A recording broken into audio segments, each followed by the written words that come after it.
they think the real skill in sales is overcoming objections. But I think I do this often in workshops. I say, everyone put your hands together and push as hard as you can with your right hand, then grab your left wrist, pull as hard as you can. What you see is this and this. What should be seen is this and this, because I never told them to push back or to pull back, but instinctively we do. So that pushing back is the objection. Like, how would you say to someone who's maybe thinking, okay, well, maybe I've been doing this wrong, right? Like, how would you audit your marketing?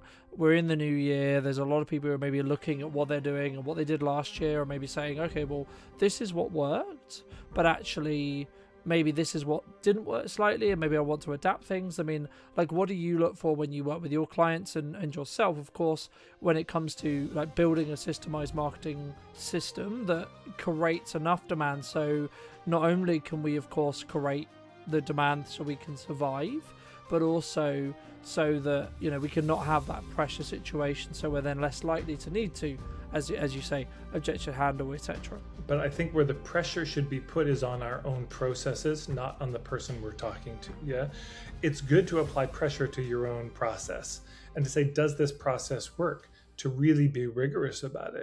Hello, my friends. Welcome back to a brand new episode of What's Missing in Marketing Today. Today I'm with Tad Hargrave from the opposite side of the world, which is wonderful.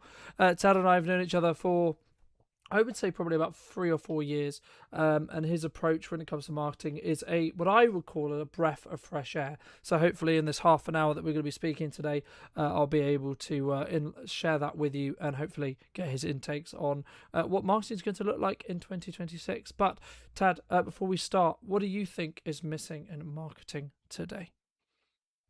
I think the biggest thing that's missing in marketing is the ethics piece. I think most people would attest to, give lip service to, a kind of shallow version of ethics.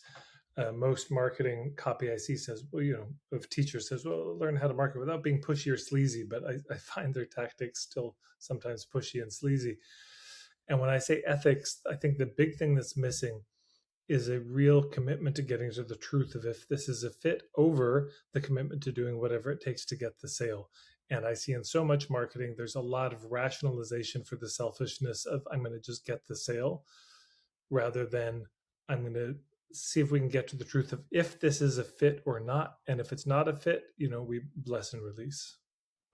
Do you think sometimes I guess what you're like, the level of pushing and a lot of your work you talk about, and building off what you were just discussing about ethics, do you think it comes from a level of scarcity? What if I need this person to say yes? I need, whether it's a cash flow concern or whether it's just, I need to validate my own opinion or view for this person to say yes. Do you think that's why people maybe sometimes come across in that way? It's a good question. Why do we push? Well, I mean, I think part of it is just, we're, of course, we want the sale. We want to make our business work. And I think we've just come to think that that's the best way to get the need met. Let's just say there's a financial need. And we think the best way to get my need met is to push or manipulate. So, of course, this is broader than marketing. This happens in romantic relationships, happens in family and friendships, where we think, well, if I want to get my needs met, I can't ask the other person for consent. I'm just going to have to I'm going to have to get what I want. I'm going to have to use some underhanded, shady tactic. But I actually don't think that's the best way, even selfishly, to get what we want. I think the best way to get what we want is to do the ethical approach. It's, yes, do we need sales? Of course we need sales. But it gets tricky when it's, I need not just I need people to buy, but I need this person to buy. As soon as it gets personal and located on this person, I think that is a kind of scarcity trap. We are under this spell of, if this person doesn't buy, it all falls apart.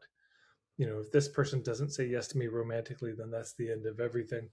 And that puts then a lot of pressure on that person, on that situation, on that sale, for them to say yes, rather than thinking, okay, I need people to buy. So how do I create a system? How do I create a structure that results in enough people buying, rather than how do I come up with strategies and scripts and tactics that will get this specific person I'm talking to at any moment to buy? Do you think it's kind of, in some ways, I mean, like the thing that jumps to mind to me is the term that would probably be described as objection handling, right? Like this constant pressure of someone's kind of saying no, or they're not ready, or they're not the right fit, or they're not the right fit on price, or whatever it may be, and we need to objection handle that, right? That's kind of, I guess, what's pushed into culture or pushed into sales, or there's a lot of content online talking about that. I mean, what would be your response? Would you say, yeah, that is something you can do, and if so, what maybe is that, or maybe shouldn't we do that, and is there another approach that maybe people are missing? Well, I mean, it's interesting. The whole handling objections, it's worth taking that into sex and dating and see how it lands and sounds. Somebody wants to date you, you don't want to date them, and they start going into this intellectual assault on you of why you're wrong and it's really a good idea when you're just not feeling it at all. Um, yeah, so there can be too much pushiness, but this is the trouble. I think people obsess about, they think the real skill in sales is overcoming objections, but I think I do this often in workshops. I say, everyone put your hands together and push as hard as you can with your right hand, then grab your left wrist, pull as hard as you can. What you see is this and this. What should be seen is this and this, because I never told them to push back or to pull back, but instinctively we do. So that pushing back is the objection. Yeah. So we push them first. They push back with an objection to keep their autonomy. And then the overcoming the objections is then applying more sneakier sideways pressure to still push them. So it gets us locked in this game that nobody wins. Rather than going for overcoming objections, I would submit the best thing to do is to develop the skill and the capacity to identify and diffuse pressure when it comes up. So if you notice that somebody's feeling pressure, you say, hey, can we just time out? My intention here is to see if this is a fit. And if it's not, I might know somebody else who can be a better fit for you. But I just want to get to the truth of if there's a good match here. No pressure either way, no hard feelings if it doesn't work out. Yeah, we're trying to reduce the pressure so we can have a human conversation, not add pressure so we get caught in a pitch. Yeah, absolutely. And I think sometimes, especially maybe when it's the reason why I bring back to the cash flow concern is 'cause I think that's the commonality when it comes to when one would want to apply that pressure. But I guess you talk about systems a lot in your work. I mean, how would you potentially, obviously don't give everything away, but I'd be curious to hear, I mean, like, how would you say to someone who's maybe thinking, okay, well, maybe I'll be doing this wrong, right? Like, how would you audit your marketing? We're in the new year, there's a lot of people who are maybe looking at what they're doing and what they did last year, or maybe saying, okay, well, this is what worked, but actually maybe this is what didn't work slightly, and maybe I want to adapt things. I mean, like, what do you look for when you work with your clients and yourself, of course, when it comes to like building a systemized marketing system that creates enough demand, so not only can we of course create the demand so we can survive, but also so that, we can not have that pressure situation, so we're then less likely to need to, as you say, objection handle, etc. It's not that I don't think pressure belongs in marketing, but I think where the pressure should be put is on our own processes, not on the person we're talking to. Yeah. It's good to apply pressure to your own process and to say, does this process work? To really be rigorous about it. It's, you got a table and you're putting pressure on it to see if it is going to buckle, if the legs are strong. That's important to do. But that's where the pressure belongs, internally in our systems, not externally on the person we're talking to. When I'm looking at somebody's marketing and trying to figure out where they're at, is this going to work? There's 7 major things I look at. I call it the 7 fundamentals. The first of the base is just ethics. Are they going for the truth or are they going for the sale? Second, I look at space. Do they actually have enough room in their life? Is the business really a priority, or is it getting last priority?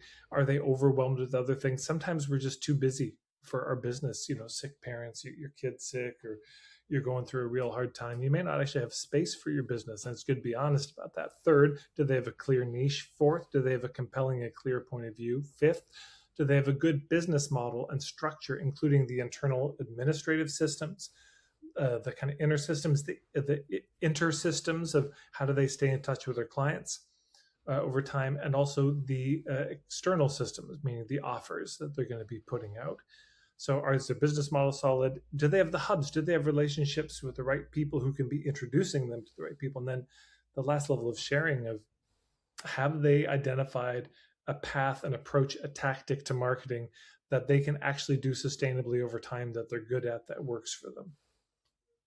No, I completely agree. And I guess, I mean, my next question was going to be around like content creation and why maybe I know you're a massive advocate for signature workshops. And, maybe we can touch on that as well, 'cause that's obviously how we first worked together and etc. But I think for me, I mean, like for those who are maybe listening who are on the fence about content right now, why does content add to a marketing system to create a level, I guess, of not necessarily urgency, but an additional level of trust? Because that's the main, in my view, that's the main reason why I think you should do content semi consistently, or as consistently as you can do.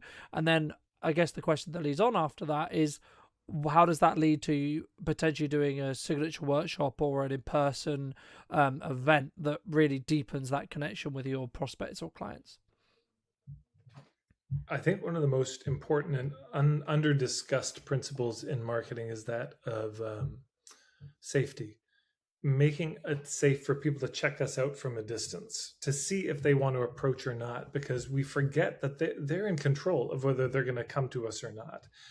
And I think so many sales are lost because you can't actually check the person out from a distance. I mean, I remember looking for a therapist. This is probably 10 years ago, easy. And I went to Psychology Today and I looked at the profiles. A lot of them didn't have websites, they didn't have photos. I mean, they had no niche and specialization. If I went to the website, there weren't any or many photos of them. There was no video. I couldn't get any sense of the vibe.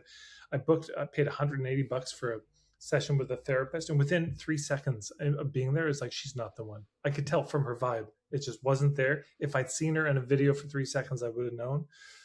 So that's a drag, because she could have had somebody in that chair who would have been thrilled with her, who would have been a long-term client. So she's paying the opportunity cost of not filtering me out. So content, to me, is the long game. Content is a way that people can check you out from a distance. Like in my membership, I always ask people, how did you hear about me? How did you come here? And almost everybody says something like, well, I was following you online for years.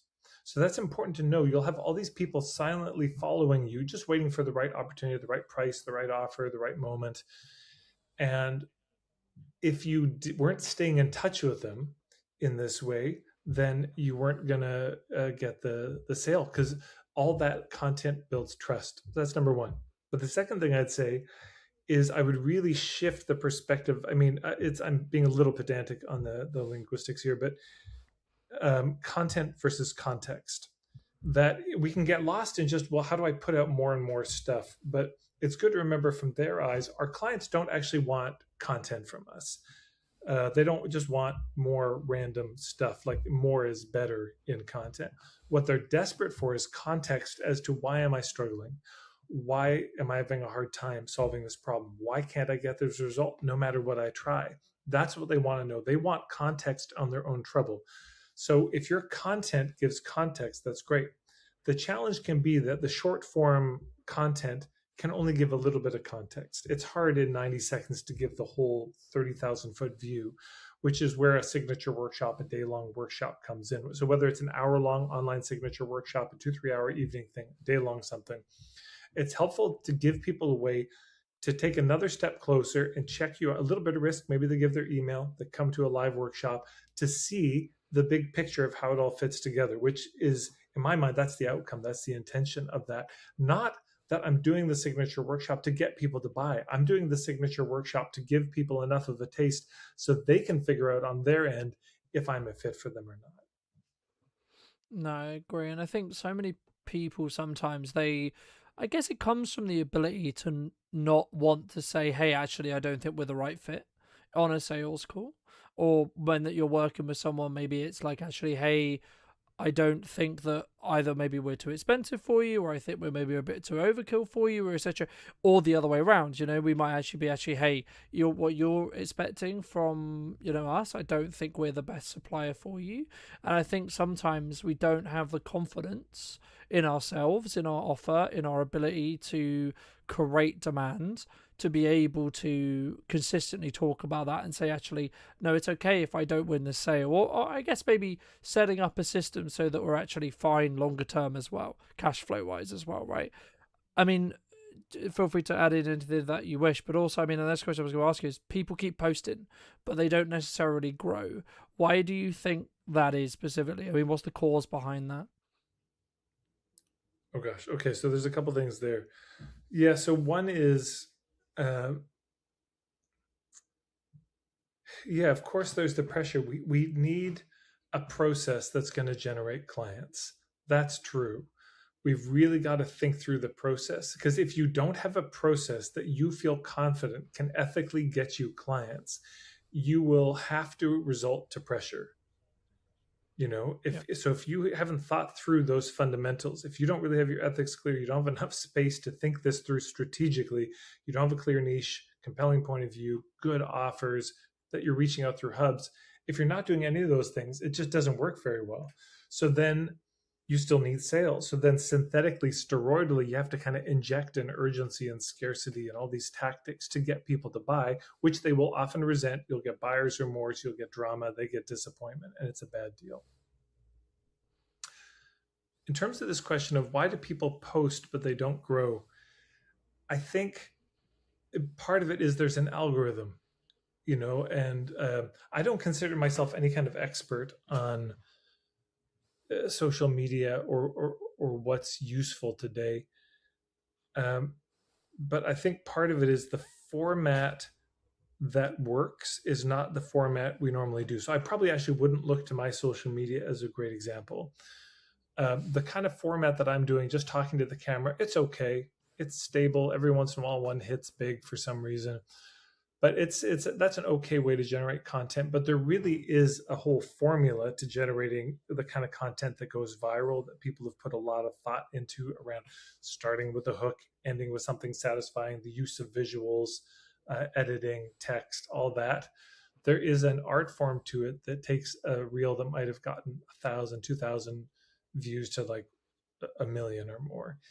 And so if your interest is that, there's that. The second thing is that the posting steadily like that is the long game, and I think it's probably changed. I mean, I know a woman who grew Instagram to 2 million just by writing. I don't know if that's on the table anymore. Maybe. But now there's more AI bots. There's so much AI content that people are fighting through, and that really is just content. That's no context for anybody. That's just sheer Mm. distraction, a lot of it. And I think a lot of people are just stepping back from social media in general. So if you want to grow your social media following, part of it is just putting out good content that really gives context that's useful. That's kind of the baseline. Second, I think, is you're formatting it and designing it well enough that it's the kind of format that would be shared. But third, I think a lot of the growth on social media doesn't come necessarily just from posting on social media. You're interviewed on a podcast, then you tell them about your link and people find you from that. You do a speaking event, people start following you from that. You email your list maybe once a year, say, hey, if you're not following me on social media, I'm there. Oh, and I didn't know he was there, and they go and follow you. It's going to come from other ways. And also ads. I mean, sometimes people just do the ads to grow their following. I recommend probably more so focus on growing your email list rather than your social media, because that's the point of the social media anyways, is to drive people to your email list. But I don't know, I'm not a total expert in that, but those are some thoughts.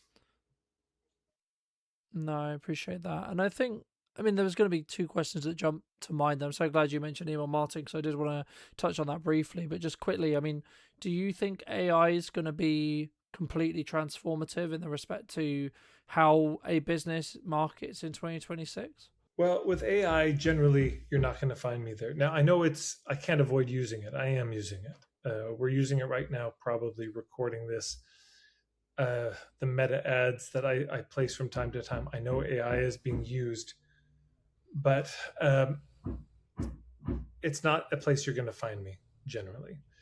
So I just feel like I got a limited amount to say. But what I will say is this: the more AI content there is, it's not just content, it's emails people are getting that are from AI bots offering them services because they saw them post something on Facebook, text messages they get because they posted something on Facebook and an AI bot found their phone number and started texting them. It's the fact that we can't even trust whether the emails, the texts, the social media posts we're seeing are coming from real human beings anymore. If this person we're seeing is a person or just an AI video, getting harder and harder to tell. So I think what's going to be happening is an immense erosion of trust, and the things that have always been true about marketing are going to become even more important. Uh, do I trust you? Are you a real person? Um, do I trust you have a good point of view? Did you come recommended by somebody who I trust? That kind of thing. Yeah, I think I think there's a couple of ways you can look at AI in my view, right? I think you could choose to use elements of it, like Riverside has elements of AI in it, Premiere has elements of AI in it, etc. Like there's these workflows that are built throughout the processes. But I mean, I think a lot of the processes as a whole is sometimes like the workflows can be really beneficial. And the other podcast I did today, we were talking about the fact that actually there's been this kind of counterculture around AI, like people pushing back against what is being deemed as AI slop, right, as a whole. And I guess like it's this kind of lazy use of AI, this lazy curation of AI. And I think that if you're going to use AI, it should amplify and work for you, as in amplify what you would already be doing and make you arguably maybe better or more efficient, etc., which means you can maybe do either larger volume or better quality. But the lazier aspects of AI, I think, will eventually get phased out because it isn't going to be accepted by society by the looks of it, from what we can see at the moment. But before we look to wrap up, because I know you got a dash, but how do people? Firstly, I mean, I guess this is kind of a two-pronged question. Number one, how should people like look to actually build their email list in 2026? And secondly, then what do we do once we have some data that we can then talk to? Should we go in directly for a sale, or is it still going to be that slow and steady burn? Let me add value, let me get you to trust me, and then maybe, in 3 months, 6 months, 12 months, there might be an opportunity for us to work together. Best ways to grow email lists. I mean, there's probably lots, but the two that come to mind. One, I'd say most important, signature workshops. Get in front of people, talk about what you do. There's multiple ways to do it. It could be, hey, if you come to this workshop, you'll be added to my list, but you can unsubscribe whenever you want. Second, I think that's the riskiest one. Then you could say, hey, you'll be added unless you tick this box, as you're signing up, and then you won't be on my list. And I think the most solid in terms of getting the right people on your list is you say, hey, if you want to join my email list, here's my website, go and you can sign up. And then those people are for real. They really want to be on it. But getting in front of people, talking about what you do, sharing, giving them the chance to sign up for your email list. I think that's the main thing. Also, having something that they might want, a kind of opt in. Now, something they may want, maybe just a newsletter that's on such a niche topic full of such value, they want to be on that newsletter. That's the best. That's the most important. On top of that, then there could be, uh, some sort of offer like a starter kit. Hey, here's something, just as the ethical bribe, as it were, join my email list and you'll get this thing. But of course, a lot of people will join for that and then bounce. But then the starter kit, that kind of context that you give them may bring people back over time. And then, of course, there's just ads, doing ads that drive people. Laura Eastburn is a colleague of mine who I recommend. She does incredible work helping people grow their email list with non-transactional offers. So just like, hey, get on my list because we're gonna talk about these things here.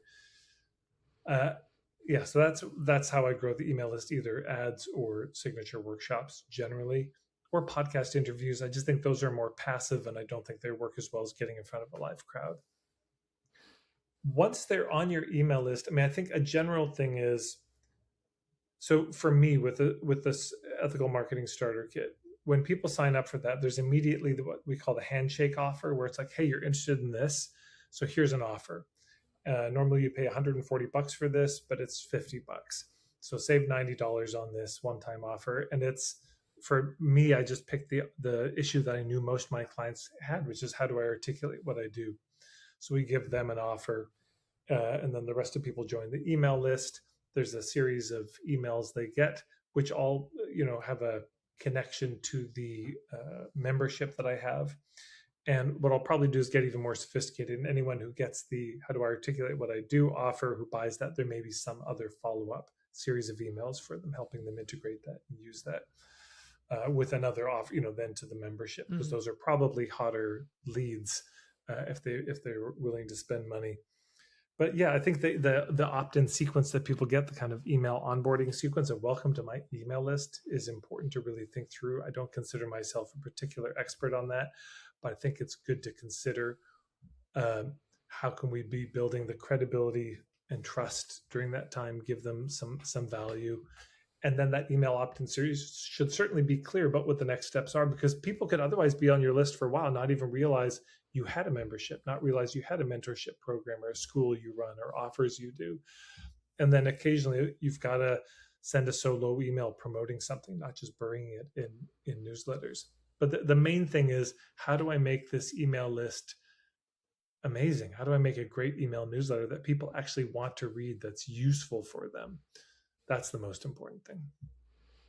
Fab. And for those who've enjoyed the time we've spent together, Tad, where's best for people to reach out? Where's people to check out what you're doing, maybe join your email list, etc.? Marketingforhippies.com is the best place. Yeah. Fabulous. And if you were going to talk to yourself maybe 10 years ago or 15 years ago specifically, what advice, if you were going to give advice to that person, would you give? Get marketing coaches, get some help with your business. Don't try to be a lone wolf about it and make all the mistakes yourself. Get some help, like find somebody who's where you want to be and learn from them so you don't make all the mistakes yourself. Fabulous. Thank you so much for coming back and joining me. Ladies and gents, if you did enjoy this episode and would like to see more like it, make sure to come back next week for a brand new episode of What's Missing in Marketing Today. YouTube believes you'll enjoy this episode and want to subscribe if you're new, and I'll see you very, very soon. What do you think is missing in marketing today, Connor? I think aggressive patience is missing from marketing today. A lot of people jump from trend to trend. A lot of people jump from thing to thing. You very rarely see people stick it out and target one format, one platform, one approach for 1 year. That is boring, but boring actions tend to produce sexy results. If video is genuinely failing you, I don't think it's necessarily the fault of the video. It might be the structure around it. So people might enjoy the video, they might land on your profile, might land on your services, ultimately decide possibly it's not for them. There might be a pricing structure, it might not be the correct time for them to invest. So there could be a multitude of reasons, but I would say consistency on camera, deliberately speaking to your ICP over and over and over again. If you're doing that, and you're not seeing sales, then I would say strongly the video is not the problem. That's fine, that's fair enough. So maybe you haven't been as aggressively patient as I mentioned. Are you combining the video with outreach? Are you just launching the video, sitting there waiting and twiddling your thumbs, waiting for it to come back to you? Because if you are, you're wasting your time. So what else are you doing alongside that? Hello, my friends. Welcome to a brand new episode of What's Missing in Marketing Today. Today I'm going to be talking to Connor all about video editing, marketing, and of course, video production as a whole, and why it's, I would argue actually at the moment, I'm sure you would agree, Connor, something that you can't not do right now in 2026 and as we move forward into the rest of 26, but of course into 27 as well. But before we get into that and we get into a bit more about your background, what do you think is missing in marketing today, Connor? I think aggressive patience is missing from marketing today. A lot of people jump from trend to trend. A lot of people jump from thing to thing.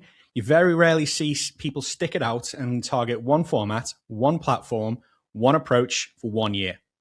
That is boring, but boring actions tend to produce sexy results. That's my philosophy.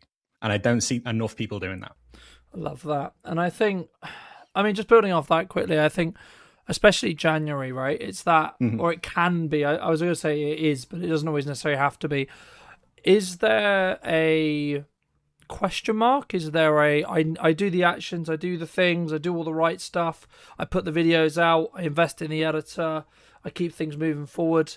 But when's the till going to start ringing? When's this work? Is that likely in January? Is that a January thing in your experience, would you say? I think it's entirely dependent on the industry the person is in and their offer. So I think If video is genuinely failing you, I don't think it's necessarily the fault of the video. It might be the structure around it. So people might enjoy the video, they might land on your profile, might land on your services, ultimately decide possibly it's not for them. There might be a pricing structure, it might not be the correct time for them to invest. So there could be a multitude of reasons, but I would say consistency on camera, deliberately speaking to your ICP over and over and over again. If you're doing that and you're not seeing sales, then I would say strongly the video is not the problem.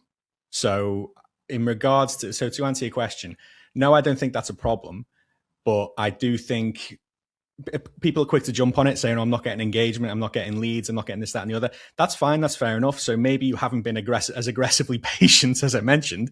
Are you combining the video with outreach? Are you just launching a video, sitting there waiting and twiddling your thumbs, waiting for it to come back to you? Because if you are, you're wasting your time. So what else are you doing alongside that? So if you're not doing anything else alongside that, then your video definitely isn't to blame. Yeah, and I think sometimes, like, yes, of course, the video is part of that structure, part, if it's done correctly, right? It sits in that sales process, sales funnel, or maybe like just top end on marketing as well, depending on, of course, what you're doing. But I think I guess sometimes in the past, we don't always take self-accountability 100% to like why things are busy, why things are quiet, why things are maybe not the desired business as a whole that we're looking for. I mean, a lot of the work you do is very remote editing style. Was that a choice that you chose to have that maybe location freedom, or to have the kind of, I guess in some ways, future proofing of, yeah, I don't need to be necessarily going to see my clients on a day-to-day basis? Or like, how did you sort of get into remote editing? Because I think so many people, they look at like maybe what I do, or maybe the production side, and they maybe look at it as a full package. But something I wanted to discuss with you, of course, was actually to get the best of both worlds. I think there's so much more that can be done, and sometimes actually having a different person's perspective when it comes to the editing side can be the reason why the video does, that 1% better or that 2% better, etc. in regards to quality. Sure. So I personally jumped into remote editing purely because of the fact that in my last place of employment, which was a car dealership, it's the one aspect of my digital marketing job that I thoroughly enjoyed, and I kind of had it as a bit of an advantage that we were doing that. Every single day we were just churning out video content because I had the freedom with the camera and I had the freedom with the movement. I had the freedom what else goes out. And I thought, this is absolutely powerful. Why the hell aren't people doing this? Then I thought to myself, well, I'm not a videographer. I don't pretend to be, but what I can do, I can make existing footage look incredible. So the reason I moved purely into the editing level, like obviously people need videographers. If that's what you need, that's not a problem. I work very closely with videographers and I respect that they do. But I believe personally that the value comes in what you actually produce in terms of what you're saying and the lessons that you're giving, rather than the quality of the production value itself, rather than the quality of the camera footage itself, so to speak. So it's all well and good just having, like, if you want to hire a videographer, by all means do so, but there's absolutely nothing wrong whatsoever with just taking your phone camera out, hitting record, spewing value over and over and over again, and doing that consistently and churning that out. So when I realized that the consistency side and the editing side realistically, they are actually more important than the videography side, in my opinion. That's when I decided to lean into this. So there are occasions where I do need videography assistance. So when that's the case, obviously I outsource that. I play my strengths. So just personally, I just felt like it was for the audience that I wanted to help and the message that I wanted to spread. I just felt that was just more of a priority. I think that's an interesting point, man. I think sometimes we look at maybe like what the Stephen Bartlett's of the world are doing, or the insert large name here are doing, and we maybe don't necessarily consider that. I kind of agree and I kind of don't agree with your point in regards to production, right? But the reason why I think it's different is because it is about the perception you want to give over every time, right? I agree. I think you can have an okay video, and everything we do with video and everything we do in marketing has to be structure led and systems led in respect to, I'm going to add these specific points or these specific bits of value to my ideal consumer, my ideal person, right? And as someone who does phone videos and production videos and well edited videos, etc., like I see them as different. They do different jobs, right? For me, and I think the initial point, if like you're gonna, if maybe someone's listening to this or they are actually in a position where they're like, yeah, that sounds cool, Colton, but I've got a lot to say now and I don't really want to spend the money, or it's all complicated, or etc. I mean, what would you say to those people who are maybe on the fence about bar like just starting, which is the obvious one? But is there anything else that maybe someone can either self-plan, self-edit, self-produce that maybe has like very little budget and they want to start getting their teeth into this concept that we call video, right? Yeah, so the advice I always give to people in terms of how to start things like that, I'm not going to say the typical advice, just get out your phone, just do it left, right, and center. Like, a lot of people just say that, but it's an interesting fact of like people can just easily just start, but it's a case of what do you actually say, essentially. So my favorite place to start, and what I recommend anyone do, is kind of design yourself a frequently asked questions section, like you would do for your landing page. And rather than just writing them down and launching them and trying to direct people to them, say each one to camera. Because if these frequently asked questions are coming up and you answer them on camera, they're going to do two very good distinct jobs. So firstly, you can actually direct if anyone lands in your DMs and they give you one of these frequently asked questions. Oh, actually, mate, I made a nice video about that. Here's the link to go and watch that video. Secondly, if your clients or prospects have these questions, 9 times out of 10, your ICP has these questions too. So it's a good place to start in terms of a video strategy. So just write down your your most commonly frequently asked questions, and then get those on camera. So that is, I find, quite a powerful place to start. No, I completely agree. I mean, then say someone's been doing that then for 3-6 months, right? They've gained some traction, they're getting some confidence, they love what they're doing on their phone, or maybe they've like worked with someone like us, or maybe they've done a few videos, etc. I mean, at what point should someone really look to, I guess there's a two-part question here. A, bring in production, basically what I would call full-time or like consistently, to continue to up that quality, to give that perception of professionalism, to give that perception of, so they actually don't have to think about, is it in focus, is it well lit, does it sound good, etc. But then also just to bridge onto what you do as well, like at what point do they then bridge onto having either a remote editor or doing something that some would describe as a bit more showy when it comes to their editing style?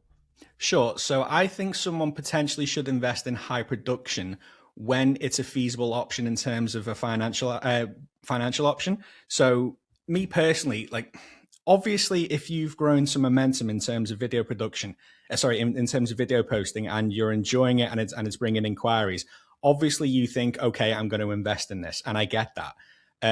I personally don't see it as 100% necessary. My business would have to absolutely skyrocket overnight, like literally treble my yearly revenue for me to even consider that, because I'm a big believer of, if it ain't broke, don't fix it.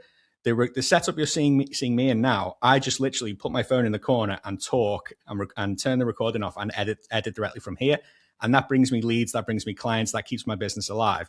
So I'm of the basis of, if it ain't broke, don't fix it. So I'll probably continue to do that up until a point where I upgrade purely because I want to. So to answer your question in terms of upgrading content quality, ask yourself these two questions. Firstly, is what you're doing working? And secondly, is it really necessary? So if it isn't really necessary and what you're doing is working, in my opinion, what's the point? So if something's working, why change it?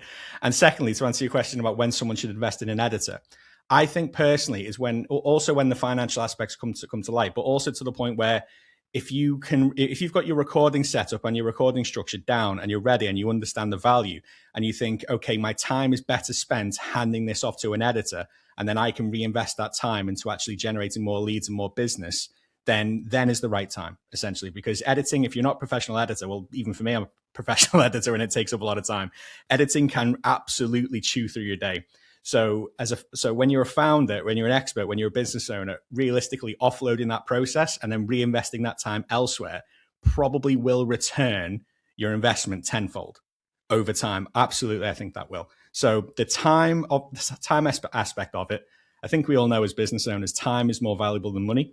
So when you offload that and it stops chewing through your day, so in the case of anyone who works with me, for example, you record your footage, give it to me. Within 3 weeks, you've got your highly polished content ready to utilize. You can spend that 3 weeks concentrating on your business and maximizing cash flow or whatever it is that you do. So it's that peace of mind, really. So when you're ready to buy peace of mind, essentially, and you feel like, yeah, I can actually offload this, that's the right time to pull the trigger. I think I completely agree, and I think as well, like that would be, and it's, I guess in some ways it's actually down to, as we said at the beginning, kind of around what that business is really Hmm. looking to build. So, you know, a lot of the people we work with is professional services. They they want to consistently show up in a manner that would be described and seen as a professional way to consume content, right? Now, not to say they shouldn't necessarily do with the odd phone video or etc. They shouldn't do that, but if they're looking at, say, like a website video or like a Hmm. LinkedIn video, for example, I would argue that actually the potential client that's going to look at that, they're looking at, you know, when you get a lawyer involved, when you get an accountant involved, it's normally around stuff that you would count really seriously, and I agree. you should increase that level of trust by the fact that what you put out consistently, but also how it feels when it comes across. And I think there's two balances there, which you could do on using a webcam or a phone. Yes, if you were working with a polished editor like yourself, for example, you know, you could polish that up. But then what I would argue is actually, well, is the footage the weekend of that chain at that point to really become that trust engine for you? And that's something that we focus to work with our clients, is like, actually, let's build an entire system that leaves no question marks, right, on I the agree. professionalism, how you come across, etc. But it's very easy for us to say that about, you know, we're clearly very competent in the respect to how to come across, how to talk to our ISP, or unique selling proposition, or like the person we're trying to talk to, right? That group of people who we're trying to talk to. Where would you say, from your view as an editor, or where is like maybe your job harder as an editor, looking at how people are creating their footage necessarily? So, you know, is it actually it falls apart because of the energy maybe wasn't as good from the presenter, or they didn't do enough pre-production, or maybe they're actually struggling because they've got too many ideas? You know, it's like, what, for those who are listening, I mean, what can they do, I guess, to make, I guess the golden question here is, what can they do to make when in the prep before a video is filmed, before they create that footage, to make your job easier as an editor, which in turn means, I would argue, you can then spend more time looking at how do you add that 1% on the video rather than having to fix those mistakes as a whole. Sure, I completely get where you're coming from, and I do get asked this question a lot, especially by my prospects.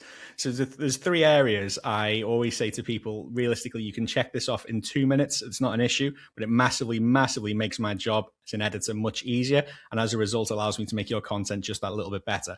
So, firstly, lighting. A lot of people undervalue this, and like the value of a good light setup can seriously affect your content quality, because obviously with low light, pixelation is seen a bit more easily, and relevancy and relevant to that edit, it does actually make my job a lot easier. So if you don't have a ring light or anything like that, a very easy hack: just simply stand in front of the window. It's that simple. Natural light is very, very good. So make sure you have a decent lighting setup.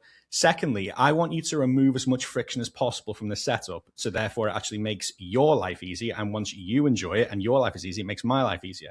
So what I mean by removing friction is, I want to walk you through that setup just before you actually pull the trigger. So in the case of me, for example, I have my phone set up in the corner, but I always have my phone plugged into my laptop at all times. So whenever I'm finished the recording, as soon as I press stop, it's automatically synchronized into my laptop, and within 5 minutes, it's already ready and uploaded on my Premiere Pro. So if you can reduce the friction between once you finish recording and then getting that content to me, it's going to reduce your mental load massively, I would say. So in order to actually do that, I tend to walk my clients through the process from start to finish before we actually start. So I make sure they have a G Drive set up. Sometimes I'll make sure they have the G Drive app already immediately set up on their phone. So when they're actually done, I can make sure they synchronize it directly to my file without me even asking for it, essentially. So reducing the friction is one of the easiest things we can do. And thirdly, if we can help it, so, and this is dependent on where we're actually placing the footage. So I like to work for LinkedIn and YouTube, but what I will actually ask my clients to do, I will actually ask them to record in landscape. Even if we're going for portrait, I will actually ask them to record in landscape, but I'll make sure they position themselves in the middle third and with plenty of scope above their head, because that serves two purposes. One, I can very easily repurpose that to portrait if I need to without dropping quality. And secondly, it gives me as much versatility as your editor as possible. Because if you record in landscape with enough scope to actually repurpose the portrait, you only have to record once. It's that simple. Because a landscape video, you can add captions and that goes straight on LinkedIn. That footage then can be cropped for portrait. It can also go on LinkedIn, can go on Instagram, go on YouTube, and the obvious one, that can also go on YouTube itself. So I try and reduce friction in that sense by making sure they have good enough lighting, making sure the process is as easy as possible for them, and making sure that they give me as much versatile content as possible so I can cover all grounds, but just by a single 5, 10, 15-minute recording, essentially. So founders like it when you reduce as much friction as possible. So basically I say to a founder, all I need you to do is get in front of the camera 15 to 20 minutes per month, and I can basically cover all grounds for you. So I'm all about reducing friction, and founders love that. Yeah, no, I completely agree, and I think that's one of the reasons why you should bring in a quote unquote pro, right? Like I think we know the systems and the ways that we need to create the content that's going to then perpetually perform. I guess the lead up or the reason why someone would then do it would be, is it just that planning stage in respect to because I've always been a big advocate, especially this year and the kind of the back end into last year, where I'm spending more time in for my own content, but also for clients as well.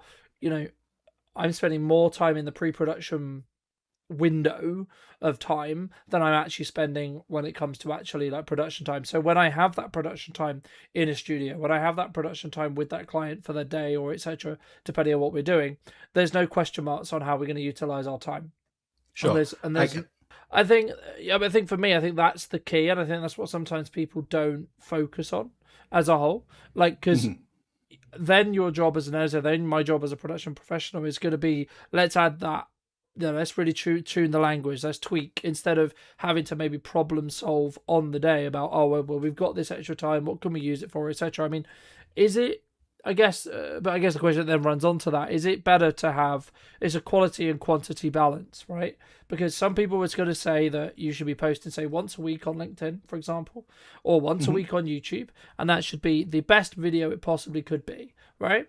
Others would say, actually, you should post on the daily or multiple times a day to be able to hit or learn from your audience, your ISP, etc., related to what they really care about. So then you can create maybe the more polished videos, etc., or if you've got that kind of rhythm. But I guess the golden question that maybe someone watching this would be asking would be, how would you say someone should tackle their socials if their objective is going to be they want to be visible and they want to actually make it work for their business? Because it's very easy for us to say, well, you should do X and Y, but everyone's going to ask, well, what's the golden answer then? Should I be daily? Should I be weekly? Should I be monthly? What do you think?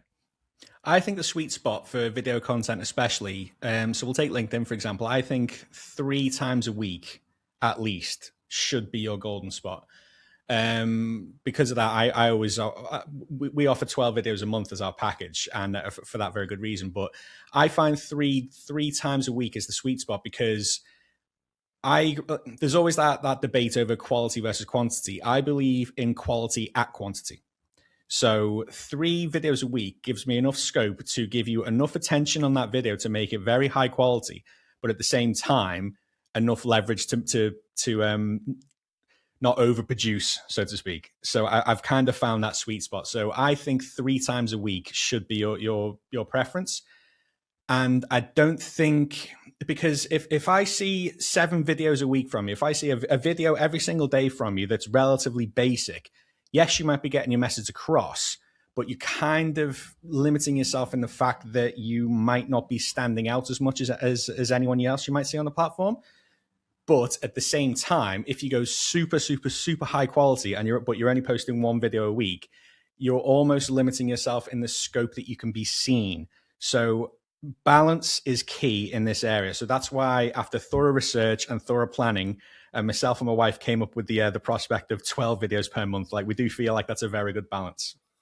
And are they all, in terms of short form? Yeah. And are they all directly tied to like this is going to move the journey forward revenue wise, or should someone potentially look at like, hey, I've got this like fun idea, maybe not necessarily working like getting you to edit it necessarily, but they got this quick idea after a meeting on a video, and maybe with those elements, so maybe you got, you know, your 3 videos a week, for example, and then you've got maybe those 2 other slots that you could either fill in with written content, image content, etc. But should people then actually like pull away the mask a little bit and have more raw, gonna quick and dirty, like on my phone content, do you think? Absolutely. You see it all the time. You see it all the time. So I would never discourage that. But I would always say if you're just doing that, then maybe obviously you might want to upgrade that a little bit. So again, one of the reasons why we offer 12 a month is because 2 reasons. One, so firstly, we kind of don't want to interfere with their current marketing platform. So if I was to go all out and offer people 28 videos a month for argument's sake, then in theory, yeah, they'd have a video going out a day, but that they could realistically post not much else. And I don't really want to interfere with what people are doing. But secondly, it kind of gives them the scope to experiment as well. So if a thought just immediately came to mind and you wanted to actually get that out in a very quick video, obviously you don't want to send that footage to me. You want to get it out immediately. So that would leave you enough scope to do that. So I would never discourage someone from doing that. So yeah, I would actively recommend that if that's what you wanted to do, but I wouldn't lean on that for the structure. That could be a daily habit to get into. So it's, I don't know about you, but it's quite annoying that LinkedIn doesn't have shorts. Sorry, it's quite annoying LinkedIn doesn't have stories, is what I meant to say. So you could realistically get those out. And I experiment with stories all the time on the likes of Instagram. And whatever response I get from that, potentially I could bring forward for a more high quality video. But yeah, to answer your question, I would never discourage anyone from doing that as long as that's not your base, so to speak.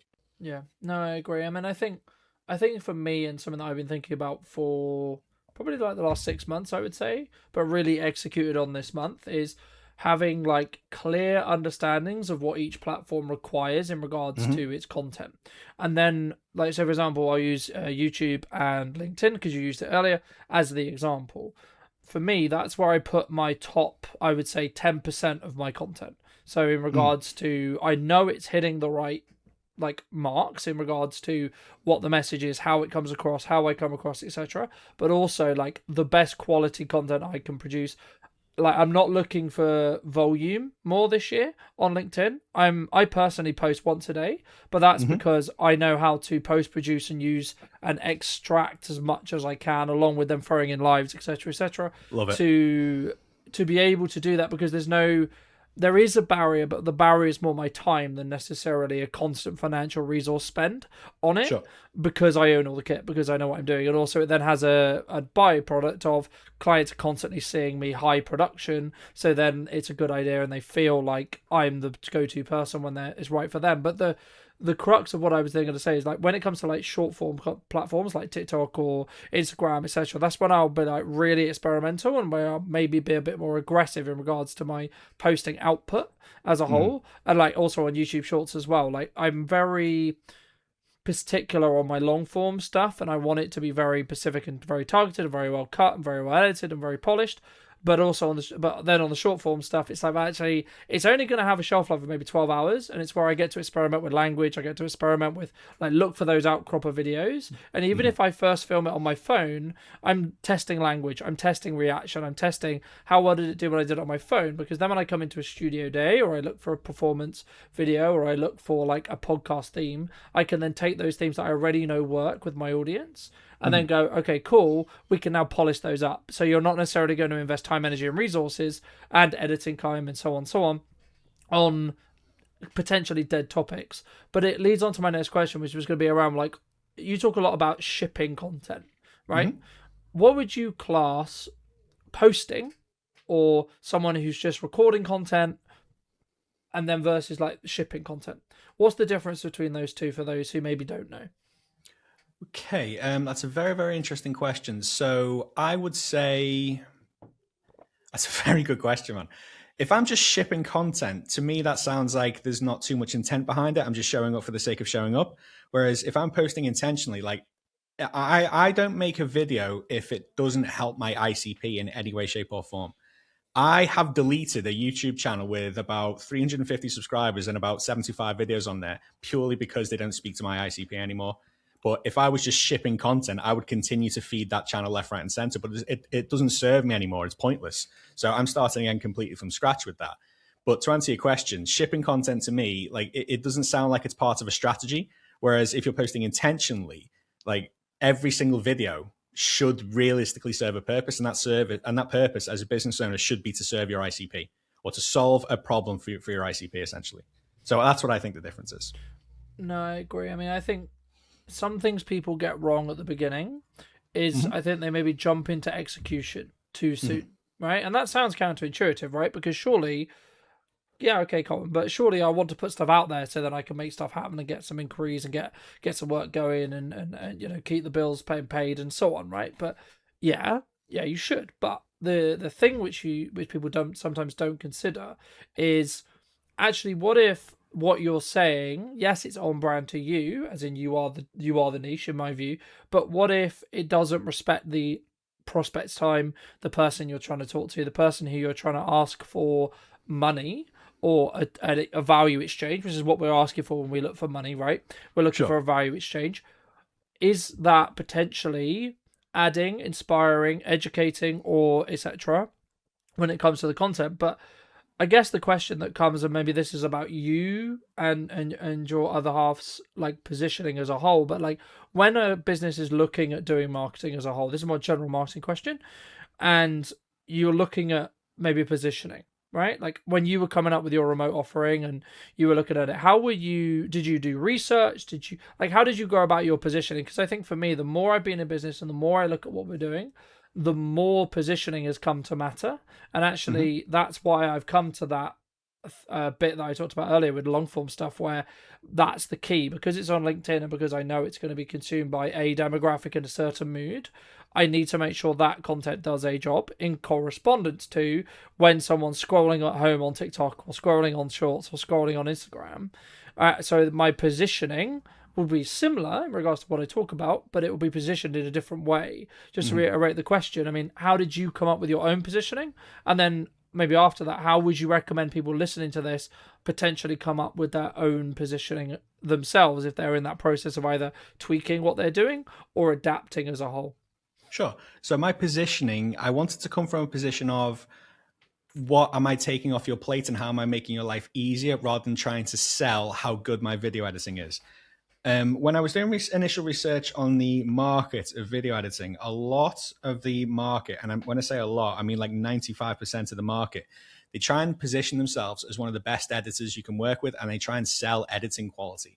So trying to sell what you're good at as opposed to trying to sell the problems you can solve for your ICP, it's not really a strong approach. And I wish I'd taken that approach from the very, very beginning, because I did make that mistake at the start. But it's only when I was a solopreneur, but it's only when I went into a full-on business with myself and my wife that we actually changed that positioning. And we focused on how do I make these people's lives easier, as opposed to how do I show people how good I am, so to speak, which I think is the wrong thing to do. So identifying what problem you solve as opposed to what benefit you give. Like it might sound similar, but from my experience, it's not. And that's kind of how I position myself in the video editing niche. So would I call myself an editor? Of course, but my main goal is not to provide you with high quality video editing. Obviously that comes with the package, but my main goal is to alleviate your time, alleviate your stress, and give you another means to actually generate leads, rather than just essentially saying, here's fantastic editing, I'm going to blow your audience away with the quality of these videos. No one cares. Like, no one cares how good of an editor I am. No one cares of the level of the service you produce. They care about themselves, and they care about what problems that you solve. And the issues surrounding that are almost irrelevant, because you should be, any business really solves a problem. You know, you go to a supermarket because you're hungry.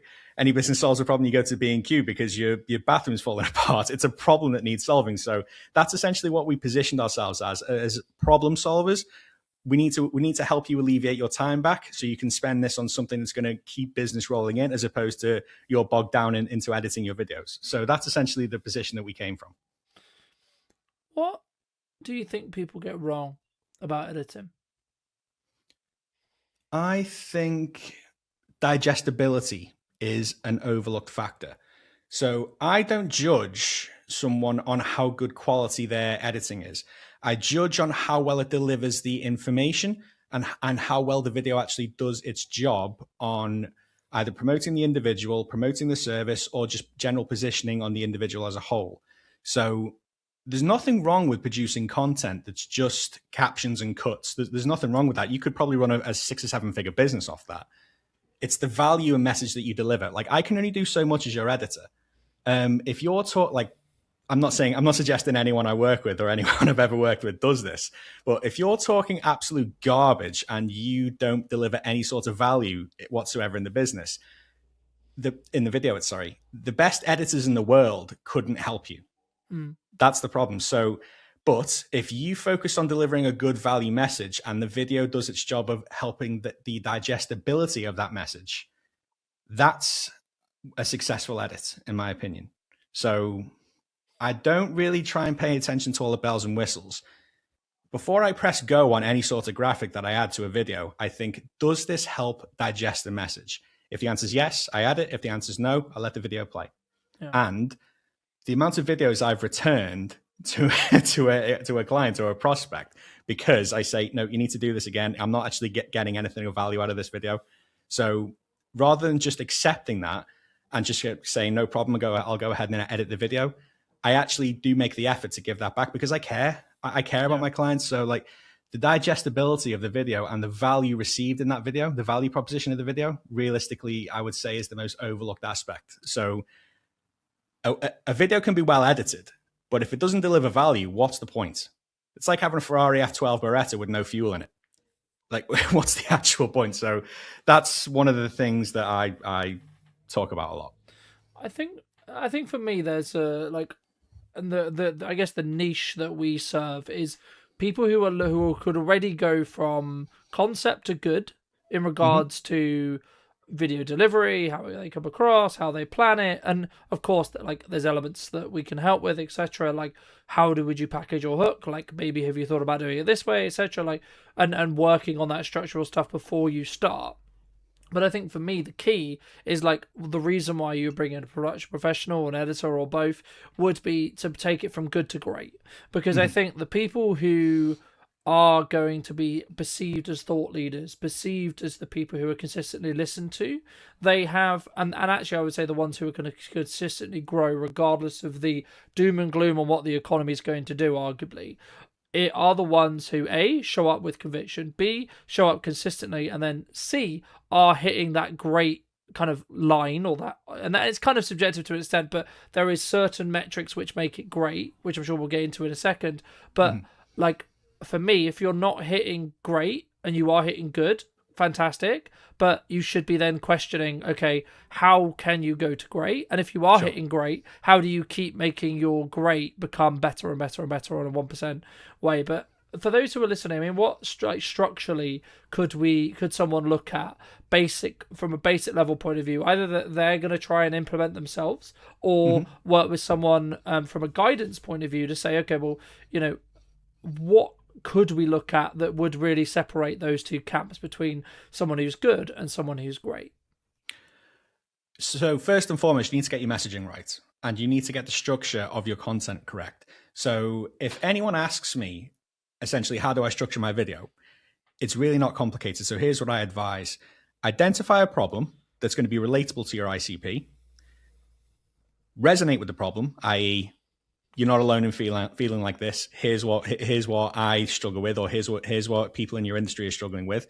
Identify how you actually solve that problem, i.e., provide value. So hypothetically, I could say, if you're struggling to generate leads on LinkedIn, you're not alone. Here's what I do to fix that. So I've clearly called out a problem that my ICP is having. I've resonated with that problem, and then I'm very clearly about to go into how I fix the problem.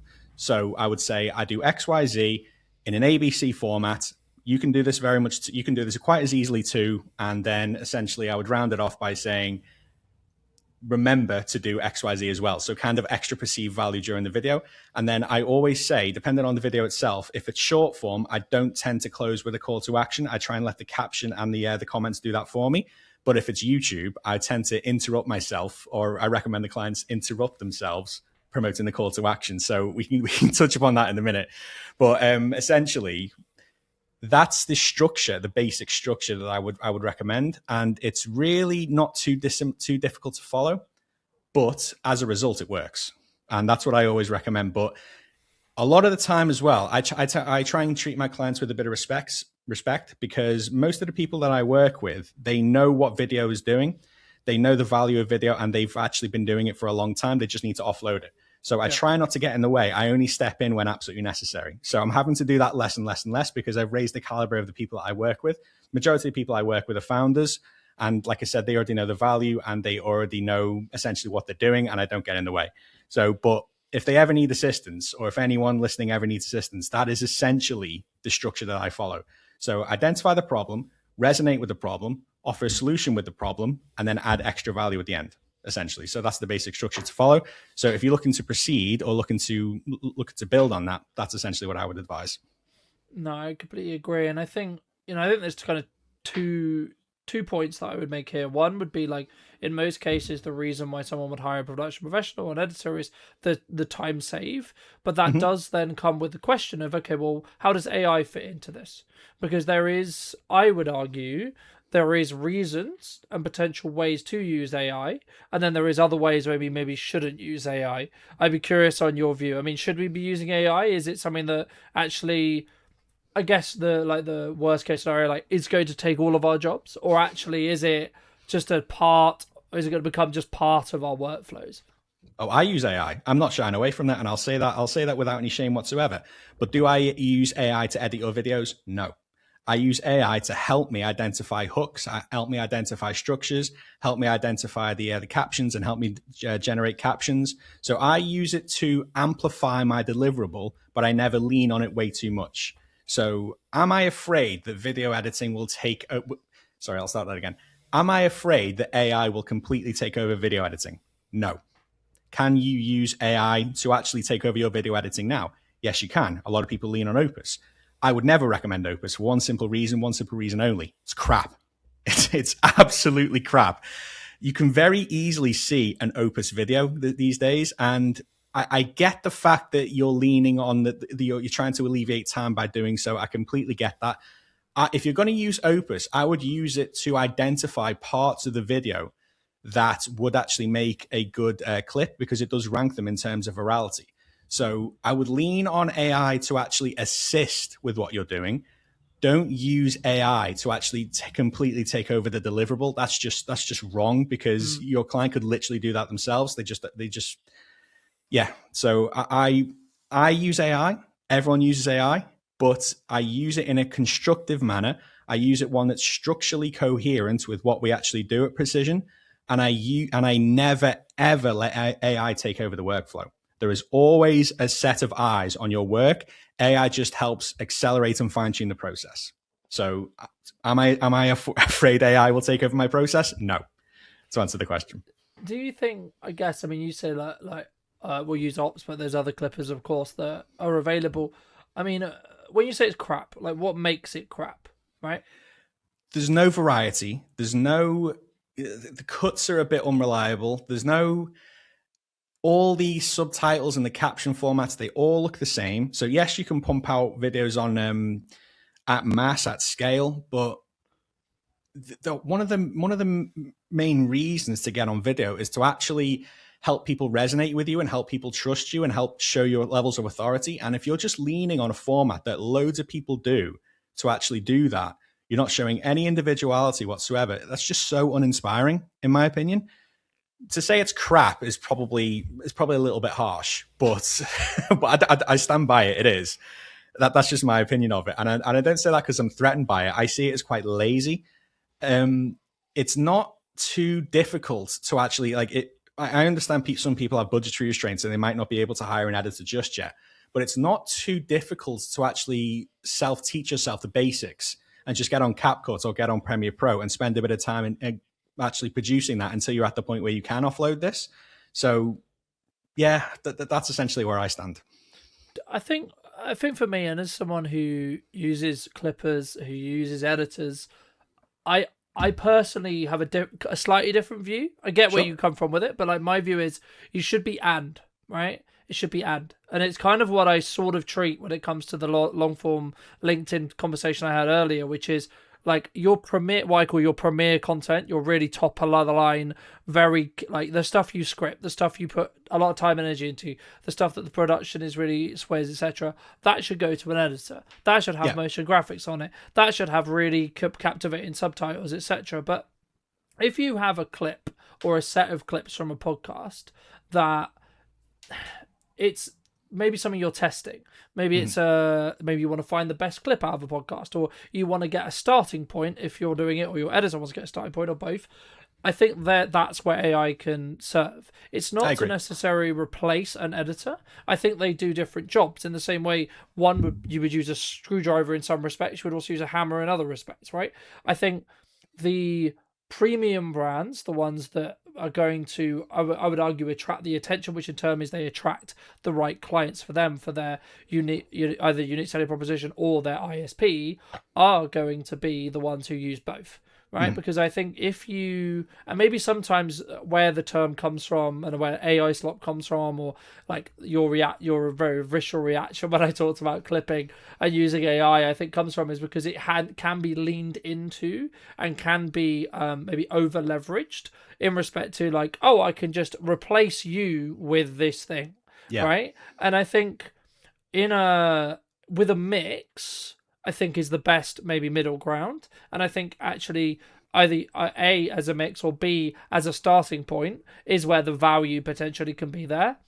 And I think you need to understand, like, in some ways you need to rank your content.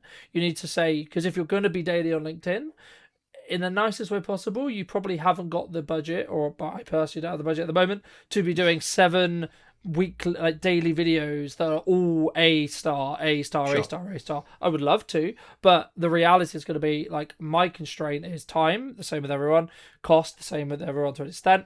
But for me, I look at it as a kind of the averages, right? So if I'm doing 7 videos, as long as 4 out of those 7 are A or A star, then actually the average can be, then they can be supported by something that's maybe ops clips or maybe a live stream or maybe a written post, etc. Right? I think once you start looking at your content and your marketing in tiers, especially on socials, and then optimizing for what the platforms want you to do, then you have more of a larger ecosystem that then allows you to create the best of both worlds, right? And that's why I think it's not, and I'm always a bit hesitant when people say, oh, you should do AI or an editor or etc. I think it should be right, within reason. I think, because as I say, I think some things need that human nuance, need that human shape, and others are just like, it kind of goes into that camp of, I've got this idea, let me just, bang, here you go, right? Like when I have an idea for a new video concept,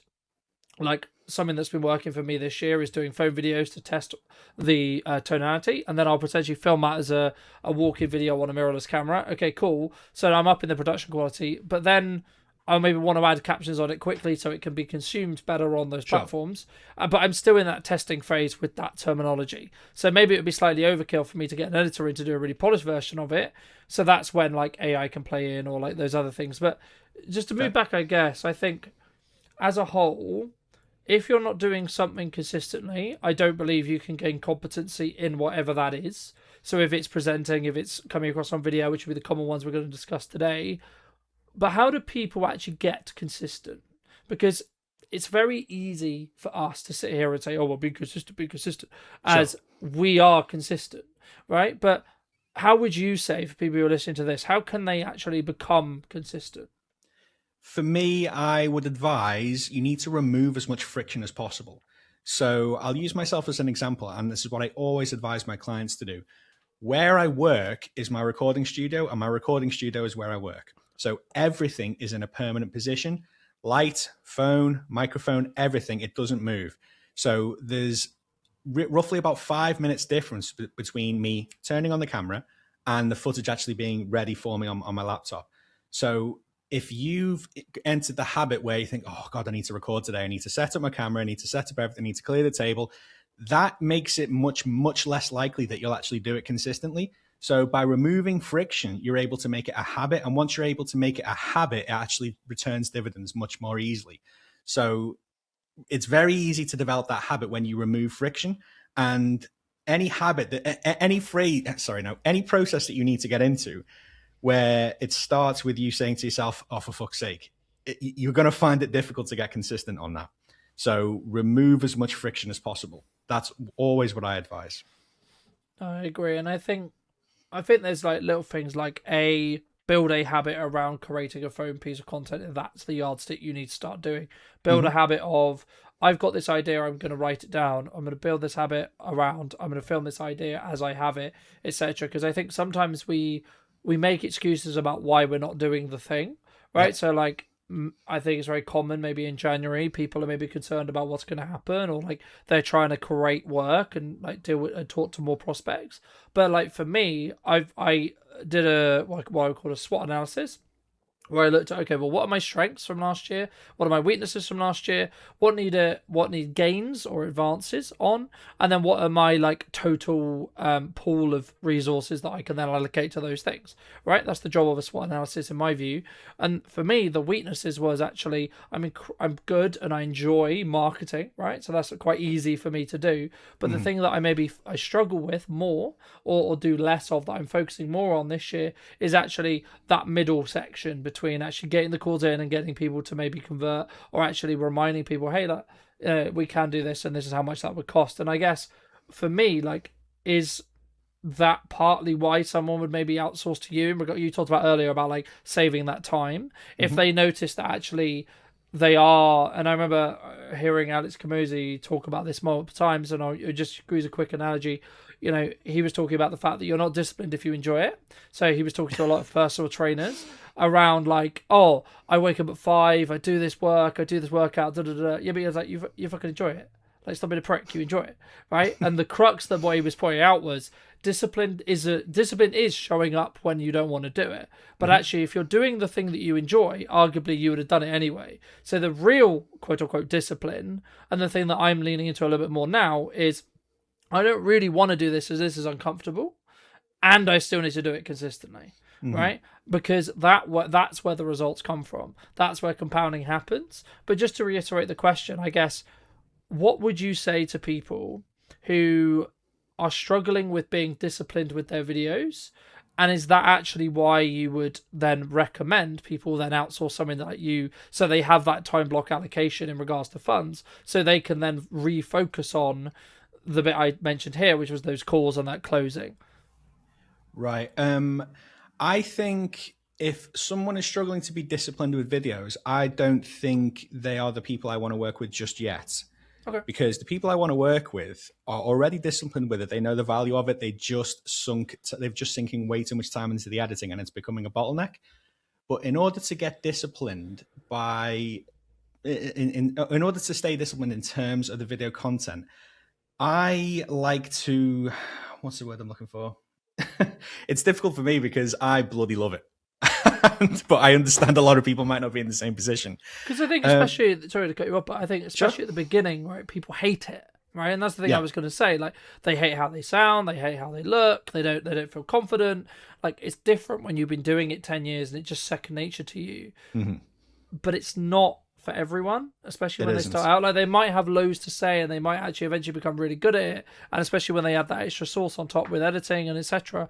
But like, that's why I mentioned, like, sometimes you have to show up and do the thing you don't want to do, because that's the thing that's going to move the needle for your business. Oh, 100%. Like I said earlier, the most boring actions repeated daily produce the sexiest results.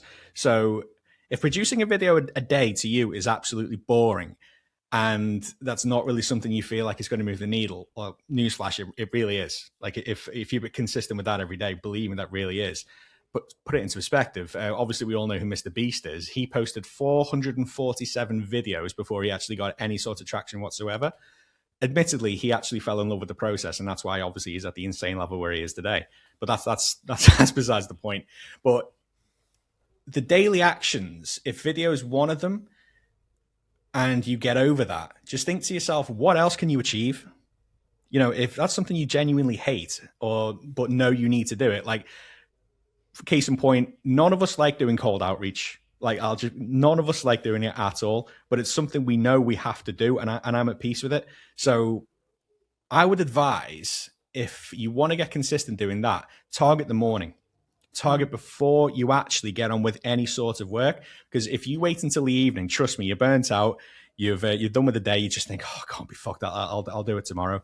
But I developed that as a bit of a daily habit. So any recording sessions I do, I've made sure that the morning is targeted for that, because I feel like I'm most productive in the morning. And you could be a night owl for all I know. Like, obviously, if it works for you, it works for you.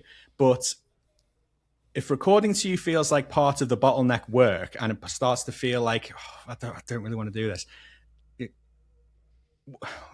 Have you ever heard the phrase, once you see results, it starts to become an addiction? That's essentially, that's a phrase a lot of people go to the gym say. But once you actually start doing this, like just like you've been to the gym, if you force yourself to go to the gym for 2 weeks straight, you're going to see results. It's the same with video. It is absolutely the same with video. So if you're consistent with it for a couple of weeks or even a month, depending on how long it takes, once you start to see the results, you won't want to stop. Just like when I started doing cold outreach and I forced myself to do it, and I actually started getting some results because I did it for so long and I was so disciplined with it, I thought, I'm not giving this up. You will get bitten by that bug when it comes to video. I guarantee it. So if you just grind it out and force yourself to do it, if you dislike it, but if you force yourself to do it, it will inevitably produce dividends, in my opinion.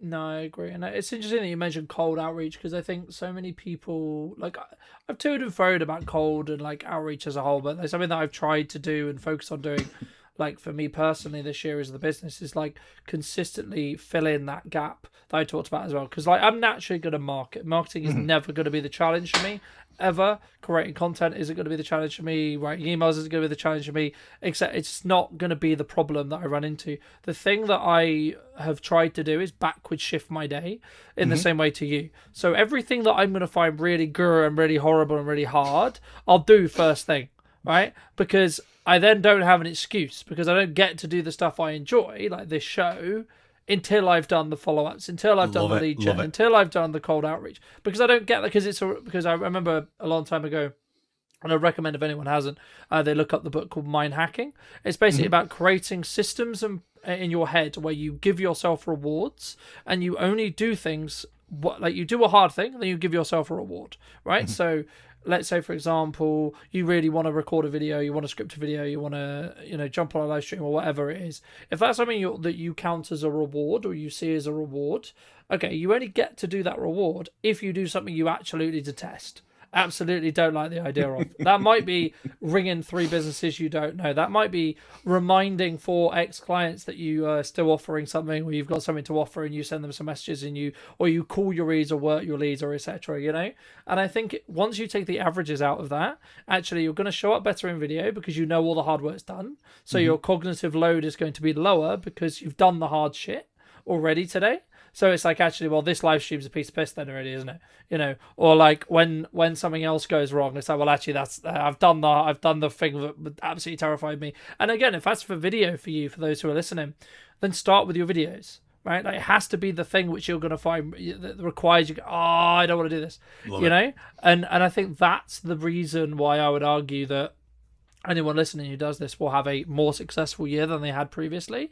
But I guess as a final thought, I mean, has your definition, and this could be quite wooey, but like, has your definition of success changed across the last couple of years? Absolutely. So when I started, obviously my passion for video was still as strong as it is today. I envisioned myself having thousands of subscribers, thousands of views, and thousands of comments, and just making thousands and thousands upon YouTube ad revenue. And I thought, and then when I come to this point, that is a thought that everyone has when they start, but it's also the most damaging thought. So if I completely and utterly directed all my attention to that from the start, yes, I might probably get that, but would I have a business? No. Would I have more of a purpose? No. I'm essentially just showing up on camera and not actually doing anything with it. So my definition of success now is the inversion of my video content, let's say. If that starts genuine conversations, that is success. I don't care how many views it gets. I don't care how many levels of likes or comments or shares it gets, as long as it produces something which then I can actually build on. So one thing I've noticed, and this is a huge, huge advantage for starting video content. If anyone listens to this, please take this away. Your video content can become a self-replenishing content loop. So you post a video on XYZ topic, someone comments, you have a little bit of a back and forth in the comments. You take that comment section, that comment thread, that is the basis of your next video. You can even mention by name. Me and Tony had a bit of a back and forth on this topic. Here's what was said. Here's the summary of it. Here's my opinion. What do you think? Tony himself is probably going to comment. So nice when I remember this, because how often do you get into a comment thread with someone and then they lift that comment thread and post it on a video and mention you and like, oh my God, I'm in their video. Like that's absolutely insane. And I've started doing that. And as a result, it just gets more and more and more engagement. It kind of compounds like that. So the more actions your video actually produces, the more you can actually build on further videos, essentially. So like I said, it becomes a self-replenishing content loop. And then realistically, if you ride that wave for long enough, I don't think you'd ever have to scratch your head and think what to talk about ever again. So I've only just started doing that, but I found that was incredibly powerful. So that is the metric of success for me. What I produce, has it produced some, what I've produced in terms of video, has it actually returned any sort of meaningful conversation? And if it sparks a meaningful conversation, it can lead anywhere. It can lead to more content. It can lead to a chat in the DMs. It could potentially lead to a sales call. So every video, I just want to reach out to essentially one person. That's all. I don't care how the other video does in terms of engagement. I don't care how it does in comments. And that's what I try and preach to people. So like, I have a lot of people on who I service in terms of YouTube content. And if you looked externally, you'd think I'm terrible at my job. But realistically, they didn't hire me to get thousands and thousands of views. They hired me to generate business from the content I helped them produce. So the more specific you are, anyone on YouTube, the only ones that end up losing are the ones that stop, pretty much. Like, everyone gathers an audience eventually. It is completely a war of attrition and how long you last. I mean, there's kind of a two-pronged question here, which is going to be like, content system, you got 30 days, brand new company, doesn't know what it's doing. What's your plan? Number one. Number two, at what point, in your view, should you bring in production? I'd say quality and polish has actually become more important. There are people creating incredible documentaries and full-length short films and all this kind of stuff because YouTube now owns the living room, essentially. It's now the dominant app. So quality has become more important. You really need to have a clear landing page, a very clear offer if you're going to do something like that. Otherwise, I would argue it should just be for awareness. We're a leading organic creative group. So we are specifically specialists in how many views, how many clicks, how many leads can we get you for free. What do you think is missing in marketing today? Long-term strategy and taking new platform seriously. These are my two. Okay. At the moment. Hello, my friends. I hope you're well. Hope you had a good day, evening, or night. Today we're back with James in his space, of course, to capture what's missing in marketing today. But before we begin, James, before we get into it, I'm sure this could be a wonderful conversation. What do you think is missing in marketing today? Woohoo! Long-term strategy and taking new platform seriously. These are my two. Okay. At the moment. What does that mean in actual terms for people listening? So practicality speaking, every probably like 3 months or so, every quarter, you need to be looking at what is on the horizon, pretty much, in terms of new platforms and everything else. So for me, newest contenders to take seriously are things like Substack. Massive. Just got an account on there. And I think there's genuine organic reach to be had. And I think brands don't reevaluate how much should be in their stack enough, depending on how big they are. When brands get to a certain size, the amount of governance that gets in their way is a pain. And I know any senior marketer is going to know this pain of like, we should be doing this. Okay, well, it has to pass through procurement and this and this and this and security. So it's like, it can really get in their way. However, the smaller, medium-sized businesses that may not have that, they can take a quarterly view on what they need to bring into their stack and experiment. So I think a lot of brands see it as damaging if they try something new and then they drop it if it's not effective. Yeah. You know, no one's going to care. No one's going to know. There's so much sea of noise that it doesn't matter if you experiment with a new platform. It doesn't feel right. It doesn't work quite well. So what? Just move on to something else. And then that plays into the fact that you need to take a long-term view. So there's a short-term experimentation, but if you're going to take something like a YouTube seriously, strap in for 3 to 5, realistically, like genuinely. I think sometimes when we do marketing, like I've been thinking about this over the Christmas break, and it's like a lot of clients have said it to me in the past. It's like, what's the return on investment short term? Mm-hmm. And I'm like, in most cases, if we're having that conversation, you shouldn't be marketing in 95% of cases, right? And I think as we look to the new year, I think our people, I guess there's two camps, right? A, I know I need to create demand. I need to create demand for the future. Or B, I'm looking maybe to cut costs because things are getting quieter, etc. Like economic challenge, da da da da da. What would you say when it comes to, like, say, something like Substack? Mm-hmm. Would you personally recommend people lean in? Yeah, it depends on the brand. So I've been looking, obviously, I'm from a B2B perspective. So just, reintroduce myself to the crowd. I run a creative group called the Straw Hat Group that houses a podcast studio, a social media agency, and a marketing consultancy in one group, so you can get everything you need in one place. The whole purpose of that now is I need to take a long-term view of where something like me should be, because it's a bit of an oddball. So platforms like Instagram and Facebook are so heavily oversaturated at the moment, it's quite hard to get educational content to be seen unless you take a wacky approach to it or a very stylized approach to it. So this is why on Instagram, for instance, the cinematographers and the photographers are killing it right now if they can get the balance between video and photos right, because of how engaging their content can be. Yeah. However, if you are a law firm who likes to take this a little bit more seriously, much to your detriment, then you're going to struggle maybe on Instagram these days. Whereas something like Substack is a green territory for you to really double down on some really thoughtful, cerebral stuff. And people are on a different mindset on there. So from that perspective, that's why I'm kind of obsessed with Substack at the moment and why people should take that seriously. And then just in terms of looking at the balance between short-term goals and long-term goals, when I start a relationship with any client, I make sure it's very, very clear that, like, our service, we're a leading organic creative group. So we are specifically specialists in how many views, how many clicks, how many leads can we get you for free, right? Yeah. If you need short-term immediate, there's a separate partner and service we use for that. So it's very much like, okay, we need to really redefine in 2026 the ideas of what people have as marketing. Digital sales, I think, needs to become a term we use more often. So whether it's Meta ads, Google ads, TikTok ads, whatever, that is digital sales to me. You know, if you're doing a specific ad campaign for a specific goal for leads for a particular service, that's digital sales, right? That's short-term digital sales over here. And then everything else, organic marketing, organic brand building, that's actually marketing. Get people to give a shit about what you make and do and serve. And then over here is the outlet to buy it. Yeah. So as long as we have that distinction in our brains, and I'm very upfront with clients, like, to bring the agency side for us, for instance, is like, okay, instead of bringing on one social media manager for a similar cost, you bring us on and we can do it all with more experience, more kit and more strategy. That's the selling point. And if you're not in a position where you can bring on a social media manager, you're not in a position to work with us. Yeah. So that's how I'm phrasing it, and just trying to help someone as much as possible when I'm in the room or the call with them anyway, just see where they're at, because that goodwill usually passes on.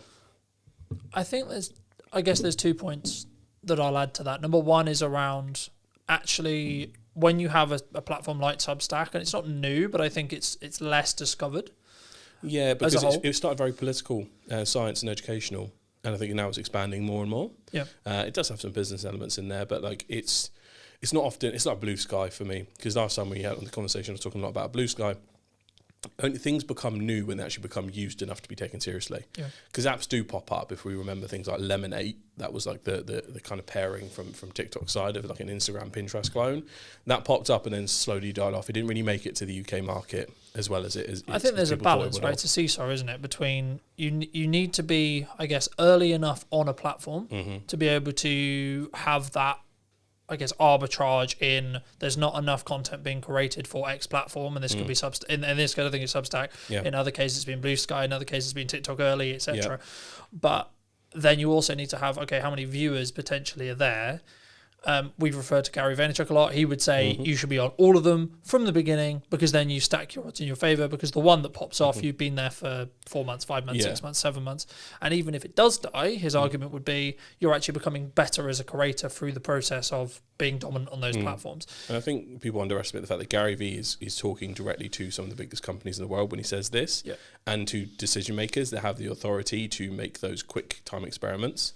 Whereas a lot of people don't feel like they're able to talk to those people. And also, I guess that's why he's so brazen with it, and he can just say, which it is true to a certain degree. Because you also this founder or CEO that might get inspired by a message from Gary brings that down like a hammer on his marketing team, and his marketing team go, we barely got the resource to keep up with what we're doing, because organic social is, for lack of a better phrase, a bit of a bitch in terms of resource. Like that, from how much video has become more important to the level of graphic design you might need to be doing to be actually interesting, it's almost impossible for usually the underinvested social team to add new platforms on all the time, which is why people like us exist. So yes, I agree with him, but I like to just keep an eye on things until it's like, okay, I think that's viable, because the UK is an awfully skeptical market, I've noticed, especially with new platforms. I think that I guess the thing to be aware of when it comes with that, though, is like when you're looking at that size, arguably they have more resource to be able to funnel into the experiment regardless of what goes wrong, because their cash burn or their pot of cash is going to be larger, in turn means they can do it for longer and they can sort of experiment, and even if it doesn't work, the world doesn't end. You know what I mean? Experimental budget, like that's what it's for. And again, Gary has Media. People, that is a direct sell for his service to go, here's all these great ideas. Oh, you don't have this. You don't have the resource to implement. Oh, that's convenient. Yeah. Who has two thumbs that can help you with that? This guy. So that's why he does it. But it's still 100% true. But that is why our job is to watch these platforms like a hawk until they're really viable and they're a right fit for a right client. But this can also happen within a certain platform. So, for instance, we take YouTube right now. Obviously, YouTube was the same game for ages. Then Shorts arrived, changed the game. But now things like, I'm seeing more posts from the community tab than I've ever seen before. And I keep seeing image carousels via YouTube. Now, you don't unlock that feature until you've hit a certain milestone on YouTube. I can't remember what it is. But, you have to put in the work to unlock that feature to then get those organic views. So actually, you need to look at the features within the platforms you already have. Are you over-indexing or under-indexing on certain things? And are you running a strategy from like 2020, which a lot of people, especially on Instagram, still are? I guess the question that some people would be asking, because a lot of people, as you may know, who listen to this are solo entrepreneurs, smaller teams. They don't have massive resource to chuck at Substack, to chuck at maybe Meta, etc. I mean, quickly on ads, like something that I find working really well right now is taking, we sort of touched on this already last episode, but I think to reiterate it, I think it's important to take the content that already works organically and then amplify it. 100. Rather than let's just create a piece of content and chuck it on an ad. Because I think, I mean, I guess what is your view if someone is looking to allocate a little bit of spend on ads? Maybe it's just awareness, maybe it's lead target, etc. But how should they go about actually finding that creative? Because a lot of the work we're potentially doing this year or looking to do is, let's create a specific video that does a specific job, right? Most of which could be under a paid channel, right? But how do we, as a generic, because you can't move anything unless you've got data. So what would you say when you were looking at a client or talking to a client or talking to the people listening? How would you say someone should tackle, let's get our teeth into maybe a little bit of paid or target a little bit of organic? Like what level of experimentation should be really following? A minimum of a month experimentation with a smaller tester budget of what is your proper budget. So say if you've got $1,000 to spend for the month, I'm taking 200 of that and I'm going to be testing like 5 to 10 different ad creatives against each other. That can be finding a piece of organic social that's along the same lines as the campaign you want us to run. Let's say it's a reel of you talking about something specific. Okay, cool. I'm going to run that as my control group A. B, take that, tweak it, maybe with like visual CTAs on the actual video. B. C, add in a bunch of B-roll that's more familiar, more engaging. Right, now I have 3 variants of that one video that I know is performing fairly okay. Now can I take the transcript of that information I talked about and turn it into visual carousels? That is number 1. So we test the photos against each other. And then can you actually get maybe some kind of quote creative alongside photos? So like you've ever seen like a picture of someone with a quote underneath, swipe the different picture, swipe another quote, for instance. So you can try that against each other. Just with that, a little brainstorm alone, there's 5 different ad creatives there to run against each other, see what works with that 200, 2-week period minimum, see what works. They've just done a major algorithmic change to the Meta backend anyway, so it's a lot smarter than it used to be. You're not going to have to mess around with manual bidding or anything. It's just about selecting the right thing that you want, and then making sure that, because that test is, obviously the creative is one thing, getting the clicks is one thing, but most of the time companies underestimate a converting page. Like the website part, if is the most important part really, because a lot of the time even shitty ads get clicks. Yep. Because sometimes it can be by accident. But oftentimes, if that website doesn't look good enough, if the social proof isn't there, if it doesn't feel trustworthy, if they're not slick enough, if it loads too slow, game enders. And you've got to find out, using that tester budget, one, which creatives work okay, and two, which of these actual things could it be on the website? And it's a process of elimination. So you have to go through and see what works.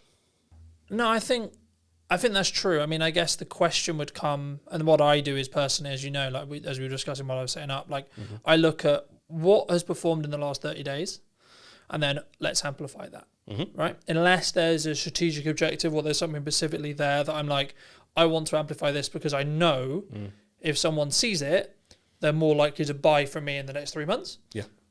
I guess the overall question, and something that I'm interested in for me personally, has been seeing how my carousels or my image posts have overperformed as a solo creator who is someone who's very video dominant. Yeah. I think for me, there's kind of three things. Like, one, you need to build habits around like what you're going to create consistently. But then number two, then be willing to experiment on organic social where it costs you nothing. Yep. And then follow the data rather than follow the hunch when it comes to paid, right? And I guess, I don't know, I've been doing a lot of like thoughts around paid strategies as a whole, but I think for me at the moment, and I'll be interested in your review, that's why I'm asking it, but like the retargeting reach and the getting the leads through the ads, I think is actually maybe an underrepresented part of paid. Yeah. And I think you really need to have a clear landing page, a very clear offer, if you're going to do something like that. Otherwise, I would argue it should just be for awareness, right? Longer term tail. Yeah. Let's bring more people into the top of the quote unquote traditional funnel to get more people to know you exist. Yeah. Do you think from a B2B, yes. Yeah. Do you think, because a lot of the audience, as you may know, is like B2B. So like from a B2B point of view, is that the arbitrage? Is that the thing we should potentially be spending ad money on when we can afford to do so? Because it builds that pipeline further, bringing more people in the top end rather than let's just look transactionally. It's like, I'm always very cautious when it comes to doing paid ads for like just transactional sales. Yeah. Because I think it goes downwind of or downstream of everything you do marketing, right? Yeah, exactly. B2C standards are often applied to B2B marketing teams. And I know they know this pain because the immediacy of what they are asked to get is always applied to what is usually a 6 to 12 month sales cycle for most B2B companies. And it is strange, but it's just mostly an education thing. So if you brought in your senior leadership and your sales team and it just did a quick 30-minute to an hour sesh on exactly what the marketing set up to do is to generate demand for these guys to scoop up when it's ready, right? Because people do not buy, especially like things that could be a minimum year, 6-month contracts, right? Sometimes 2-year contracts. They don't buy that from an IG ad. They don't buy that from a LinkedIn ad straight away. There's going to be, the funnel exists for a reason. And I think we all need to recalculate how exactly we allocate value based on those leads. So that's step one, mindset shift. Step two is looking at how do you just take this content? How can I help people as much as possible with what I'm making here? Like from an organic perspective. And again, going back to what you should test in terms of format, that lineup I talked about earlier with the 5 different types of ad creative based on what's working, tweak what's working, go balls to wall, see what happens, an image version of that, right? That is all cold. That is all just like completely new people. They've never met you before. We're trying to get some awareness into the funnel. I think the data capture part should be really important. So B2B brands, most of them do have a newsletter. If they don't have one, they should. Even like, I've been ignoring that. I'm going to be doing that this year, right? So in my head, an email captured and someone into your ecosystem is just as valuable as a direct call. Because client product fit might not be there for the person who's booked in for your call. We've had many a call with people that's like, actually you probably need this, you probably need that. So data capture and refocusing how we do things like lead magnets. Again, you might have seen a trend where people go, oh, here's 5 tips to do this, whatever. By the way, I have a whole guide to do this. Just comment guide down there and I'll send it to you, right? That should be the new meta for B2B advertising, both organic and paid, because you can just amplify that. So think about how you're creating lead magnets, think about how you're doing data capture, and for your senior leadership and sales teams, they need to re-educate themselves, or you need to educate them so they're not applying e-commerce standards to B2B paid. Because that's what's really, that's why marketing and sales always bump heads. Sales think it's automatic because you can just spend $1 bajillion and then hear all the people. That's just not how it works. Because trust is built over time. I was going to say, I mean, especially in an AI world, a lot of the conversations I'm having right now is like the only reason why I'm having those conversations is because they trust me, and that wouldn't exist in a fully digitized, fully AI, like question mark. I guess like just picking your brain, because I know there's going to be some people who are asking about it, about lead gen. Yeah. What is it? Make a PDF, send it to people. Is it, here's a video? It's like what? When we say formats may vary. You can do it in any way now. So you could make and host your own course, right? You could create a PDF downloadable. You can make an exclusive 4-hour, video tutorial on something that's kept behind an info wall. You can give away whatever the hell you want, but it's whether it's enticing enough or whether they trust you enough. So this is why the overall strategy of how organic and paid play together are almost just the same as how marketing and sales need to align with each other. Yep. So, the sales team are there to scoop up everything once they're ready, because no one buys stuff in B2B if they are not ready. Yep. You can't, this isn't like a used car salesman conning you into something, which I still think is a stereotype. It just doesn't happen. At least in the UK market. We're far more careful, we're far more skeptical. I don't think it happens at all. I think people, like, this is kind of why I push back on the whole objection handling thing, to an extent. Yes, there is value in doing it, sure. But actually, in a nutshell, if someone doesn't want to buy it, they don't want to buy it. Yeah, I've already bought before I've talked to the salesperson. Your only job for me, if I'm already in a sales call with you, is just don't piss me off. Yeah. There you go. Just don't get it wrong. Yeah, because all the work is done for me beforehand. I'm that type of shopper.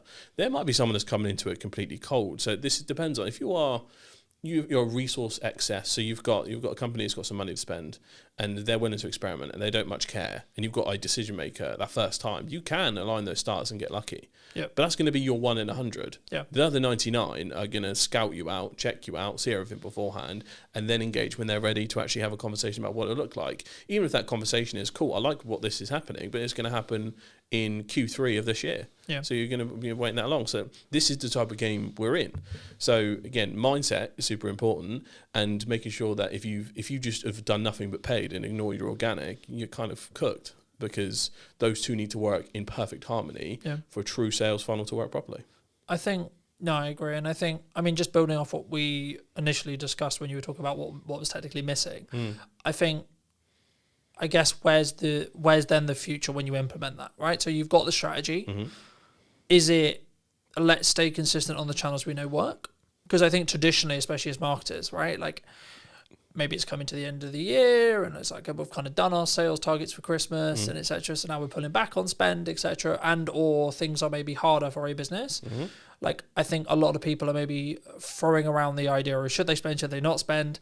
And that's a commonality across January. That's a commonality in when, I hate using the term, but when things are harder, right? I think there's always stuff going on. I think that's why you need to consider it. But I personally see it in two camps. I see ones that will grow through that by continuing to spend and continuing to adapt and keep things moving forward and keep things that they know work, either midterm or long term.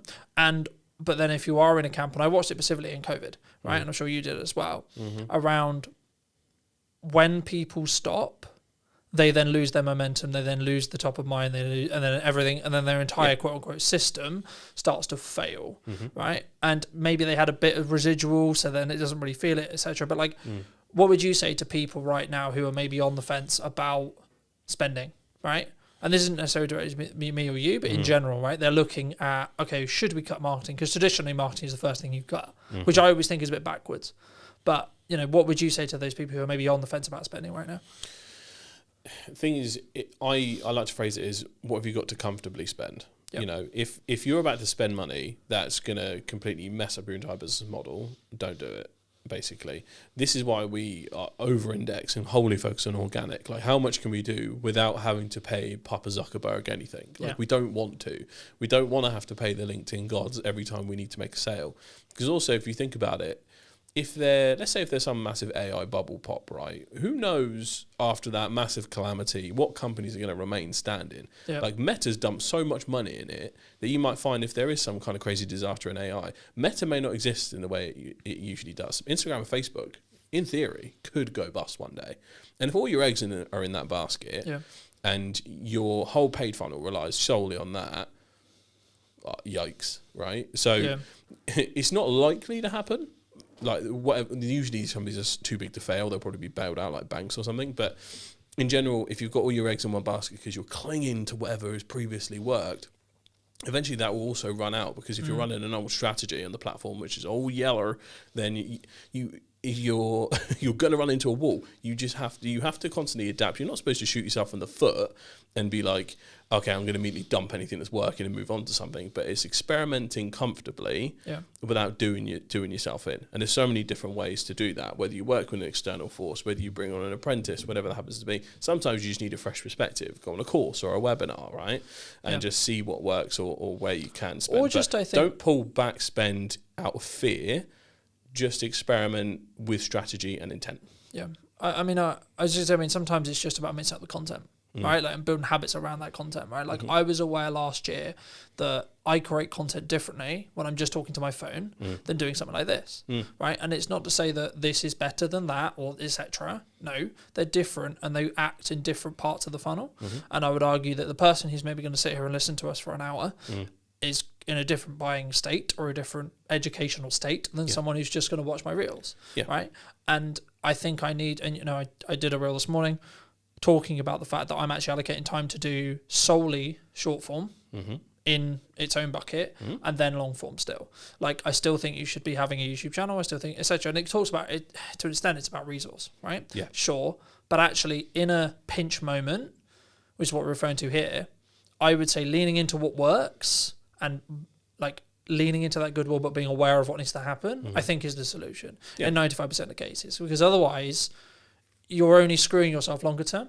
Like, you might save like X amount and you might be fine for maybe another month or two if sales are slower. But also then what happens in, Q2, Q3, Q4 in that respect? I mean, what 3 things have you seen change in the last year? It was about a year ago when we did the first episode. Yep. In that time, looking into 2026, what would you say has changed in regards to either the landscape of marketing or like social and organic creative as a whole? Quick fire. Rise of AI content and how it's been perceived, both negatively. It's pretty much negatively, to be honest. 2, a drop in organic reach, 100%, and 3, the arrival of new platforms.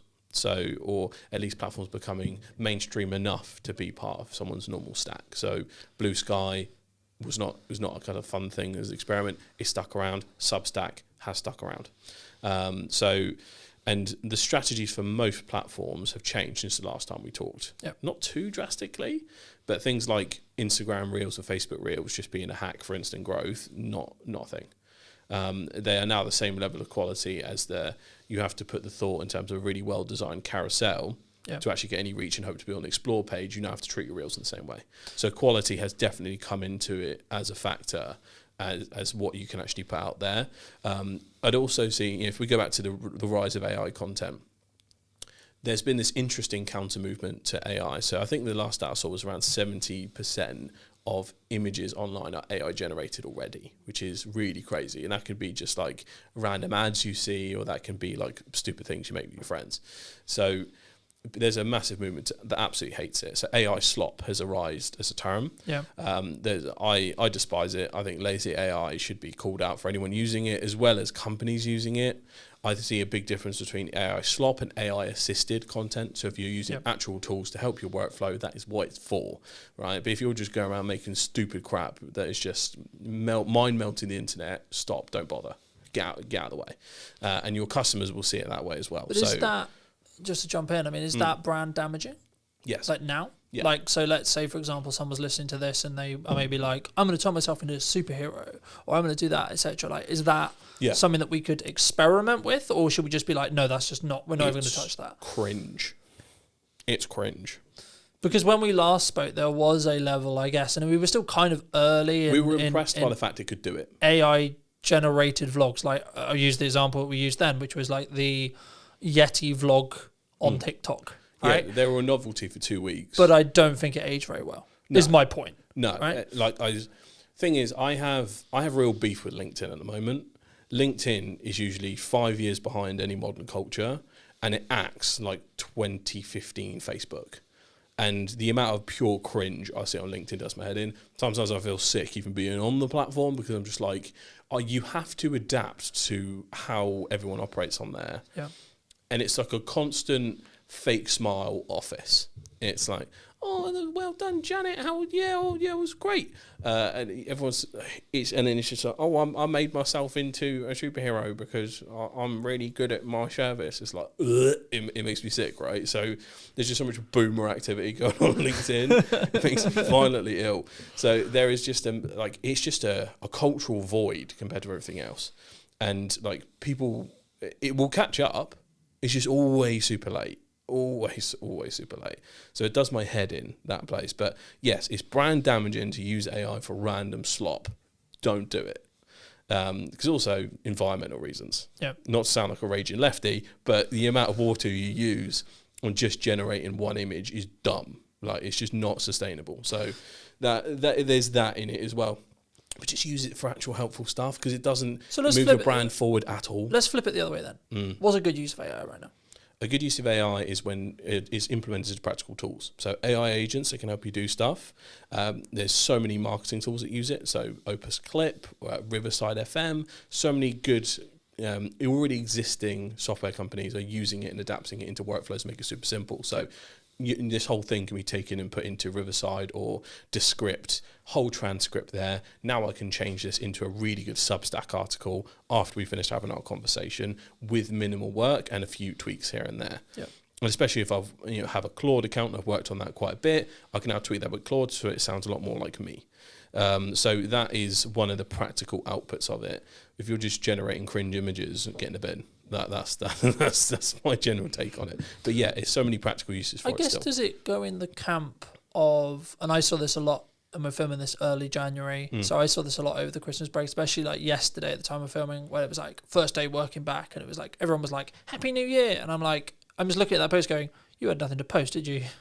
You had nothing to say that was actually valuable, right? Yeah. Because okay, I get it, sure, good idea, but if you had something valuable to say, surely wouldn't you swap that out and then add on the tag on the end, Happy New Year? Or if you wanted to do a Happy New Year, like, the kind of similar was like in some ways the Happy Christmas, or like those kind of. I mean, guess does it go in that camp when it comes to like, oh look at this cool thing? I remember there was I don't know whether it was a trend, I don't know whether you saw it a lot, but like there was this thing over Christmas which was like everyone was turning themselves into an elf.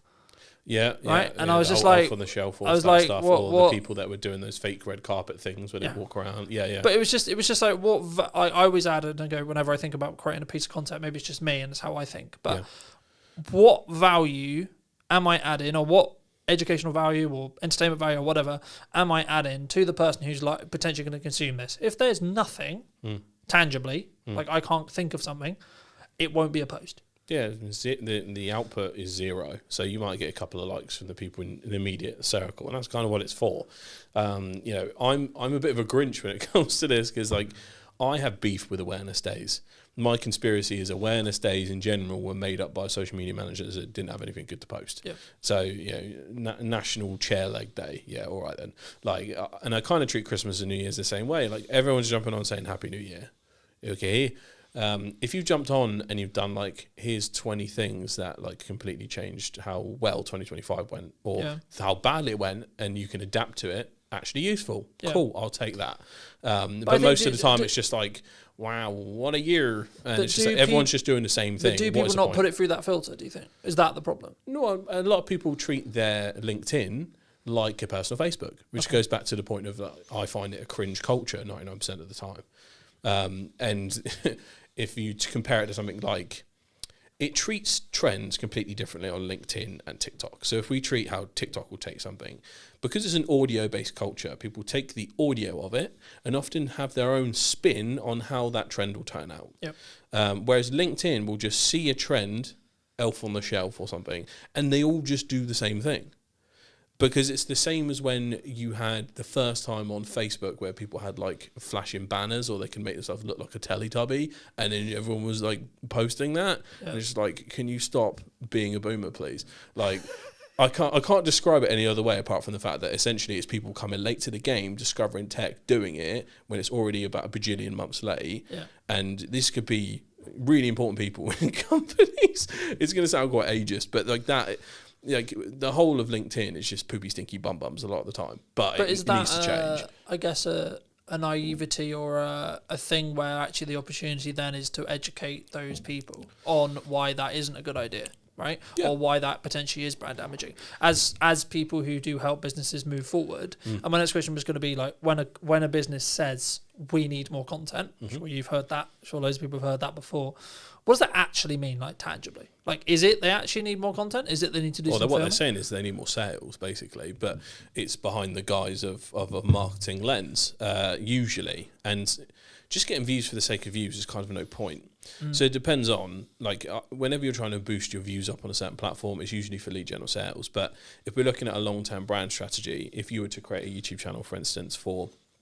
Go back to the example of a law firm, which there aren't very many good UK law channels that could be doing so much to prove their expertise, educate, entertain, inspire people. So, for instance, there is a guy I follow on Instagram. His name is something Jobber. He reviews traffic accidents people send to him on Dashcam, and he points out who is at fault. Right? Yep.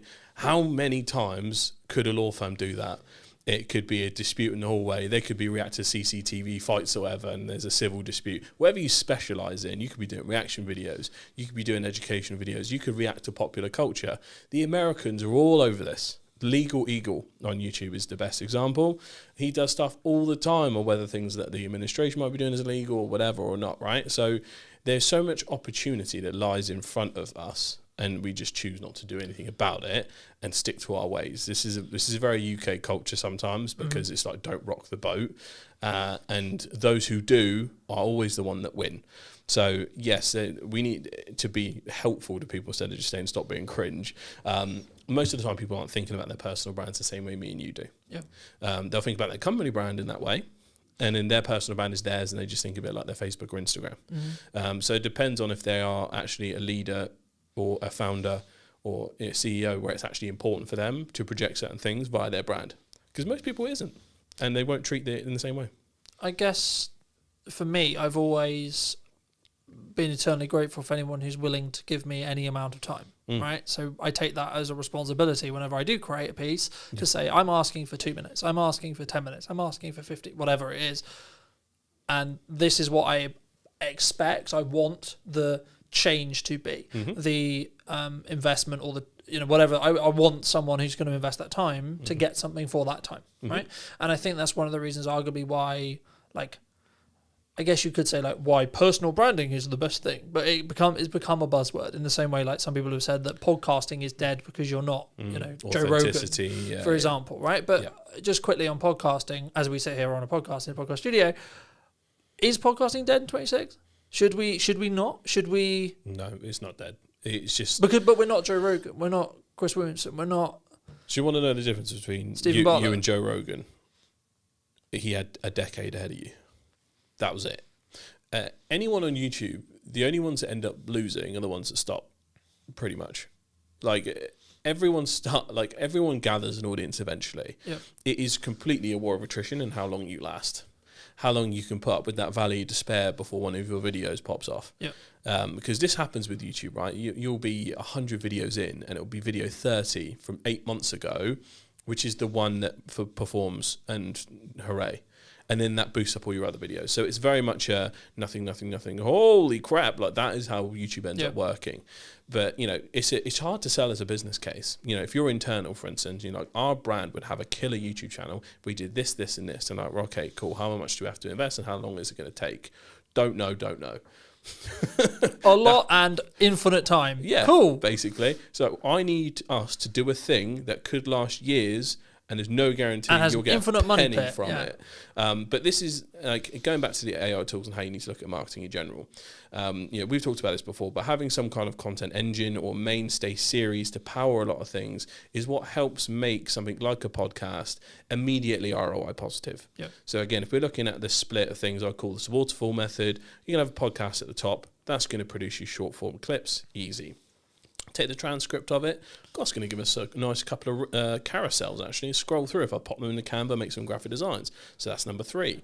Oh, cool. I can take the summary of some of the conversations I've had over the past month. That's my monthly newsletter. Packed to the brim because I've interviewed 5 people, 4 people during this month.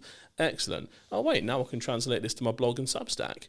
So one activity has gone all across this. Plus the fact that if you work with your sales teams, you've now take that lead magnets, subjects for webinars that you wouldn't actually have to deliver, because if you've got a sales team that has all of this information, that we used AI to go, hey, turn these 4 podcasts into a really informative webinar for our sales team to deliver, you could potentially do that with a couple of tweaks here and there. So with the right system set up, with 0 subscribers and 0 views, you create an ROI positive system because you've created a content ecosystem from day one. That's what we implement for our clients, and that's why it's a multi-pronged approach, and I know you do the same for yours. So yes, you just have to make the system work. And as soon as you explain that once, you're like, oh, I get it. So it's a reframing the conversation, make sure you put a practical business spin on it for those who aren't in the world of social. Because a lot of times people just aren't. And I literally put out a video on this yesterday about how people's preconceived notions of how they feel about certain platforms and social media in general impacts how they go about business all the time. Yeah. Like whether it's TikTok or whether it's just social media in general. Like I've talked to so many like senior leaders that are like, oh, these kids today and TikTok. Again, it's like they're dancing, James. Yeah, it's just I thought it was just for kids. It's like, okay, it's not. It's not. 55 plus is the fastest growing demographic. I talk about that stuff all the time. It's so incredibly important, and there's different pockets of it because of everything's algorithmic. Everything is interest-based. So yes, as long as you can wrap your head around the fact that as long as you create a media ecosystem for a new world of interest-based media, because it's not the social we knew, then you're going to win in the long term. So find a system that's affordable for you to do, whether it's 1 video a month or 1 video a day, and go for it. Yeah.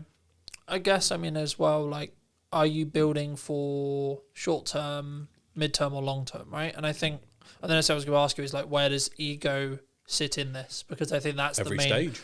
I think, to be fair, I think for me and the people I speak to and I speak to consistently, that's the actual undoing of anything good that they could do. To be honest, it sounds horrible, but why? Either their ego is too like, no, I couldn't possibly do that, or they, in some ways, they want to do it, but also, I guess, in crux, that really links down to self-esteem. But like, especially for people who are starting out on video, like we're both very prominent on video, I'd argue. Why are we able to do that versus someone who's maybe got a lot of knowledge but is sat watching this going, A, that's really terrifying, or B, I don't know how to do it. I don't know what, because sometimes there's like a psychological barrier, sometimes there's a technical barrier, or both. To be honest, everyone's insecurities manifest differently. So my insecurities would manifest if I wasn't doing this, because I'd feel lesser than someone that is. And I've got to eat, right? So it's a case of, back when I first started my agency, I used to repeat this phrase to myself over and over again, is that I will do what others will not to succeed. And it's very hustle grind culture, and it very much was back then. Apologies past me, but like in general, like I was just like, I will get on video, because I was I cannot tell you how petrified I was back then. Because if we put ourselves in the perspective of someone creating a startup, if they've just been in a marketing agency, for instance, which was the case for me, I'd been in like 4 or 5 marketing jobs before that, been in marketing for around 5 years, and then I randomly go, okay, cool, time to start the business. I'd gotten Fiverr, I'd gotten enough clients to get me started, wicked, I'm about to start. And I realised I have no method to make sales. I don't know how to get anyone that wasn't just coming to me on Fiverr. I was cooked. And I was like, okay, time to look into something like LinkedIn. And then I realised, oh my God, I'm only connected to all the professionals I've worked with who knew exactly what my skill sets were at that particular time, and your brain goes right back to when you were sat at that desk as a junior next to that person who knew more than you. Yeah. And that judgment, it feels like you're like doing a TikTok dance in front of them in the office How you used to work dare in. you possibly create a video, James? Yeah, and it's because in your brain you're like, I don't know as much as these guys I'm connected with. I know I don't, and they're not posting videos, so why should I?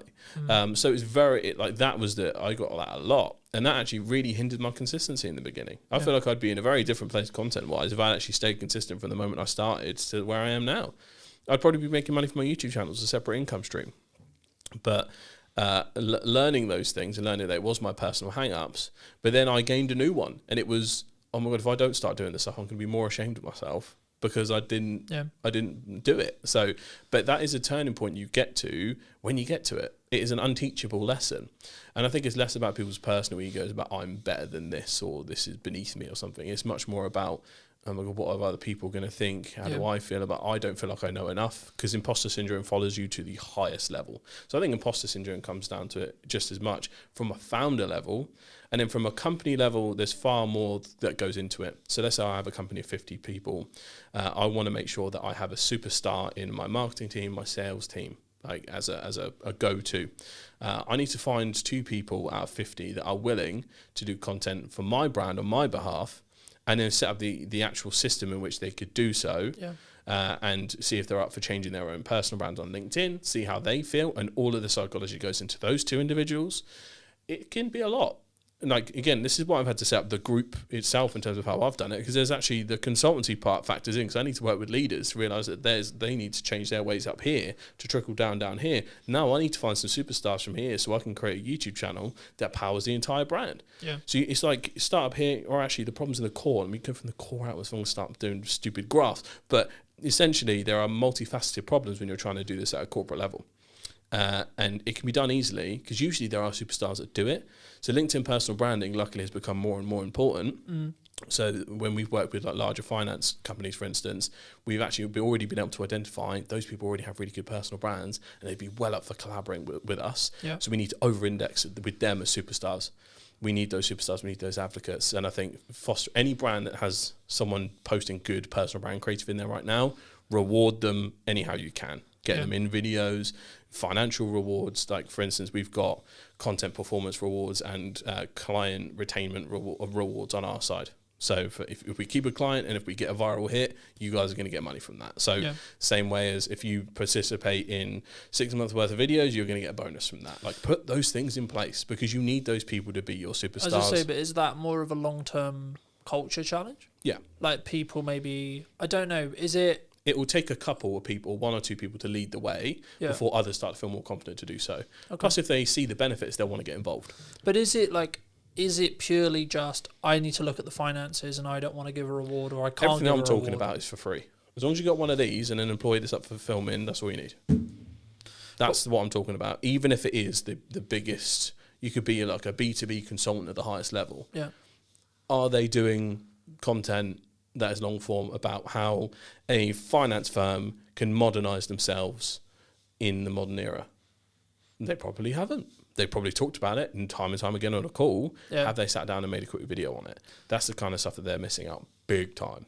But I guess it's I would call it the opportunity cost of not doing it. But I guess for them, it's why should I do that? Why should I spend the time playing devil's advocate?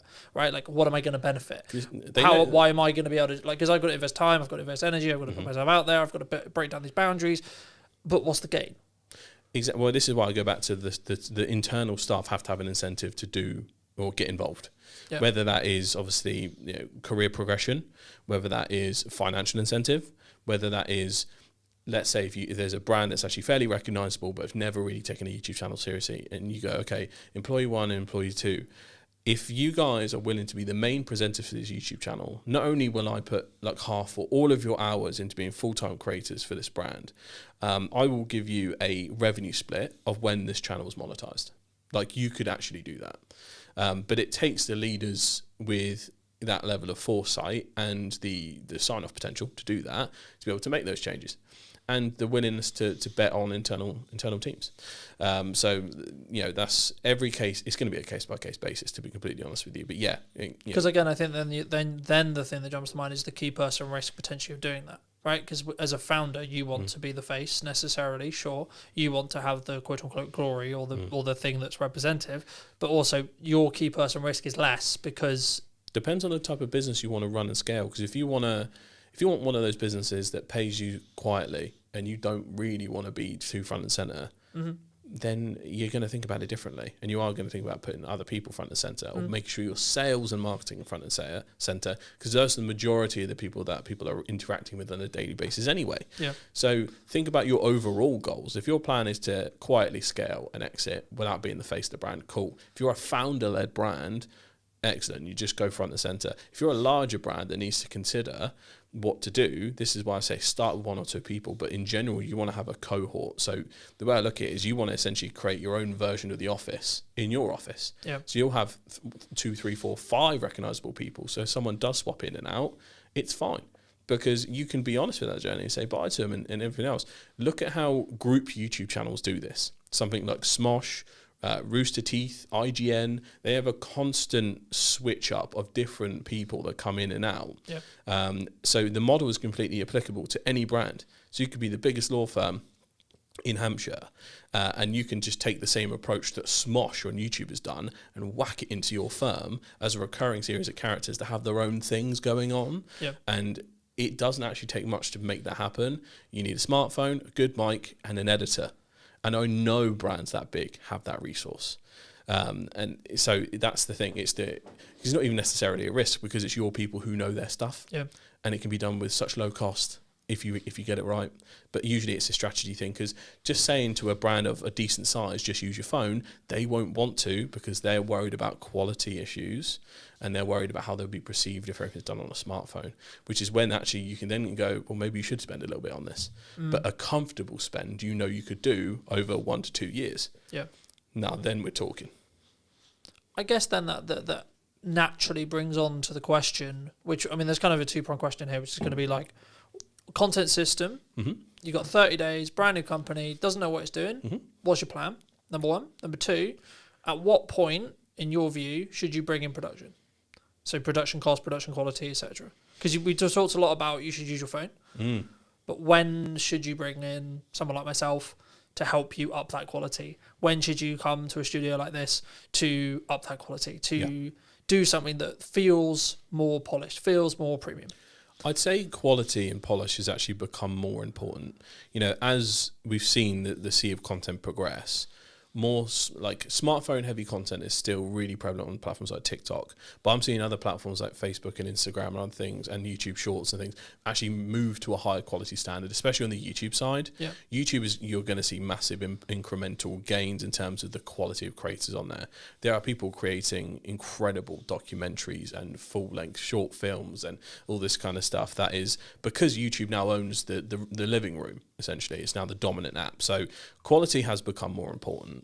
Volume is still more important if you're starting out. So to either answer any of these questions, you'd need to know what industry that client's in. You'd need to know who their ideal target market is. And you'd need to know what the goals of the leaders or the founder is. Because ultimately, if it's like, I'm not really too fussed, I'm probably just we've got a good sales system going, I'm just going to sell and exit later on, cool, don't even worry about that, this isn't for you. Yeah. But if it's someone that I need to scale, I want to double the team in the next 2-3 years or something, like, excellent. We need to make sure we get you a real good organic baseline right now that's going to feed and support all the paid activity and everything else. So that's when you build a content system for that person. So if we take the example of someone who's in B2B, it could be, if we go back to a law firm example, because it's constantly on my head these days, we know that their clients are really going to value trust. They're really going to value that the quality actually will play a factor into it, because are you going to trust a lawyer running around on a smartphone? Not 100% sure. It doesn't mean to say that they can't have any personality. So I think people get authenticity mixed up with shoddy, or just handheld quality. Yep. Like, you can be just as authentic with nice cameras like these as you can with your smartphone. So don't get it twisted. Let lawyers be themselves. Don't, as strange as it sounds, make sure they don't act as loyally as you think they need to. As you can tell by, if we take an example of politics, anytime any politician sounds like a politician, we all hate it. Yep.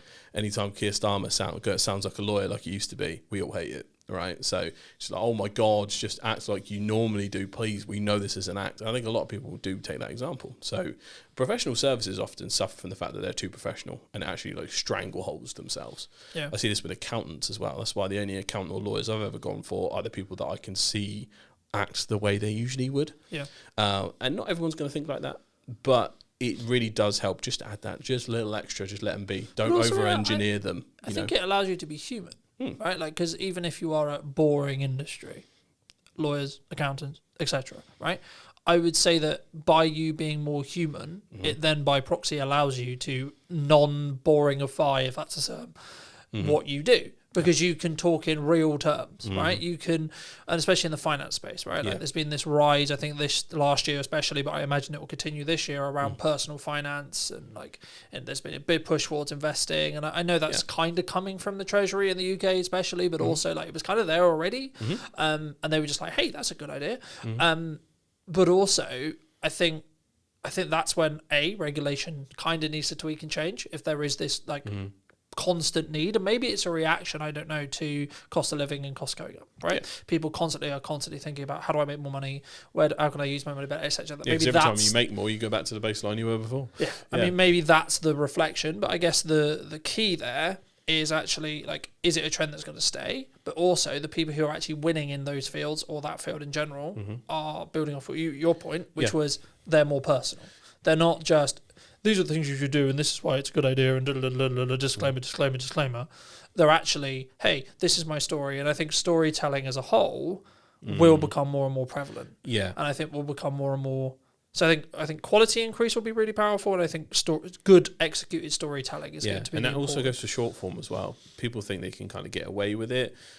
Even the clip you choose from a podcast has to tell the best story it can from the moment you do it, and that's going to go from podcasters who know they're talking in a bite to how do I make this a really nice thing that will end on a nice point. I think people will come through it and all so on and so forth. So yeah, I think you're 100% right on the storytelling part, because if I'm taking an example, go back to the law firm, if their content ecosystem is the center of it is their YouTube channel, and they do reaction videos for like civil cases, and they do commentary on what might be changing in terms of policy, but if they start each video with, hello, today is this, we will be covering this, you can be like, start with a couple of images. The year is 2026. The US has just invaded Venezuela. Was it legal? Like, that kind of stuff that builds the narrative, the hook. So in YouTube theory, there's often the title, thumbnail, and the first 10 seconds are the most important part. YouTube is a click and watch platform. We'll chuck it on at the end of the day. Whatever's on your homepage, whoever's going to win the fight is that the one that has your interest nailed down, and the thumbnail title nailed down. But there's something that happens in that 10 seconds and just after it, which is you have to confirm the click and leave another open loop. So that is, okay, we've got your attention, it's fairly good, and now there's you know what you're going to get out of this video. So that's what the first 10 seconds is for. Now we also open another open loop, which is, and also, does it impact this? Or how does it impact you? That's the open loop that you need to create for them to be intrigued on the rest of the video. So it's all very much fishing and storytelling. That is when it might be harder for internal teams to pull this off with that level of storytelling, unless they have someone who is very familiar with YouTube, knows that strategy, because every video is an opportunity. I think that comes in time, though. It does, I don't think you need to go from, we're going to start doing YouTube videos, to here's the perfect opening sequence that means that it's going to get 20 million views, right? And I think the key is start, get the 1%, and then look how you optimize those things, right? Is there a thumbnail? Could you put money into thumbnail designing, or could you specifically put a member of the team who's on that content team? Right, your only job is to create thumbnails, right? Your only job is to like execute on thumbnails, research thumbnails, look at thumbnails, look at title description, etc. Yeah. I guess as a maybe a final point, what would you say to people who, this is what I would call commonality, right? Where someone is on Instagram or they're on Facebook or etc., and they've got kind of plateauing views, right? Maybe on LinkedIn as well. Like maybe they have a couple of outliers, but most of their stuff is like, I know it's roughly going to get 200 views. I know roughly it's going to get 400 views. I know roughly it's whatever their baseline is.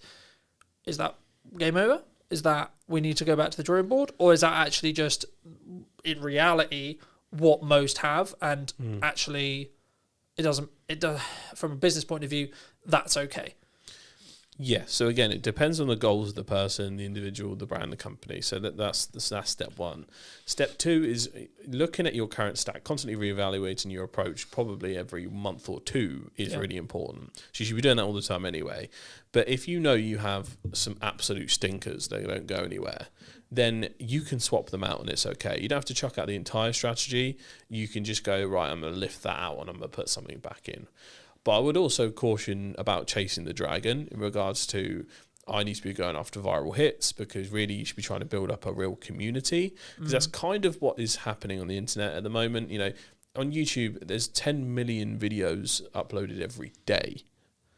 Every day. Like, you are in that level of saturation, and that's obviously a global statistic, but you know, you can try and get the most viral mega thing ever and compromise on what you actually might believe, how you tend to do the style. You could invest too much of your resource in trying to chase that dragon, or you could either try and improve incrementally what you do in that stack. So if you know there's a series that's actually performed well here and there, that shows potential.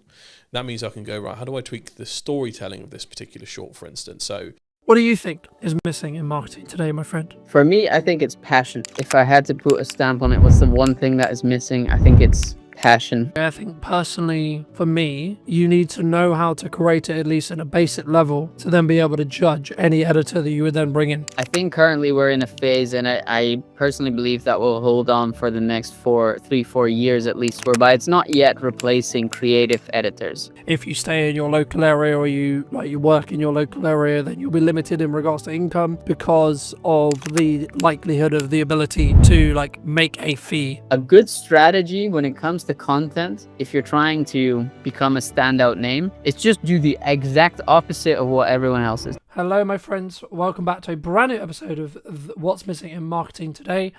So this week, I'll be interviewing Ryan, who's a content strategist and also, of course, a video editor.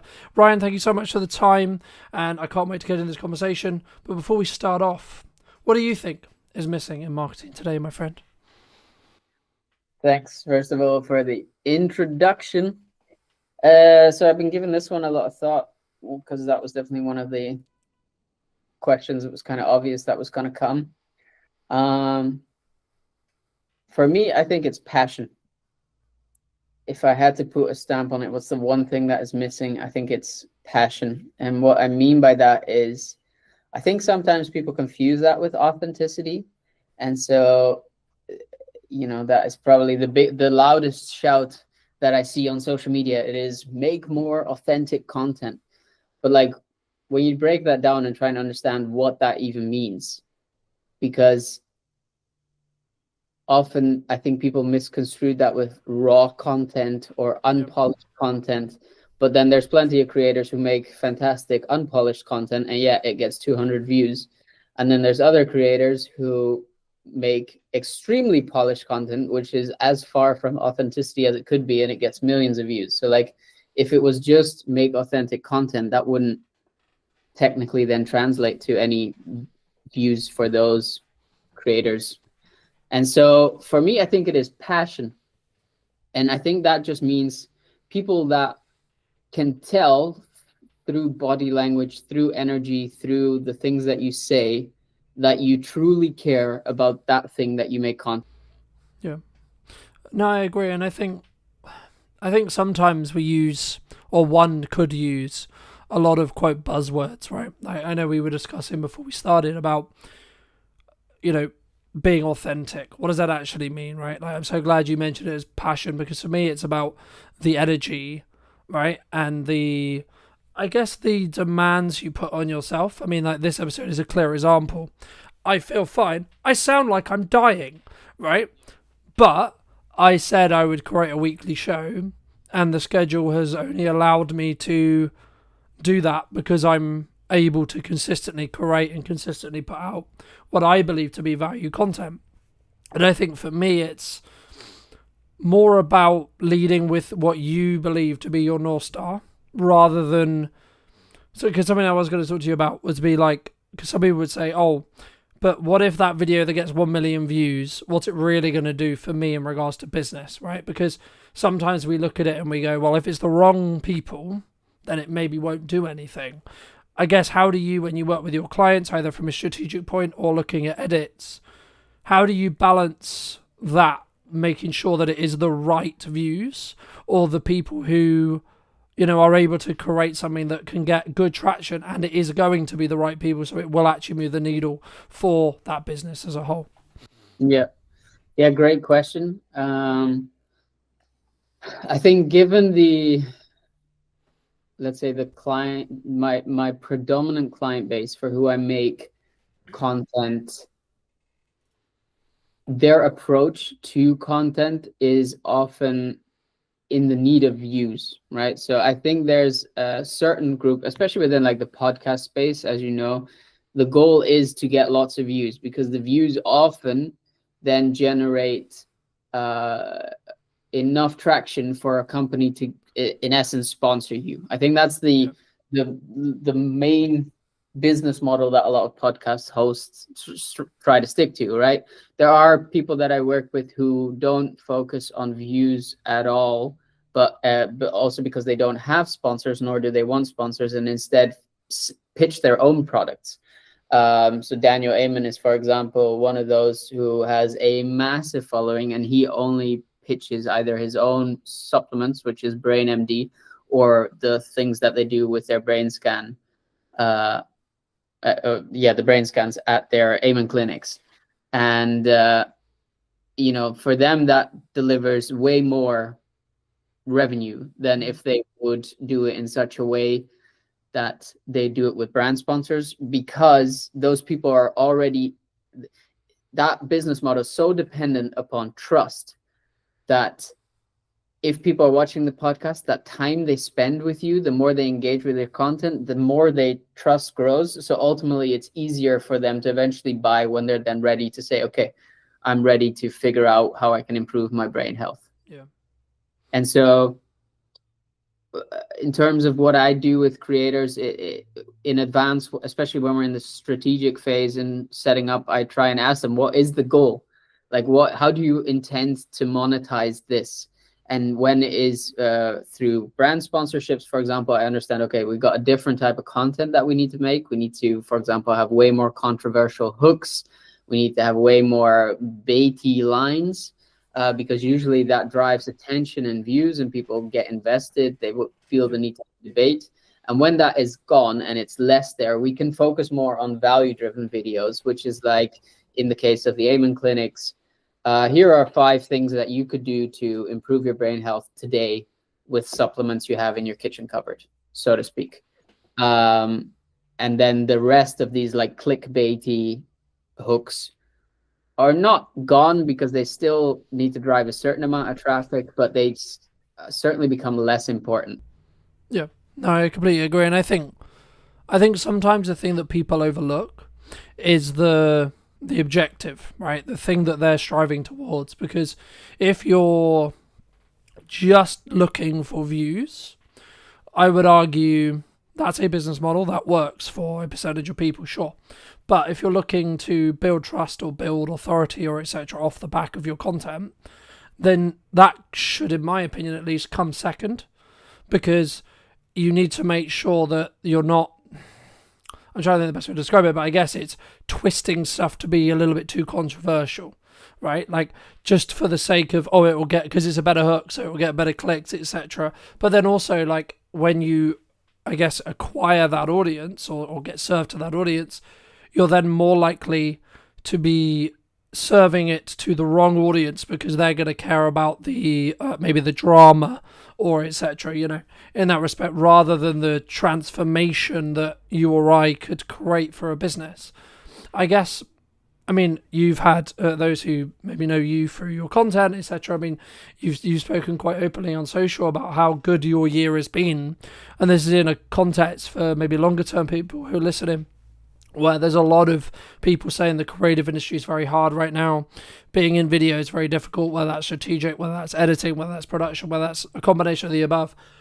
How do you look at it from a perspective of maybe what should you do? And or what do you think has allowed you to stand apart when others are maybe struggling? Yeah, great question. I think first point that I'd want to say is I wouldn't be I wouldn't be the type of person to tell you should do anything. That's first of all. I've just done a bunch of stuff based off of what I've seen other people do. I've taken advice where I felt it was necessary, and I think where I got good is getting advice early on in my career, especially when it comes to content creation, to double down on the things that are driving results.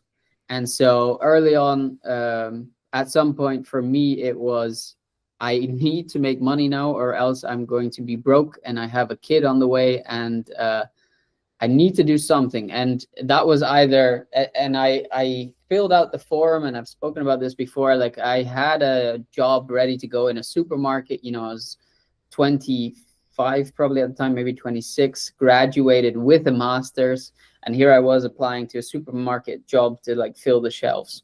And luckily, literally the same week that I decided to do that, I ended up getting my first client, Joe Bidender, who invested, who basically took me on as a part-time editor. And because of his support and his demands, I realized I kind of found what some people refer to as their niche. And so I saw the opportunity in making more podcast trailers. I saw that podcasts were growing as a general form of media. I knew that with Diary of CEO being the leader, they will have set the standard for what you need in order to make your podcast successful. So I knew that would be more people looking for trailers.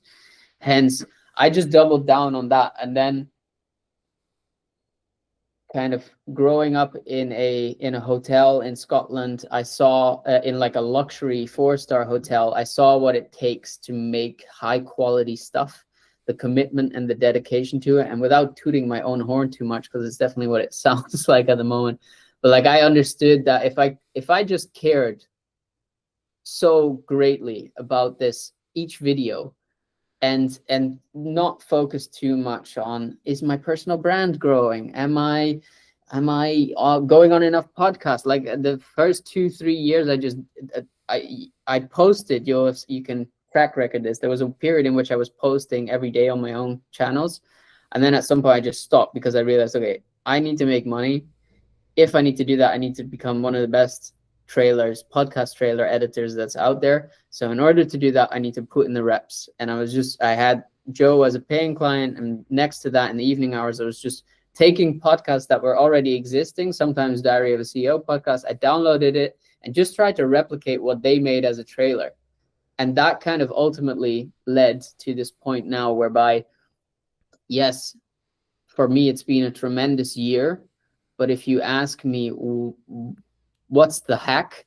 Just work 3 years at the thing that that people or the industry or feedback is telling you are great at, and then just produce that, and be willing that if it doesn't pay you out right away, to take that job, right? To take some side hustle, knowing that that is the kind of longer term vision to focus on.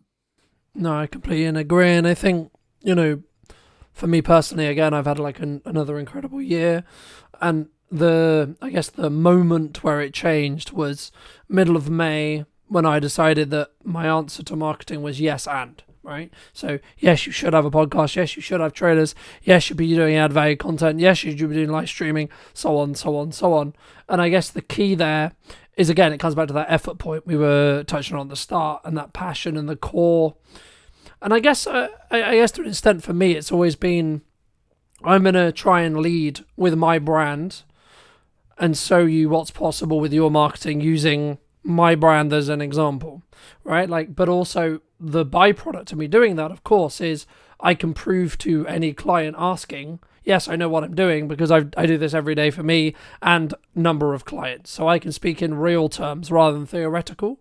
And I think sometimes people, wrongly or rightly, or whatever they end up having, they speaking a really good theory, especially in the space of like video production, where there's like this subculture around like we're going to train you to be a really good video production professional and etc. And like I'm not trying to smoke on those people, but like for me, it's like if you're not in the trenches every day, what worked for you 10 years ago or what worked for you 5 years ago or however long ago it was may not necessarily work now.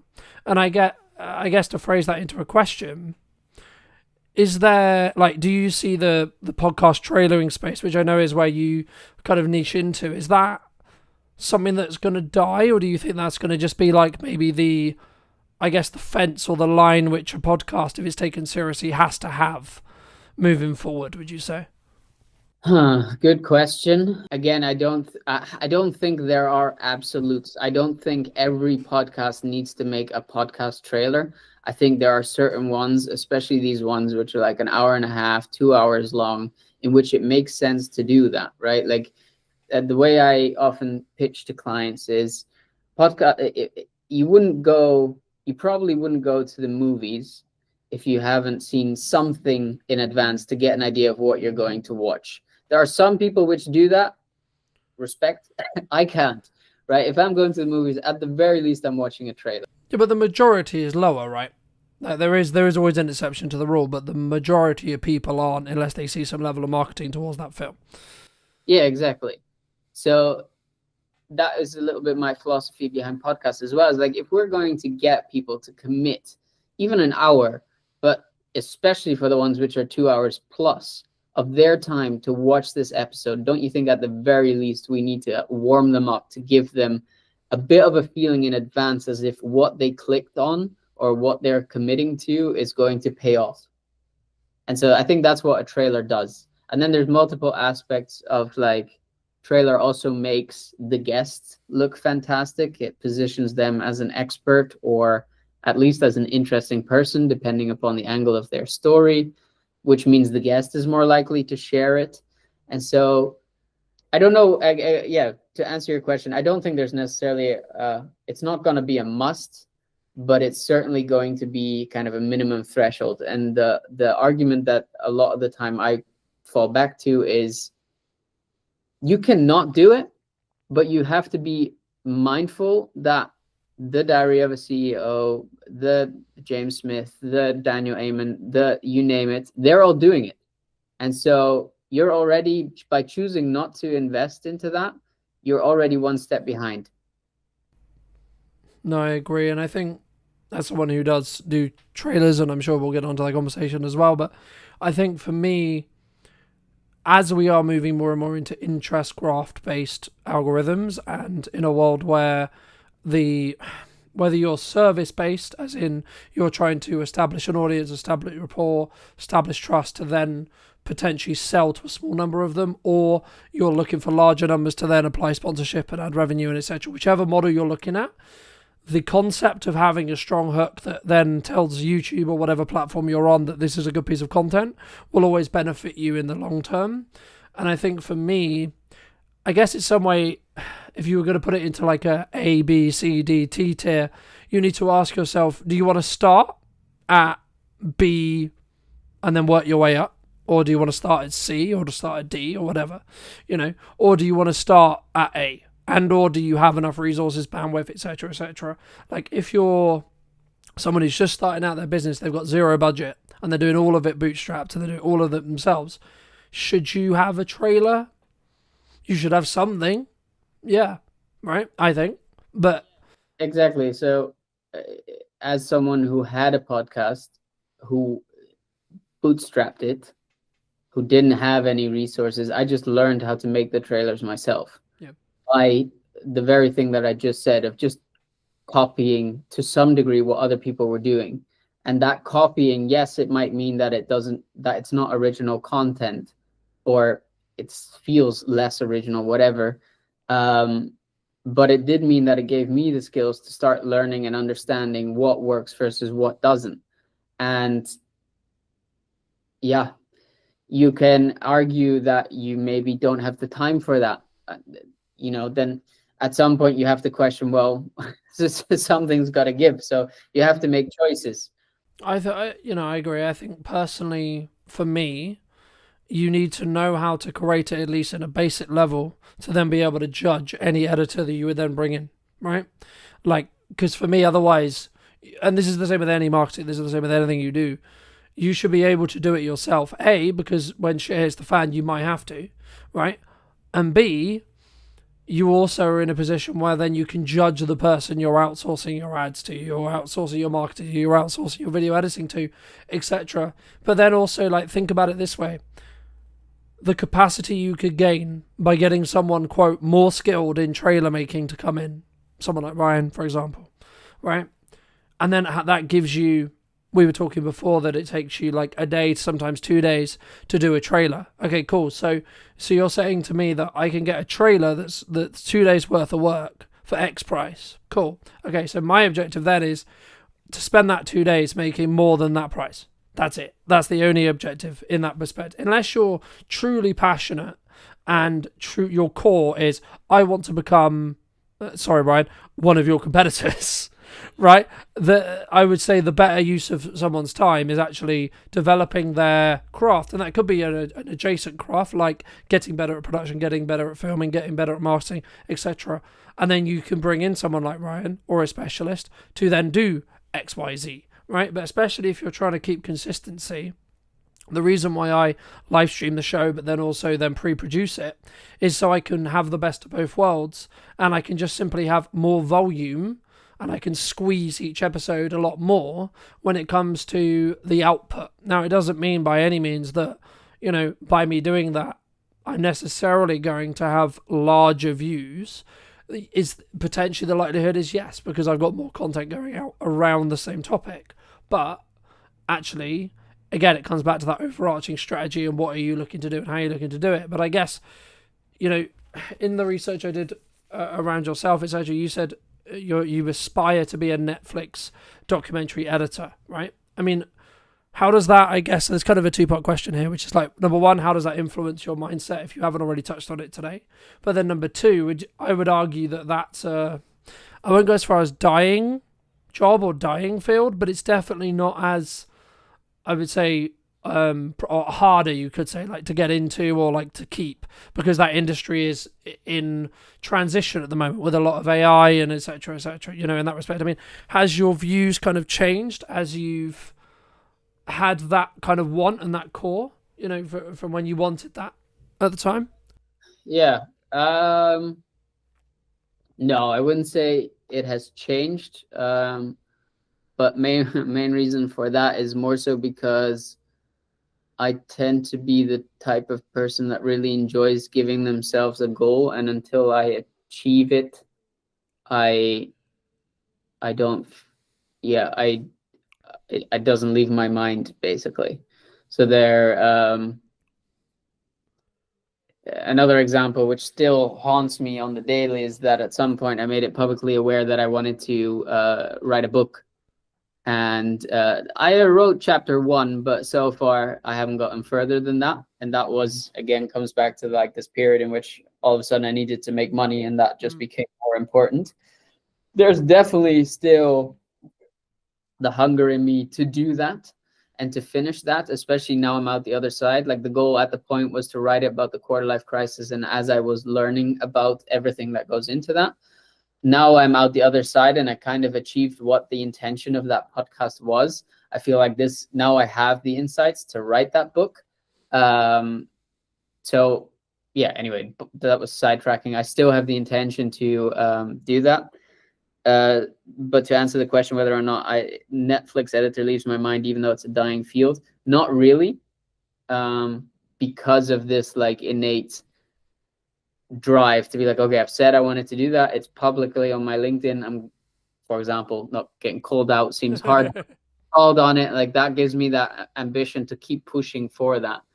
And I don't doubt from experience that once I achieve that, I will end up finding something else to be a new challenge within that space. In terms of like the aspect of its dying industry, AI and stuff, I I think currently we're in a phase, and I personally believe that will hold on for the next 4 years at least, whereby it's not yet replacing creative editors. So yes, it's making things like, for example, to stick to podcast examples, making a multicam cut. You now have a tool, you can do it within 10-15 minutes. Count in an extra half an hour to go through and check whether it's done it well. A task which used to take 3-4 hours. Yeah. Right? These kind of inefficiencies that were already within production anyway, it's currently replacing them, and that is phenomenal, right? But we're nowhere near yet to the point whereby I can just type into a chat GPT or something similar within the creative space what is in my head, and that it does it well. Like, you have to have a very, very in-depth knowledge of prompt engineering in order to get something good to come out of AI within a creative space. And maybe people who disagree with that and I don't know, talk about whatever. I personally don't think, like, nothing original comes from it. And so I'm not worried about that yet.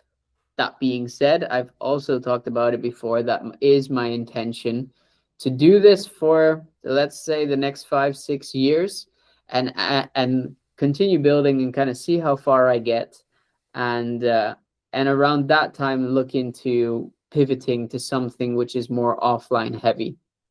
My partner and I have always talked about setting up a retreat center, and I could imagine at that point we'll end up doing something like that, because I do believe as AI develops, as social media becomes more and more cluttered with AI garbage, I do think there is an element of people wanting to be more in person, because it's the only thing that their eyes will believe, right? They can't believe anything on the internet anymore at some point. And I do think the, like, social validation, these things which are innate human psychological things, that we will default back to those more. And so rather get out while on top than kind of sit it out and then be at risk of staying at that point in a dying industry. Yeah, and I use the word, like, loosely when I say dying, right? Like, I think, like many industries, will pivot, will adapt, will change, and we'll see, you know, because there's a lot of speculation around, like, is AI actually going to get to the point where it can replace you or I or etc., right? Maybe not, right?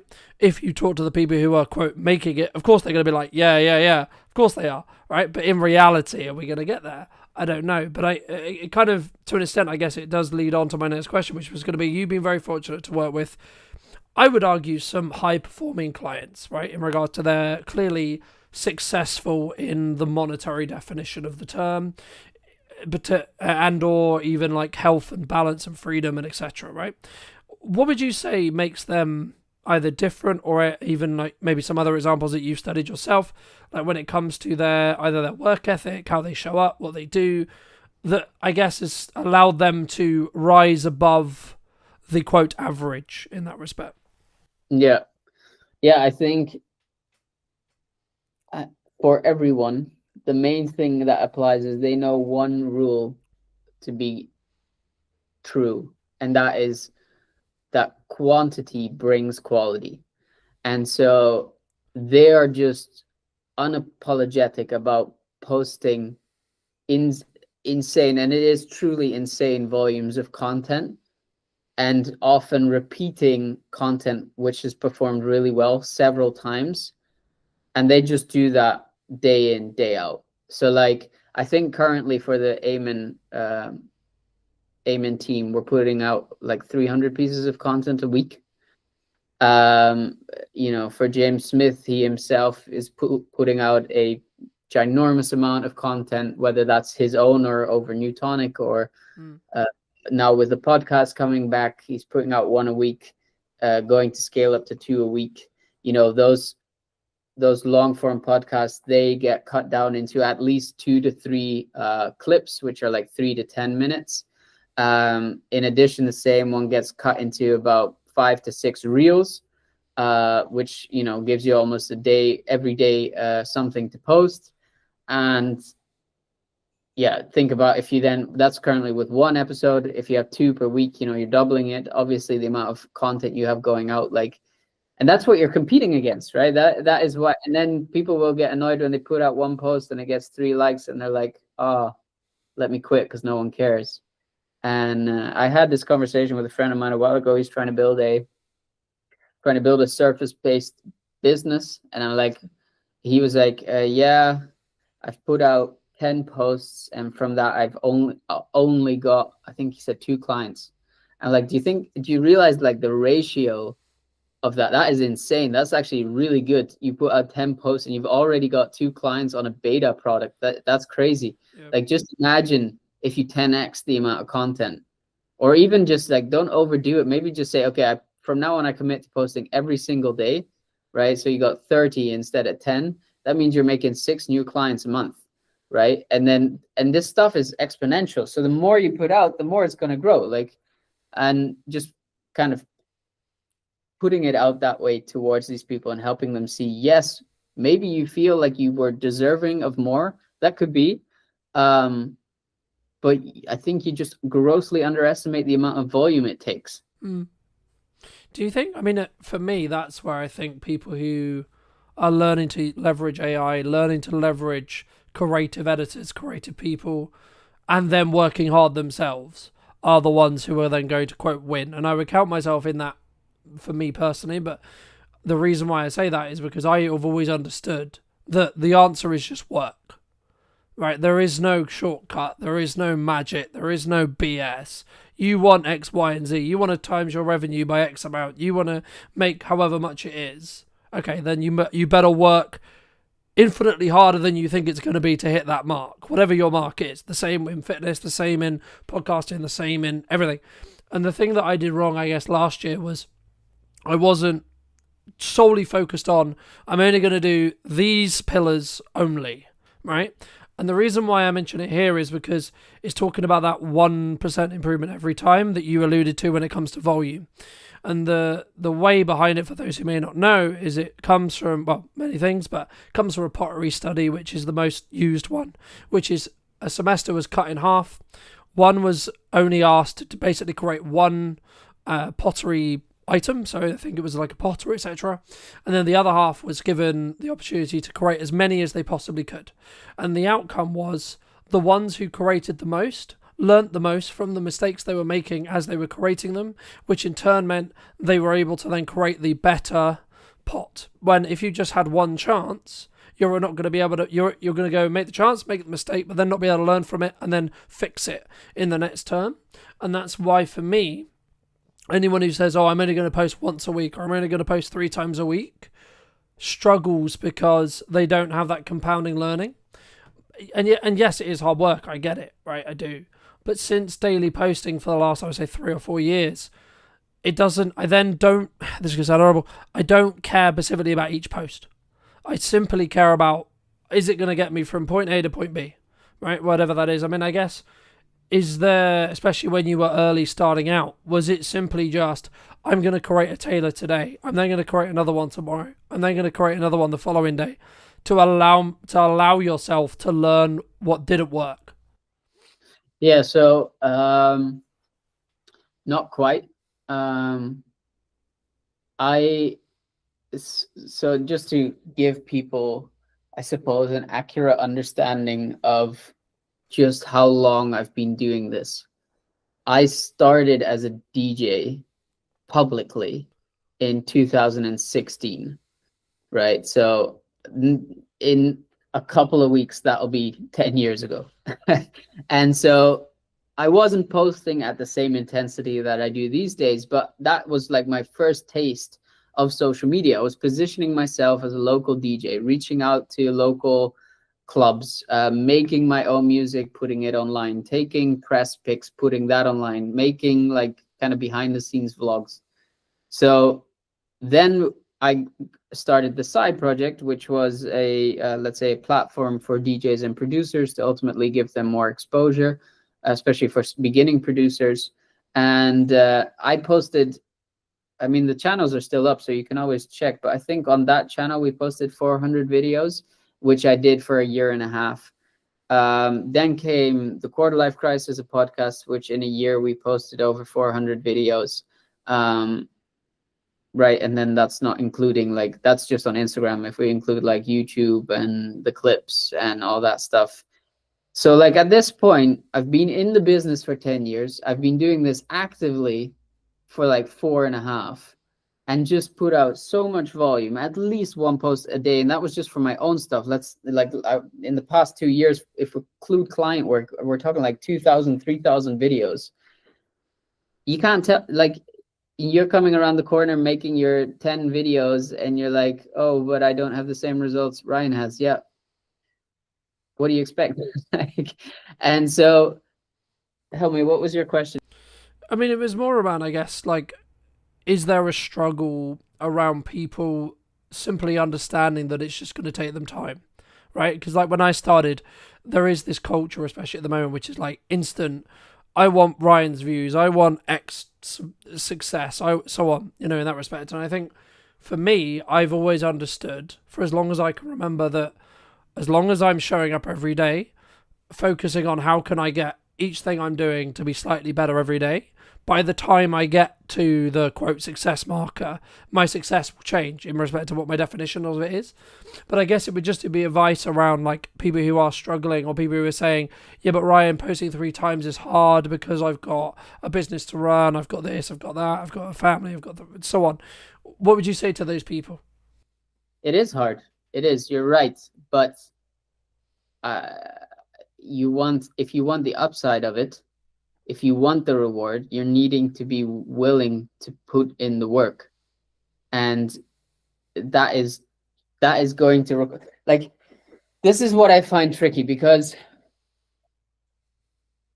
for me, the main reason why I did all of that I just explained was because for me personally, the fear of needing to go back to my 9 to 5 as someone who is allergic to authority and being told what to do and when to do it, more importantly. Like, that fear was more motivating than anything I've ever felt to this point. And so, and I still fall back to that now, whereby I think, if I don't know, if the business is like having a month whereby revenue is declining or something, I'm like, I need to do something, because I'm not going back to the 9 to 5. And I think there's a large group of people who want the upside but do not have anything driving them. They're waiting for that motivation. And sure, I could lie now and say like, oh, just put in the work and you'll eventually get the results and it'll be as motivating. But that motivating is gonna leave. Like, you have to have something that is driving you, something that you're scared of. For me, it was, and no disrespect to people who have 9 to 5s, but for me personally, that felt mediocre, and I felt like I could do better, and I didn't want to like be in that situation anymore. I was genuinely scared of it. Like, I was depressed, and so that has been the motivating factor for so long to ultimately go and put in the volume, because it wasn't more scary than that. Yeah. And so that made me come back time and time again to just put out another post. And, I get some very creative comments still from people who then hate in some way or whatever on the content that I produce or whatever. And I'm like, okay, but like, I could listen to you now, or to friends or family. Like, the family who was telling me, yeah, don't you think you need to get the normal job and stop messing around? Like, until this year, my grandma thought I was just, she doesn't understand what I do. She thought I was just messing around, and she was scared for me, which is meant very well, but, was not productive to what I was trying to achieve.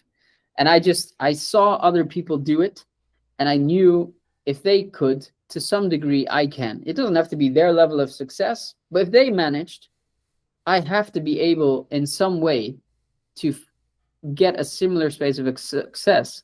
Like, I think we have a tendency to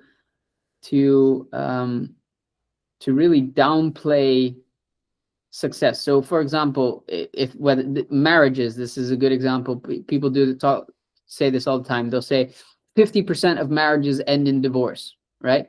And while that may be factually accurate, the flip side of that is 50% of marriages are successful. And so you could choose to put yourself in a space whereby, well, 50% of marriages end in divorce, and so mine's going to end in divorce. Or you can put yourself in the position where 50% of marriages are successful, and therefore I will be successful. Yeah.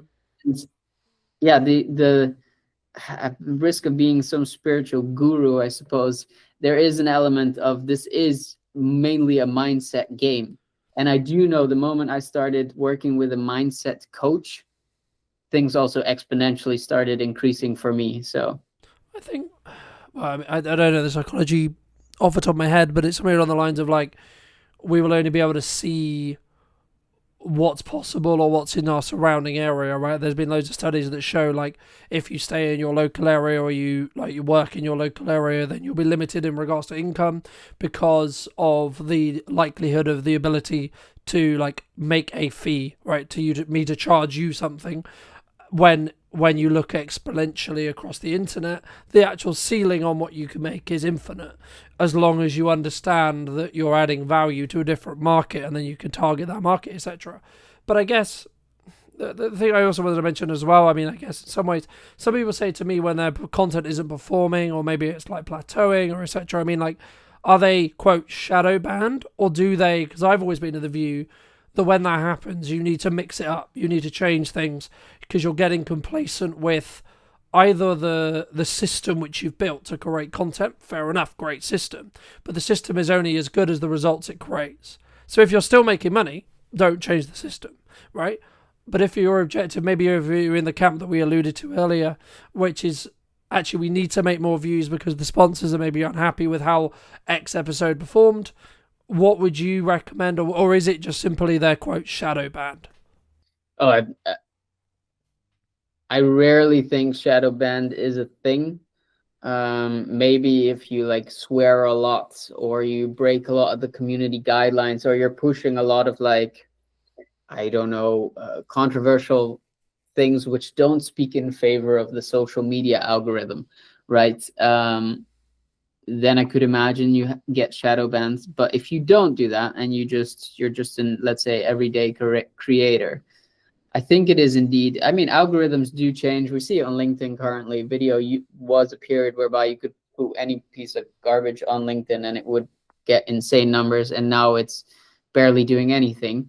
And so I do think that is in part to an algorithm change, but I wouldn't go as far as saying you're shadow banned. And if anything, if you are in your core a creator, that should be the challenge, right? That should be the challenge for you to say, okay, I got here at some point by trying a bunch of different stuff, right? At some point I found something which worked, and so I doubled down on that and decided to focus on just that and do nothing else anymore.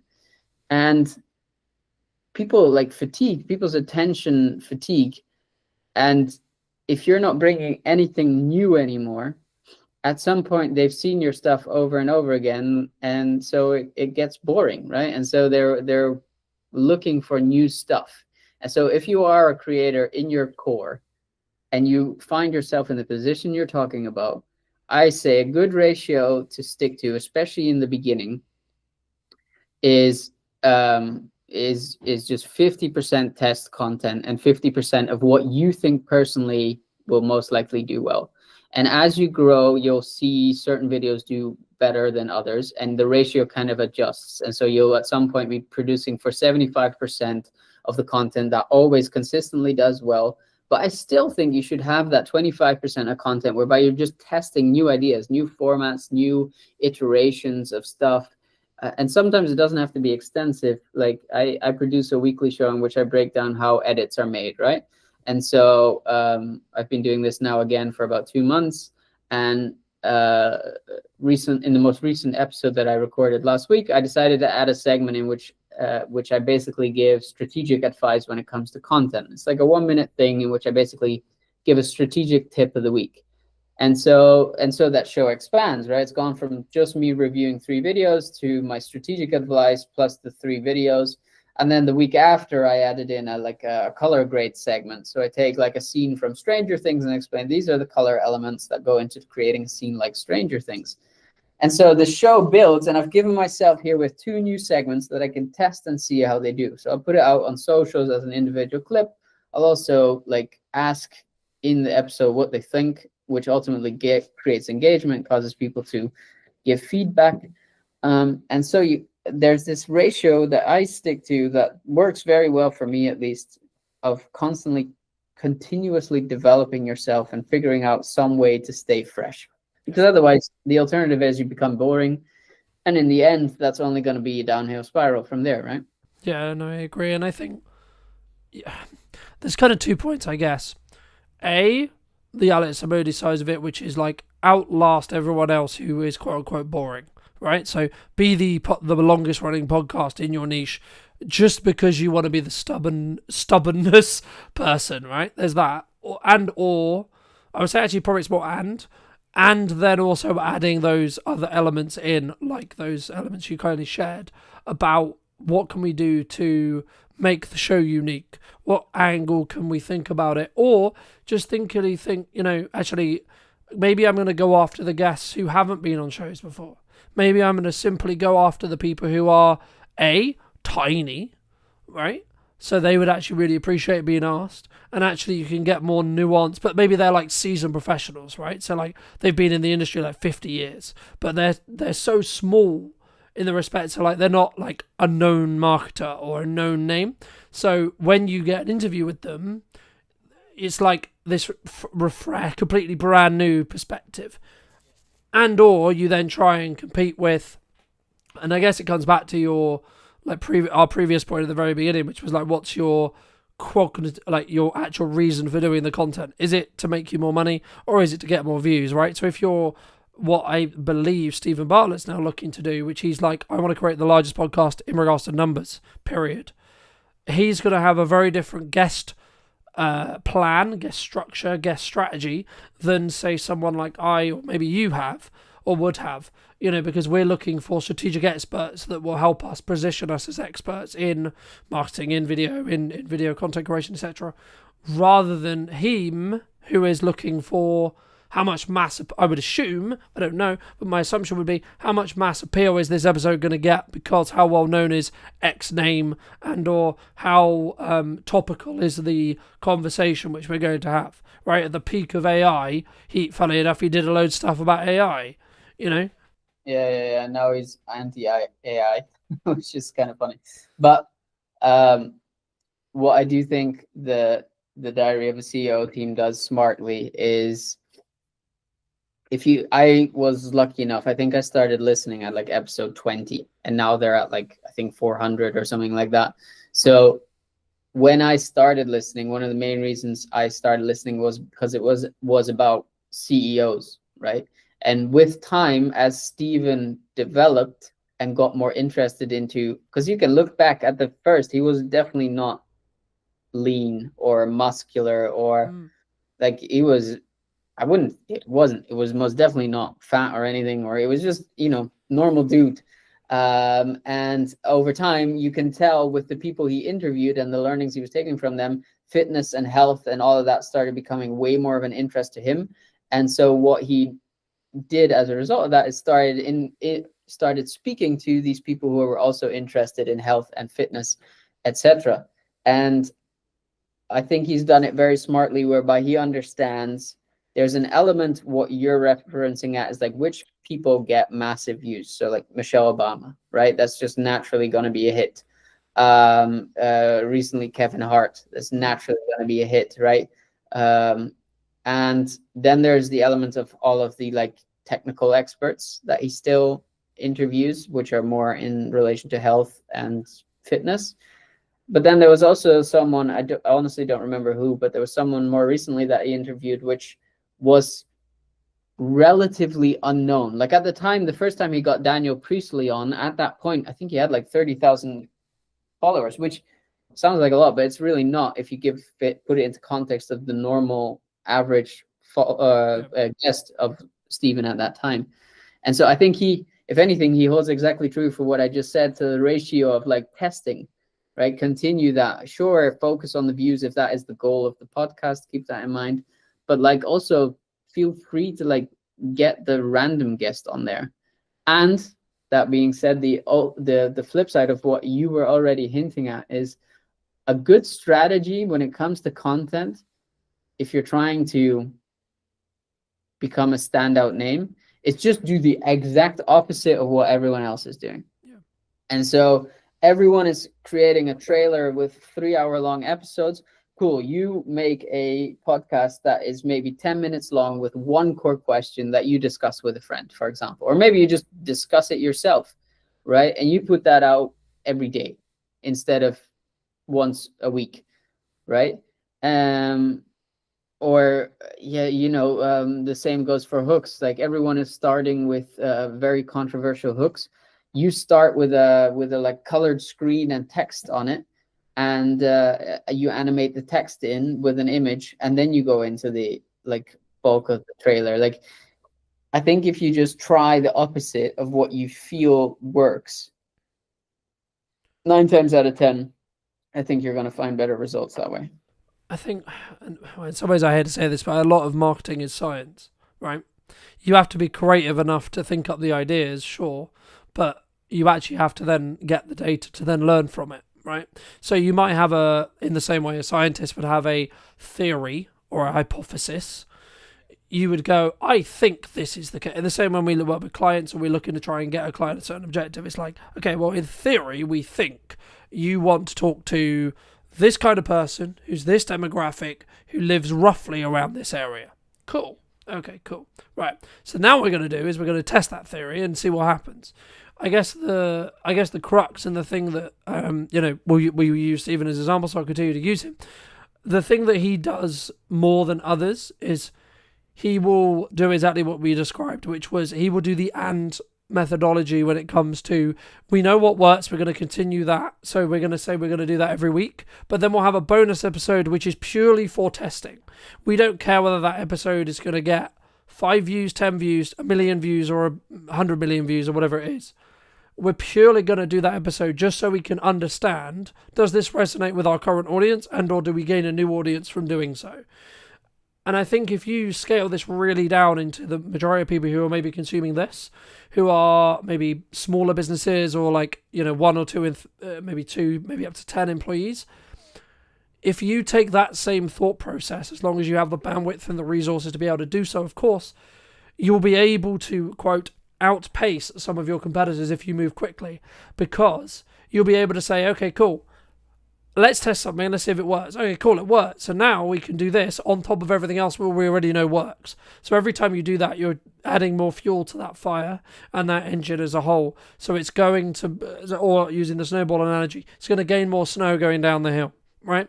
And the more compounding you have, the faster it grows, so on, so on, so on, right? But for those who have been really interested in this conversation and maybe want to check out some of your stuff, check out some of the editing show, etc., where's best for people to reach out to you? Probably via LinkedIn. Just on my channel. Pretty sure if you type in Ryan Faber, you should find me. You can find me on YouTube if you search The Quarter Creator Club if you're interested in learning more about editing or content strategy these days, and we'll be putting out a lot more content on there as well. So fabulous. And if you were going to talk to either yourself or someone very similar to you 10 to 15 years ago, and you were going to give advice, what advice would you give that person? Trust your gut. And listen to people who have done what you aspire to achieve. And so my whole podcast, the whole thing that got me to where I am now, and arguably I still have a long way to go, but the main philosophy of that was I knew I wanted to be an entrepreneur. I knew there were hundreds to thousands of entrepreneurs who had made it work. I figured if I would talk to enough of them and ask them questions as to how or what they thought the frameworks were that made it, in all of those subjective experience, I should be able to find an objective line. And you don't need to start a podcast. I'm pretty sure if you send a bunch of LinkedIn DMs, if you DM me after watching this and you're like, I want advice on how to become a better editor, for example, I will respond to that. And I know for a fact, because I've done it, that there are plenty of people out there who are the same. And so if you just speak to enough of those people, at some point you'll see the patterns in what all of these people have in common, and then you know what you have to replicate. No, absolutely. I couldn't agree more. And I think it's sometimes about not like trying to reinvent the wheel, but if you're going to take the bits that you really want to emulate and like. But thank you so much for the time, Ryan. Really appreciate it. And if you did enjoy this episode and would like to see more like it, make sure to be subscribed by clicking this button just here. And YouTube believes you enjoy this button or this video more specifically, so make sure to click that. And I'll see you very, very soon.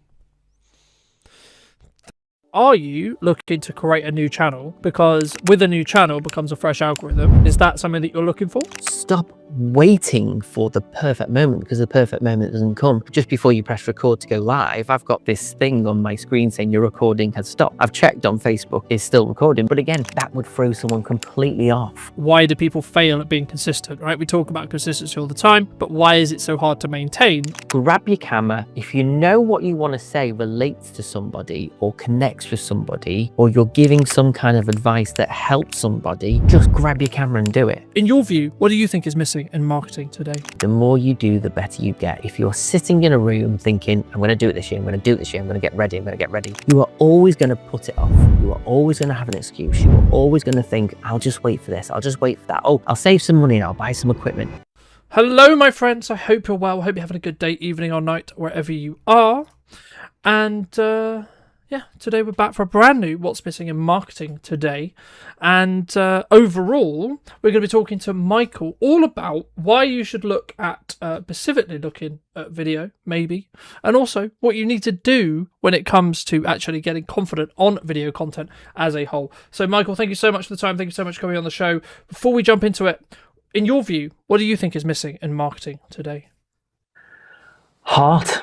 I think heart is missing. I think a lot of businesses fall down this hole of they see, so for example, a plumber or a gas fitter or a gas engineer or an accountant or a financial advisor. They tend to talk about how amazing they are, which is great. And I'm pretty sure most of them are amazing in what they do. But people don't care about that. People don't care how amazing somebody is. People don't care that I've been in business 13 years. When they hire me, they just want to go, right, if I pay you all this money, are you going to get me results? And that's all they care about. And so I think a lot of businesses actually focus on the wrong things. And a lot of businesses focus on all these niche little trending videos where we had last year and the year before, we had all these, those videos where it would be a viral video of someone falling off a bike and then they will roll into shot. All this stuff I am just so against. Yes, it works to some degree depending on what it is you're talking about. But I feel like a lot of clients who want videos think too much about how they're going to create video rather than thinking about what they're going to talk about. It seems that content seems to be the last thing on their mind. They don't think about what comes out their mouth. They only care about how they want it to look, how they want it to come across. They want fancy cameras, fancy lighting. Everyone wants that Netflix feel, which is great. But if the content is not there, you have nothing, and you spent a lot of money, wasted a lot of time for very poor results. Do you think I guess people run into this is a shiny new thing, we love it, we think it's a great idea, but they maybe don't sit down and do what could be described as pre-production or boring work, right? When it comes to, okay, we're going to do this video, we're going to do this set of videos, we're going to do this advertising campaign, whatever it may be, and what is it actually going to do to move the needle, right? I think for me, something that I'm focusing with my clients this year, but also focusing more on myself, is what specific impact can I make with the videos I make, right? Yes, we can make them look great, sound great, etc., and that you should do that, but it should not be an expense, in my view, to understanding why it's going to move the needle for you, right? And I guess, just to build off that, why do you think people rush into creating content? Like rush into maybe getting you, because I've seen it many, many times, unfortunately, where people, they see it as the new shiny thing. They're like, right, we've got to do it right now, right? Which in some ways would be counterintuitive, because surely us as video people, we want people to do that in the short term to make money, right? It's all or nothing, and it seems to, I don't know if you feel this, but especially last year, it comes in waves. A lot of people panicked last year. A lot of people rushed to do things last year. And it seemed that the whole world did it at the same time. And then we went through periods of very little creativity. The problem with our industry, and I'm sure you will relate to this, is that whenever there is uncertainty, we are the first ones cut. Photographers, they're the first ones cut. Social media output is the first thing cut. And I think, I'm a testament to the time that, I've celebrated 13 years in business. That's going through Brexit, that's going through lockdown and COVID. And that's because I consistently showed up with social media, and I showed up with storytelling, and showed up with creating content whilst I couldn't leave the house. And I think that's what's kept me consistent over the years. That's what's kept me showing up. And that's why the phone keeps ringing. I was talking to my accountant before Christmas, and he said, I work with 3 or 4 different videographers in the local area. He said, and you are by far the one bringing in the most money. And I'm like, well, I still feel down. I still feel like I'm not doing enough. I still feel like I'm not as good. And he went, honestly, he said, I'm not lying. He said, I look at your figures and you consistently beat the others. And I'm like, well, that's a nice feeling. But the main thing is, what are the other videographers doing wrong or not doing to be able to be at the same level as me? Because there's enough work for everybody. And that's why obviously I work with a lot of videographers, and I'm good friends with videographers like yourself, because we know that our industry is completely different to other industries. So most financial advisors won't talk to each other. Most accountants won't talk to each other, but we will, because in order to create something good and tangible, you have to collaborate with other creatives. I've learned a lot from you. You've probably learned a lot from me. And that's across the board with anyone that's creative. We have to work as a team, and we have to look at others for inspiration. There's things that you do that I don't do, and I'm like, I wish I could be as good as Carlton. He's really good at doing this, and I'm not. I think you can always look at other people in your industry for inspiration. There is a dog bark, and I just want to address there is a dog barking because life is not perfect. I think. I mean, don't mean to cut you off, but like that's a key example, right? Like, I think some people, they would look at this stream and they would go, "Oh well, it's not perfect." I mean, like literally 20 minutes before this stream, I was like, "Fuck it, let's just do it on Riverside because I've wanted to move and I need a reason to do it. So fuck it, let's just do it." And I think that's a key example sometimes in life. I mean, you talked about uncertainty. I don't know. It's not. It's going to sound really weird, but it's nice to hear that because I think sometimes people go, "It's just me in a void thinking that things are tough," right? And I'm saying that from a place of incredibly grateful, where we have done very, very well last year. We doubled our revenue, etc. But I'm also aware that there's also people who aren't in that position. Right now, I would argue one of the reasons why I'm in that position, or have been fortunate enough to be in that position, is because I'm consistent, because I'm showing up, because I keep trying to push the boundaries, because I keep trying to make better content. But I guess, I mean, was that always something that you looked to do? Is that always something you looked to do? I mean, we've had many conversations through the years about well, this is what I'm looking to do to adapt, this is etc. I mean, and this is how I'm looking to, quote, stay ahead. I mean, I guess for people who are maybe consuming this or listening to this, I mean, what would you say is that thing? Is there a golden bullet? Because I'm sure you get it a lot, but I get it a lot, which is like, Colin, what's the golden piece of content that's going to make me loads of money this year? It's a double-edged sword because, for me, I always want to move away from just generic video. I mean, unfortunately, you have to pay the bills and you have to do certain jobs that you think, this could be so much better if they just do an extra day's filming and listen to me a bit more. And I always have the respect of my client. I always know that my client knows what they want, but sometimes they need me to guide them to where they need to be. You know, when people hire me or when they hire you, they're not just buying the equipment. Yes, the equipment's expensive. Yes, we're constantly buying more equipment, you know, hard drives, computers.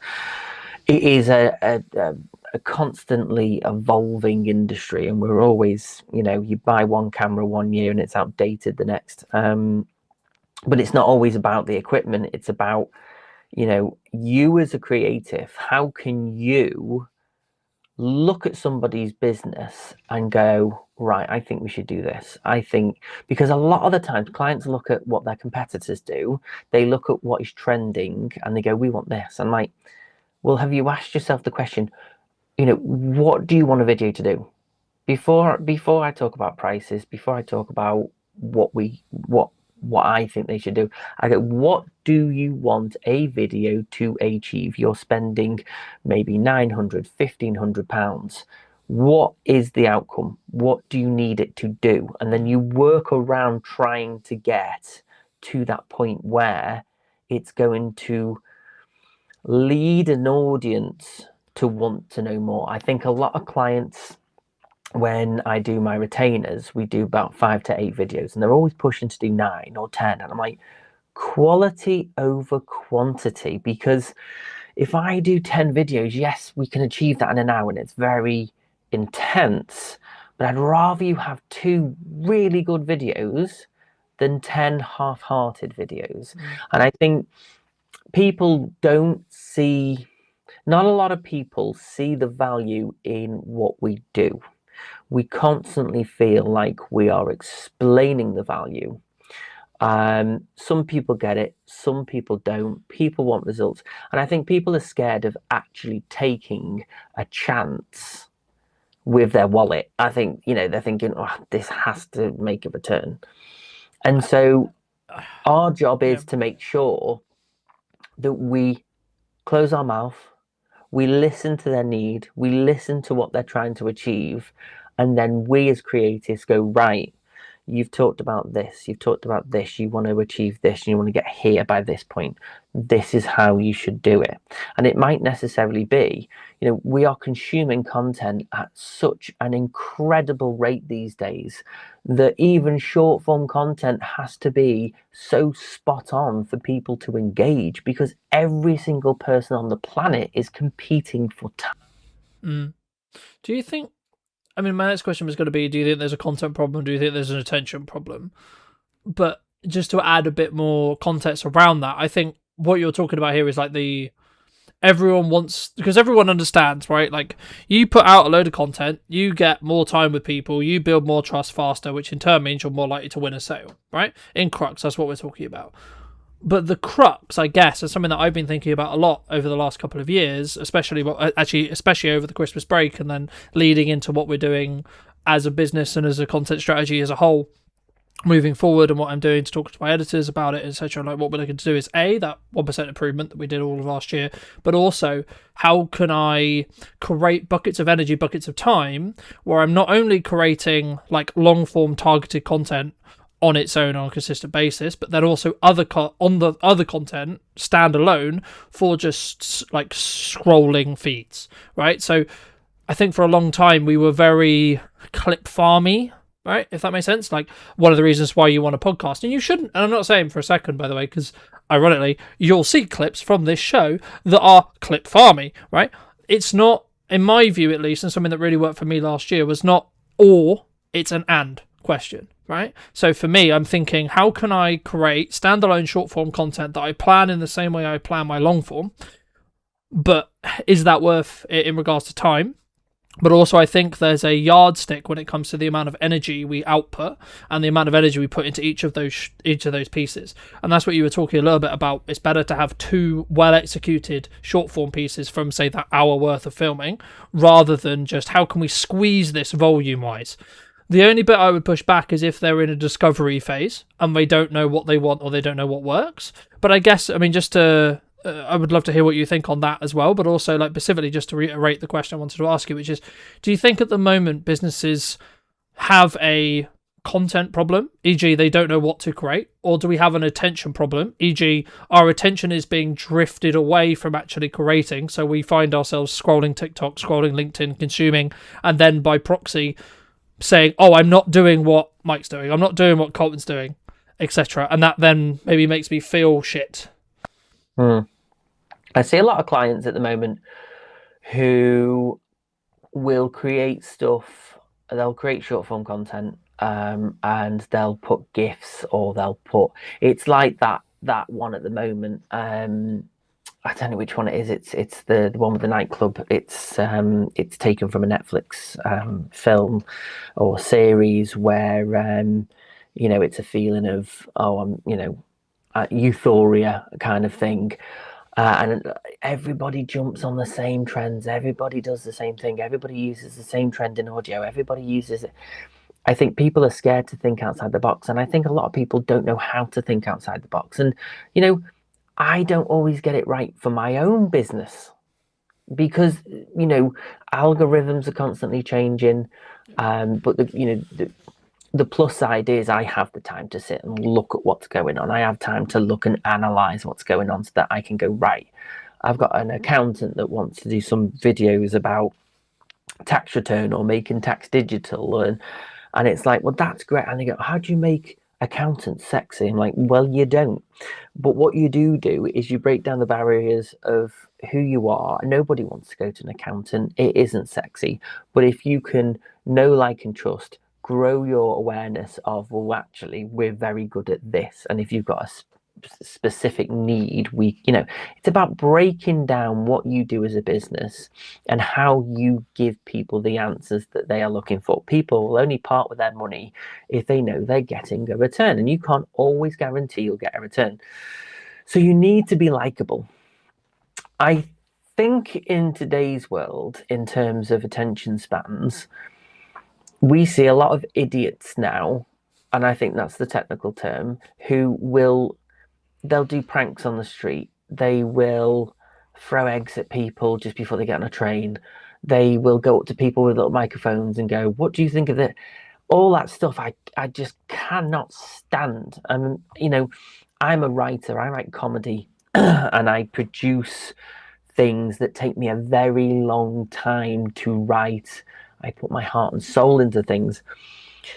And somebody would rather go and watch something that took 30 seconds with hardly any thought process, and it's just someone being an idiot on camera, rather than watching something that someone's toiled over for 10, 15 years. And I think that's what's sad about the world, is that we are living in a world where, an artist who takes 20, 30 years to paint something, someone on Instagram, who just gets a camera out and thinks he's being clever, will get more views than the artist who spent most of his life creating a masterpiece.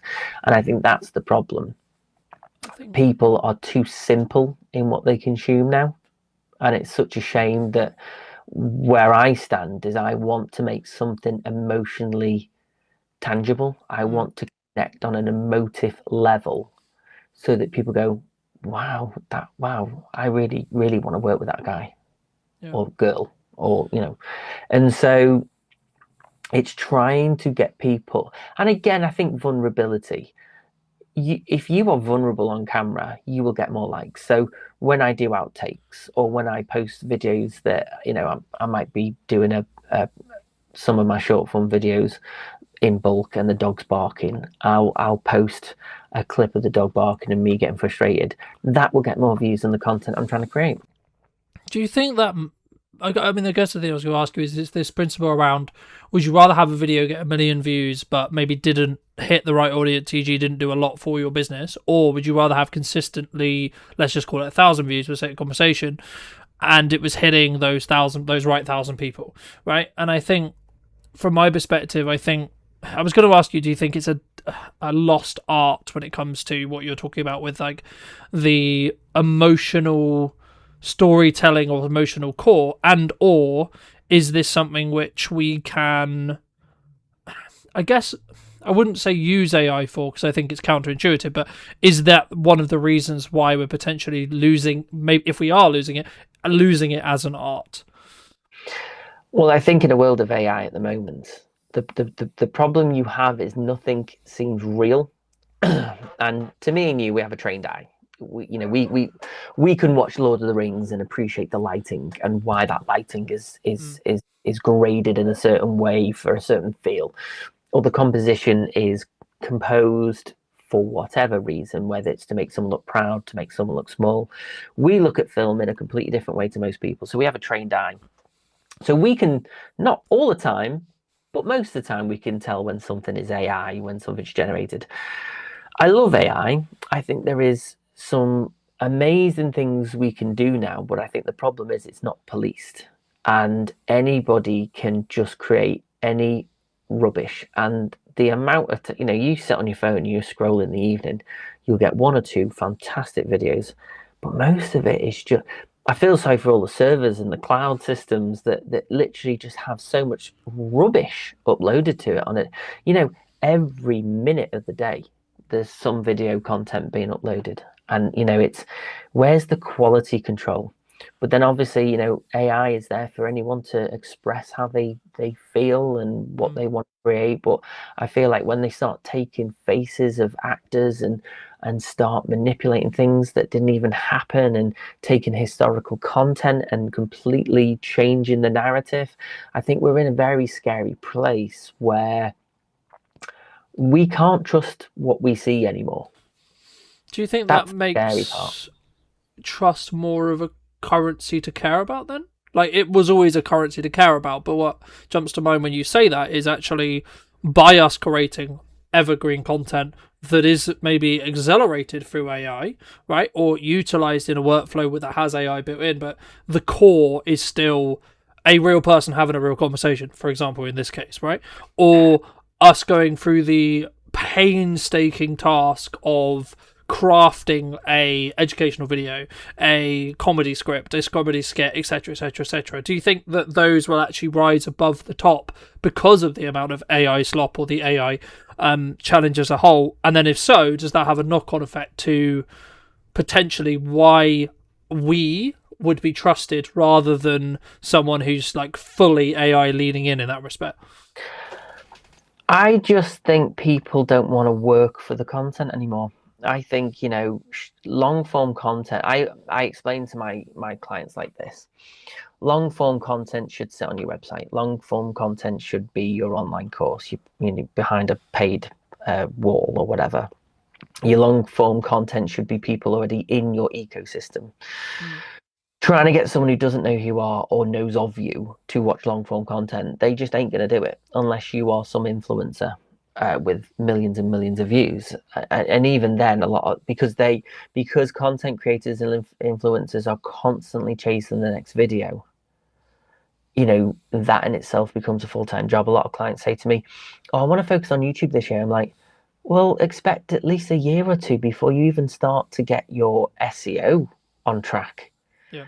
Because I had a viral video, because my business started off as a comedy production company back in 2012, and I focused on writing online comedy. This was where the world was completely different in 2012, and I wanted to write comedy. And over the last 13 years, it's become a production company that produces videos for businesses. So obviously, the main reason of creating a business has completely changed today from what it was. But I had a video that got 17 million views and still gets a good 100 per month. But that has actually had a negative effect on my account because the algorithm's completely different, and because the content's completely different. Trying to get an account that's got 10,000 subscribers with over 70 million views on, it's now hard because it's a dead account in a sense. Well, I think from the research I've done on the YouTube algorithm, it thinks your viewer bucket is X when actually your viewer bucket is now Y. Now, I guess my question to you would be, and I think the reason why I asked this is because I think it'd be valuable for those listening. Why haven't you / are you looking to create a new channel? Because with a new channel becomes a fresh algorithm, which in turn means if you're creating solely business content or solely like this is why you should use video, etc., and you're targeting A, filmmakers, B, marketers, C-suite, etc., you're targeting that group of people. surely that would be the solution. Or would you, or are you saying, or maybe it's I don't know, that's why I'm asking it, right? But is it a world of like, you have a level of nostalgia related to that channel and the size of it, to say, well, actually I can re-pivot the channel in the respect to the actual YouTube algorithm, or potentially are you thinking about, and my recommendation to you would be actually say that channel's great, and if I ever have any content that's in that bucket that algorithm, the YouTube algorithm already has understood, then I put it there, but actually I'm going to relaunch a different Instagram, a different YouTube channel, etc., for the specific business content. I mean, is that something that you're looking for? I think for me to seriously take YouTube seriously, I think it's a full-time job in itself. I'm out every week filming. How long has it taken me to get on a podcast with you? I'm time poor because I've become a very busy fool. This year is about not saying yes to everyone and sitting down and having coffee for an hour. This year is about being a bit more focused and taking a bit more of my time back. Focusing on what networking groups are working for me and which ones are not. Looking at cutting down my overheads a little bit this year, kind of resetting myself. I don't personally think building a YouTube for me as a videographer is going to lead to me getting local work. Yes, I travel the UK. Yes, I have clients in Turkey. But for me, what do I want YouTube to do for me apart from having an online presence that maybe potentially people might want to jump on my online courses? So yeah, maybe another account for that. I think it's just a case of I do still get views. It is actually on the way up slowly because I post every week now and have been for a couple of months.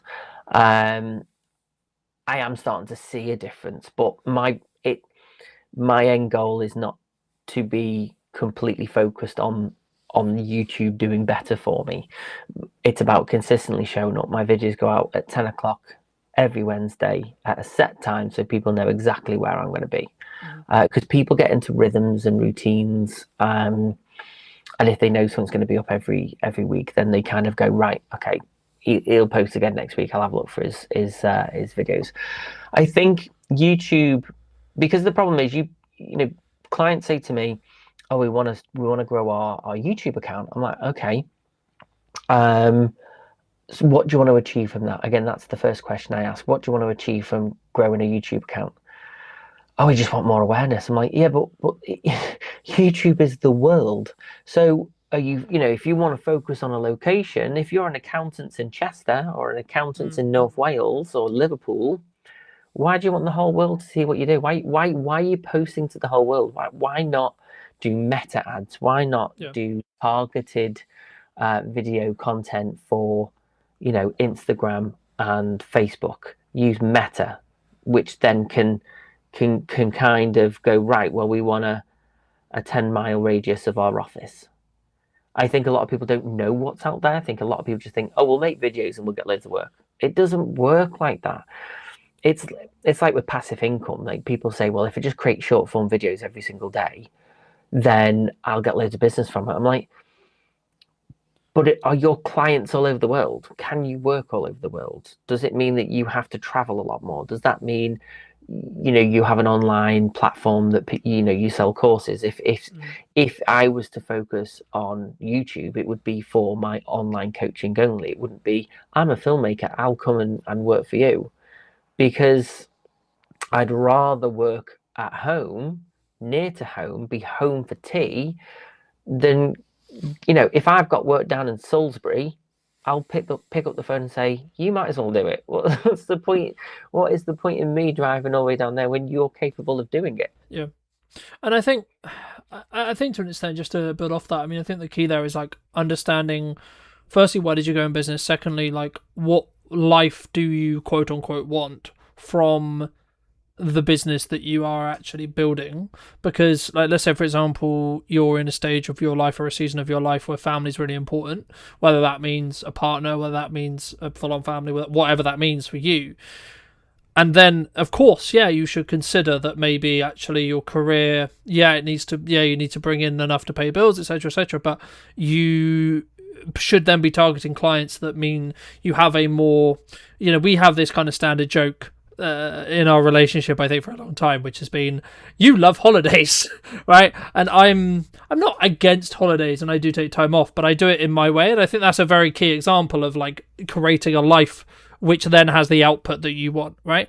I, at the moment in this stage of my life, I can prioritize my career and I can continue to grow as a principal and I see it as an advantage to continue to market, to continue to develop, and continue to work on the business when others are maybe really investing in their family, right? And that's not a bad thing. It's about understanding that we are both different people and we're both obviously going to react differently or have a different focus. And it reminds me of a conversation I had in a conversation, I think it was around Boxing Day, there or thereabouts. Someone basically said something on the lines of, this is how you can work with me in 2026, and then was asking for feedback on what people thought about that 2-week window where people are like, should I market, should I not market, should I be taking time off, etc., socially, should I be reflecting, etc.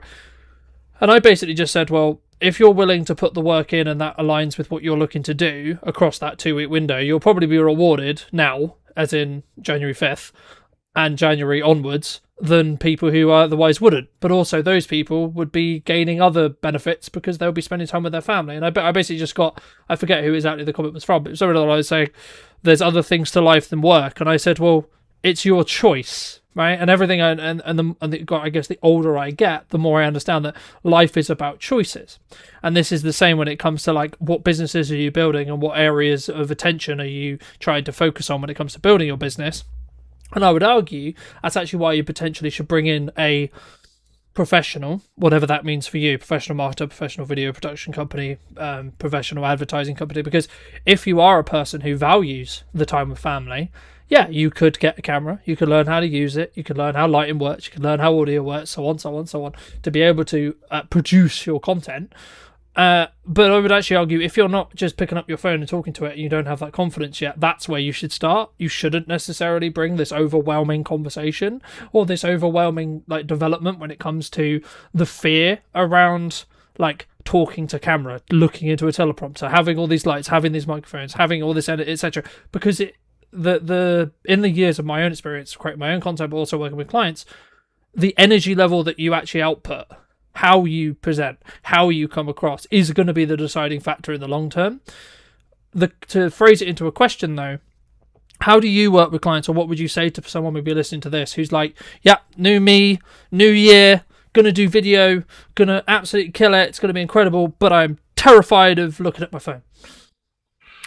The key thing is this, there are two types of people. There are people who want to create videos for the business and they want to save a bit of money, and that's great, and that's why I'm a video coach, because I thought, well, if you don't want to hire me, I'll teach you and I'll give you pointers, and I've got online courses to help you, because a lot of people want to do it themselves, but then I always say to people, so when someone comes and they say, I want some videos doing, but I don't know if I want to do them myself, I don't know if I want you to do it for me, I go, well, what is your job? And they say, for example, I'm a financial advisor. I'm like, right, so have you got time in your diary every week to sit down and record videos, edit them, post them and schedule them?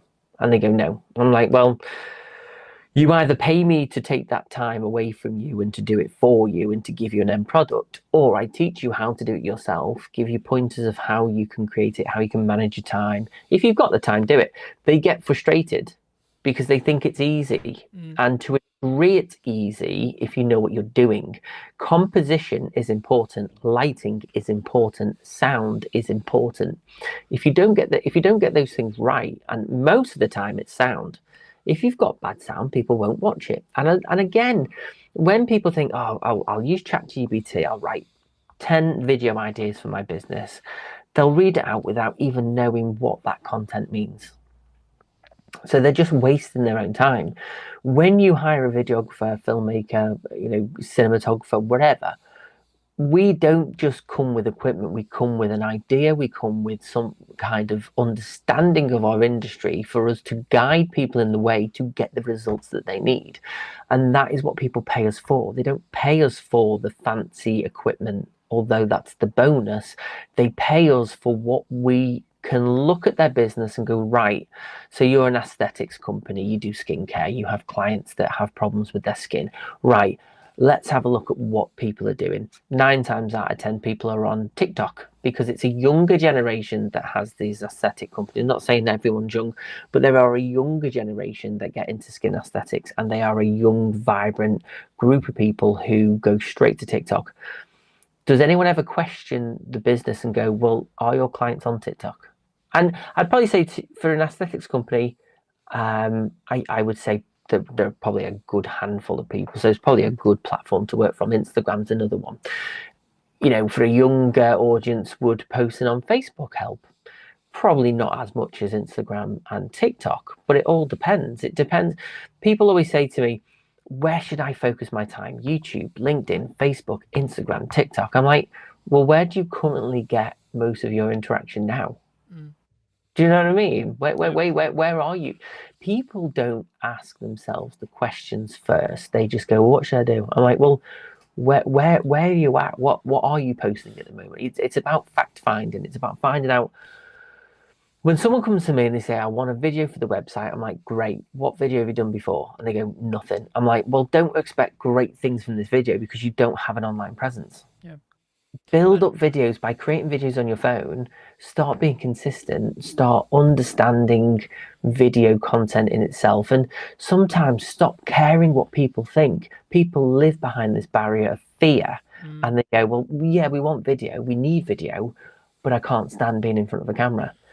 I've always been confident in front of a camera because I come from an acting background. So although I coach people on confidence and I can make people feel confident and make them feel relaxed, I have an issue understanding why people are so het up with it.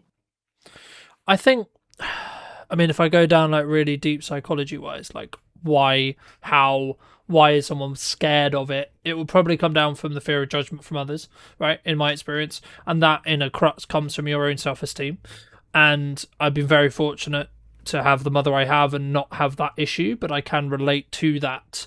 And I think that without going too woo-woo with it, you need to do the inner work, right? If that's something that you're consistently running into when it comes to like the bottleneck for the business, but once you've done that, and or if that's the targeted problem that you see, you just need to put your big girl pants or big boy pants on and just do it, right? In the nicest way possible, because you're never going to be able to reap the rewards until you've been consistent with it. And the reason why I always tell people you probably shouldn't hire someone until you're competent and you understand what you want the video to do, because you don't know what your target client, your target customer profile necessarily needs or wants to consume, right? So I'll give you an example. Something that I did last year was I constantly reevaluated, not all the time, but every quarter or every 2 quarters, I looked at, okay, who is my customer target profile? Who is that person? Where do they hang out? What do they care about? What do they not care about? What kind of content do they want to consume? Right? Are they the kind of person who would listen to a business podcast? Yes, no, right, etc. And once I understood that, I then had a framework that I could then create for, right? So once I was then doing that, I was then the question, and my next question for you is going to be like, why do people fail at being consistent, right? We talk about consistency all the time, but why is it so hard to maintain?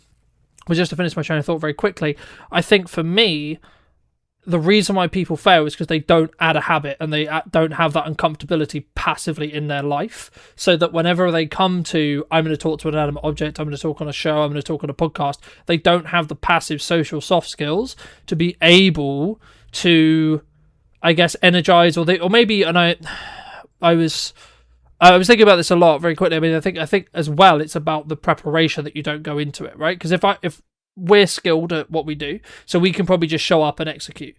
The issue is if you're new, you can't. Yeah, I had 2 clients last year who said to me, and I know them through networking. I've known them a while. They are the types of people who wouldn't have had a videographer or a photographer at their wedding. You know, they have a photo that was 10 years old. You know, a lot of people do struggle with putting themselves on camera. I lost a lot of weight before Christmas and I've gained it because I was like, you know what? I've been counting my food content since October. I'm going to take a bit of time off and just relax. And you know what? A bit puffy face today, but you know what? Who cares? I'll lose it again. But that is what would stop somebody from creating video content. There is always an excuse. Yeah. Oh, my hair's not right. I'll wait until I get a haircut. I'll wait until I just lose a bit of weight. I'm like, yeah, but you might gain that weight again in a couple of months' time. It's like, stop waiting for the perfect moment, because the perfect moment doesn't come. We've even had this in this. I've got just before you press record to go live, I've got this thing on my screen saying your recording has stopped. I've checked on Facebook and the recording is still recording, but again, that would throw someone completely off and would completely change Cheers, Riverside. I'm definitely on it. I can see me on Facebook, but a lot of people wait for that perfect moment, and it's never going to happen. Grab your camera. If you know what you want to say relates to somebody or connects with somebody, or you're giving some kind of advice that helps somebody, just grab your camera and do it. I fall foul of that sometimes, because obviously when it comes to production value, I rate that higher than most people do. So, and obviously with me in my industry, I have to try my best to capture the best looking image that I can. But when you're creating short form content and when you are on the go, you can't always work with harsh lighting. You don't always have a diffuser in your pocket to stop your head from glowing up in the sun. You have to just sometimes go, do you know what? It's a bit messy, bit dirty, not the greatest content, but what I'm saying is spot on. If your content is king, the rest of it isn't the end of the world, just providing that you've got reasonably good audio, which, you know, there are AI apps now that can clean up audio even if it's a bit windy. You can buy cheap, reasonably priced clip-on mics now for phones, and there's DJI have got the Osmo to stabilize your image, £100, less than £100. You know, so there is no excuse really. It's just, before you start creating video content, ask yourself, what do I want to achieve this year? What is the story that I am going to tell this year? And how am I going to help my client? Not how amazing am I need to tell the world. How am I going to help my client? A lot of people think inside rather than outside. They think of what they want to talk about, not what their audience wants to hear. Yeah. I had a client before Christmas that sent me a script, and I said, this is great, but you're just talking about yourself and no one cares. Turn it around. How is all of this that is great from your perspective, how does that connect and help somebody else? And a lot of clients think that they're going to try and answer everything in the world in one video. Yep. And I'm like, break it down. Break all these things down into shorter videos. You've got more content then. It's like this long form video we're doing now. Will most people watch 48 minutes? Probably not. If you cut that down and slice it up and put it on multiple platforms and mix them around, so put different ones on different platforms, you are then content rich. Yeah. But you're using a 48-minute interview. Yeah. You know, people won't sit and watch 48 minutes of me and you. They just won't. But if we put enough nuggets out there, they might go, that actually is quite worth watching. But you'd still have to cut the 48-minute down, because we've blabbed about things that are just not important.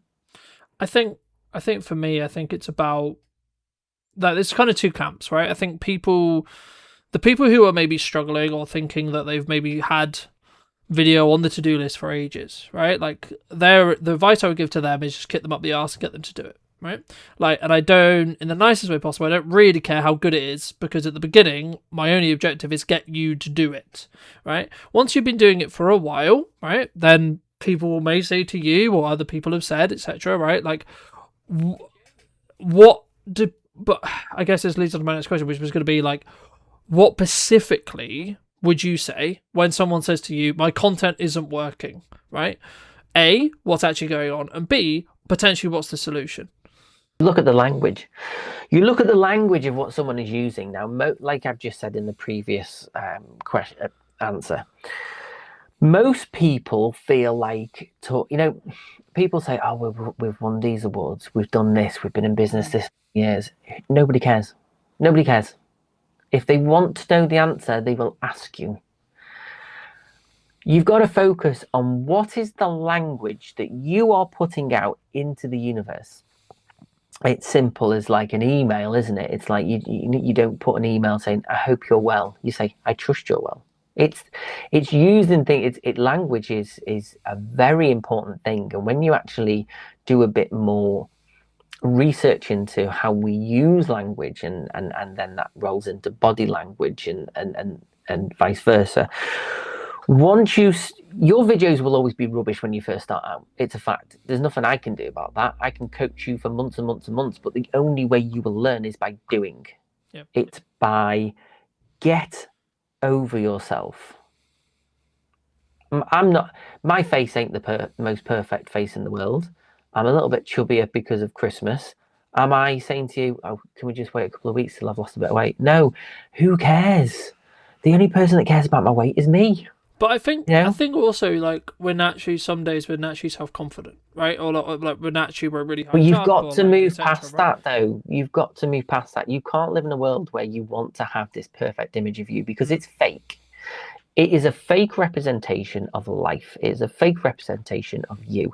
I use social media in a way that, in the past, when I've broken up with girlfriends, I have posted, I've broken up with someone. Now, some people go, oh, mate, don't be posting that. I'm like, you can't just show the positive parts of life. You have to, because then when people come back to me and go, oh, where's your girlfriend? Not seen you post about it. Oh, we broke up. Oh, you know what I mean? And I think then people go, oh, he's only posting the good things. And most people do. Most people do just post the good things. If you look at some of the content I've posted today for my weekly content, I've put pictures of me overweight. Because it's relevant to what I'm talking about or whatever. But you've got to move past this perfection, this idea that life is perfect. None of my videos in 13 years have been perfect. But when I look back at the videos I did a year ago, my lighting has improved. I look back at my videos from 2 years ago, my sound has improved. Video is a journey. The more you do, the better you get. If you're sitting in a room thinking, I'm going to do it this year, I'm going to do it this year, I'm going to get ready, you are always going to put it off. You are always going to have an excuse. You are always going to think, I'll just wait for this, I'll just wait for that. Oh, I'll save some money and I'll buy some equipment. How many people do you know you'll go to do a job for somebody and they'll go, oh, I've got all this equipment, I've got softbox lights, I've got a ring light, I've got a tripod. I'm like, do you use it? No, I haven't sat and learned how to use it yet. I'm like,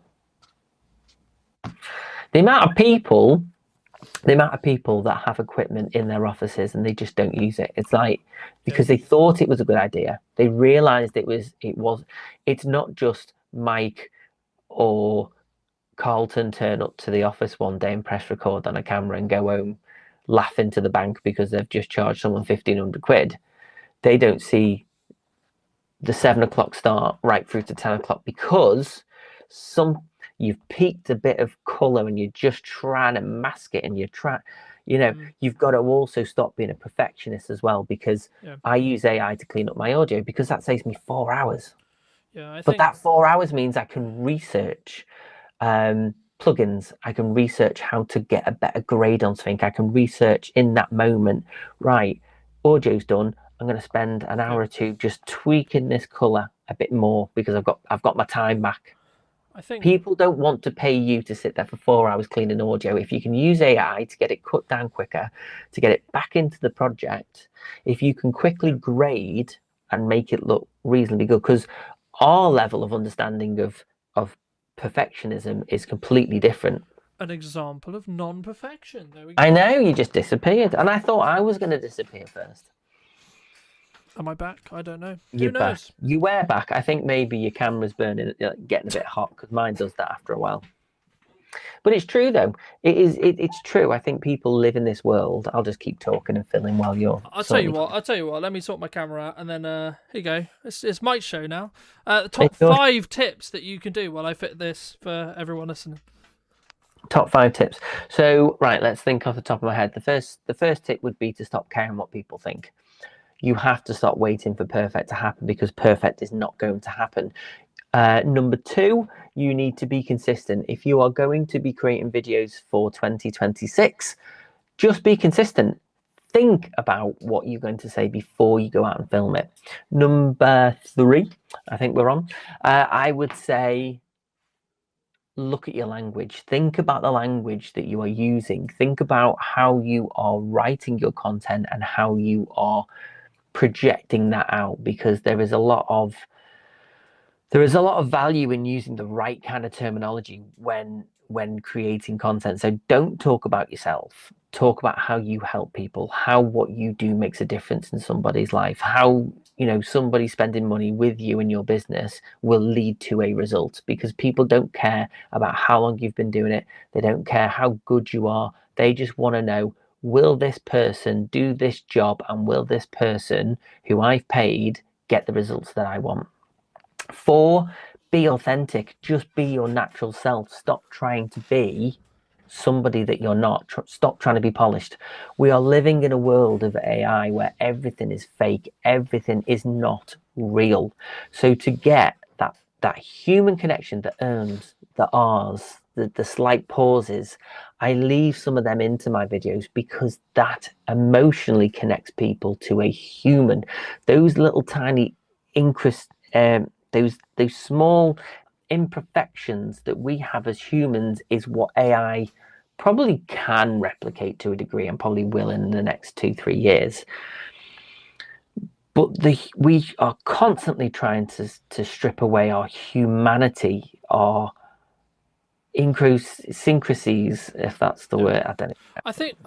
I think again, like, I had a 5th one, but I can't think of it. I'll come back to. I'll add it onto the end of the AI one, because I think it's true, and I think that so many people, they look for, maybe we're looking at AI and we're looking at, okay, well, this can replace X time, right? But then we don't think about how we utilize the other time, right? So let's say, for example, I'm using Autopod to edit this podcast, and it means that I can save the 2 hours it would have probably taken me to manually cut it. Okay, cool. But the thing that some people think about is, how can I save the 2 hours? Instead of how can I still use the same amount of time in the podcast, but how can I add that extra time in, not on grunt work, so to speak, e.g. cutting backwards and forwards between myself and Michael, but how can I tweak the grade? How can I tweak the audio? How can I make it flow better? Do I rewatch it? Do I add maybe some motion graphics? Do I add maybe some B-roll, etc.?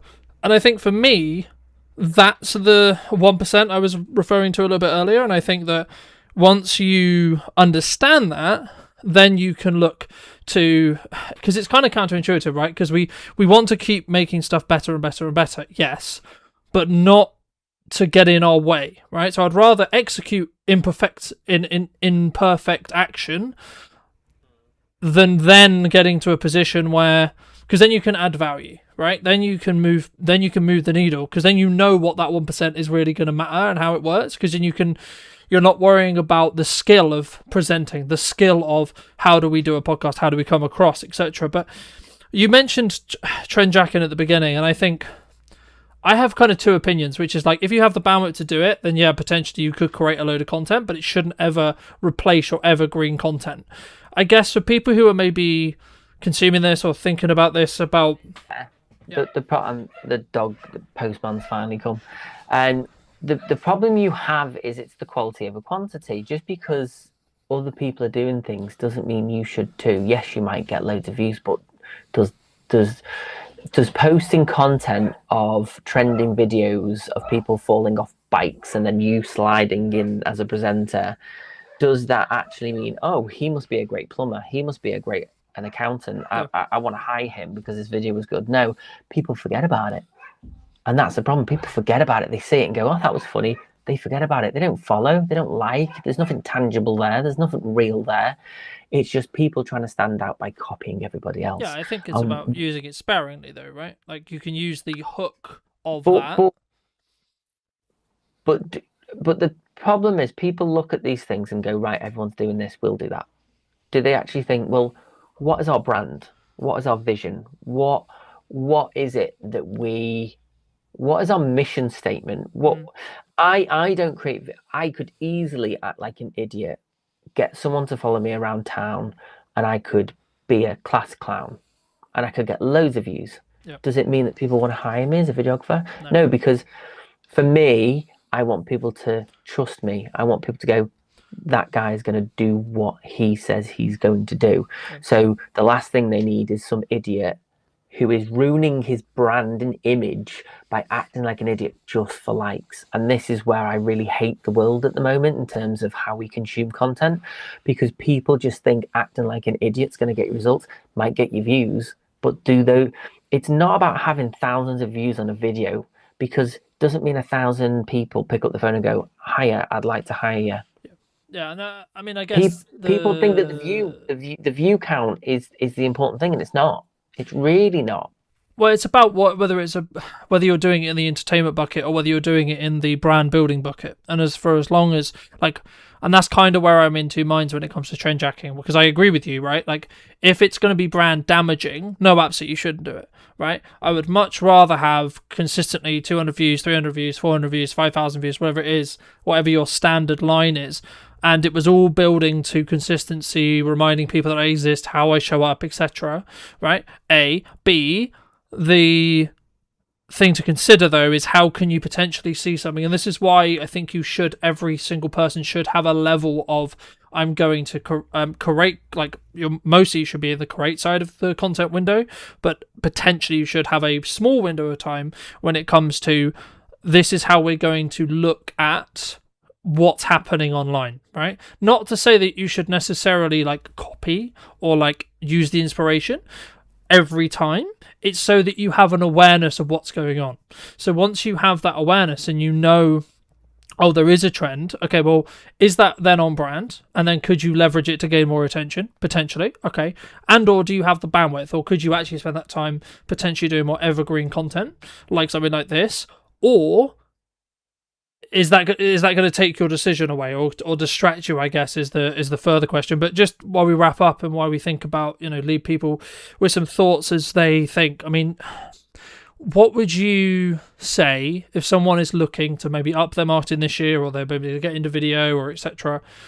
What should they do? What should they tangibly do after watching this?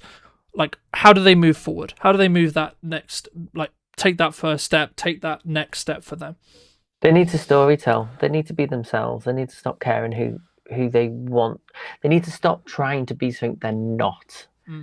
I have clients who will go and get a makeup artist to come and do their makeup, and then we'll do the videos. They'll look fantastic, and then they'll watch the videos back and go, it just doesn't look like me. And I'm like, well, what do you think's different? He went, well, I don't normally wear that much makeup, but I was trying a bit too hard. I'm like, why are you trying too hard? Because now, if you want to create videos on your phone, you're gonna have to get a makeup artist. You've set the bar up here now. I think you've just got to be your natural self, and it's hard because people don't want to be vulnerable. People are scared of their school friends seeing it or their family seeing it, and I'm like, stop caring about what people think. Yeah. There are videos on social media that I've posted over the last 13 years, and some of them are so embarrassing. I wrote a song about being on the toilet once when I was 26 or 7, and it was funny. I had a selfie stick and I wrote a song while I was on the toilet. And, you think of these things now and go, wow, I wouldn't do that now. But it's there, it's up there. And some of my friends in my camp van group, they seem to get it out when we're all drunk and go, oh, well, there's Michael acting like an idiot. I don't take myself too seriously. I am who I am. I'm there are flaws in my personality. I'm not just this happy, bubbly, fantastic, wonderful guy that I try to portray. I am a happy, nice, bubbly guy, and I will help people as much as I can. But I can still get grumpy. I can still have a go at someone for cutting me up on the motorway. I'm a human. I try to show the real me. And if I am angry, and I try to refrain from creating video content because I've got a business and a brand to protect. And if you were going to talk to yourself 10 years ago, what advice, if you were going to give advice, would you give that person? If I was going to say anything to myself 10 years ago, it would just be keep your eyes open and you'll get where you need to go. You need to be really good at marketing to be able to have the opportunity and the permission to be able to sell, is my view, in a nutshell. I think when we look at marketing and sales and output of content, the more you do it, the easier it gets, my opinion. What role do you feel trust plays either in business or in marketing specifically? Hello, my friends. Welcome to a brand new episode in What's Missing in Marketing Today. Today, we're going to be talking to Tom all about his opinions on marketing. And before we get into it, Tom, Could you give the audience a little bit of context on who you are, and of course answer our opening question? What do you feel is missing in marketing today? Absolutely. Thank you very much for having me on, Carlton. I really appreciate it. No, you're welcome. Who am I? I am Tom Jepson. I am a coach for self-employed people, mostly parents, mostly working parents, should I say. And I'm here to help them take some of the out of doing business for themselves, because it's really quite hard balancing doing a business that you want to do, parenting, caring, all the dynamics that come with it. I am a full-time parent. Also, I'm a full-time carer as well. So I am living and breathing all the stuff that I do with my clients. To answer your question, what is missing in marketing today? I think selling is missing in marketing today, is what I think is missing. Okay.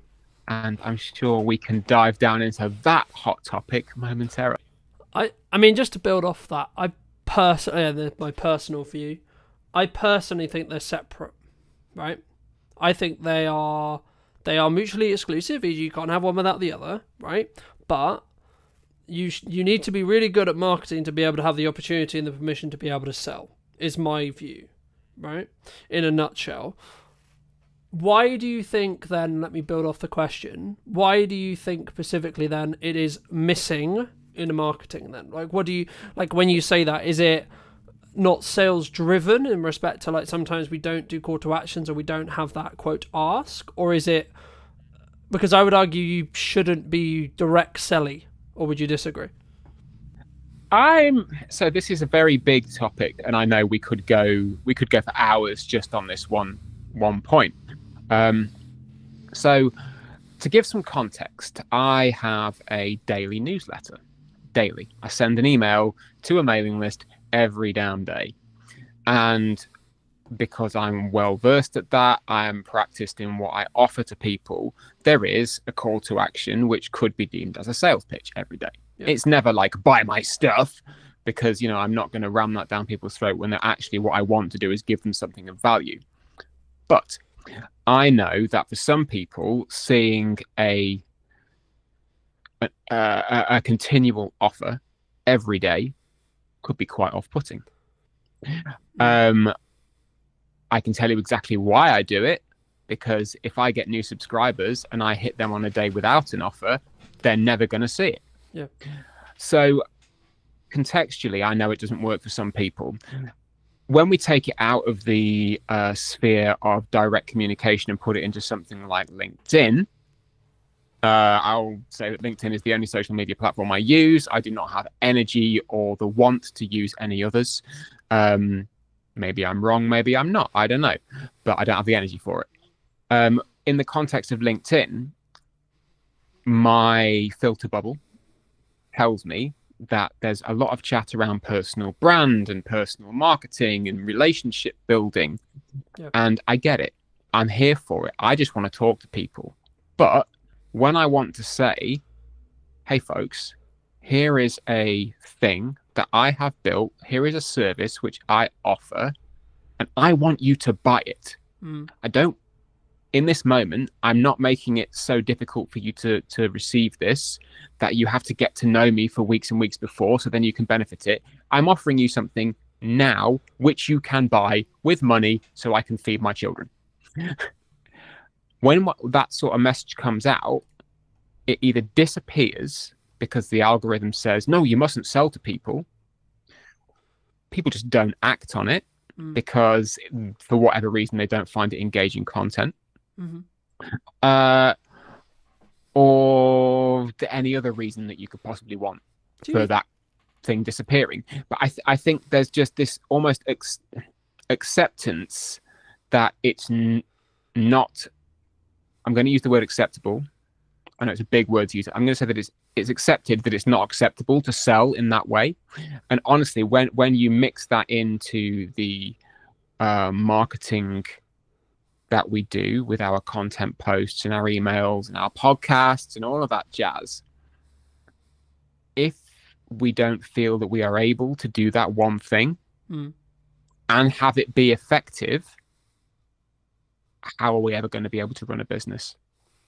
I think, I mean, there's a lot I could pull out of there, but I think the unique perspective for me is there's a lot of conversation, especially at the moment, around people are concerned about the up and coming budget at the time of streaming, etc. Right? Like, people are concerned about like what's going to happen at Christmas and like where things are and etc. And I'm in a very fortunate position where like this month is manic, this month is crazy, but I'm still building the time to have this live stream, have this broadcast, have this conversation with you, because I think it's important to obviously add value and continue that process of constant development, constant growth, but also I'm always aware that I need to bank content whenever I can.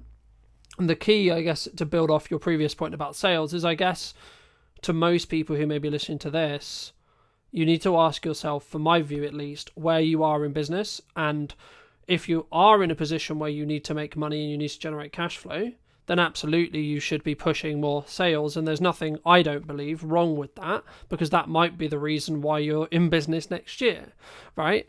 Now, in a world where you don't need that and you could be perceived, or one could perceive you as quote unquote being greedy just to make revenue for the sake of revenue, not implying that's what you're doing, but some could imply that, right?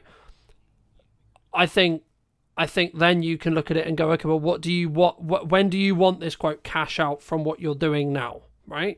Is it in a week, a month, a year? Right? Because if it's towards the year mark, then I would argue that in our content we should be trying to add value. Not saying you shouldn't have a call to action, because a call to action could actually be, hey, you really enjoying this? You'll probably enjoy the content I put on my YouTube channel or the newsletter I put out, etc. Right? So I think sometimes when we look at quote sales, we're sometimes looking very transactional. Right? We're looking at, I've got this power hour to sell, I've got this coaching thing to sell, I've got this course to sell, I've got this ticket thing to sell, whatever it is, and we just push to that instead of thinking actually, because I would say you should have a call to action in every piece of content you do, but it should be in relevance and understanding with where the business is and what the business needs from you, and how much I guess in some ways how much good karma you have with your established audience, whether that's on socials, YouTube, email list, etc. Depending on your method of articulation. How do you mix that when you do call to actions? Building off your previous point, is it hey, come and buy my thing always, or is it actually, hey, I've done this other thing? Like, let's for example, you may say, hey, I just did this amazing conversation with Carlton, here's a link to it if you would find that interesting. That's an interesting question, and I do mix up the calls to action because I'm fully aware, I've been doing this business thing for a long time. I've been a freelancer for twice as long. I've been employed for twice as long as that, back in days of employment. I've been around the block. I know how this machine works. But to the same end, I don't have a damn clue how it works, because mixing up the calls to action, consistent blocks of, it's not like one day is, why am I coaching? The next day is, oh, look, there's a thing. It's going to be consistent blocks of action to take. So yeah, I do mix it up. But to the same degree, it always comes back to the same thing of, this is the core thing that I offer. This is how I want to engage with you and how I would like you to engage with me, regardless of whatever medium, method or action we get there. If I'm posting on LinkedIn, chances are the call to action will either be connect with me here or sign up to the newsletter. Mm-hmm.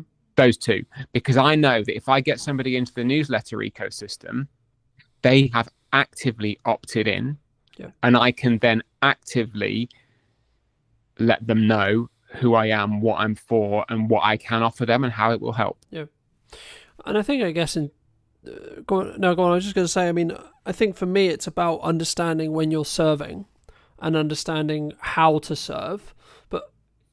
The point, I mean, not to cut you off, but I think there's a point at which we say, should we not always be serving? Like everything, every action, every piece of content. Again, my 2 cents, big chefy pinch of salt. everything comes with value. Everything comes with a desire of, actually, if I was sat down with somebody in a coffee shop, what would I want to tell them, and how would I like them to benefit from this conversation? You know, it's not the generic, here's 10 lessons that I learned as an entrepreneur of 20 years old. You know, here's what I'm doing in Bali with my remote nomading, you know, and that's my high horse, which I'm sure we'll get onto later. But to like pull the thread of service, yeah, I believe that if you are in a business, if you are in business, there is always going to be an element of service to your customers, regardless of whether it's paid, whether it's free, whether it's interactional, whether it's transactional. You know, put something out there, because that then is the marketing, and then you can direct the sale. Yeah. You know, I'm not an expert in sales. People know this way better than I do. It's like they make jobs out of it. I haven't. But I do believe that aspect is almost becoming culturally unacceptable because people don't want to be sold to, and that's okay, but it doesn't mean we shouldn't do it. I think the reason why I paused was because I was just thinking, do people not want to get sold to, or do we need to position it in such a way where it doesn't feel like we're selling it to them, right? What I think you're referring to there is like, I don't want to be hard sold to, right? Yeah. Like, I don't know you, but you can buy my thing, thanks, right? For some, it works for some, and that's great. You know, I don't think it's ever going to work for me personally, so I probably would never do it. But in terms of, I don't want to feel like I'm selling to somebody. No, absolutely. I have to feel like I'm selling to somebody. Otherwise, what am I doing? I'm not. Otherwise, it's a hobby. Yeah. Like, at some point, I need to be in selling this thing mode. Yeah. You know, I'll offer somebody 45 minutes on the phone with me for free.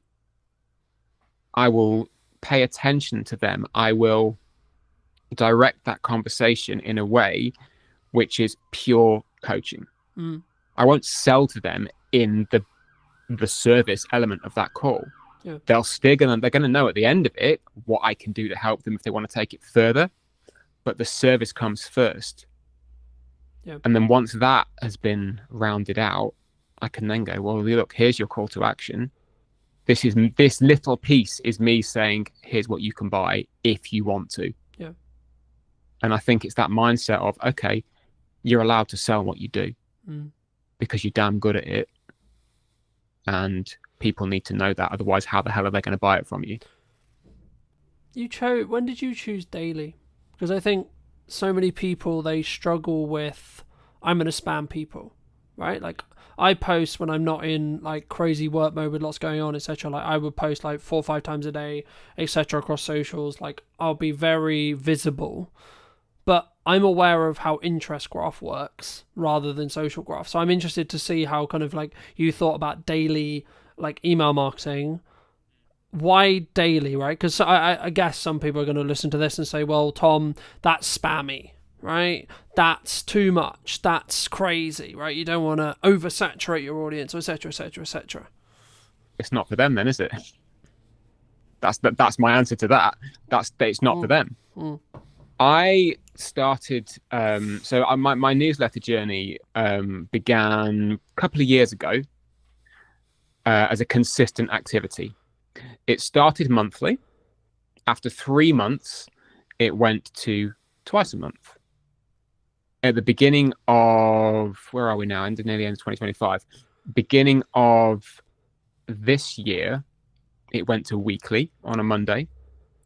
And then I got to a point in the middle of August, just before the summer holidays began, where I went, you know what? I've got too much to say. I've got too many things that I want to share with people. And I believe I have the energy and the momentum to do this. So I started winding it up a little bit. And as of the 1st of October, every day, it's 250 odd words of a story, something that's inspired me, something that I found funny or interesting, a life thing, It might be a straight sales email.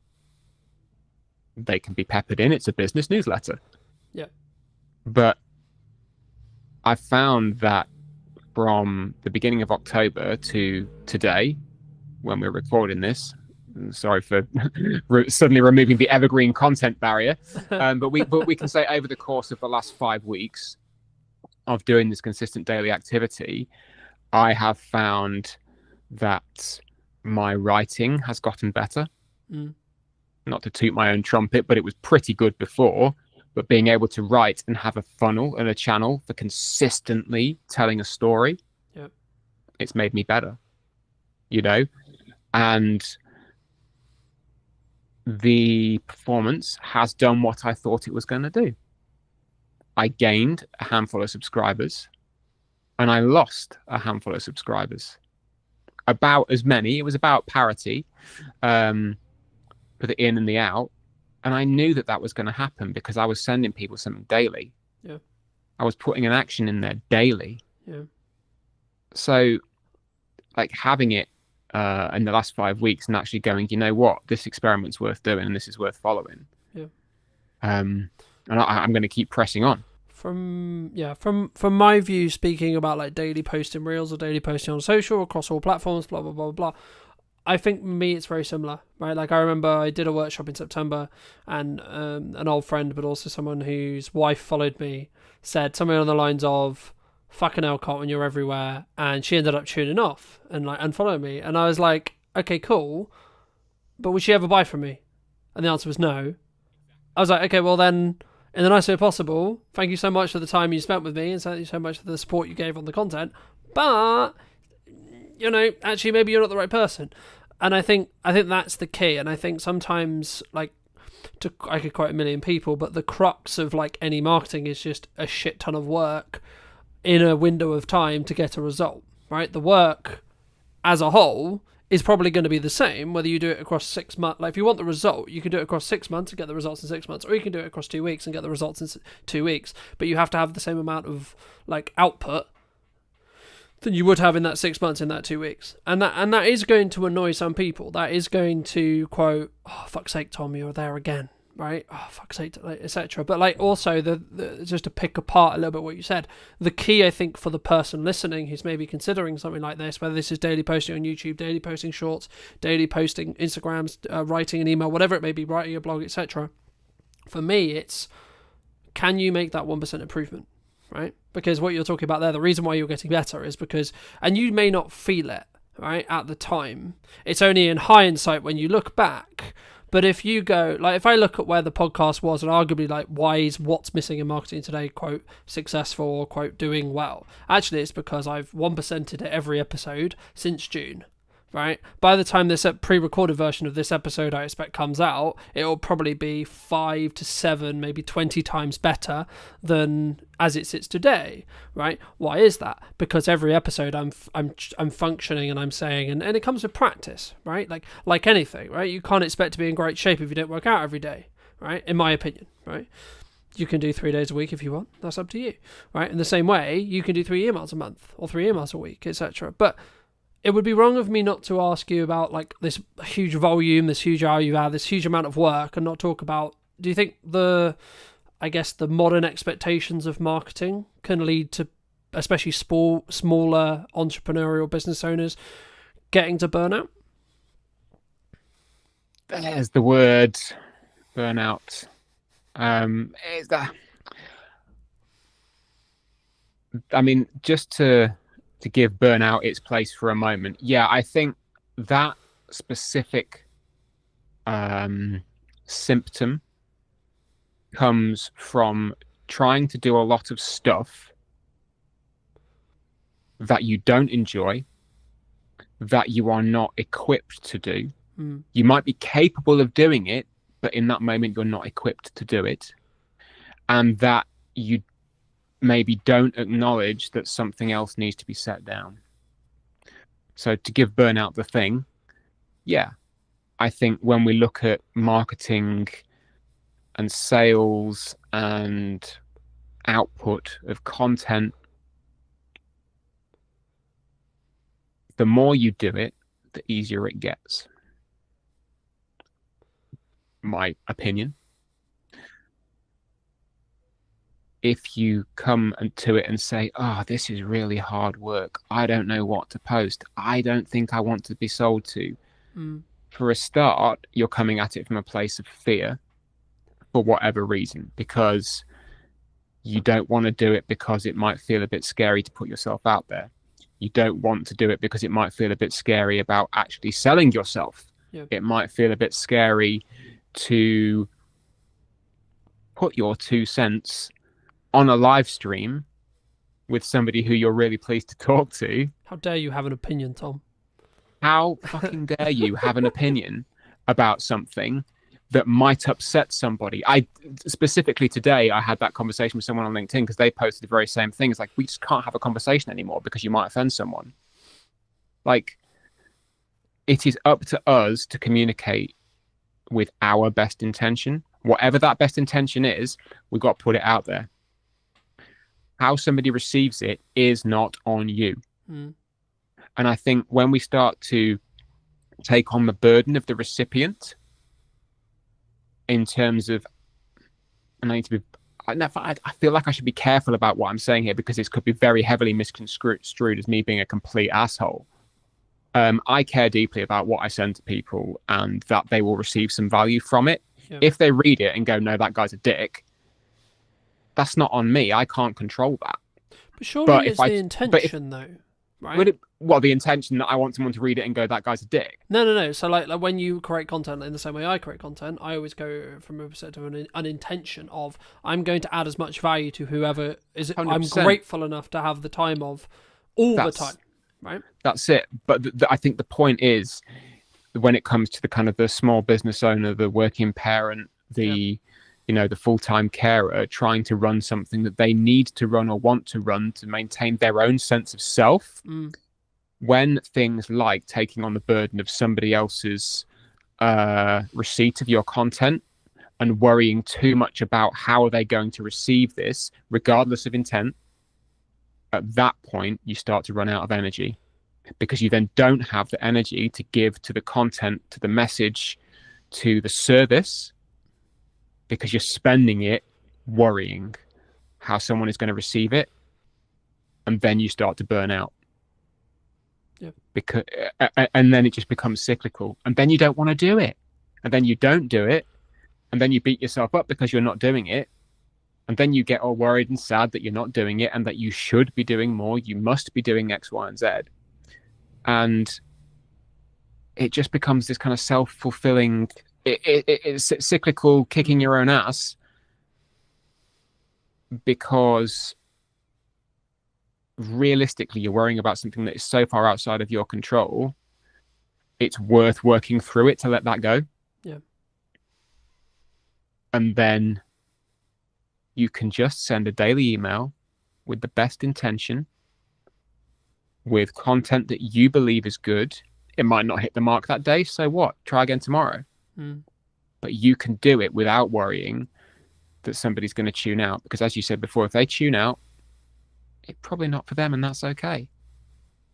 The same goes with daily posting. I mean, I try to post daily on LinkedIn. Presence, makes me a bit sad sometimes. But as you take away that fear of, am I going to get cancelled? Is this message going to miss the mark? Is this any other thing? Chances are, worst that's going to happen, no one's going to see it. And if they do, they're going to have some other thing happen, right? Like I can't remember exactly, said to me, but a client many years ago said 95% of the things that you do and you worry about, no one's going to give a shit about because they've got 15 other things to worry about that aren't you or anything to do with you, right? We're very internal creatures in that respect, It's almost like being a little over empathetic. And again, I'm not being a dick. Caring about how other people are is incredibly important. It's the crux of my business. It's the crux of me as a human being. I care about how other people are. I was gonna say you could arguably care, but I also like. So I'll give you an example. I care about how your business is, right? I care about how everyone's business is, even if they're a competitor of mine. However, it's still none of my bloody business how their business is, right? Whether it's going well, whether it's not, whether it's whatever, whichever end of this spectrum we're talking about, right? Whether they're doing incredibly well, incredibly successful, and they have a record-breaking months, or the opposite end of the spectrum, they're about to go bankrupt and they're actually like swimming in miles and miles and miles of debt. Okay, right. I can care and I can empathize as a human to a human and a business owner to a business owner. But the reality is it's still got nothing to do with me. Right? The only things I should focus on is me, my business, and what I'm doing. And staying in my lane and moving myself forward. Do you agree? I like the awareness. I'm very much attuned to being aware of what is going on around. Because then you know, if you see a strategic opportunity to make a move, you can make a move. Yeah. You know, you see a gap in this is how the best products come out. You see a gap in the market, you fill it. Yeah. You know, but as you say, how somebody is doing day to day, if they are not publicly putting it out there on the line, telling their story all the time, because they want it to be seen. Mm. And I mean, like, not a curated version. I mean, the whole 9, just open book stuff. Then no, you're absolutely right. It's none of your business. You can be interested and you can still care. Every person that I know on a personal level, I care about how they're doing, how their work is, how life is, you know, how the family are, how much detail they give to me is up to them. Because some stuff just ain't my damn business. Yeah. But understanding that they're at least there, being empathetic to that is good. But you know, to circle back around to the over empathizing, as you say, when you get to the point of actually that's not your damn business, then you can stop. You can go, all right, I've used my energy to this point. I can put it back into marketing myself. I can put it back into selling myself. I can put it back into serving other people who are actually on my doorstep waiting to be served. Yeah. I think it's knowing where and how to channel that energy to build the right boundary and really to keep yourself safe. Do you think business owners struggle to give or set boundaries, either with clients, with colleagues, with friends, with marketing, with themselves, with family, with friends? Yes. I'll elaborate on that. Well, there we go. No, there's the answer. And if so, why? No, that's a really good. Is it? Sorry, that was a veiled attempt at humor. Yes, absolutely, I do. I mean, everyone does because they're creatures of service. You know. Does it come from that? If I don't say yes to this job, there's not going to be another one coming thing. Do you think, in some case, like in that specific nuance? It's part of it, yeah. I mean, I've been reworking a workshop that I ran eons ago, all about saying no to things, which is, you know, coming down the pipe at some point. Hopefully, by the time the published version of this comes out, people will actually see it and it'll be live.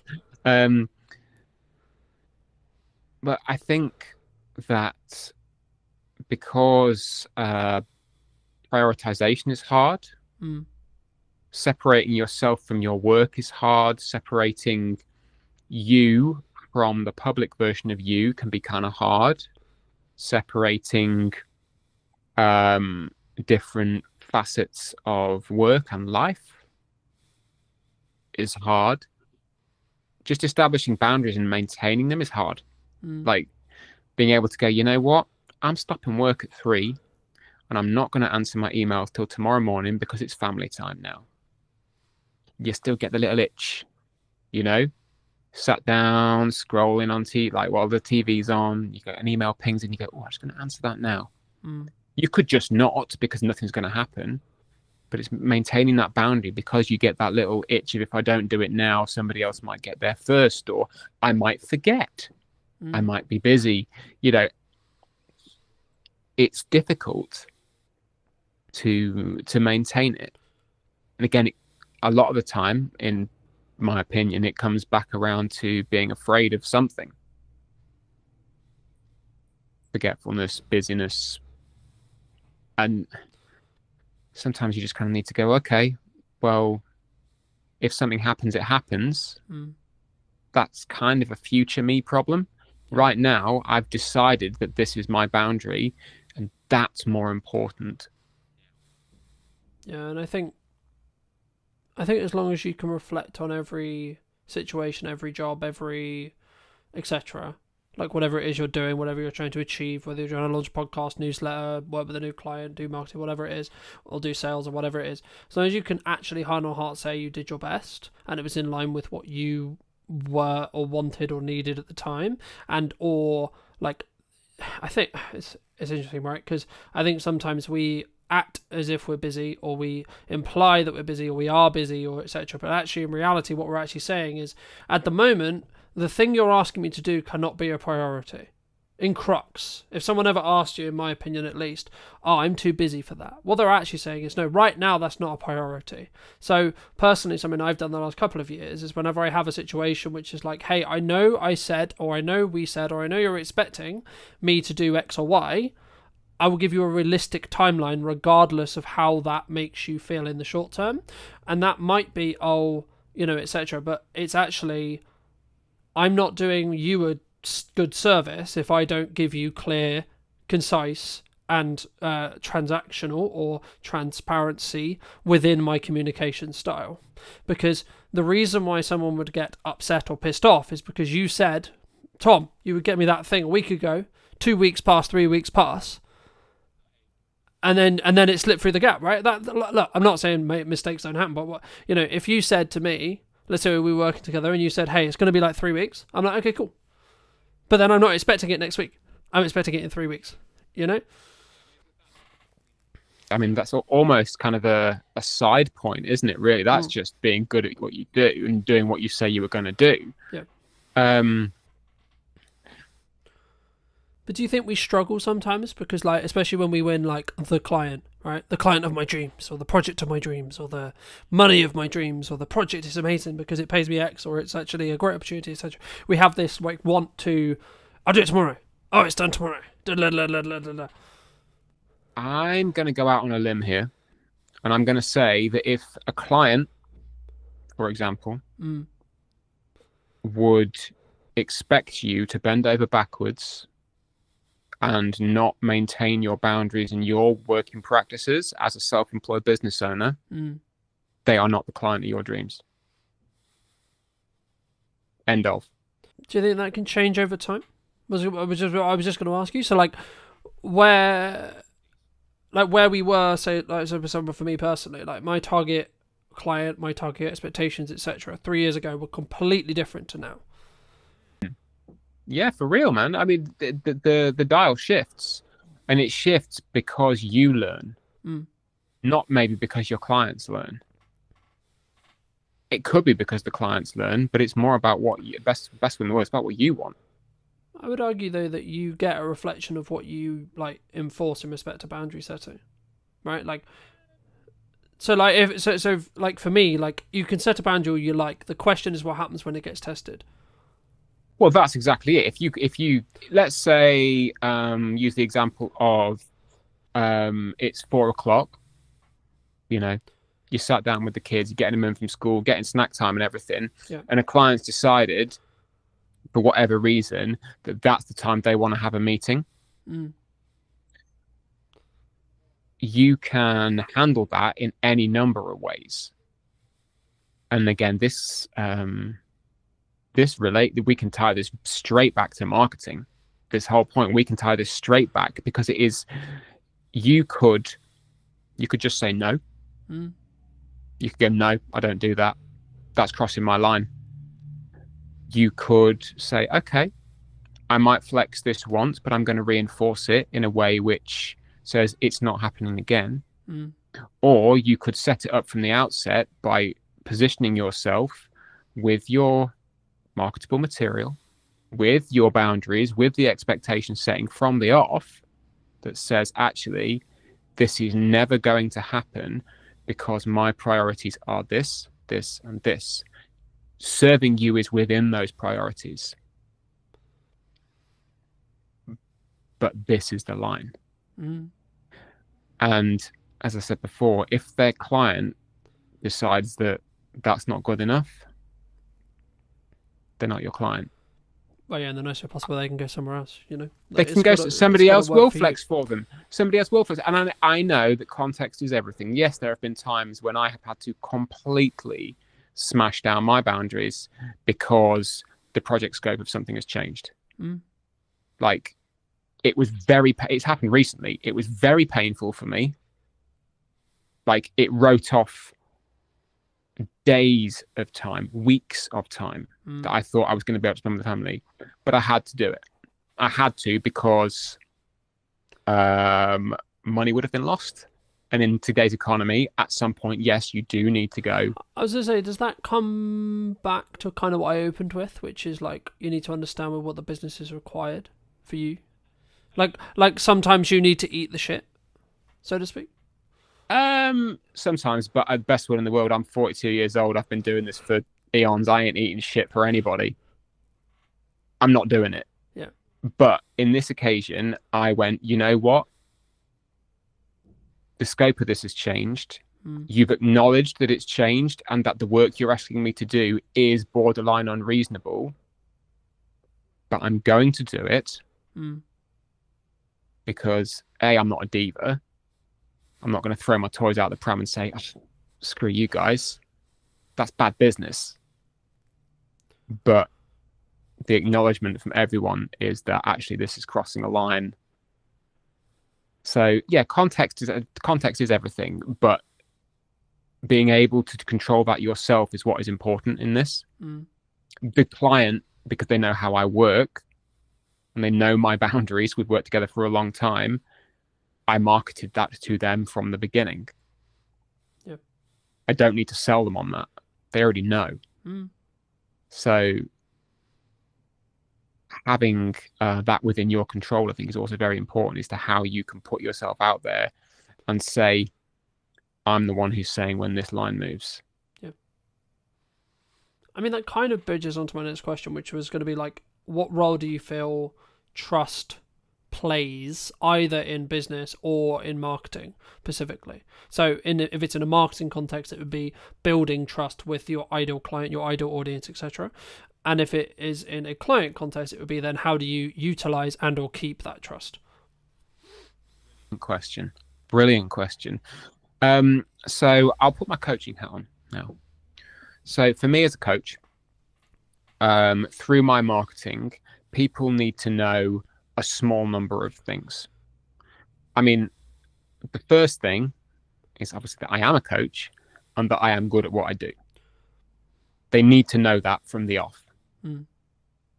Once they know that, we can kind of go, okay, that's the functional practical. We'll just cast that aside. I know this thing about him now. After that, it's then getting to know me. What do I bring to the table? Who am I? Who is this guy? And then through the stories, through the communication, the conversation, it builds this rapport. It builds the camaraderie. And eventually the camaraderie and the rapport turn into trust. Because that kind of communal safe space has been built through the messaging, through the back and forth on email, through the DMs, through the networking. And somebody knows they could rock up in a one-to-one with you and you'd have a great chat. Because at least the space you hold there together for that 30 minutes or whatever, you've established that and it's good. It does take time. You know, it's not just a case of me going out to people and saying, hey, I'm a coach. I'm really good at what I do. Look, I'm a nice guy. You're a neat guy. So it takes work. It takes a lot of trust in yourself as well to be able to go, you know what, this is what I stand for. This is who I am. And who I am is okay. I don't really need to flex or change or bend for anybody because this is who I am. How that is reflected into work once effectively you have somebody pass the post, so as we said before, that's just showing up and doing what you do to the best of your abilities. Yep. You know, I hold safe space for people. When we get into a coaching call, effectively this little oblong window, that is our safe space and our boundary. Nobody else is getting in there. Nobody else is hearing what's going on in that space. And I have to reinforce that explicitly. It's not a kind of an unknown, oh, is this safe space? Is this something that people are going to know? It's like, no, I will state it up top. This is what you can trust and expect from this interaction. And the kind of the same goes for the precursor with one-to-ones and emails and everything as well. This is a safe space. I'm not going to go and, publish the ins and outs of a social call I have with somebody on LinkedIn. It might inspire something. Yeah. But the trust is never broken in that way of like, I'm going to take exactly what you've said and name you. I think it's different, right? Like, again, it's context, right? Like, being inspired by a action or showing a behind the scenes process, like, for example, for me, like, people ask me all the time, so how do clients feel about the behind the scenes process? Well, like, me sharing production, me sharing how I do it, etc., right? Like, a lot of people, the honest answer is actually they like it. They like that extra exposure. They like seeing it from my point of view. But it's just part of my sales journey, right? It's something that I have a conversation with very early on, and I establish very quickly what kind of project is this, right? Is this going to be a collaborative project where we both win? They get great content, I get great content, and I get paid, happy days, right? Or is it going to be a very stringent, very NDA'd or non-disclosure agreement, very contractual, very show up, get paid, go home, F off, right? Kind of agreement, right? And, I guess, what do I do more of now? Probably the more collaborative side, right? Just the nature of the business, etc. Cool. But that's also, and again, I had a reality this morning, which was the same, which was like, actually the old of me would have been like, this annoys them, but the person I am now is like, no, that's just not me anymore. And obviously I won't go into detail on that specific thing, but it leads on to my next question really nicely, which is like, how do you either help people, or maybe someone listening to this, if they're looking at their marketing or etc., and maybe they want to move into that next stage, whatever that is for them, that next season, whether it's we have a 9 to 5, we're looking to do our own thing, gain our own freedom, gain etc., and all the benefits that come with, but also all the stresses, of course, that come with working for ourselves, or we've been working for ourselves for 3 years, 2 years, 1 year, whatever, and we're looking to scale up. We're looking to do that scary, we're going to up our prices, change our value perception.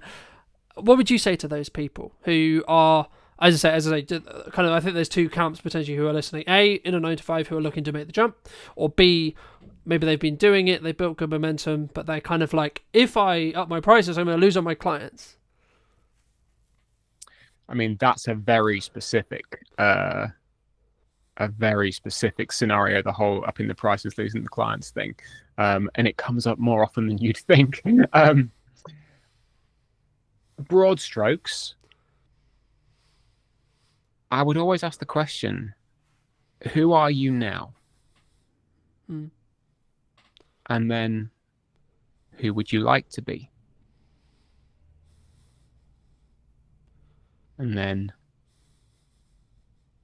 who now can help you become who you'd like to be? And it always comes back to the self, the understanding that the person in the middle of this storm in a teacup, in fact, the teacup in a storm, is you. You're the one who is steering it. You're the one who makes the decision at the end of the day. You have, I have, pretty much everyone we know collectively who is self-employed has had to have that pull yourself up by the bootstraps conversation and go, you know what? I'm leaving my job. I'm going to go and do it for me. And at that moment, you say to yourself, well, okay, this is who I am today, leaving my job, but tomorrow, who do I want to be? Do I want to be the person who's just left their job and is now running around like a headless chicken panicking? Or do I want to be the person who has gone, I've started something new? Yeah. Still scary. I talked a lot about fear in the last sort of 45 minutes. But it starts with you. Yeah. And I think just to build on that from a marketing context, I had a realization yesterday when I was talking to a client at the time of broadcast, and they were like, it's how they react. So we were talking about their brand in Pacific, and for obvious reasons I won't go into detail, but we were talking about how I perceive their brand. And what really stood by to me was then how they reacted to my feedback on what I was saying about their brand, if that makes sense, right? Because it was like, hold on, this person sees me as a pinnacle marketing voice, and that's why they value what I'm saying, right? It doesn't actually matter, in a nutshell, what I said, right? It was actually, and it was something along the lines of, hey, we really appreciate that because you're a strong marketing voice, etc. And yet, like, clearly, and this is the thing I was going to bridge in when you when you communicate, when you market, if you want the clients that are going to send you around the country, you want the larger scope, you want the larger projects, you have to ask yourself from backwards, and this is exactly what I did, that's why I'm bringing it up. You have to ask yourself, what content would they consume? How can I get their attention for long enough to build trust with them? But also, how can I show them that I'm worth the call, I'm worth the investment, I'm worth the, because etc. Not even like, first it's the time, then it's the money, right? And I think for me, that's the key. And that's where I think, speaking personally in my own marketing from previously, that's where I potentially was wrong, or where I was doing things unoptimally or wrong. And that kind of bridges onto that thing of, if you're going to post daily, it won't be for everyone thing as well, right? Like, especially if you're looking at socials, you have to have a level of volume to be able to rise above the noise, to be able to show up enough so that people realize, okay, yeah, you are serious. And regardless, I guess, in some ways, as maybe like a footnote on that, a sign of success sometimes is actually other people talking to you in a more negative connotation at times, right? And what I mean by that isn't a direct client. It could be a quote rival podcast, a old friend, a old person. And what I always ask myself is, what is their intention when they're coming with that information, or etc., and or do they have all the context, right? But I guess the question that comes from that is, kind of, we've answered it in regard to hate comments, but I guess it's, I've had it personally in my own personal network at times where people have said, like, especially when I'm trying to build like a side plan marketing wise, or a side like revenue stream potentially that hasn't started making money yet, it's like, yeah, but you should be doing your client work, yeah, but you should be doing the thing that previously worked, especially if that comes from your mother, your sister, your brother, your friends, your close people, the people who are close to you. I mean, how do you, or would you say to someone, if you're going to, talk to them about that, how would you recommend they, I guess, challenge that, deal with that, articulate that, reflect on that, etc.? Good question. When people come to you with commentary, we all get it. As I said before, I've had emails from people saying, love your content, stop selling every day. Which my answer is, thank you for your feedback. But no. but no. Not in so many words, although some days you would just like to go, well, fuck you, buddy. We don't do that. It's not particularly... Yeah, but also just to quickly interject, you have every right to say, well, look, if you don't enjoy what I'm doing here, you can watch something else, right? And or read something else, or consume something, etc.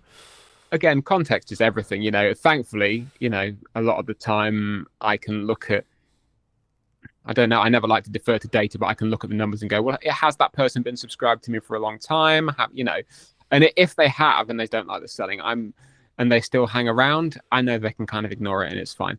But to come back to the question of commentary from outsiders, first, I would always, I caveat this with, you're a human being. Okay, you're a human. Humans react to things in very, very funny ways, whether or not you are a trained coach who knows how to be impartial, or you are a rocket scientist or an astronaut who is actually trained to be out in space when things are on fire. People react to things in very, very funny ways. So if somebody comes to you and says, "Oh, are you really enjoying what you do? Surely you'd just like to get a regular job." There might be no intention behind that whatsoever. It might be an innocent question. Or it could be them going, "Actually, I see that you've not made any money for 3 months and it looks like you're struggling a bit. Is there another option for you out there?" Or, just to quickly interject, or it might be, shit, you're doing better than I thought you were going to do. Please go and get a job because it makes me feel better about not pursuing something. I mean, personally, I've never experienced that. If it was ever to happen, brill, because obviously somebody is seeing a margin of success and they're then envious, what have you, But again, as we said before, how you receive what you're putting out into the world kind of ain't on you, or how someone else receives it, should I say. But being able to open the conversation is important. If the conversation is worth having. Sometimes it's just not worth having. Someone coming to you and saying, looks like it's a bit of a difficult one, should you not have just stuck with X, Y, and Z? Or, depending on who they are, what they know of you, what they've learned through your conversations, communication, family member, client, ex-client, audience member, whatever. Sometimes the conversation is not worth having because it just opens you up to expending your energy in a place where you're going to get no return. Sometimes it is worth having in that it's a learning opportunity for you, and that you can then potentially bring someone on side, or have them as a contrarian. Everyone loves a contrarian. But again, because they can teach you things, and that then immediately weighs into, well, if somebody is being a contrarian and at some point they could potentially become a client, now I can learn something and I can then talk to them better. And well, that's what I was going to add. I think it's really contextual, but like for me, if it was maybe someone you connected to personally, like family or someone really close to you, in the nicest way possible, you need to, like, I always strip that line personally where I want to make sure they're heard, but also in the nicest way possible. Again, it goes back to that, it's not really your concern, right? Like, what I do with the business in the nicest way possible, unless they're like directly involved in it. But like, if it's just like my mother, or like, and this is not aiming at any of these people, like, but just examples, right? If it's my sister, or if it's my brother, or it's my mother, or girlfriend, etc., boyfriend, so on, normally it comes from a place of care. Normally it comes from a place of, hey, shouldn't you be doing something that pays money, right?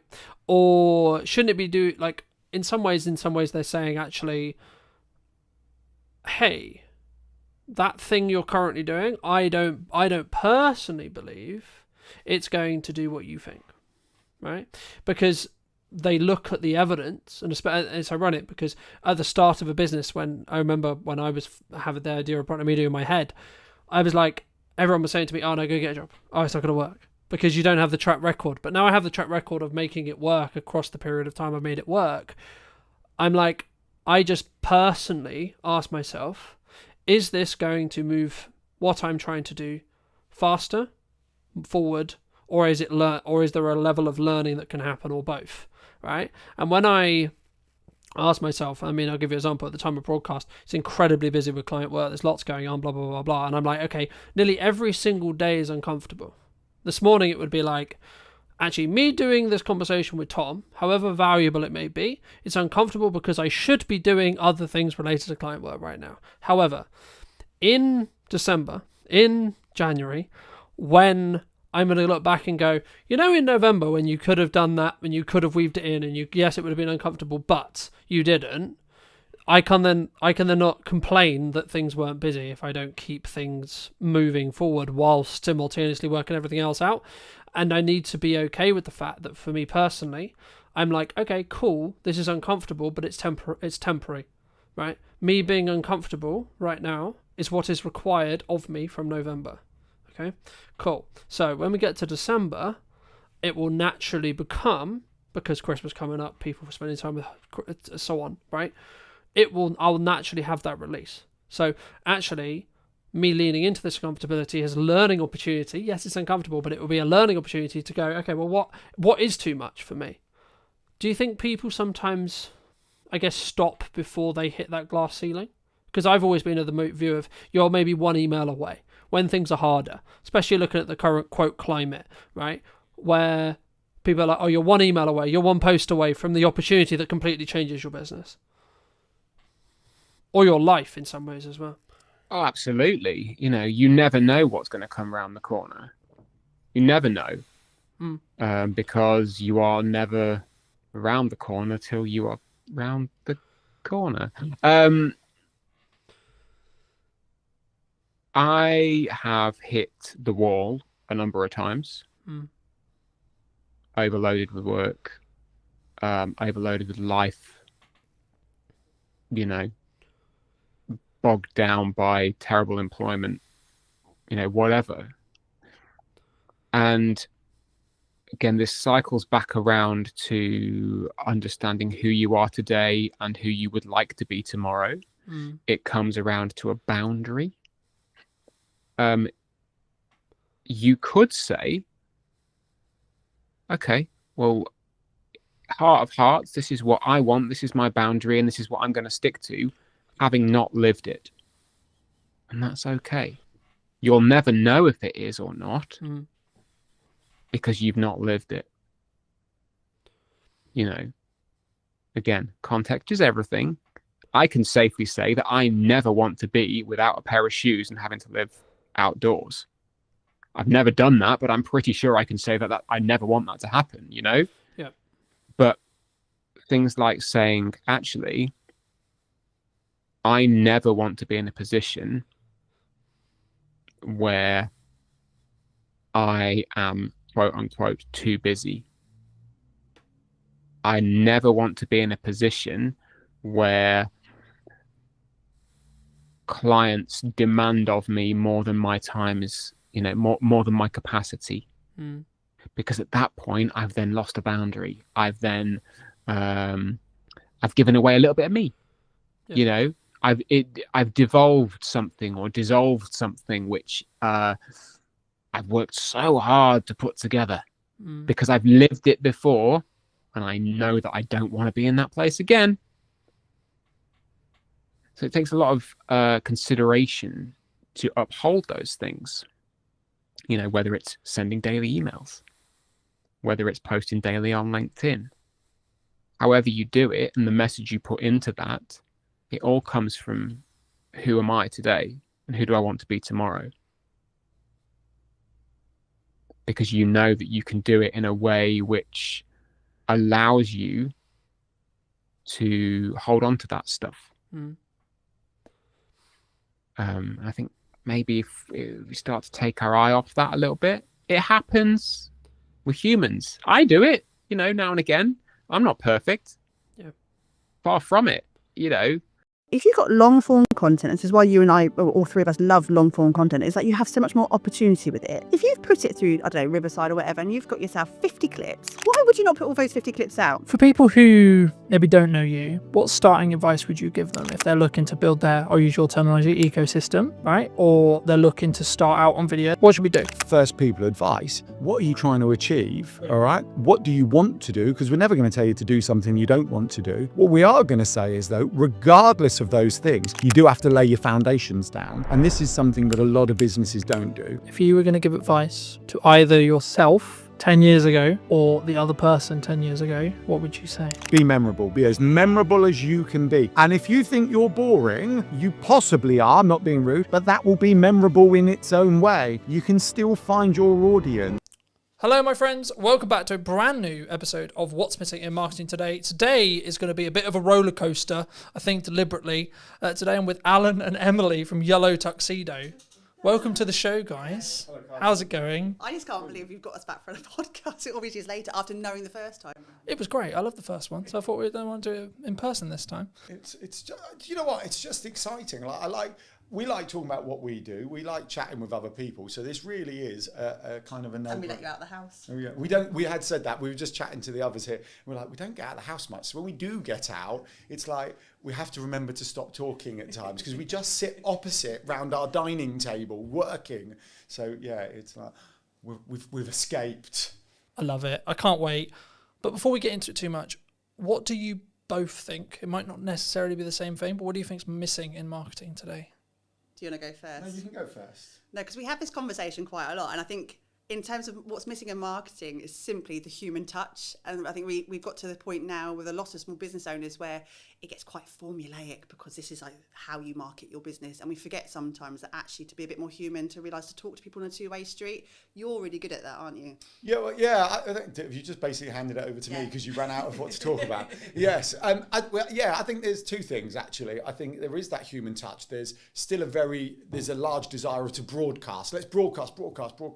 When actually the conversation needs to happen. We still, audience growth is what we're talking about. And I think audience involves an interaction. I mean, this is all buzzwords, but the principles sound, right? So we want as businesses to grow an audience of people who want to follow us, fans of our brand and everything else. So human kind of touch is an important part of that. And you see that, I'm not going to diss any social media platforms, particularly LinkedIn, but LinkedIn's very broadcasty. I've done this. And you can sometimes go through the comments and they might have 5 comments and they've replied to 1. And it's like, take the time to reply. We're all busy. Take the time to reply. The other thing I think is missing, and human connection is like the big thing, like that's what we call it in Yellow Tuxedo. The other thing is what we call and. It sounds stupid. But I think so many people think they can do one thing. It's like, I'm just going to go networking. I'm just going to do LinkedIn. I'm just going to go on Instagram or TikTok. And you know what? For an extremely small percentage, that will be fine. For everyone else, it's what else are you going to do? I'm doing this and I'm doing that. And one of the kind of realizations, I'm gonna pick on LinkedIn a little bit. I'm okay with it, right? But it just gives some very good examples. But you see the LinkedIn kind of coaches, they go, oh, LinkedIn's this, I'll teach you to that. It's brilliant. I did this one post that got me 5 leads and all of this, but they're also on TikTok, on YouTube, on Thread, and that's fine, right? And when I say and, it's not just about and other social platforms, it's and collaborations, and macro, and email, right? You have to do more than one thing. And now I won't mention names, but we were chatting to an owner of a networking group where I'm really gutted, I can't remember the numbers, right? But they said quite a large amount of people had left recently. And of that amount who had left, a large percentage had left because their business had closed, right? Sad times for them. But in talking to them, the vast majority had only gone networking. There was no, I nearly said online ecosystem, but I got punched under the leg because it was like straight in with our jargon. But there was nothing else for the people they were connecting with to explore. And in this very modern world where we jump from platform to platform, we consume email, even WhatsApp, right? We've got a WhatsApp group off of the Funpreneurs Big Day Out this year, in June, but people are still chatting from that day. And we all work in different ways. So we have to accept that people work in different ways. Yeah, I think that's really important because when I pivoted in May, as you may have seen the post, and I was doing certain things, like when we first met, really, really well. I was doing lots of things, but I was doing them really badly, right? And then through lots of things, I pulled back on loads of stuff. I was like, right, what do I actually want to spend a lot of my time doing? What do I think is actually best suited to the business? And what can I personally do to give the best, right? Yeah. To give my best. Anyway, fast forward to 2025 May, I basically then decided it's going to be yes and strategy. So as long as I can continue the consistency and everything that I'm sure we're going to get into and do it well, it'll be yes and. Yes and a live stream. Yes and a podcast. Yes and content. Yes and reviews. Yes and an unboxing, etc.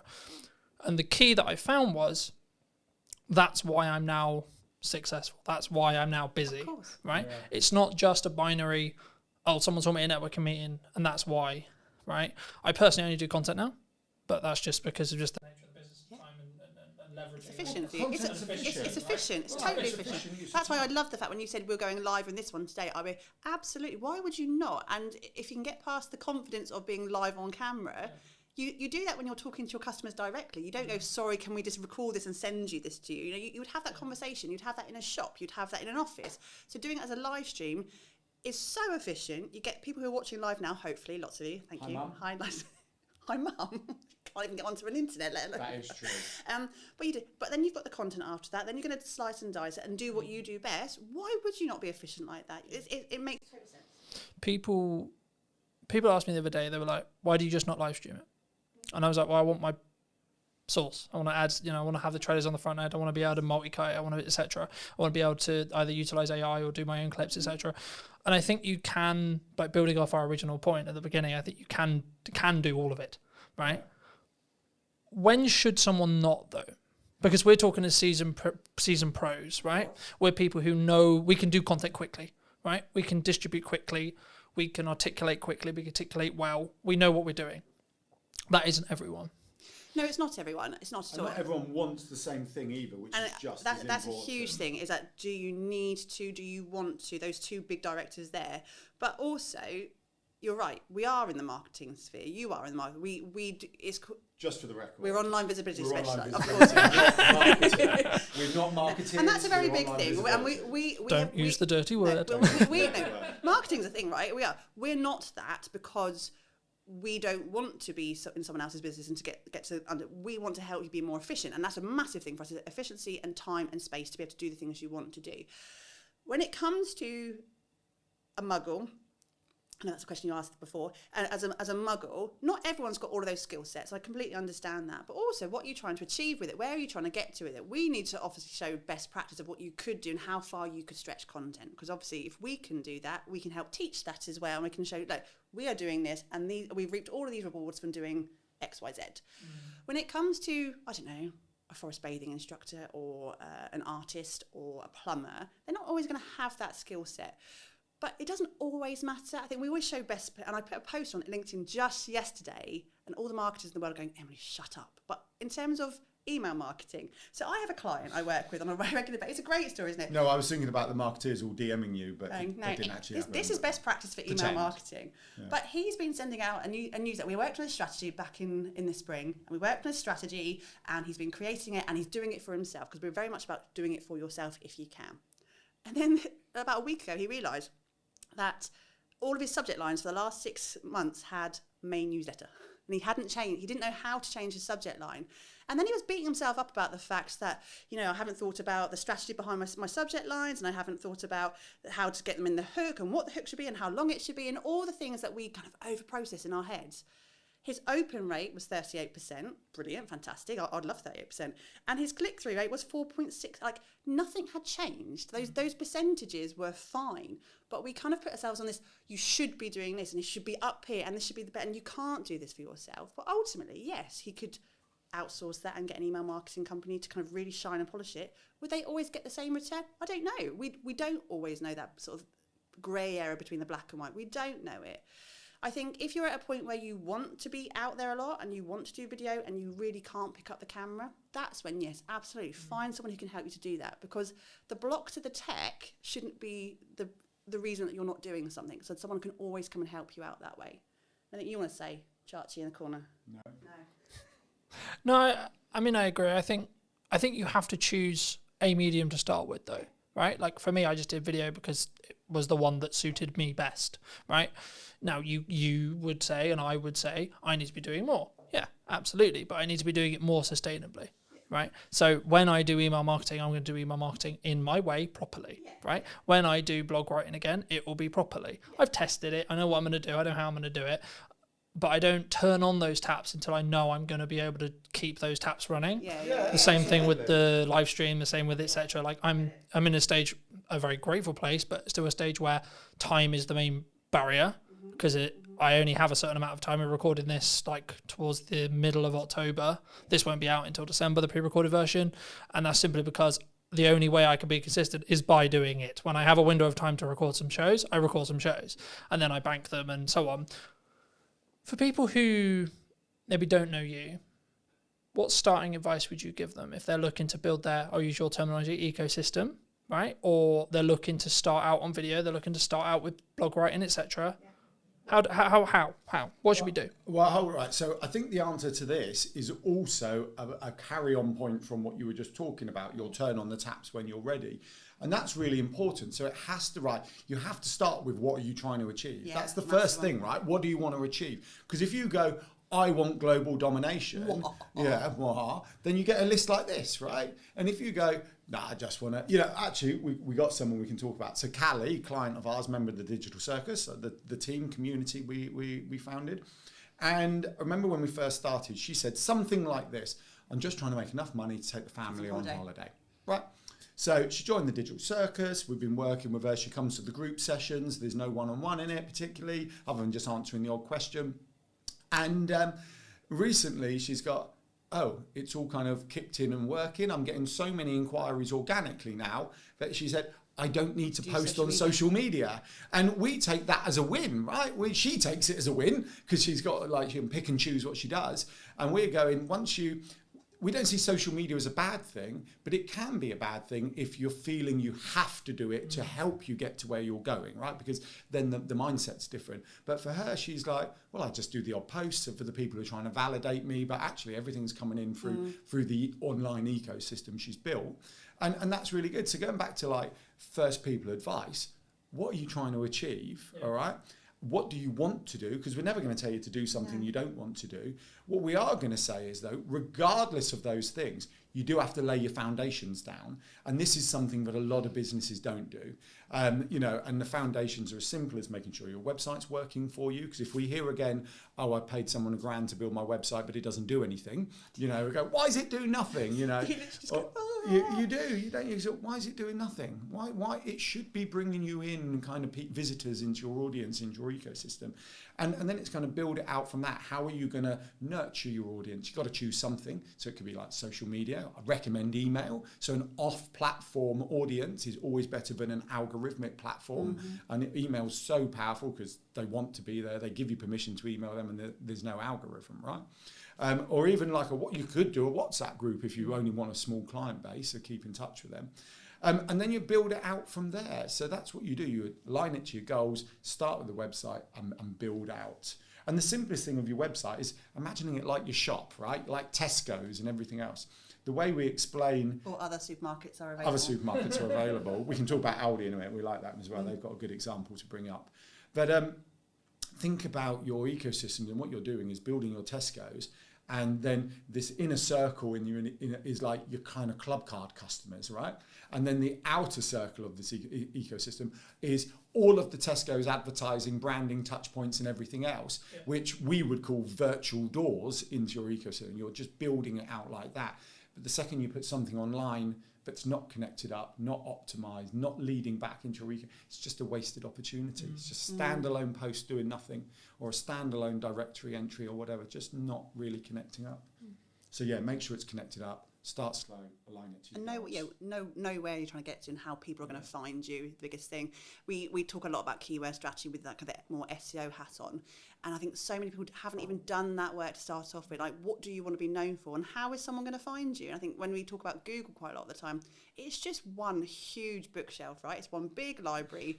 It's a really clever robot, but it's not a mind reader. And I think if you don't know what you want to be known for, how is Google ever going to know what you're known for as well? It's such a good analogy. If you think of Google as a library, okay, so you've built your website, you've written a book, not literally, metaphorically written a book, right, your website. Well, lots of people are writing books. I know, that's why. And it's like, what a lot of people do is, I've got my website, open the door to the library, Google, and throw it in and walk out. Yeah. Right? How the heck do you find that? Whereas what you need to do is almost anchor it down within the library, tell Google what space it needs to go on, so then people can find it. And then what happens is this unbelievable thing, Google will show it to people who are looking for it. Wow, like that, it's like, it's there, it's all there. Is that all going to change though? With AI? We have this conversation a lot, and AI is changing the world. We know it's changing the world, but at this point right now, it still has to be human-led. There's an element of human-led there, and to a point where AI completely takes over the world when the robots are, and we're going to be, proper, War of the Worlds, which could be tomorrow, you never know. But we still have to have what is right now, and right now is the fact that we need to be really crystal clear. It's still machine learning, where it's looking at human content, feeding that machine, and we still need to be front and centre with that up until they tell us otherwise. So we can't predict the future. Because the problem is, right, like, unless you're CEO of AI company, right, you could use OpenAI, you could use one of the others, Google, etc. You may know the future, but you haven't built it yet. You don't know it 100% is going to happen. So we might just be in a world like everyone's going, well, what happens when when I can plug as much video as I've got into me, and then I've got an AI version of me that looks as identical, has the same nuance, everything. But that might never come, ever. It might, sure, and you should be planning in some ways with your head and go. Crystal ball out, everybody. Isn't this like 3D TVs? They said 3Ds were coming, they came, and then they disappeared. And then they disappeared, yeah. Yeah, because it didn't actually. I think. Sorry. No, I say in terms of what AI especially on from the Google platform is right now, is that if you're looking for a short, sharp answer, absolutely front and center will be the AI generated answer, and it will give you that. It'll still give you the links to play. If someone's looking for an in-depth conversation, or they still need to have that human at the other end of that website to interact with, they're looking for a videographer, they're looking for a plumber, they're still going to have to get to that website at some point, and they're still going to want to interact with you, and they're still going to want to ask you questions and look at your FAQs and all of the things that we should be doing anyway. That's not going to change even if AI takes over the world, because they still need to talk to a human at the end of that transaction. It's different intention, isn't it? Asking AI to write you a blog is very different to going, I'm looking for a plumber, I'm looking for an online visibility specialist, I'm looking for... people looking for online visibility specialists. And the other thing, I think there's a huge opportunity for... that. We touch on lots of things in our model, but we can talk a bit about SEO and email marketing, content marketing, but SEO in this one. So if you don't optimize it, how does it get found? In our library analogy, it can't, or it can, but it will take a lot longer. The other thing is I saw a fascinating post about AI shopping, which, to be honest, I hadn't quite explored until I read this post. And it was like the opportunity for the small businesses from AI shopping, because the AI is using different search terms. So when you go local glasses to me or something like that, rather than it going glasses, it's going best glasses for 2025 in Hampshire and things like that. So it's using broader search terms, which is the world of the small business, because the big businesses own all the short tail keywords. Our small businesses, we want the long tail, because we get a narrower audience who will be more engaged because we're answering their search query. Whereas, supermarket, going back to supermarkets, will be owned by a supermarket, right? So a small supermarket won't own that, but a supermarket specialising in local produce in Hampshire, best in 2025, all of a sudden AI is liking that. So there's a huge opportunity by ensuring you're there for when AI is looking for these answers. Yeah, that AI shopping was new to me. I found it quite interesting. Do you think marketing's too complicated for solo people now? We make it complicated. I think business is complicated. It's so much bloody noise, isn't it? This is why we started our business, is the fact that it's a really noisy space. And my LinkedIn or Instagram or Facebook or TikTok now is filled to the brim of adverts for marketeers who are telling you what you should be doing, or buy this there. And I don't bloody well know. I don't know. It's too much. And if you are a muggle type person who's not really into marketing, it can feel really overwhelming. It can. I get overwhelmed, and I know what we should be doing.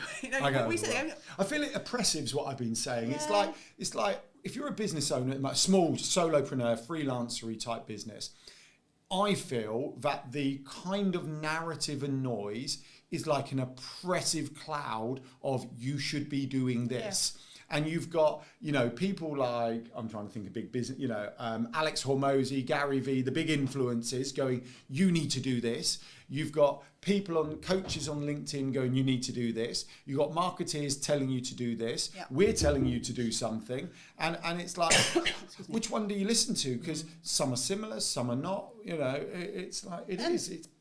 And I think it really is simple. You can extrapolate as much as you want. You can be really simplified. You can do everything like we were talking about earlier. You can do all of the things. No one can tell you you're wrong to do that. That's why I always get quite frustrated when you hear the influencers just do one thing and do this. Well, that's fine if it works for you, but you may want to do more. And in fact, fill your boots, crack on, do you. And I think what's missing these days is that we're so focused on the structure of marketing that we forget the creativity of marketing. And like, I look at our social, not ours, we look at other people's social media, and it's like really transactional. Small business world is, I have a thing to sell, buy my thing, I'm going to target my ideal client, talk to my ideal client, and hopefully you buy my thing. But you look at the big brands, like we were talking about Aldi before, weren't we? Or any other big, they're so creative and fun and not taking themselves seriously, or just connecting with you on that human level. They don't overthink the fact that they haven't done 5 LinkedIn posts this week and done this over there and sent that email. They don't do that. So we need to actually look at those bigger brands and go, how can we make our life simpler, show up the way we want to show up, and stop worrying about the fact that, TikTok's done this new algorithm change this week, and that's done over there, and that person's telling me to do this, and I should do this. Like, breathe. just breathe and do you. Done's better than perfect any day of the week. Well, that example of the email Exactly son, he got it out ultimately. The message in his email was brilliant. He still got people clicking through in that email. Yes, he could have been shiny with a really profound, opening statement. I got really excited on our email. So we send a weekly newsletter on a Thursday. It's a kind of, we share some thoughts on kind of the business world and what we do, with some hints and tips and some other and community news and blah blah blah. It goes out. And I started adjusting the subject line, and I noticed the open rate went up by 10%. I'm like, Emily, I've worked out how to increase a 10% open rate. You had it. No, I hadn't. And so the next week I followed the same formula, 10% increase, next week 10%, week after 10%, and then week after, same thing, no, back down to normal. So I was like, well, hold on, what's going on here? Look, the 6 weeks that it had gone up with the 6 week summer holidays. So we'd increased the 10%, So the point is, the subject line did nothing, but the summer holidays, people were sitting there reading our email who were usually rushing around. And it's like, that's fantastic. But there's me thinking I was really clever, securing the best kind of subject lines ever, taking ours up from about 38 to 48, when the reality was, it was just the summer holidays, which is good. I think people... They don't, because sometimes people use it as an excuse, right? I'm slow because it's Christmas. I'm slow because it's the summer. I'm slow because da-da-da-da-da. But then I have a conversation with someone, and I'll just use MySpace as an example. So I have a conversation with a videographer. They'll be like, I haven't had any jobs in, things are really slow. Da-da-da. I was like, okay, but when did you last show your work? When did you last write a blog? When did you last make a YouTube video? When did you last make a passion project? So on, so on, so on, so on. And I guess there's a level of a self-accountability that you need to have yourself. So like for me, regardless how busy I am, Brunton Media will be the top paying client in respect to my output, because I know, unfortunately, right or wrong, some clients will still work with me. Other clients will choose to go different ways, go different paths, whatever. So I need to make sure there's a bloodline constantly, refilling that pipeline. And even though now, as the time we record this, I'm basically not looking for any more work to a 25 at all. Not really at all. But grateful place to be. But I still should be having the marketing turned on so that when we hit 26, I'm busy still. Right? It's not going to be magic. It's not going to just appear. And I guess that leads into a question of like, is it just doing those things and building those reps that you like, I'm going to commit to doing video because I love video, I love etc. Or I'm just going to do email, etc. And do we sometimes get dragged away from shiny things? Like, oh, shorts are really strong right now and I need a podcast. And everyone's got a podcast. And then people are doing live streaming and da-da-da-da-da. And that's the conversation we have so often with our clients, especially clients within Digital Circus as well, is that there is no magic bullet, right? There is no, but what you do need to do... There isn't a magic bullet, realistic. I know we've said and we've said human connection. It's doing the bloody work. It's just working hard, right? And like you can we're all adults. Well, majority of us are adults. A lot of...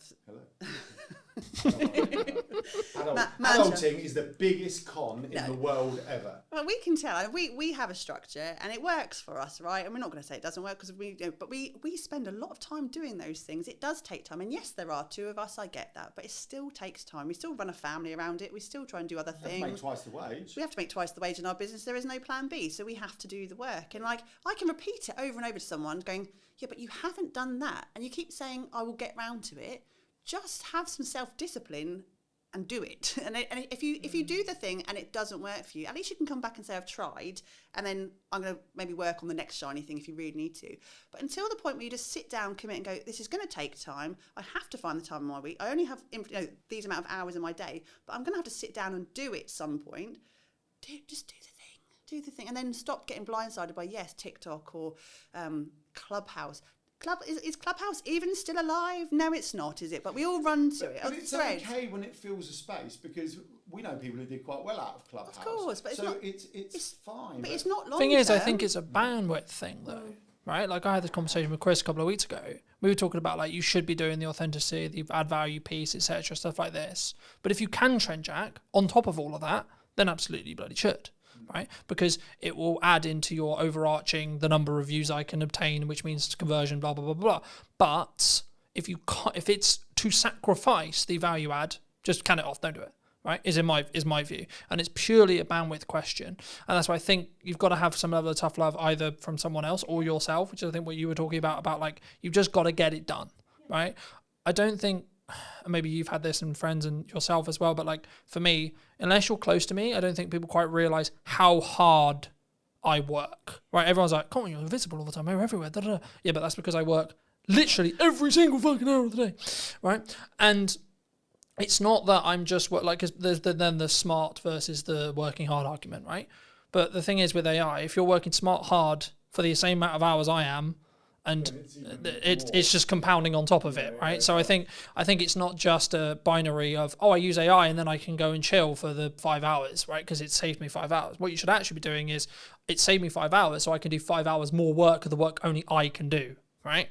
And then you actually 5 times more or etc. Right? Yeah, or the thing you love, like within it. So, networking's a great example, and it's like, actually even driving here, so we live half an hour away, and we're chatting to you for an hour, let's just say. And so that's 2 hours, but that 2 hours doesn't factor in walking, parking, popping, so it's 2.5, it's possibly 3 hours. Yeah. It's actually, if I'm brutally honest, an inefficient use of our day, right? Yeah. Because we squeeze everything in the school run, but actually we want to do it, we want to do this. And those systems, those automations and the AI, whatever you're doing, allow the things you want to do to happen. So yeah, whether you're replacing it with something else or adding more in, or you're going, actually, I just want to talk to people. So I was chatting to an AI guy, James, I met from Ireland the other day, and we were talking about an AI CRM that looks at your entire online Stop giving the idea away, because someone's going to go and build it. Yeah, but I'm quite happy someone else built. We're not about to build it, right?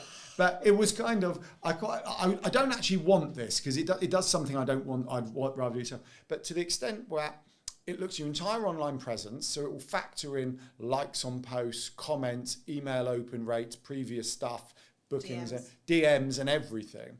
And if someone went past a trigger, using AI audio, it could send them a voice DM, because that's our thing, voice notes, and it go, hey there, it's Alan here, blah, blah, blah. Would you love a virtual cuppa? I haven't spoken to you in ages, or would love to get to know you. Here's a link. And as much as I would feel that's not quite cool, what that would actually allow me to do is just focus on the chatting to people rather than working out who to chat to. And I really like that idea. I don't know how happy I would be with it sending a voice AI note, but we've played with it. At least to trigger who you need to go and send the message to. Absolutely. So if someone wants to build that, just give us a shout when you've done it, because we've got other things to do, like go on adventures, take people to Palms Park for the day. We have to talk about some fun stuff at some point. Absolutely. I mean, just quickly on the voice cloning note, like that you can, like now, as of today. We use Riverside, we've played with it. It's brilliant. Alan said to me, absolutely clone your voice, I could period. not tell the difference. Yeah. He played something to me and he said, do I sound all right? Does my Microsoft's microphone, sound a bit tinny? And I went, no, it sounds really good. He went, yeah, it's not me. I put a post out on LinkedIn with it. I put a post out. And it was, so I got the audio, and then over the top of it, I did a video of me doing like a phone jacker voice out.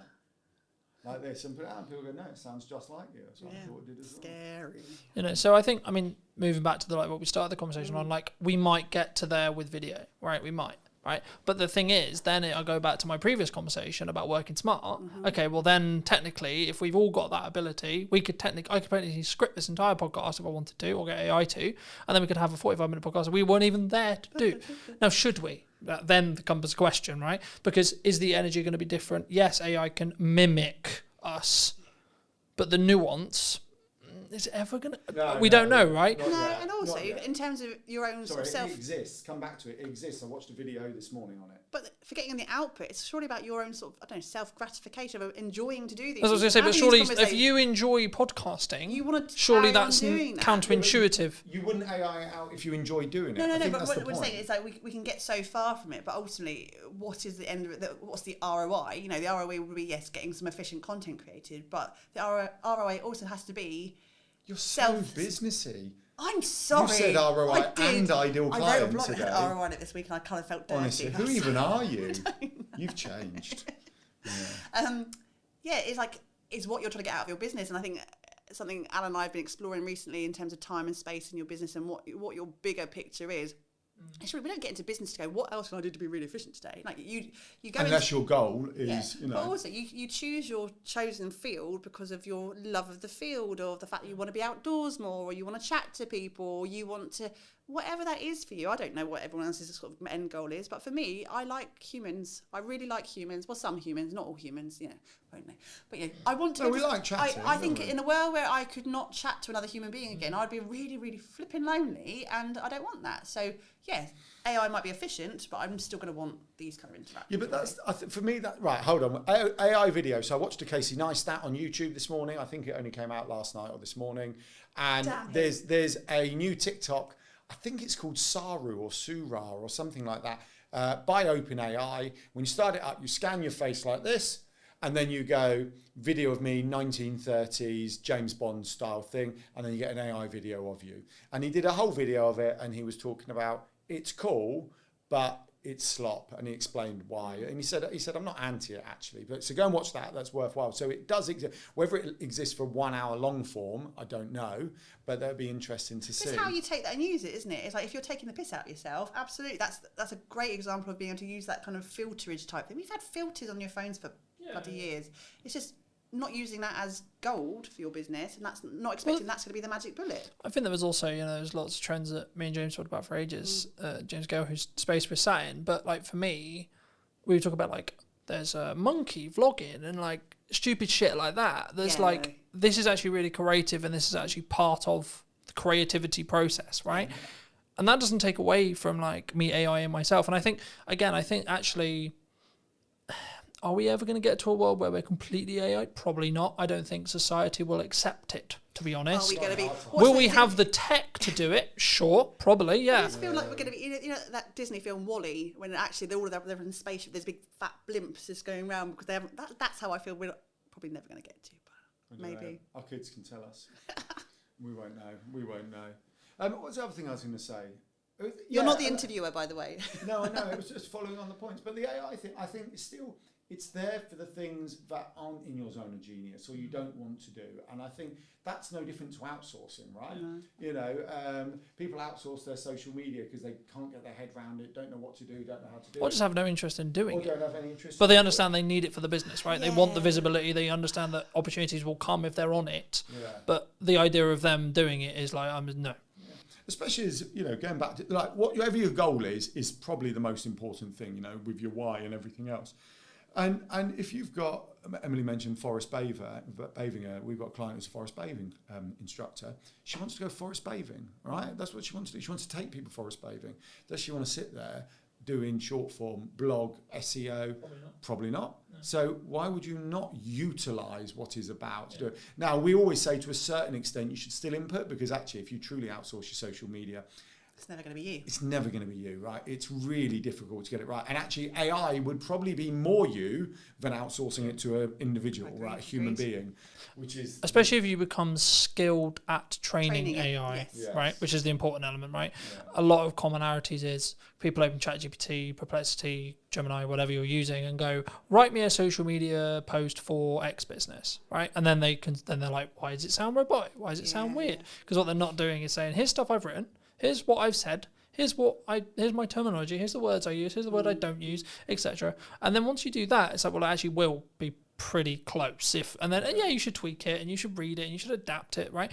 And you mentioned Gary Vee earlier. He still writes 95% of his posts, right? Now, right? So yes, he's a big influencer, he has lots of team, but if he's capable of doing it, what's really your excuse for not doing it? Like, really? Yeah. And this is exactly it. He's like probably the most hard-working person on the planet. I don't think he ever sleeps, does he, at Gary Vee? He never does. Don't know. But it's like, do you live with him? No, I'm close to one with the energy level. Thank you very much. I don't even know what my point was. Oh no, it's like, yeah, there is no excuse. And if you want it bad enough, you bloody well just do it. Thing is, I think he does, because he talks about sleep all the time. He says I get 8 hours, but that doesn't matter. The 16 hours I'm awake is what matters. That's what is mattering with it, right? exactly. His output within the 16 hours is so efficient and so well done that he can outperform. And he's also been doing it a billion years, right? There is that other point, right? If we're going to talk about social media for a second, and you know. Okay, so I'm one of the believers that volume is key. Actually, I'm okay with vanity metrics. I think they're an indicator. So if you've got one like and you've got 1,000 likes, I think it's fair to say that there's a potential that your 1,000 like account may bring you in more kind of inquiries. Could, right? Probably will, could. Depends on how engaged that one person is. I know, because someone will prove me wrong. You are right. But if you were taking a broad generalization, you would say if I'm hitting 100k like I am right now roughly every month, and someone's hitting 10k, I'm probably going to have more inquiries, probably going to have more people talking about my brand and my business and me than someone who's 20 or 30k. I think that's fair to say. What was my point? But I think one of the challenges, especially if we're going back to small business owners, solopreneurs, is the long post, right? A lot of posts are long, whereas going back to Gary Vee, lots of his are extremely short, and they're a repurposed piece of content. They're not fresh content. They're a video he did 5 years ago that, whether he's got AI editing it or he's got an editor editing it, he's bringing back out, he's repackaging and everything else.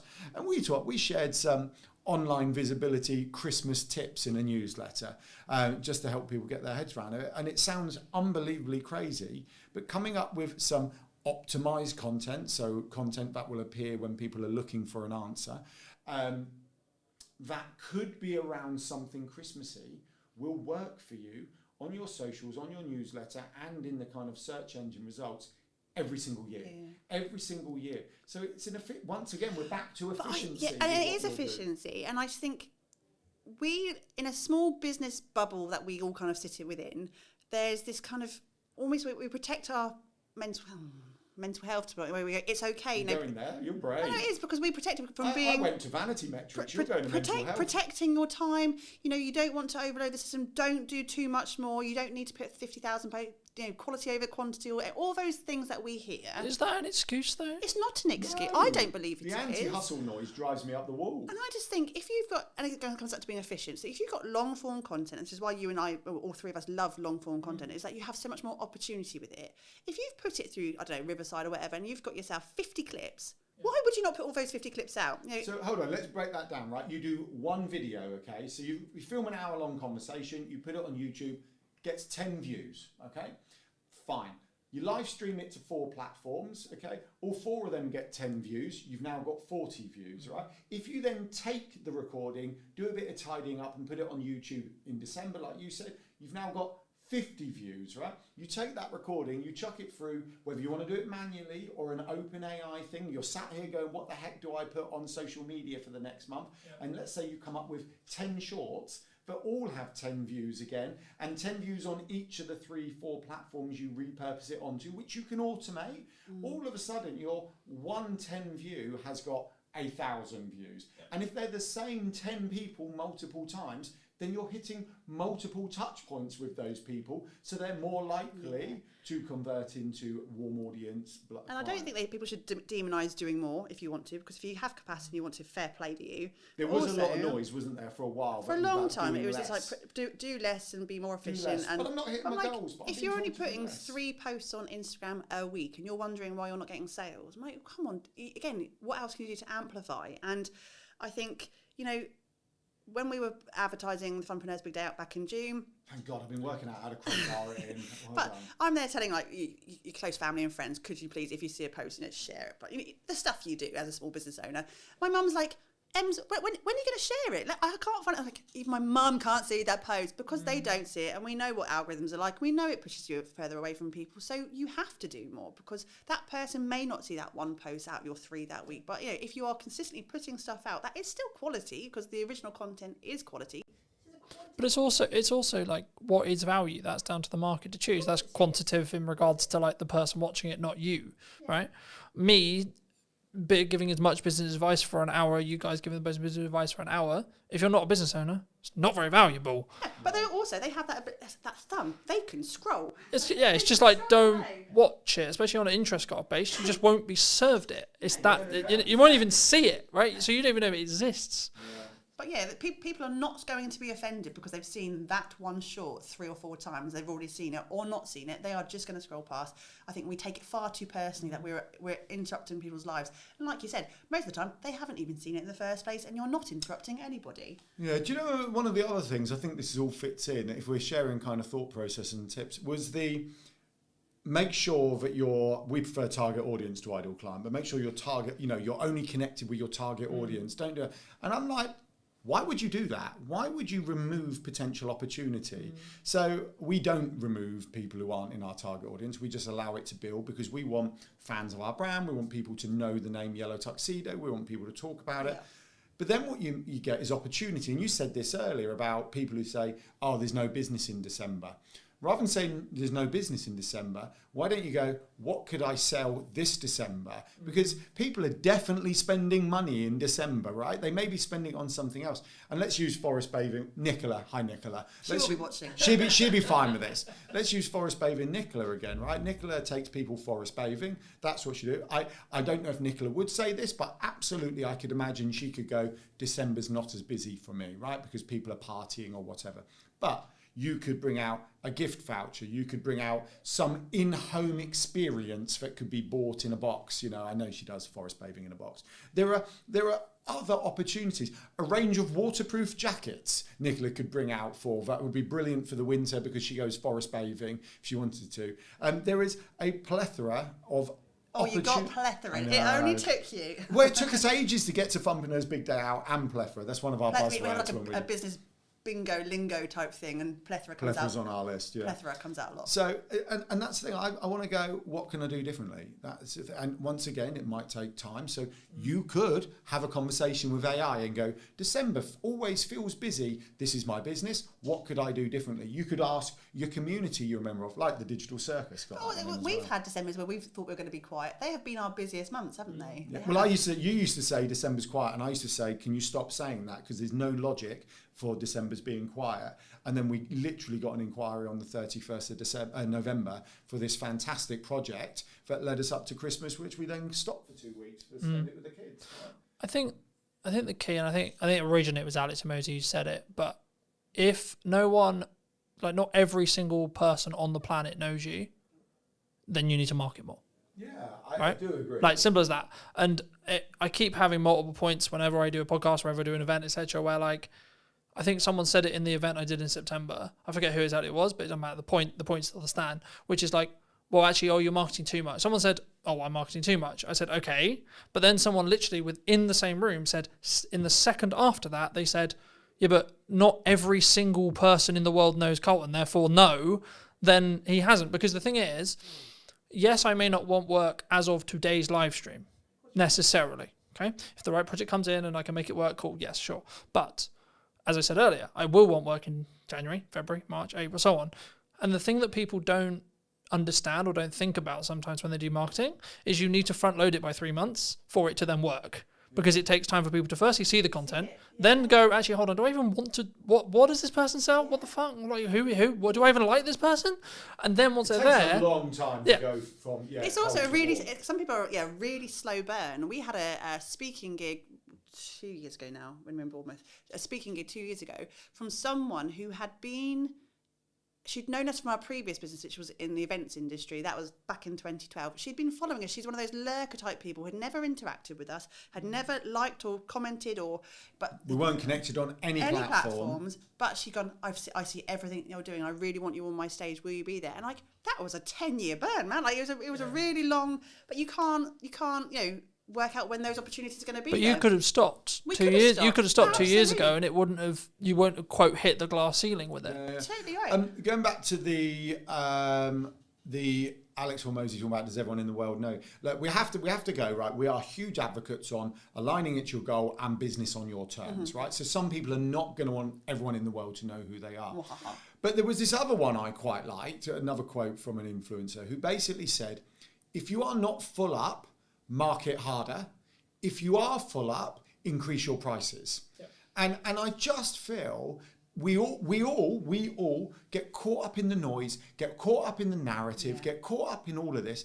And I think there are some someone once asked us, we were talking about our online visibility model, and they went, how much time a week would you spend in this, doing this? And we went, as much spare time as we have, because that we are putting into our business. Because if we're not doing that, then we should only not be doing that because we're full up, or we're at the capacity we are choosing to be at. And when we're at the capacity we're choosing to be at, then we're going on holiday. We're going to the park with the kids. We're going on adventures because this is our, that's what we want to do. So but that's your decision to make, right? Absolutely. That's your life choice. And that's why it irritates me when people go, I don't have the work-life balance I want, right? It's like, well, especially if you're an entrepreneur, it really irritates me because I'm just like, then take on less work and be okay with making less money. Adjust what you do, change your business plan if you need to, come up with a slightly higher ticket item, potentially, right? That might help with that. I mean, there's a reason we're not in Barbados just yet. No, of course not. Yeah, but do you want to be on Barbados? Do you want to I'm be? not going to say no if someone buys me a flight ticket. Okay, no, I don't want to. You know we don't. We don't want to, but we've designed it, and we talk about it's again so buzzwordy. We talk about like what life work blend, and it's going to be very much incorporated our lifestyle. And we can't, we don't have capacity to be 1,000% all the time. We can't. We'd burn out. But we do get the time with our kids. We do get to spend time together. Alan and I work together as best friends and partners, lovers, all that. That's really. Oh, I know. We've chosen that. However, if we want to be more, we have the tools, we have the knowledge, we could really scale it up if we wanted to, but we choose at this point to hold back a little bit. But when we want to be, we will be in Barbados. Yeah. Well, what we have done, we've integrated, so we're evolving Yellow Tuxedo a little bit as well. So not only do we show people how to do online visibility, which really is about them having efficiency, simplicity, time and space. So when they are marketing hard, it's actually working harder for them. It helps it become more efficient. So rather than throwing higher leverage, but the other thing we're bringing online is back to this kind of whole time and space and efficiency. We're bringing on some events, right? So we do the Funpreneurs Big Day Out, which is about solopreneurs, freelancers getting together. It's kind of a day focused on fun to get out of your business. But what you actually get when you focus on fun is stronger relationships, stronger connection, creative thought processes. You get so much more when you're not focusing on those things and you're focusing on over here. And I sort of was chatting to someone recently about who they'd come to the Funpreneurs Big Day Out this year. We'd never really met them before. They were completely cold. They just came along, brilliant, winning. And I said, oh, how was it? She said, oh yeah, I sent some business over to such and such recently. And I said, oh, that's cool. She said, well, if I'm not honest, she said, once you've screamed next to each other on a roller coaster, your kind of trust level goes up monumentally with them. So it was easy for me to do. And that's complete, contrast to delivering an elevator pitch around a table. And we're looking, Emily's got a retreat coming online in March. Not online, it's not coming online. It's already not online, there. It's in person. 2/3 full up. So be quick if you want to go to March on Look Emily's at you retreat. crowbarring. No. I'm crowbarring it all in, Emily. We're putting a trip to Morocco together. We're taking people up Pen y Fan because actually our love is adventures. We've always seen business as an adventure. So then it's like, well, actually, let's bring the more literal adventures in for the people who want them. And I think that's coming full circle. Full circle. You are. Did you? I'm sorry. You're such a coach. But it's about going back to the online ecosystem and getting your online affairs in order and having those foundations in place. It makes your life simpler. Once you've got that in place, you can go to Morocco, right? But you need to stop whinging when it's not working because you're not taking that time to build what's going to lift you up. And you have to put that effort in. And it comes right back to... Sorry. We can't... Oh, we could do it for you if you want to. But, you have to... Kids do need shoes. do need shoes. And it's Christmas coming up. We need to buy presents.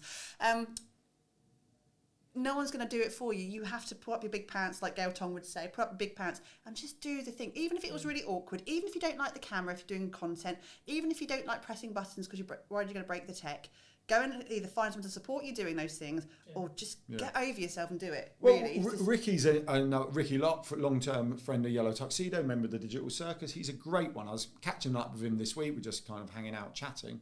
And he's evolving his business. He's been doing it 5-6 years. He was a wedding and events magician, still is, but he's evolving into confidence speaking around the world. He's done a TED Talk recently. And he basically said, it's difficult to deliver this because it was basically telling us what we taught him was brilliant. But he basically said, the years hanging out and kind of proactively building his ecosystem have allowed for him to evolve his business now in the direction he wants. Because what he's seeing is, you know, on a random blog post that he optimized 3 years ago, he's getting 3 inquiries a month just off that one blog post as an example, on top of everything else, because he's done he's done and some collaborative stuff and some social media over the years and completely built ecosystem. It all has its place. As people need those multiple touch points, they get to watch a video, listen to a podcast, read an email, do X, Y, Z. So his conversion rate's gone up, his inquiry rates have gone up. He's over here doing his TED talk, becoming a confidence coach, working with, I can't remember the other team, he's CEO of the Confidence Club. How could I forget that? And all this other stuff. It's the direction he wants to evolve to. But his magician stuff, his wedding stuff, is just ticking over nicely for him. But I think the equity you gain by being visible and being on marketing, you know what will work in the market because you've got feedback from yesterday, right? So I can tell you what the best performing reel of this week is because I look at it, because I put them out and I see the views. But also, in a time, I think Gary Vaynerchuk said this mostly, like in a time when things become harder, right? Economically, either like where you are or just your own business because of XYZ, are you willing to put the extra work in to make sure that that is not the case, right? It would be wrong of me to not look at the market right now and say I understand that people are finding it difficult, right? I get that, sure. Okay, but then my question is, how do we fix that problem? Not, people are struggling. I was having a conversation with my partner yesterday, and I was like, people are like, because I think on the news it said like people are worried about their job security. And this sounds horrible to say, but I was like, are they? And it's not that I don't understand. Problem, you watch the news, just don't watch the news. Well, there you go. I guess the crux though is I was like, I'm so engrossed in my world, and I'm so engrossed with quote how well I'm doing and what I've got going on, that it kind of took me. I was like, shit, fuck, really?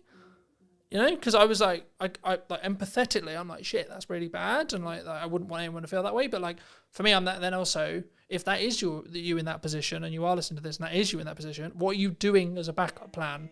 Are you online, etc.? Like, don't talk about like if you're at a company and they've made very clear to you, don't talk about the company. Here's an idea: don't talk about the company.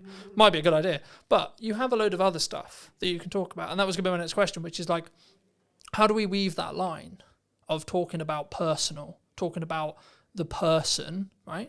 Colton, Emily, etc., and then the business, and it's still being quote authentic. Buzzword.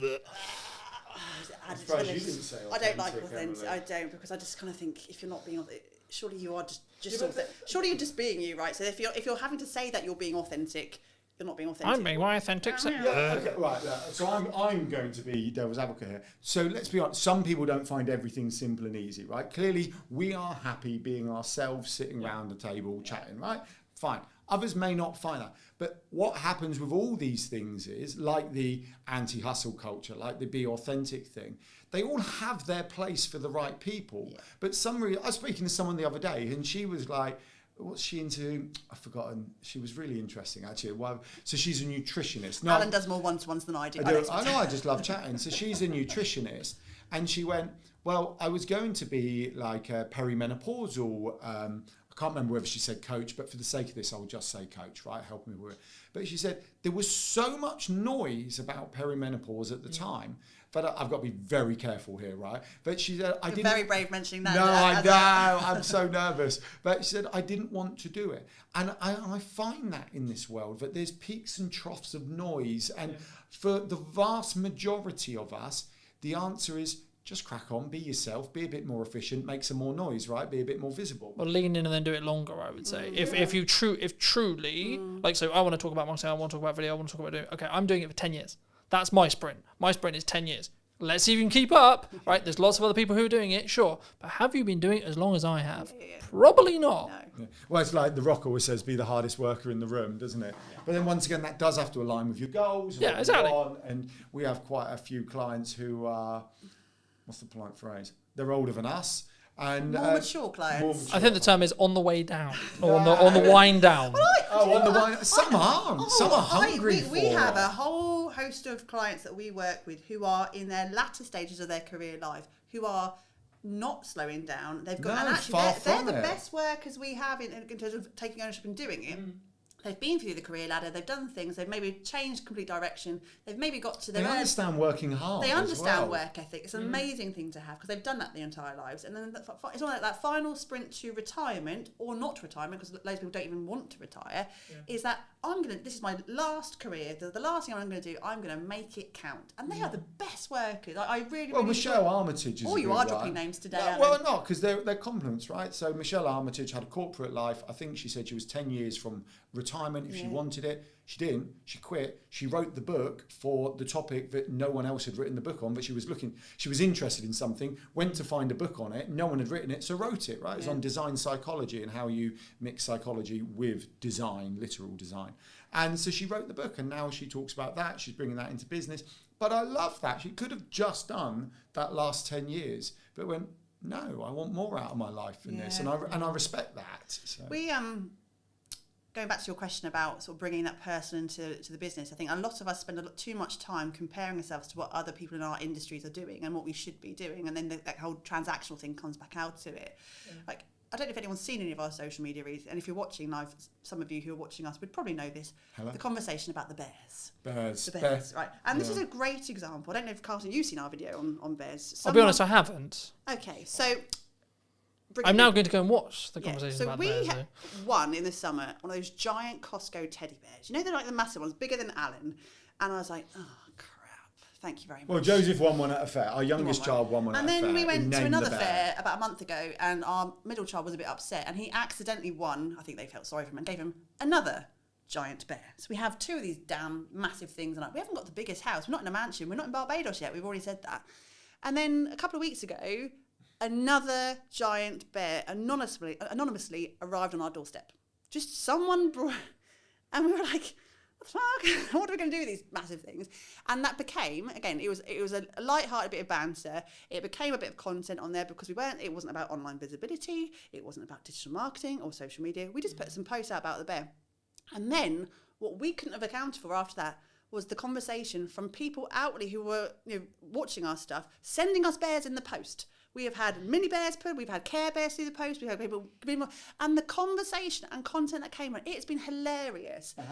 That's nothing to do with what we do, but they're getting to know us. They're looking at our tone and our fact that we don't take ourselves too seriously, and the fact that we are just human beings. And also, it was content gold. We did a reel in the end of us beating up the bears. Adam actually put his shoulder. I still have a bad shoulder. He's got a bad shoulder. He kind of threw it on the floor and kind of rammed it and hurt his shoulder. Approaching 50 and doing a big elbow on a cuddly bear on the floor is not a good idea. But we didn't go, do we have permission to do that kind of content? Does it fit with our content strategy? How are we going to tie it into some sort of really convoluted business message? I should have stood up and gone, join the digital circus. But I think... Because some business people would have said that. They would have seen that and they would have gone, what's the ROI on that? That's it. And that's what pisses me off. And for those who don't know, it's return on investment, right? But like... It really pisses me off when people do that, Every single post in their head, in that person's head. What's the business learning? What's the business ROI? What's the business ROI? And they'll put and I'll see a post that's different on LinkedIn in particular with this, and I get really excited because I can start to see someone just being a little bit more confident to go, I'm just going to share this today, and then I read the entire post and go, oh, there it is. There it is at the bottom. Like, you didn't have to do that. Do you know the challenges? We've always talked about this. The challenge with a black and white marketing strategy. And I understand, it's a bit like the law, right? When you're kind of doing, the law has to be black and white. But, it's that classic, but I was doing 34 in the 30, but you're doing 4 miles per hour over. Like, no, I know it was, but it was clear, it was open, surely, no, you're over, right? There has to be a line, right? And marketing's very much like that. There has to be a line. You have to look at the statistics. But sometimes what's ignored is we're all humans, right? When you're telling your story, it's not about you. If you are sharing something that you've been through or you're going through, it's self-indulgent unless you're doing it for the people you're speaking to. You work with, I would say, a lot of thought experts, a lot of people who have a story to tell. Why do you think so many people struggle to A, tell their story, or B, actually help that story connect to an audience? Because people don't value their own stories. The number of people that say to me, but I don't have a story, who'd be interested in my story? What do you think is specifically missing in marketing today? What's missing in marketing today? I don't know, I was thinking about this, and maybe there's an element of trust, I think. I think, of course, we don't know, AI changes every day, etc. But I think as it stands right now, the time of broadcast, the time of recording, I don't think it will ever replace a human in the concept of strategy, strategic thinking, etc. Hello, my friends. Welcome to a brand new episode of What is Missing in Marketing Today. Hope you're well. And today we're going to be talking to Jackie. And now Jackie helps people with, I guess, is it more speaking confidence, and is it like actually understanding like how to get a story? Just to start there. Yeah, it's all about that. But before we get into, I mean, obviously speaking and I think content as well, I mean, what do you think is specifically missing in marketing today? Well, firstly, I have to say I'm not a marketing expert, but I help people apparently market themselves effectively with their voices. What's missing in marketing today? I don't know. I was thinking about this, and maybe there's an element of trust, I think, and that is off the back of AI. You know, nothing against AI. I love it. I absolutely do love AI. But I think people are just a little bit wary of what it is they're watching, because I think there's quite a lot of disinformation and lots of people trying to be somebody that they're not in order to impress. And I think we as consumers are getting a little bit wise to that. So I think there's an element of trust that's missing.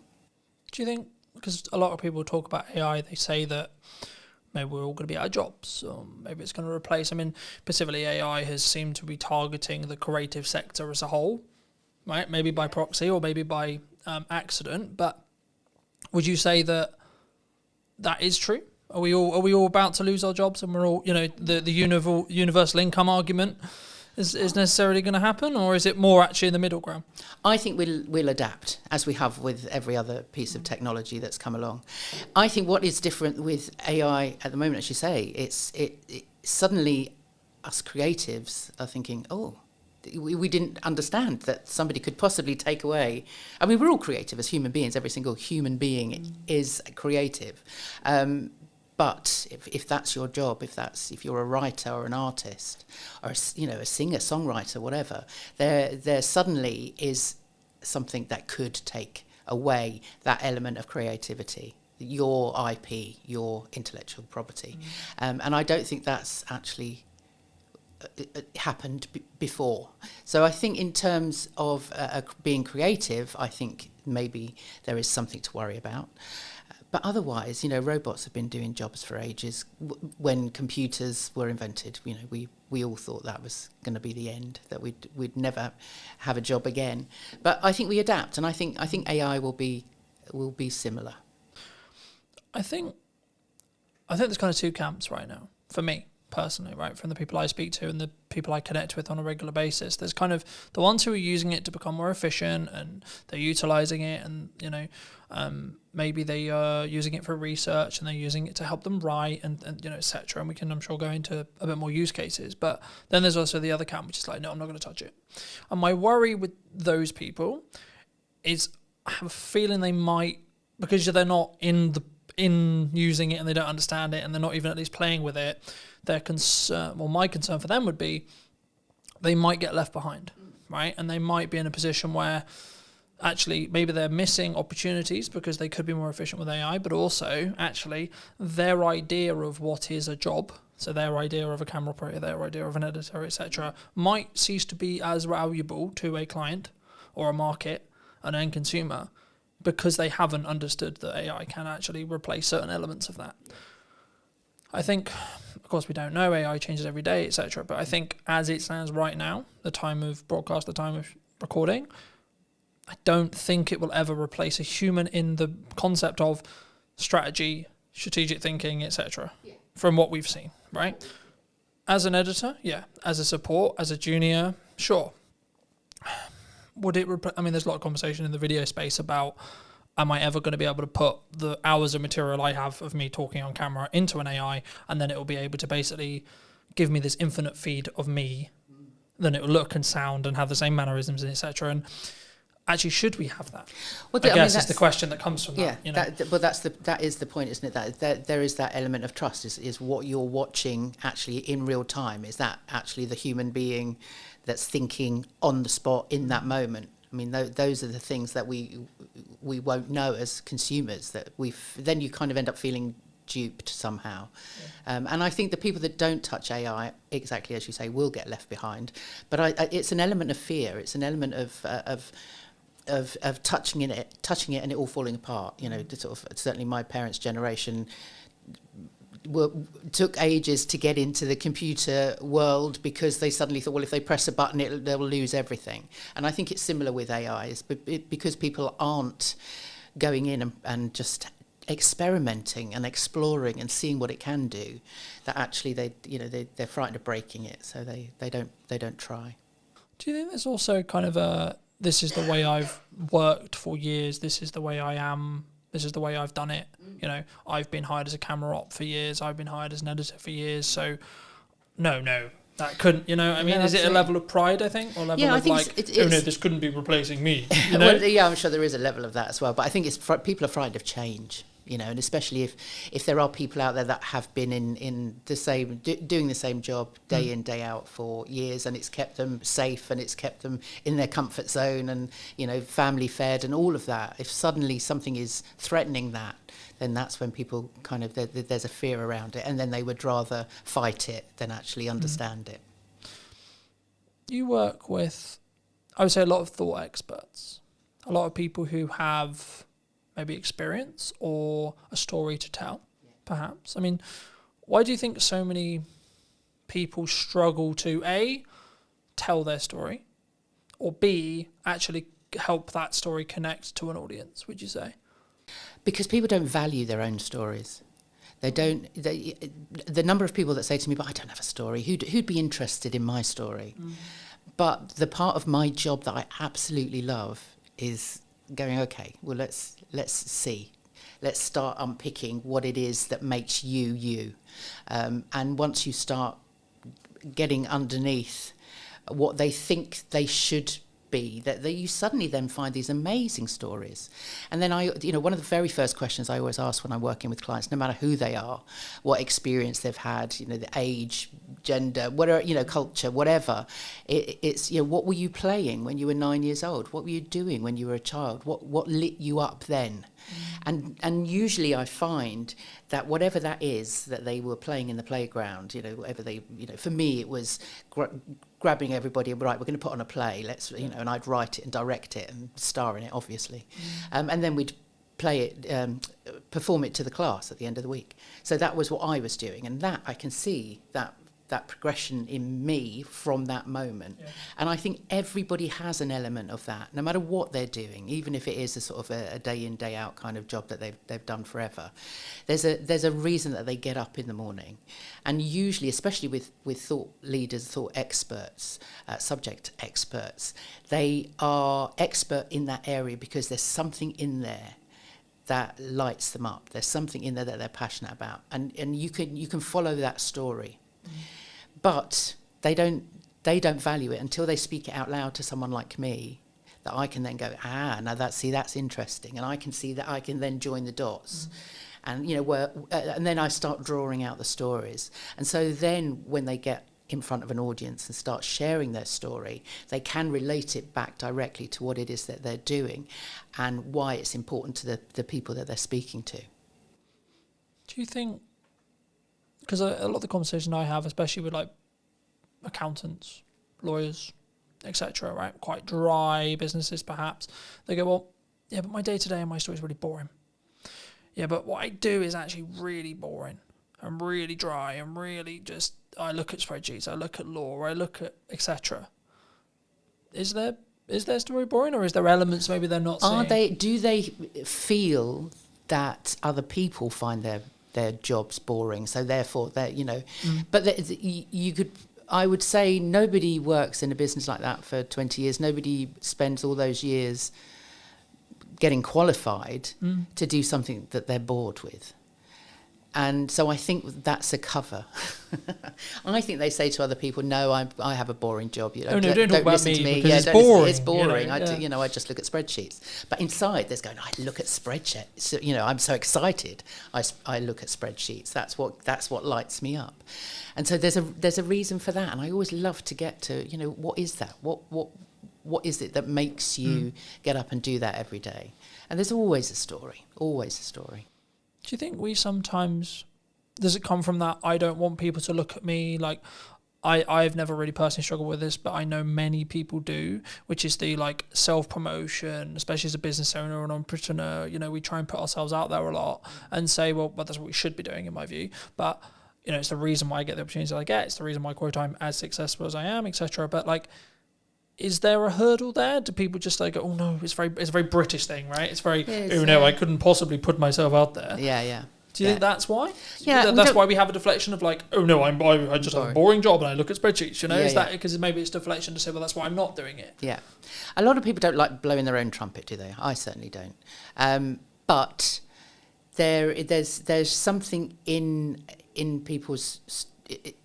People, you can be an introvert, and there are obviously, we're introverts and extroverts and people that are somewhere in between. But generally, the introverts are the people that don't necessarily socially want to sort of get out there and connect and be in loud spaces and all of that. But actually, they still have a story to tell, and they still have a reason for promoting their business and promoting what it is that they do. So I think it's not so much about them sort of getting out of their comfort zone, but just taking baby steps. What is it that they can do that will just take them a little bit further forward, and find a story or something that they can tell, even if they just start with a camera and just talking to a camera, just in little, and talking to family and friends and just starting to explain what it is that they do to other people. I mean, I have so many people say to me, my sister, constantly, "Well, I don't really know what you do." It's like, well, let me explain. And everybody has that opportunity to explain what they do to somebody else. Just get used to doing it, and you will discover it's not until you start speaking your story out loud that you get feedback from other people. And that's really useful. When I started Power to Speak 4 years ago, I made the conscious decision to get feedback on what were my superpowers, what other people thought were the great things, that what was I really good at, but also what am I really bad at, where could I improve? And I thought, well, I'm going to bite the bullet, and so I asked, I think, 4 or 5 friends, 4 or 5 former clients, and 4 or 5 networking buddies, say people that I knew through networks. And so I had about 15 different versions come back to me. What do I do really well? What do I, where can I improve? And I was amazed. And I don't think it is quite a brave and vulnerable thing to do, because you don't know what you're going to get back. But I wanted them to be as honest as possible. And actually, the good certainly outweighed the bad. And the bad I could improve on. I knew where that was that I could then improve. So I always recommend people do that. Because sharing your story is a vulnerable thing to do. And that's why people don't want to do it, because they're frightened of being laughed at or being told they're stupid or they're not good enough, or whatever that imposter voice is saying to them. But actually, once you start speaking out loud and actually asking for feedback, you'd be surprised. And a lot of the words, there was a theme of sort of different words that were being used by different people that I could then hold on to for social media and for my blogs, and it just built my confidence around sort of stepping into different, whether it was a networking event or meeting people or approaching potential clients. I had then the confidence because I'd had that feedback.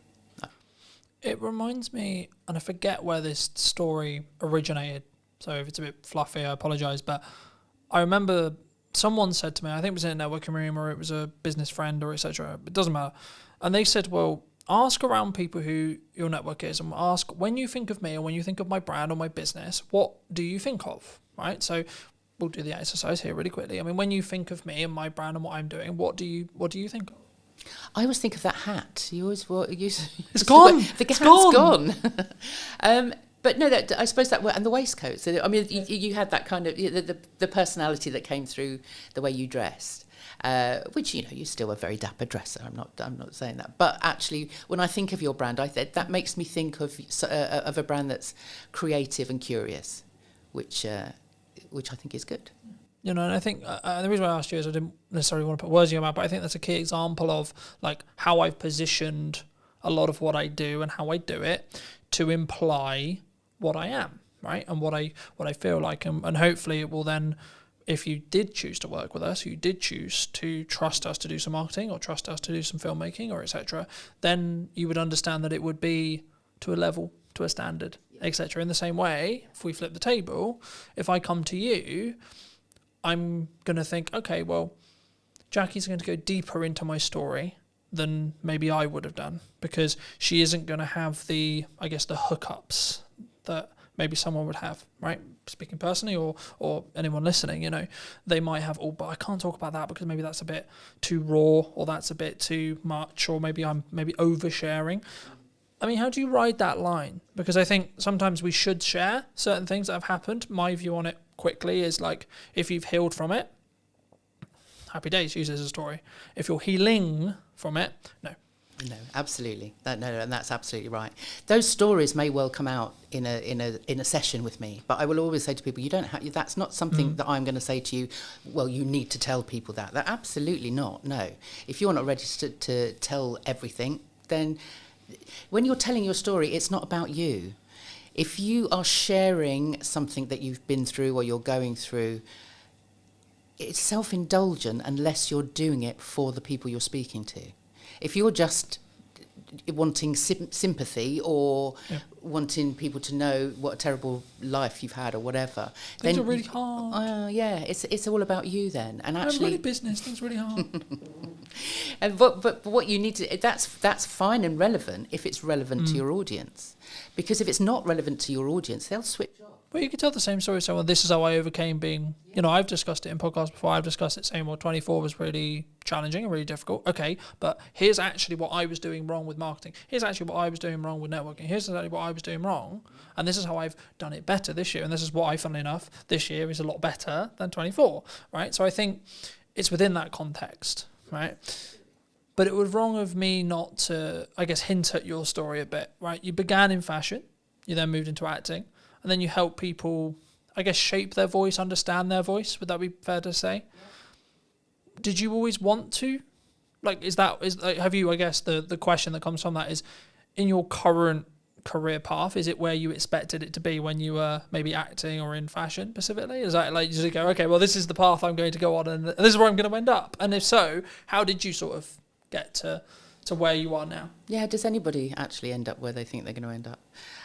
When as I said, when I was 9 years old in the playground, I was writing, directing, acting, literally producing. I was doing all of that. And then when I got through my teenage years and went through grammar school and O-levels, as they were back then, and I went to my careers teacher and she said to me, what do you want to do? And I said, well, I want to be an actor. And she sort of head tilted to one side and went, I don't think so. She said, do you go to the theatre? And I was like, well, no, not very often. I lived in North London. I wasn't anywhere sort of near that sort of places, those sort of places. And I wasn't doing a lot of drama. I was doing sort of bits and pieces at school. And she said, no, you don't want to be an actor. She said, if you wanted to be an actor, you'd live, die and breathe the theatre. What else can you do? And I'd said, oh, well, I'm not bad at art. So I ended up, and I loved fashion, I always loved dressing up. So I ended up going to fashion college because for better or for worse, the woman had just literally crushed all of my dreams in that one meeting. It was like, oh, well, obviously I can't do it. That's me done. I can't do that. So I became a fashion designer, which was fun at college. Once I actually got into the business and I was I was in the sort of rag trade end, so I was literally churning out stuff for Topshop and Miss Selfridge and H&M and all of those sort of places, and just they would fly me out to Paris and to copy the stuff on the catwalk to then come back and reproduce for our high street. And I thought, this is no fun, this is not creative at all. And a friend of mine was working at the Royal Shakespeare Company in costume. So I kind of moved sideways into costume and I worked there. But obviously, I was at the Royal Shakespeare Company. So I sort of was literally looking through the curtain, watching the actors on the stage going, oh my God, that's where I need to be. So I went to drama school when I was 28, actually. Well, actually, no, I was closer to 30. So I went off to drama school then, came out and did the Fringe. I did Edinburgh Fringe and all of those things, London Fringe, did a couple of bits and pieces, went off to auditions, did some acting, but actually to subsidise that, I got into teaching. And so I was then teaching kids drama and doing Lambda exams and all of this stuff. So I never taught drama in a school, but I was acting coaching, basically. I was running little clubs and things like that. And I think I found I am a natural teacher. There's something in me that wants to actually put my hands under people and kind of guide them. Guide and teach. Yeah. And not so much in that kind of curriculum, this is what you need to learn and this is how you need to learn. But everything that I learnt at drama school, over the years, I've seen how fundamental the training is to everybody. Whether it's the breathing, the voice, you know, when you're taking on a character, you need to find out their motivation. What's the intention of everything that they're doing? What's the story you're telling? Who's the audience? And everything now comes back to what I do now. So in lockdown, right up until lockdown, I was still running. I was working more with adults then. I was acting coaching with adults. Also going into schools with adult theatre companies and doing sort of work within schools. Lockdown happened, all that work finished. And I then thought, no, I don't want to go back to that. I want to do something different. And so I took a coaching course, because I knew, as I say, there was something of the coach in me. And it was during that course I was in a breakout room and we had to explain. By then I was working with people, thinking, you know, how do I work with people with their voices? Because I'd been in lots of Zoom calls with business owners. You know, I think we met on one of those, you know, in one of those sort of networking spaces, and everybody was like, "Oh no, we have to make video now. We have to put ourselves in front of a camera. We're on Zoom all the time. People want to know what my 60-second elevator pitch is." And I could see that there was a fear there. Yeah. And so when I did the coaching course, I knew by then that that's kind of where I was going. And the exercise within this room, there was only 3 of us in this breakout room, and we had to explain to each other what it was we did for work, or what we were planning on coaching. Mm-hmm. And so I explained what I did with people, and I said, okay, that's my minute. I've told you what I do. Now explain back to me, what did you get from that? What did you understand from that? And one woman said, you help people market themselves effectively. And I thought, I hadn't even considered that I was helping people actually market themselves. And the other woman said, you help people show up powerfully in the world. And I thought, I like that. and so power to speak. It was then all around, you know, the fact that it is empowering when you give somebody that voice. And certainly in the 4 years that I've been doing it, it's just the transformation that I see in people when that kind of penny drops and they go, actually, I can just be me. Yeah. They take ownership of all of those stories and all of those experiences. And when they show up with that courage, then the confidence and the excitement of actually sharing that comes from there.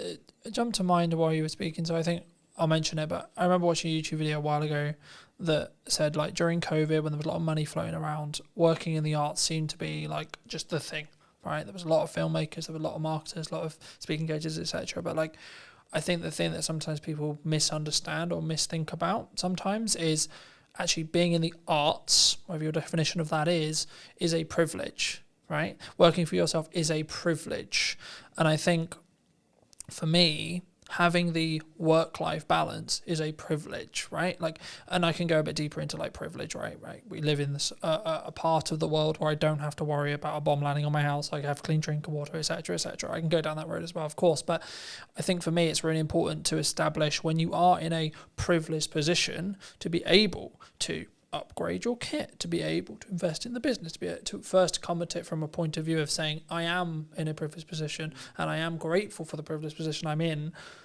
I guess the question that comes from that, though, is in marketing, in when people speak, in when they come across, maybe they don't mean to do it, but do they sometimes come over, not maybe at the start or maybe in their own way, but maybe they don't come over with that level of understanding, that level of privilege first, or maybe they should someone lead with that level of understanding that level of privilege first, or being grateful for the opportunities that they have? Oh, that is deep. because I think sometimes I use the word entitled. I paused because I didn't know what word to use, but I think the best way to describe it is some people can be very entitled. I'm entitled to people watching this. I'm not entitled to anyone watching anything I do. I hope they do, and I hope they take value from it, but that's actually down to the quality and the value that I add, which is subjective upon the audience, not me. My job is to do the best I possibly can in the grateful opportunities I have to hopefully add value to someone else. Yeah. I mean, I don't know how many people creating content in a privileged environment really understand that that's the case. I don't know how many people are actually.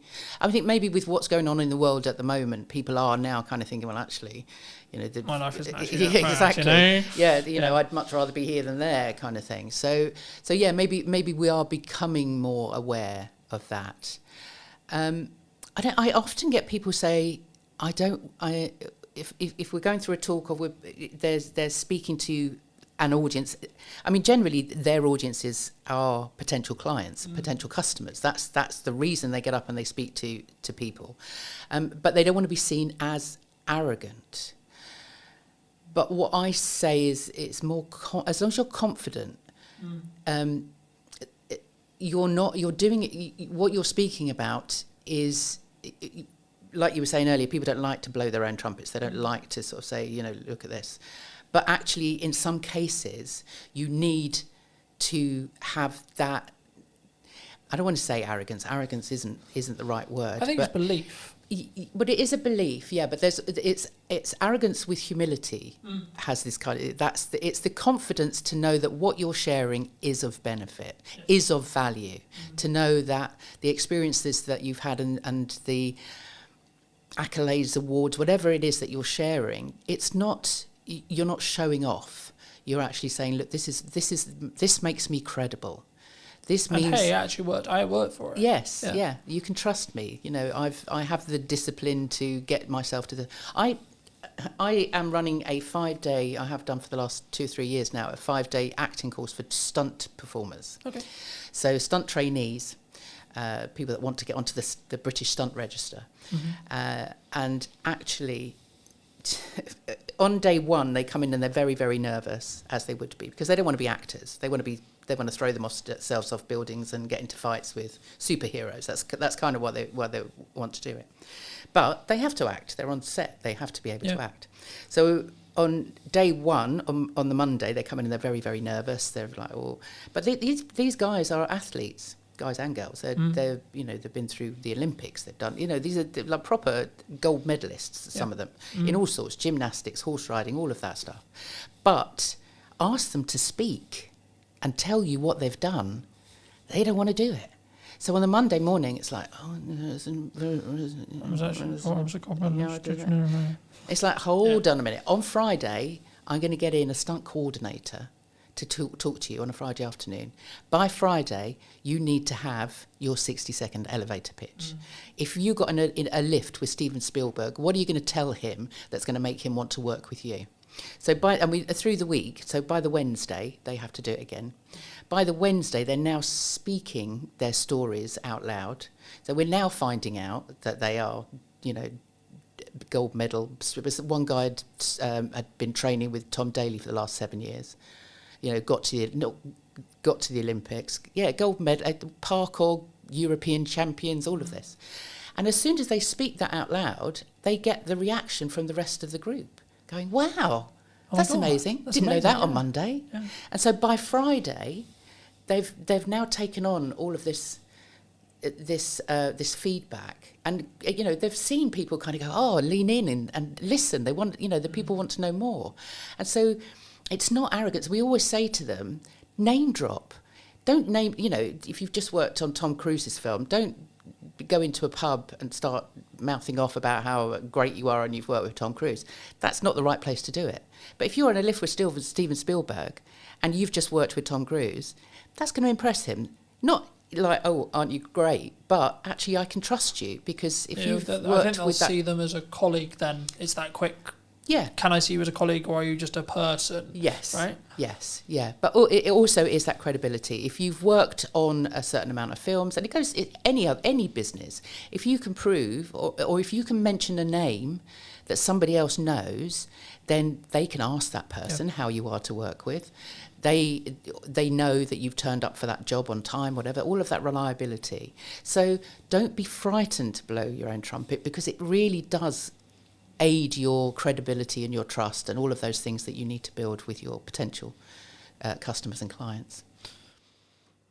You obviously work with people, I guess, in a more public setting, right? When they tell their stories, they're more, I imagine, correct me if I'm wrong, but I imagine they're mostly in front of rooms. They're maybe having it filmed, or they're doing a virtual equivalent, right? So they're speaking to a group of people. Is there crossover between like speaking in front of a room and delivery and creating content? It's all content, isn't it? I mean, whatever you write. I mean, this is the other thing with the process that I go through with my clients, is that it might be that they'll come to me because they've got a 15-minute talk that they're giving in a room somewhere, or on a conference stage or whatever, and it might be about personal branding. It might be about software design. Whatever it might be. But we'll still go through that process. I'll still ask them what they do when they were 9 years old, and every story that comes out is relevant. And even if it sort of gets thrown over the shoulder and like, we won't use that yet, they've owned it. Once it's they've said it out loud to me and I've written it down on a piece of paper, it's there in black and white. You've owned this story now. This is yours. And so by the end of the process, they might only have 15 minutes for that particular presentation, but they've done all of that work. That means that they can then create content from it. Yeah. So then they've got a blog, they've got a story to tell, they can get on video and make some videos, they can do a Zoom webinar or whatever. They now have all of that content. So there is a crossover. I think there's a way of using both. Because the reason why I asked that question is because when I started doing public speaking, whether that was through a Zoom or as part of a conference or as part of like my own events, I was like, yeah, I'm gonna ace this, right? Been on video 10 years, piss, right? Like been on podcasting forever, etc., etc. Then I had this moment, I was like, shit, hold on, this is different, right? This is not the same. This is like real people, and they have real reactions, and they like, if a joke doesn't land, I will have the feedback instantly. And I think that's why I think sometimes there's this, like, I think they're more adjacent skills, but I think for me, I think you should develop both, right? Because I think there's obviously byproducts of what happens across, but when does it go wrong? Do people focus too much on perfectionism, would you say? Because I'm speaking as a content person who helps people with content a lot. Everyone's like, I'm not going to do that. I'm only going to overthink it. Can't do that. I don't have the podcast, don't have this because it's not perfect, right? I don't have the perfect live stream. I don't have the perfect camera setup. I don't have the perfect microphone. So should I still do it? Yeah. Oh, yeah. I mean, done is better than perfect, isn't it? And there's no such thing as perfect at all. But having said that, I am the world's worst. I should be making more video. And I do make video, but they're still all on my phone. So I'll do it and then look at it and go, oh, no, that didn't come out right, or my hair doesn't look right, or, it's a bad day, bad hair day, or whatever. And so a lot of those things still sit on my camera. So, it's a very vulnerable thing, but I think you do need to just do it. As I said earlier, just a little bit at a time, just get feedback. I used to hate seeing myself on screen. Most of the acting stuff I did was on stage, so I never saw myself on, it wasn't until Zoom, it wasn't until lockdown when we were all confronted with our own image on on a screen. Oh my God, is that how I look like? Oh my God. Exactly, is that what I sound like? All of those things. But over that year on and off of lockdown, I saw myself a lot on the screen, and you get used to yourself, and actually now, I don't look too bad. I can get away with that. But going back to what you were saying about how you started out in that sort of space of suddenly standing in front of an audience, having done video for so long, I'd been on stage as a character for so long that when I then had to stand in front of people as me, then that was like, when I used to introduce the kids shows or the adult shows or whatever, we'd put on a performance at the end of the term or whatever, I'd have to stand up and introduce everybody, and I'd got that. My heart would be going, I'd be the sweaty palms, it's like, I don't know what to say, I'd have to read it all. But over the years, and especially now, when I started Power to Speak, I thought, now I'm going to have to walk the walk. I'm going to have to talk the talk. So I have now pushed myself to do as many podcasts as I can, and get onto stage if I can, put together talks for myself, just so that I can say to people, look, I've been there, I've done it. Yeah. And so it just takes practice. It just means that you see so many people, I think, end up procrastinating over what it is that they're going to say, because they don't think they're going to be good enough. They think they're going to be judged. That they're going to bore people with their story, and so they don't practice.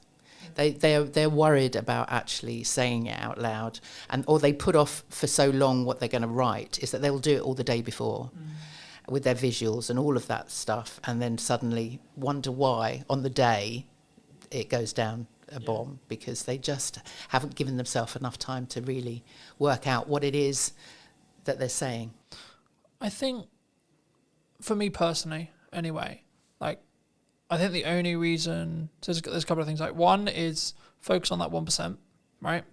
For me, I would rather have imperfect action that then leads to a 1%, rather than I'm actually comfortable, I'm actually good, because then I'm not moving forward, then I'm not doing something unique, I'm not positioning, or even if you just look like marketing positioning, I'm not then marketing myself or positioning myself as the go-to expert of what's missing. That's why the podcast is called What's Missing in Marketing Today, because I want to talk about what's missing, not what everyone knows, right? And I think for me, it probably will be the same 5 chunks throughout the next series, but it will be the nuance of each guest's input or my input on the day, etc., that will be the reason why someone will potentially then go, okay, we should what we got. But I think the reason why I think some people stop is, I guess the way to think about it, and this will be in your position as well, they want to do it perfectly and they want to be consistent, because maybe they hear, for me, you had to be consistent for it to work. But I would rather someone started, got some feedback, stopped, then carried on, then rinse and repeat, rather than they just don't do it. And the way I would maybe rewire having stuff on someone's phone, because I'm sure you're not the only person, right? I'm sure there's lots and lots of people. For me, this is going to sound really weird, but I don't even think about the concept of posting it, because by the time I thought about the concept of posting it, I could have already posted it and I could be moving on to the next thing. And I use market data to tell me what's good and what's bad. So something I'm doing right now, because I've got a hub strategy with the podcast, is I'll put all the podcast clips out before the episode is actually live to test which of the clips is actually the best in regards to an audience reaction, and then the best 1 or 2 will go on the main account. Because of the nature of having 2 accounts, you can sort of test bed it. So I'll give you a quick example. At the time of filming, Sarah's episode came out at the start of this week, and a couple of the clips did really well. So there was 2 outlier clips. When I put it on the main account, it got 4 times what it did on the other account. Now, the other account's new, and it's deliberately designed in such a way where it's just for podcast clips. It's also a test bed, etc. But the thing I found really interesting is when I did that, I think it was 500 on the test account, and then it got 2,000 on the main account, right? but it was because I didn't need to question whether the creative or the clip was any good, because I already knew, because I knew it had already overperformed. So it was like, okay, cool. So now I'm going to serve it to my audience as kind of a test bed already, but also I experiment a huge amount. So I think the reasons why I'm quite a good marketer is because I experiment, because when I get something that works, I run with it, but then simultaneously I'll experiment with another 4 things.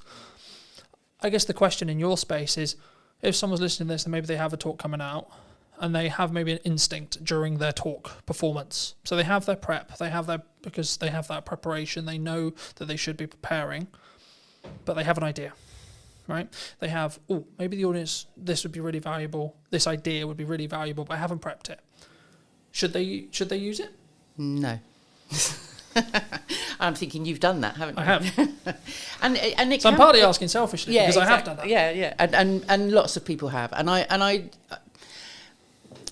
It really depends on your audience and what you need your outcome to be. Because what happens in that moment is that if, for example, you've been given 15 minutes and you're on a whole raft of other speakers, you've got 15 minutes, you've honed your talk, you've prepped it, you've practiced it, you're there, you're doing it, and then suddenly something pops into your head, you speak it out loud, and then you've got to find your way back to where you were to finish in that 15 minutes.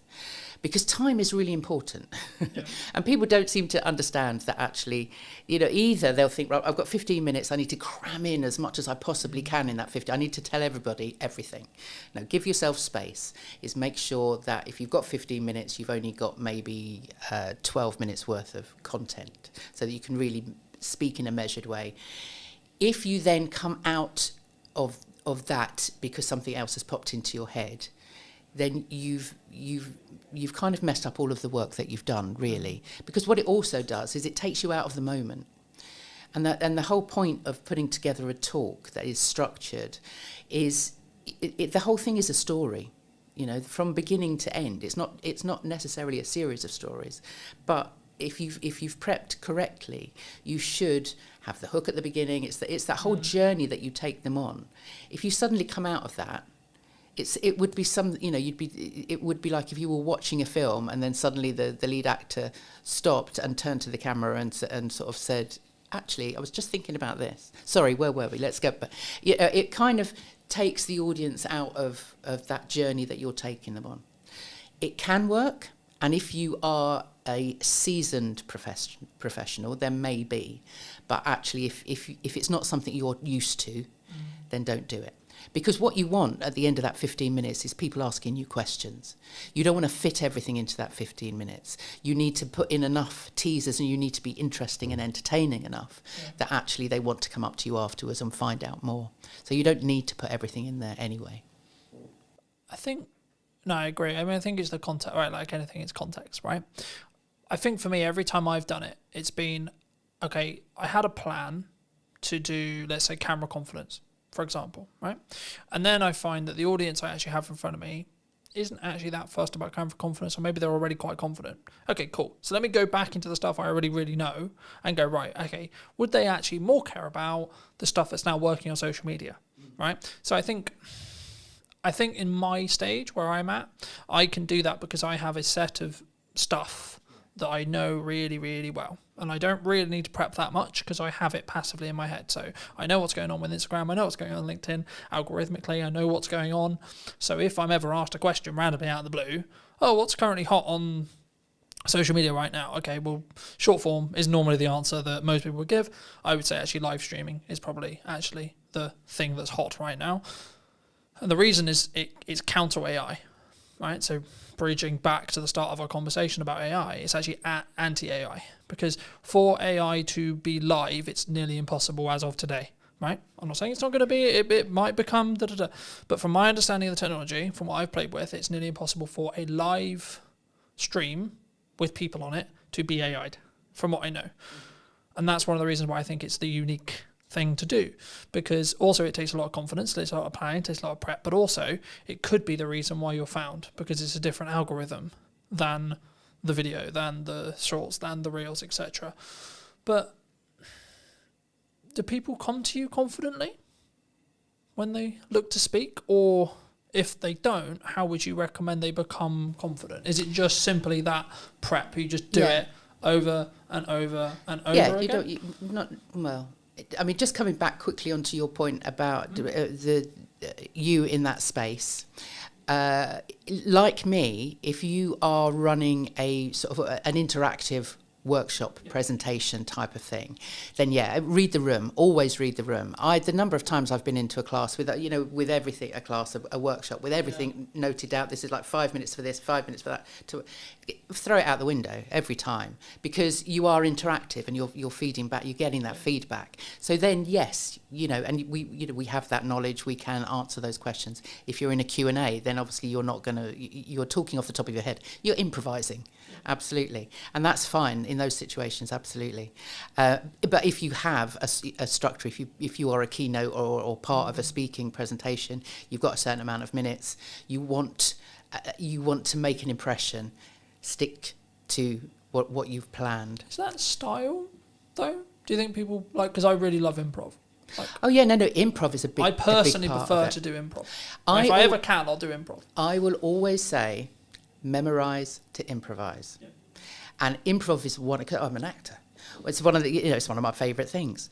And the number of business people that I get improving in one of my sessions, because I run a monthly speaker club, and it's a big part of that. And people are uncomfortable with it, and I understand that. But actually, it is a big part of just getting people to understand that it's not about reading a script.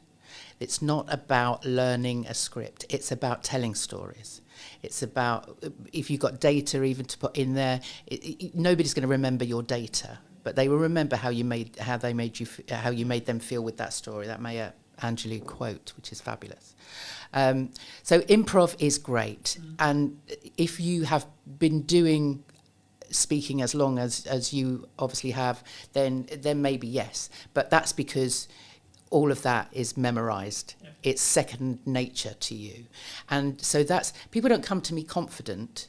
No, they don't ever come to me confident. That's the whole point. And I think even the most confident, outwardly confident people, when they get into a room and we start sort of digging down, it's like they everybody has those voices in their head that tell them they're not good enough, nobody's going to listen to them. So it is all about, I like to say that I get people comfortable and confident with what they're about to say. And that comes from really it's a self-awareness. Confidence comes from within. And in fact, the word confidence comes from the Latin confidere, con being with, fidere being trust. So confidence actually means with trust. And that trust has to come from you. I was going to say, it's that. So that I trust in my ability to be able to do the thing, whatever the thing may be. In this case, it's speaking, but it could be driving, it could be backflipping, it could be etc. So it's a self-awareness. It's an inner confidence because you are self-aware of your own being, your own stories. Once you've taken ownership of everything, all of those experiences, then it's easy to share them with other people. Because you've dealt with them yourself. Fab. For those who've enjoyed this conversation, who maybe want to see what you're doing and see some of your content, see some of your older content perhaps, where's best for people to reach out to you? Well, saying that, because we had a conversation earlier, I podcast myself for a good few years. So I have a YouTube channel, which is Power to Speak, on YouTube. And there's all my older conversations that I've had with lots of wonderful people, such as yourself. And I did a speaking about speaking live for a while. So they're all on there. They were the half-hour live streams. So, I'd love people to go back and have a look. They can find those also on Podbean and Apple and wherever they want to find them. Otherwise, the website, powertospeak.co.uk, all my stuff is on there. You can sign up to my newsletter, which goes out every couple of weeks, with lots of tips, techniques and stories of my life. And otherwise I'm on LinkedIn. Come and find me on LinkedIn. It's kind of where I live. Fab. If you were going to speak to yourself 10 years ago, and if you were going to give advice to that person, what advice would you give them? Oh, God, what was I doing 10 years ago? Somewhere in the middle of action somewhere in fashion, I'm sure. Well, no, that was a bit longer ago than that. But thank you for that, Carlton. No, I don't think. I think 10 years ago I was working as an arts. I was working in arts development, so I was running workshops. I was teaching drama. So what would I have said to myself? You can do this. You can actually become your own boss. You can build a business around helping other people. And I do. That sounds really cheesy, but actually, what I do, I love what I do, and it's because I actually can see people taking that next step. And I think I don't think I ever envisaged myself 10 years ago with that ability. And maybe that goes back to that breakout room and just having somebody say to me, you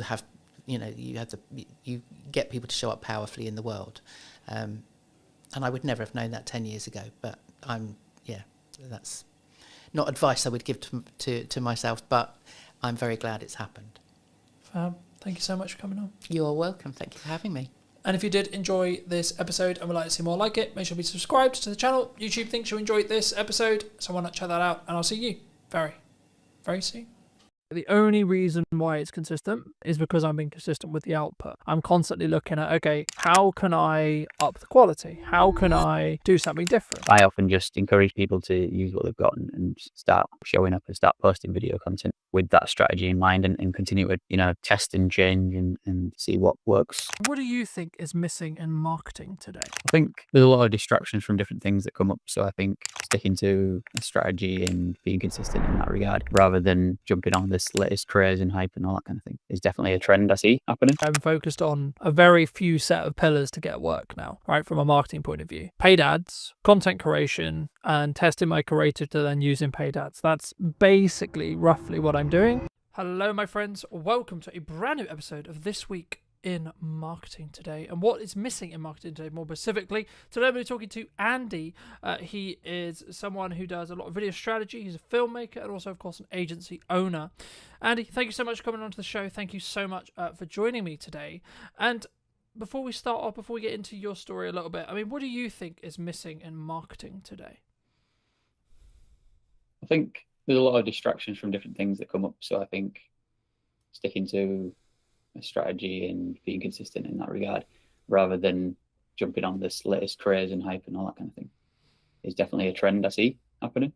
There's obviously lots of good people doing things there as well online, but I think there's still that hype that's been going on for a long time online, in the online marketing space, where it's like the latest craze, AI or whatever else. And lots of businesses obviously popping up recently with AI and stuff. And it's, some of it's free, obviously, some AI, but you see more and more people now like trying to monetize it and stuff and create their own AI, products and services and things. And so I think that can often distract marketers and actually do them a disservice rather than actually enabling them, because they actually might be, instead of being empowered to use that and have a strategy attached to it, they might not actually have the strategy side planned out enough. And I often just encourage people to use what they've got and start showing up and start posting video content with that strategy in mind and continue to, test and change and see what works, find out more about your audience, do that market research, and just test what you think people will want and see. And then obviously also ask questions and start conversations. Is like, what do you want? And those kind of things, that's the fundamentals of marketing.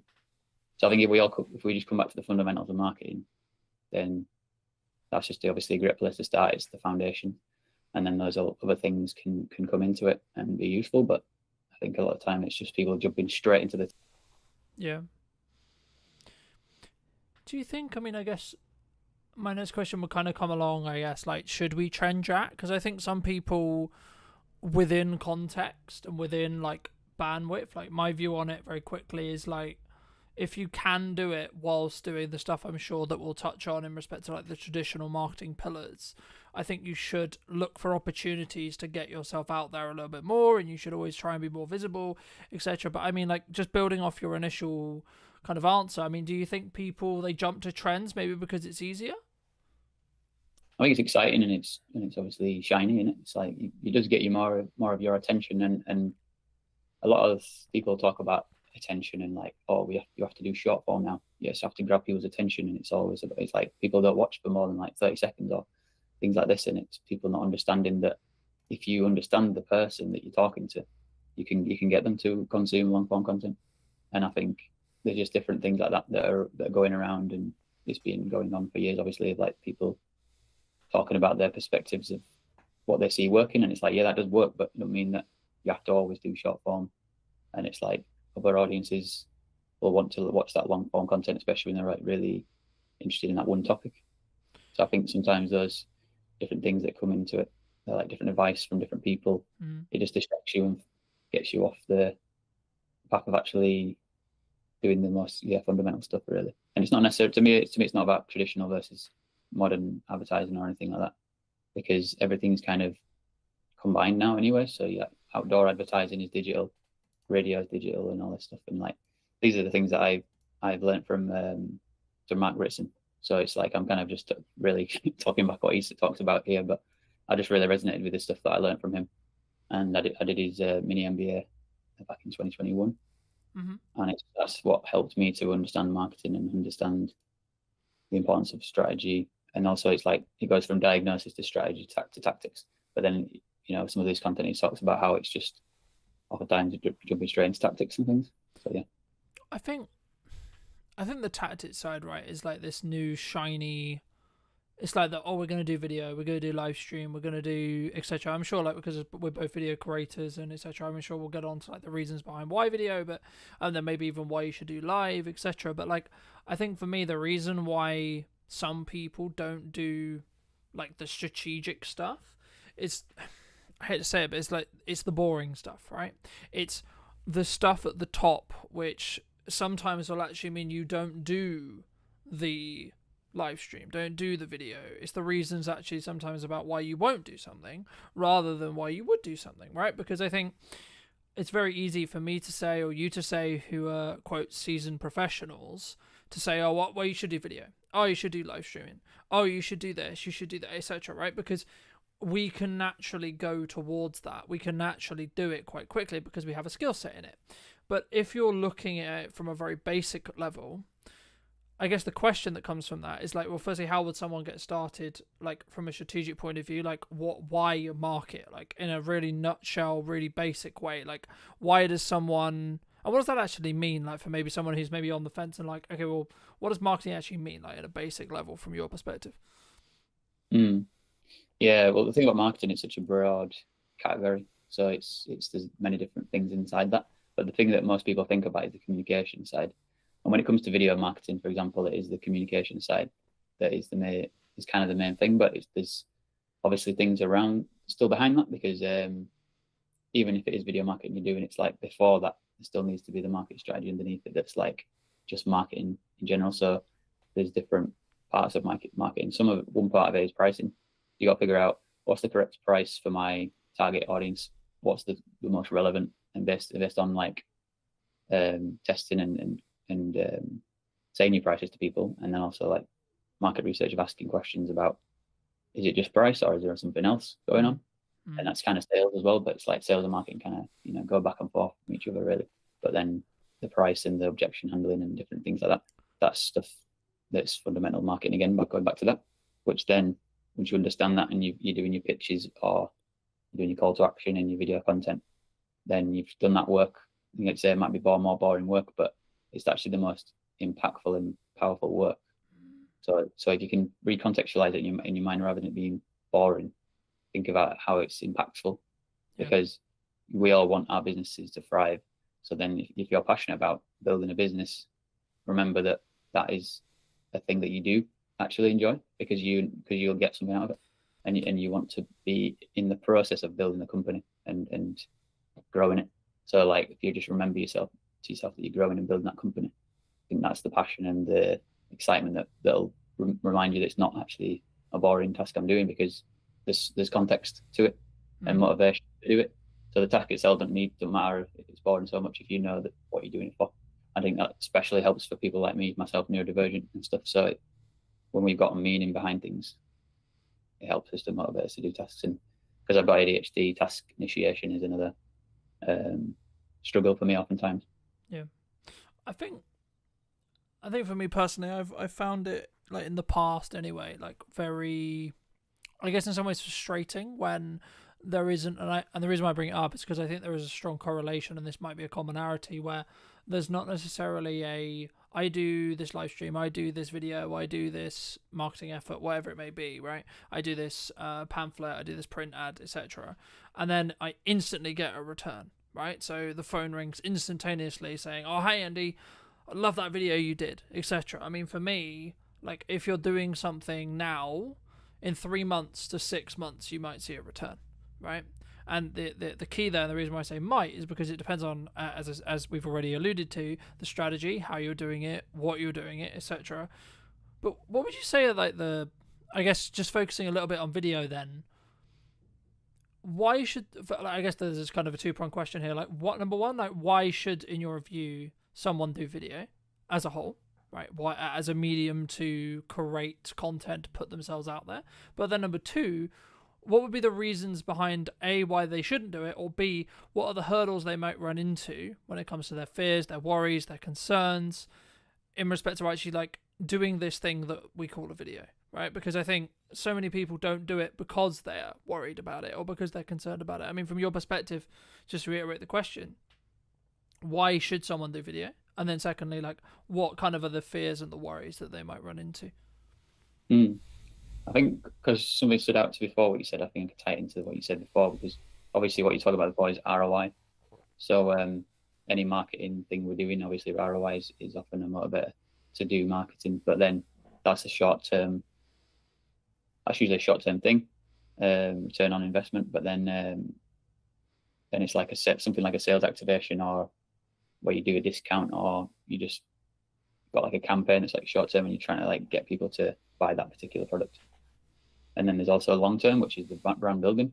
So there's those two sort of objectives, like categories of like, we've got objectives in building that brand and long term value, and then we've got the short term of like just getting this product sold. If we've got loads of a particular product to sell, for example, it's like a physical thing that we want to get that sold, then we can, obviously one strategy is to do discount, but that's kind of like the last option you should really consider, because you want to think about what's relevant to the audience. Like we were saying before with pricing, if you set the pricing originally, then you'll know that it's the right price and you can just keep it at that price and keep just pushing it.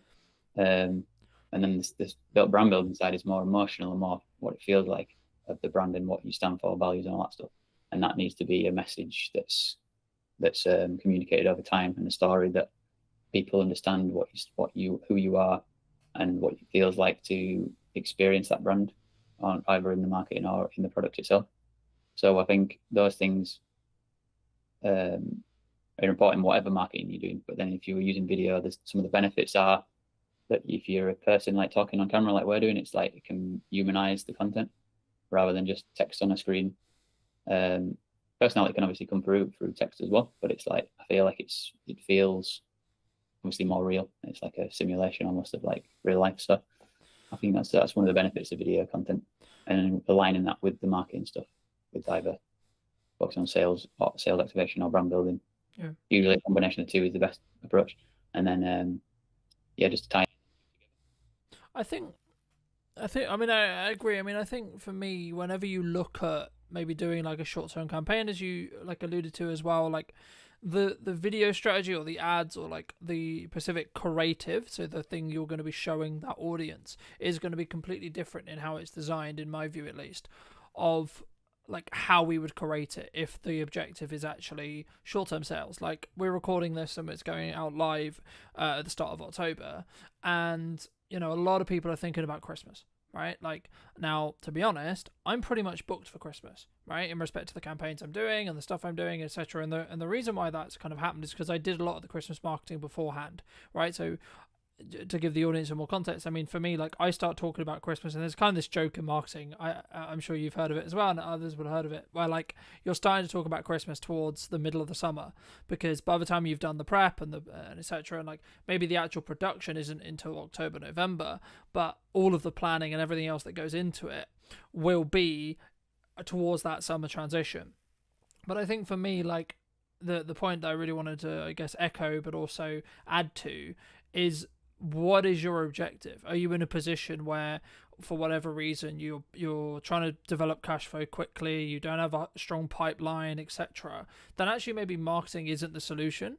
And that for that specific case, I think for me, in that case, it should be more cold outreach. It should be reaching out to your, creating an ideal offer, creating a glance time offer, that kind of thing, and more looking at that, because that will have a shorter return window in respect to the amount of cash that can be generated and collected by a business for work done. So let's say, for example, I'm in a cash flow crunch, and I'll go, okay, so I'm going to do a video, promotional video deal, for example, for X price. Cool. And then I'm going to go to like 150 people within my network and say, hey, would you like this thing? Right. And if it's kind of more a binary yes or no.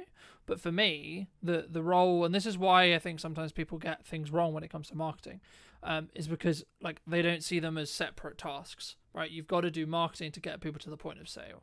And I think for me, like, the overarching perspective when it comes to video itself is it humanizes, as you say, of course, but it also allows people to get to know you and build that parasocial relationship faster than like us. Like there's kind of two, obviously there's two ways, and it's about the depth of connection, right? So you meet the person, you have meetings with the person, you go to networking, etc., which will lead into my next question, or you consume their content and you build that parasocial relationship.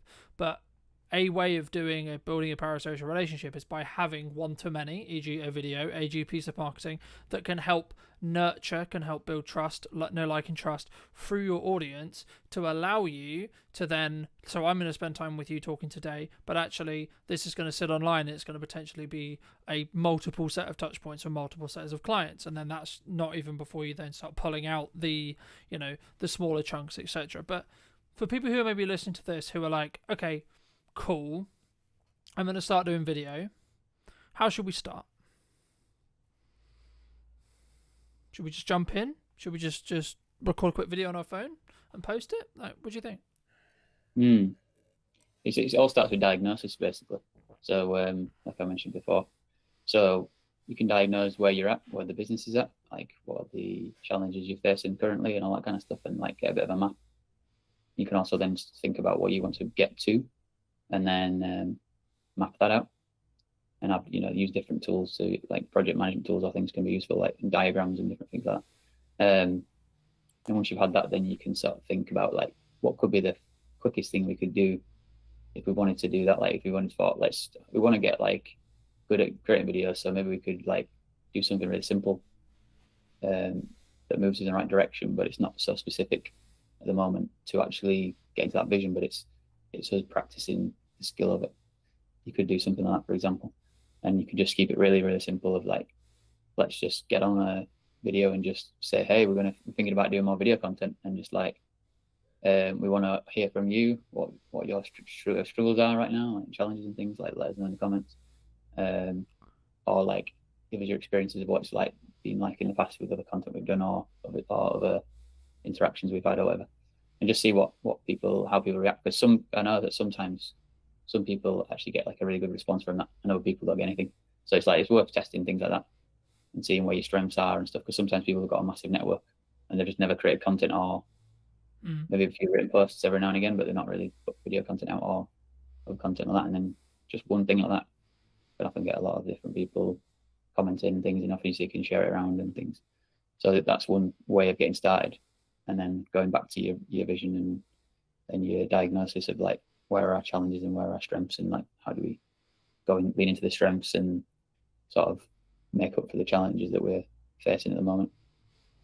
Do you think, I mean, my next question was going to be around consistency, but like for me, when someone's looking at what they're doing, the key to whether someone's going to be successful for me is that element of consistency, right? Like, so I'll give you a very quick example. One of the reasons why I would argue that the podcast, or like what I'm doing with the YouTube channel, what I'm doing with the business, etc., like the only reason why it's consistent Well, the only reason why it's consistently working is because I'm being consistent with the output.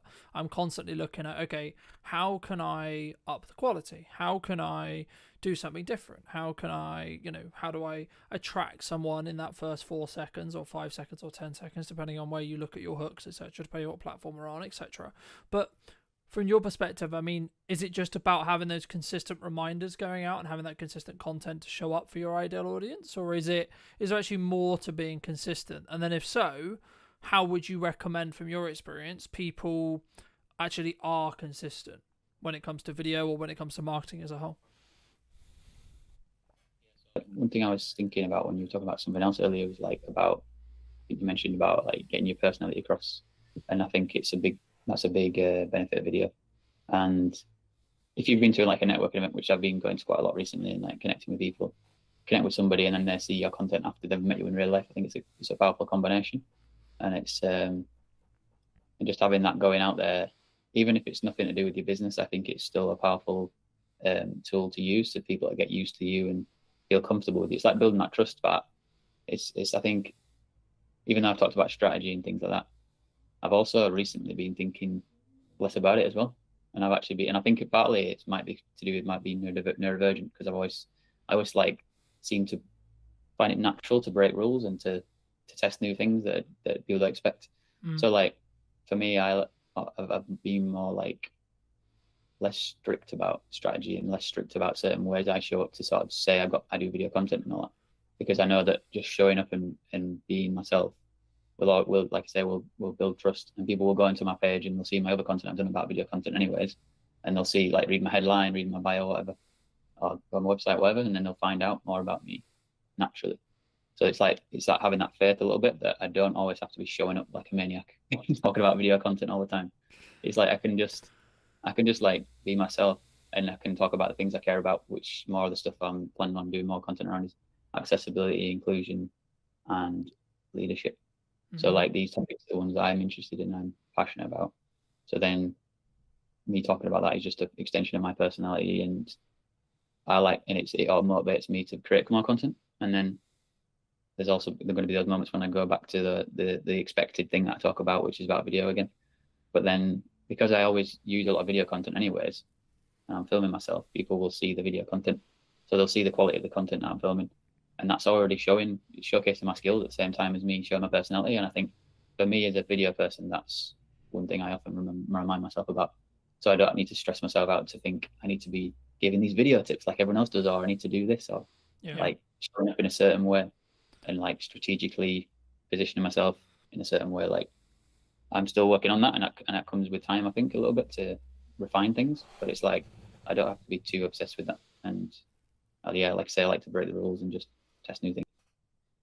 I think, the things I'll just pull out of that I completely agree with. I think sometimes when we look to either do video, we look to do content, it has to be in this model of like loads of people online, Gary Vaynerchuk, etc., like people who I follow a lot, like they constantly talk about add value, right? But I get where they're coming from, and yes, you should, right? Is the answer, but the caveat is, actually, if you're looking for long-term sustainability and long-term growth, and it's kind of a cliche now, but people do buy from people, right? So when I'm looking for a supplier, when I'm looking for whatever it may be, I'm looking for a position where I can get to know the person behind the brand, right? Yes, I need to know that you're a good, like in your case or my case, yes, I need to know you're a good videographer. Yes, I need to understand that you're good at XYZ. Sure. So personally, yes, you should have some of that content out there. Yes, you should be sharing your knowledge. Yes, you should be sharing. But I think for me, it comes back to, and this is something I touched on last week with Chris, it's just about bandwidth, right? We discussed at the beginning a little bit about trend jacking, and this is where I think you can really have that kind of creative spark and kind of that creative element. But we did mention at the beginning about, like, everyone wants to talk about AI, everyone's looking to use AI. I mean, are you personally using AI? If so, like, how? But also, should we? Like, why do you think it's such a big talking point online at the moment? Yeah, like initially I was thinking to myself, I don't use it much, and now I'm thinking I do, because it's integrated now into a lot of things we use. So I think everyone uses it now to some extent, without realizing. Like AI is obviously built into search engines now. It's built into video editing software like DaVinci Resolve that I use. So it's like I do use it, but I don't really use it in a like in much of an intentional way of like using one specific tool and like in that kind of way. But yeah, it's become a part of my workflow. Like definitely some useful features in DaVinci Resolve, like move background removal of noise and things like that. Do you think it can go too far? Do you think people can use it too much? A tool that's used for this, for like I say, go back to the strategy and because I think you mentioned earlier, like sometimes it's about what you don't do in your strategy, and you just think of like as long as I'm clear about what I'm not doing, it'll become clearer what I will do, because it's like I have less options and the choice overload is reduced, and you become more clear, you have more clarity, and you're like, I'm not going to do that or that or that or that. Yeah. And especially if you're thinking like as a default perspective, not to jump on hypes and just think about your strategy, then you're going to be like more grounded and be like, what's going to be best for the strategy? Yeah. And then you make that decision. And then if it is one of the hype things, you can go, okay, I can use that and test that out as part of it. But it's not like a crutch. Mm. I think you have to experiment in marketing. Like that's the first thing I would say, and then the second thing though would be everything I put through that I'm thinking of doing, spending money on a trip, whatever it is, a piece of gear, so on, right? Or even nowadays, to be honest, looking at some client jobs and looking at some projects that I'm like maybe asked to consult on, or asked to help with, or asked to produce, or whatever. And I think, is this gonna make my boat go faster? Is this money worth the time, energy, resources? A. B. Is the client the right fit? Right? A, B, or C. Like, how is their attitude? Like, how do they work? What is the value exchange good in respect to either how much you're making or potentially the benefits that client could potentially work with you, etc. Like, but also, do you like them as people or person, depending on how you're working as well? Because I think sometimes something that I definitely struggled with in the early days was doing a load of things, like all the things that we say we should be doing as business owners, right? I need to be super, super visible. Okay, so that means I'm going to go to 100 networking meetings. I'm going to go and do 15 one-to-ones a week. I'm also going to do content. I'm also going to do this. I'm also going to, put some banner ads out. I'm also going to do paid ads. I'm also going to do this. I'm also going to like put letters through or leaflets through people's doors, etc. But the issue is, actually what ends up happening in my experience is you end up doing nearly all of those things badly. Instead, what you should do is you should say, okay, well, firstly, how do I want to spend my time? What's a good use of me as a founder, me as a leader, etc., spending my time? Okay, so for me personally, me being in content, I will never be able to outsource. Everything else about the content I can outsource. How it's edited, how it's SEO'd, when it's posted, all those things I can outsource. Me personally being in the content, talking to you today, I cannot outsource. I never will be able to outsource that unless we get to a position where, of course, AI can generate my content for me. But again, I would argue those who already have an established brand will be the ones who win from that, because actually it's me AIing myself, if that makes any sense, but it would only be used in a context to allow me to accelerate what I'm doing. So it would still have my nuance, it would still have me, but that only matters because of the years of work I put into building brand, right? But I guess the question that comes from that is there an opportunity with AI to potentially, like, I guess, infinitely scale? Or is it something which you're looking at as, okay, I can look for efficiencies, but actually, because I'm seeing kind of two camps. One is, yeah, let's use it, let's optimize it, and then let's use it to go out in volume and use it, etc. But also people are going, actually, no, we're not going to use it, and we're going to stand and say, I mean, I was on a very marketing websites, an old marketing person who I used to know a long time ago, their website today, and they have an AI policy. I didn't go into it, but I assume what that says is either this is how we use AI, or we don't use AI at all, right?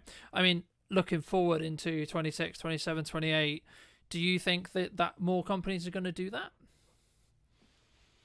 It's about adaptability, really. Like we're saying with marketing, you do have to see what's going on and adapt. And whenever something makes sense, like I say, if it fits with your strategy and you think that could work to help us, that's a good thing, as long as you're not scrambling around and don't know what you're doing in the first place. Like with the overall strategy, you're all right to test and adapt. And I'm trying to think, what was the other topics? AI and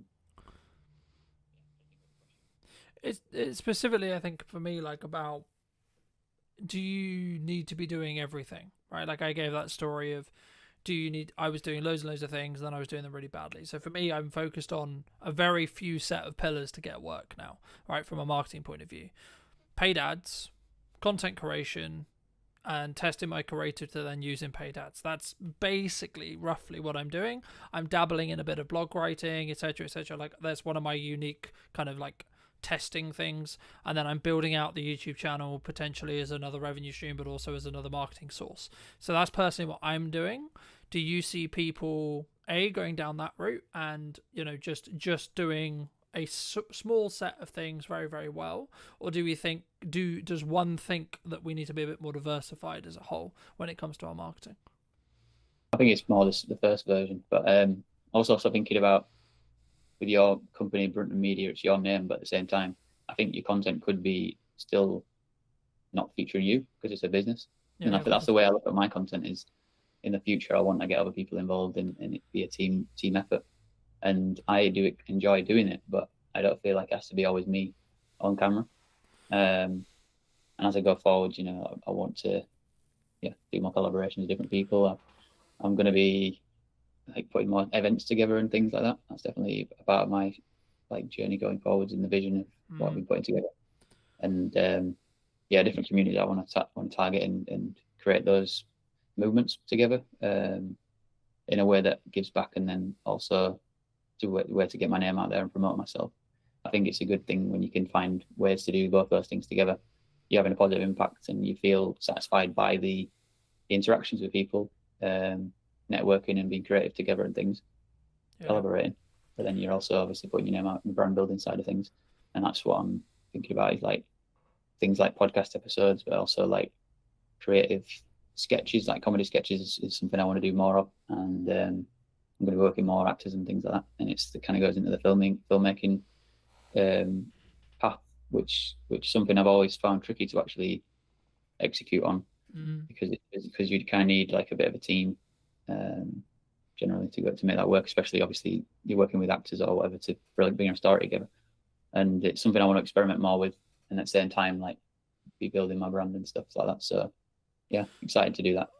I think for me, this is something that I've heard a lot commonalities through episodes and etc. before, which is, I guess, the founder weakness, which is clients get to know, like, and trust you, right? So they get to know Colton rather than they get to know Bronte Media, right? Now, I was having a conversation with a client yesterday, and he was talking about the image perception of a Gmail account, right? Now, this is the first conversation I've ever had with a client where it's been actually like had a conversation or etc. with me about kind of, is there a level of perception? But for me, I can see it as when it's like Colton is the company, the Bronte Media, right? Like that's the main face. When you're starting out or when you're building it as a family business, then you should lean into your personal I guess, nuances or who you are as a person, right? Because the likelihood is that when someone rings you, they're going to still ring you.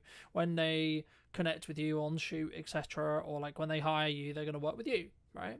The interesting step will be what potentially I do or you do or one does when they step beyond that, right? So first employee, second employee, third employee, etc., and getting to a position where, yes, Colton is the, quote, managing director or the person who is the top of the company, but actually it's how you, I guess, manage that risk from a, like, if they're speaking about on behalf of Bronte Media in videos, for example, like how would one, because I know there would be a side of my head from like a comms manager point of view, which would be like, can I trust this person to represent the company, right? And I guess, would it be as powerful as me saying it in a video, like just building off your point, or is there a risk for that? So I guess the question that kind of, is that something you're thinking about? Is that like a risk that you can see other companies potentially run into? And if so, how do we maybe eliminate that risk or maybe bring that risk lower? Would you say? So the risk, what's the risk again? The risk. So I guess the risk, I guess, like in crux is me as a founder. I have to be in the content. I have to be on the shoot. I have to be on the sales call, right?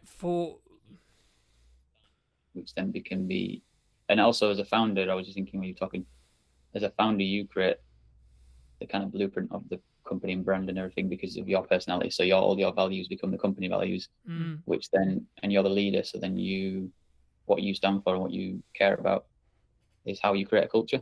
And then that's something that I've become more interested in, the idea of creating cultures, and become more passionate about. I wanted to step into that and be a leader and stuff. And like in my past, I never saw myself as a leader. And over time, I've seen like what leadership really is and understood it more. And now I see how I already am a leader, because we all are a leader in some way. In like a leader of yourself is one part of it.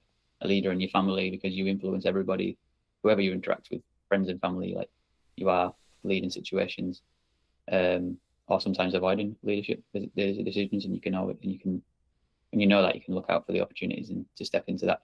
So I think if you have that blueprint of your business and brand and stuff, and the values, it just ends up coming across in your content if you speak. But then if you clearly communicate with the people that you work with in the business, and they're already in the business and understand the culture and everything, then when you point a camera at them, hopefully it's going to come through. And if not, you can.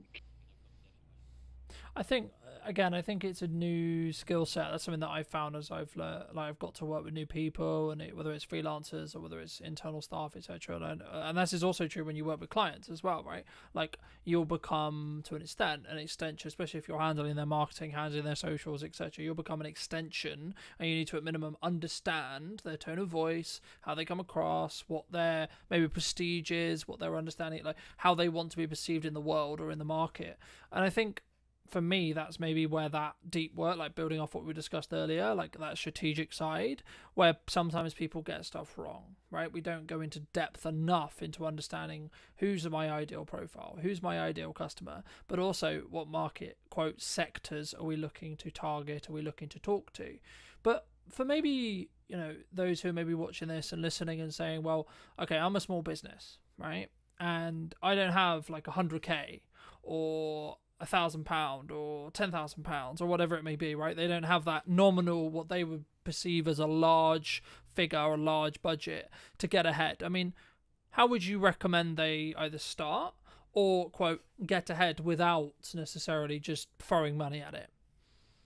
Yeah, there's always something you can do, like I mentioned before, with that idea of starting with, you've got a strategy and you've got a bit of a plan and a map and everything, but then you just find like a simple thing out of that and think, is there something in there that we could move towards the vision, or something that's, I don't know, just anything really that you think in a way we could just start, and it can just be simplified and not overthink it, just to be like, let's just make a video about, even just a video about making a video, because it's the actual process that matters, not the actual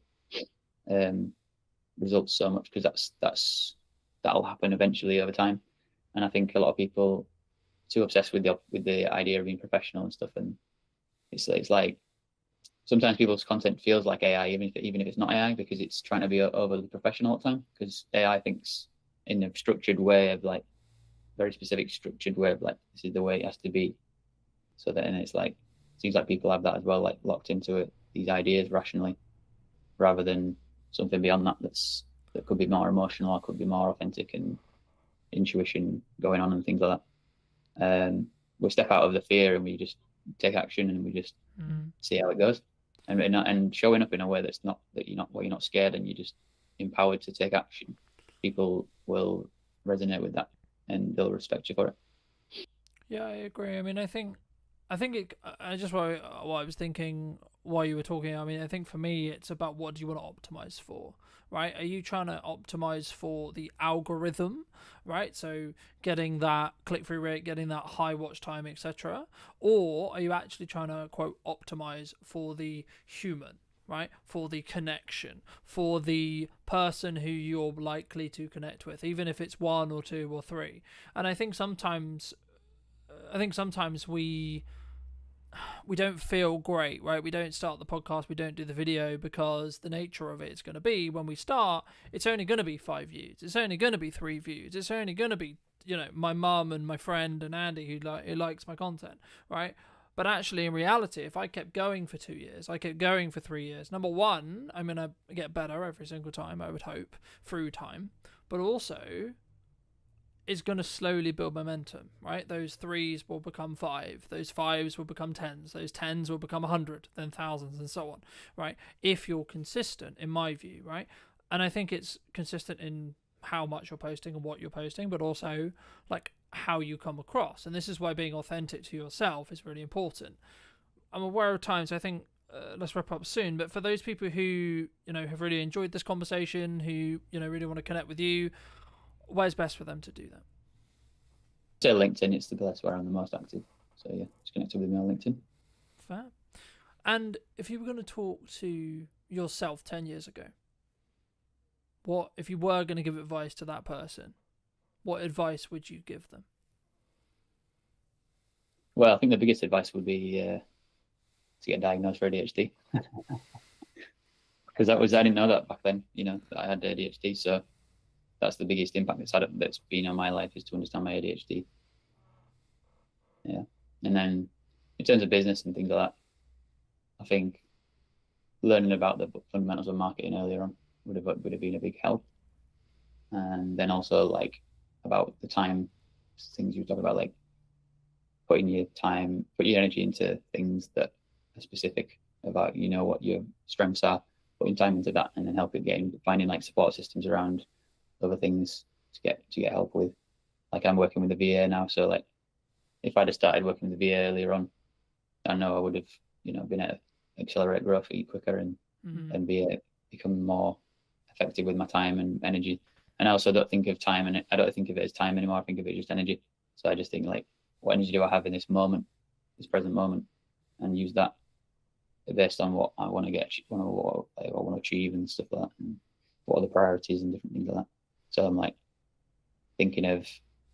sometimes I'm just thinking of like, even like when I'm out and I'm at a networking event, I'm thinking, should I take longer and get a bus? Or should I just get a taxi and get back? And recently I've just been getting taxis because I'm thinking energetically, I'm thinking, let me just get the taxi and get back into stuff. And I've still got the momentum to finish work I'm doing or whatever, rather than saving money and do it and getting the bus or whatever. It's like different things like that, like time is on one hand and then the other is energy. And I've been sort of like noticing the difference when I'm making decisions based on what feels good in the energy.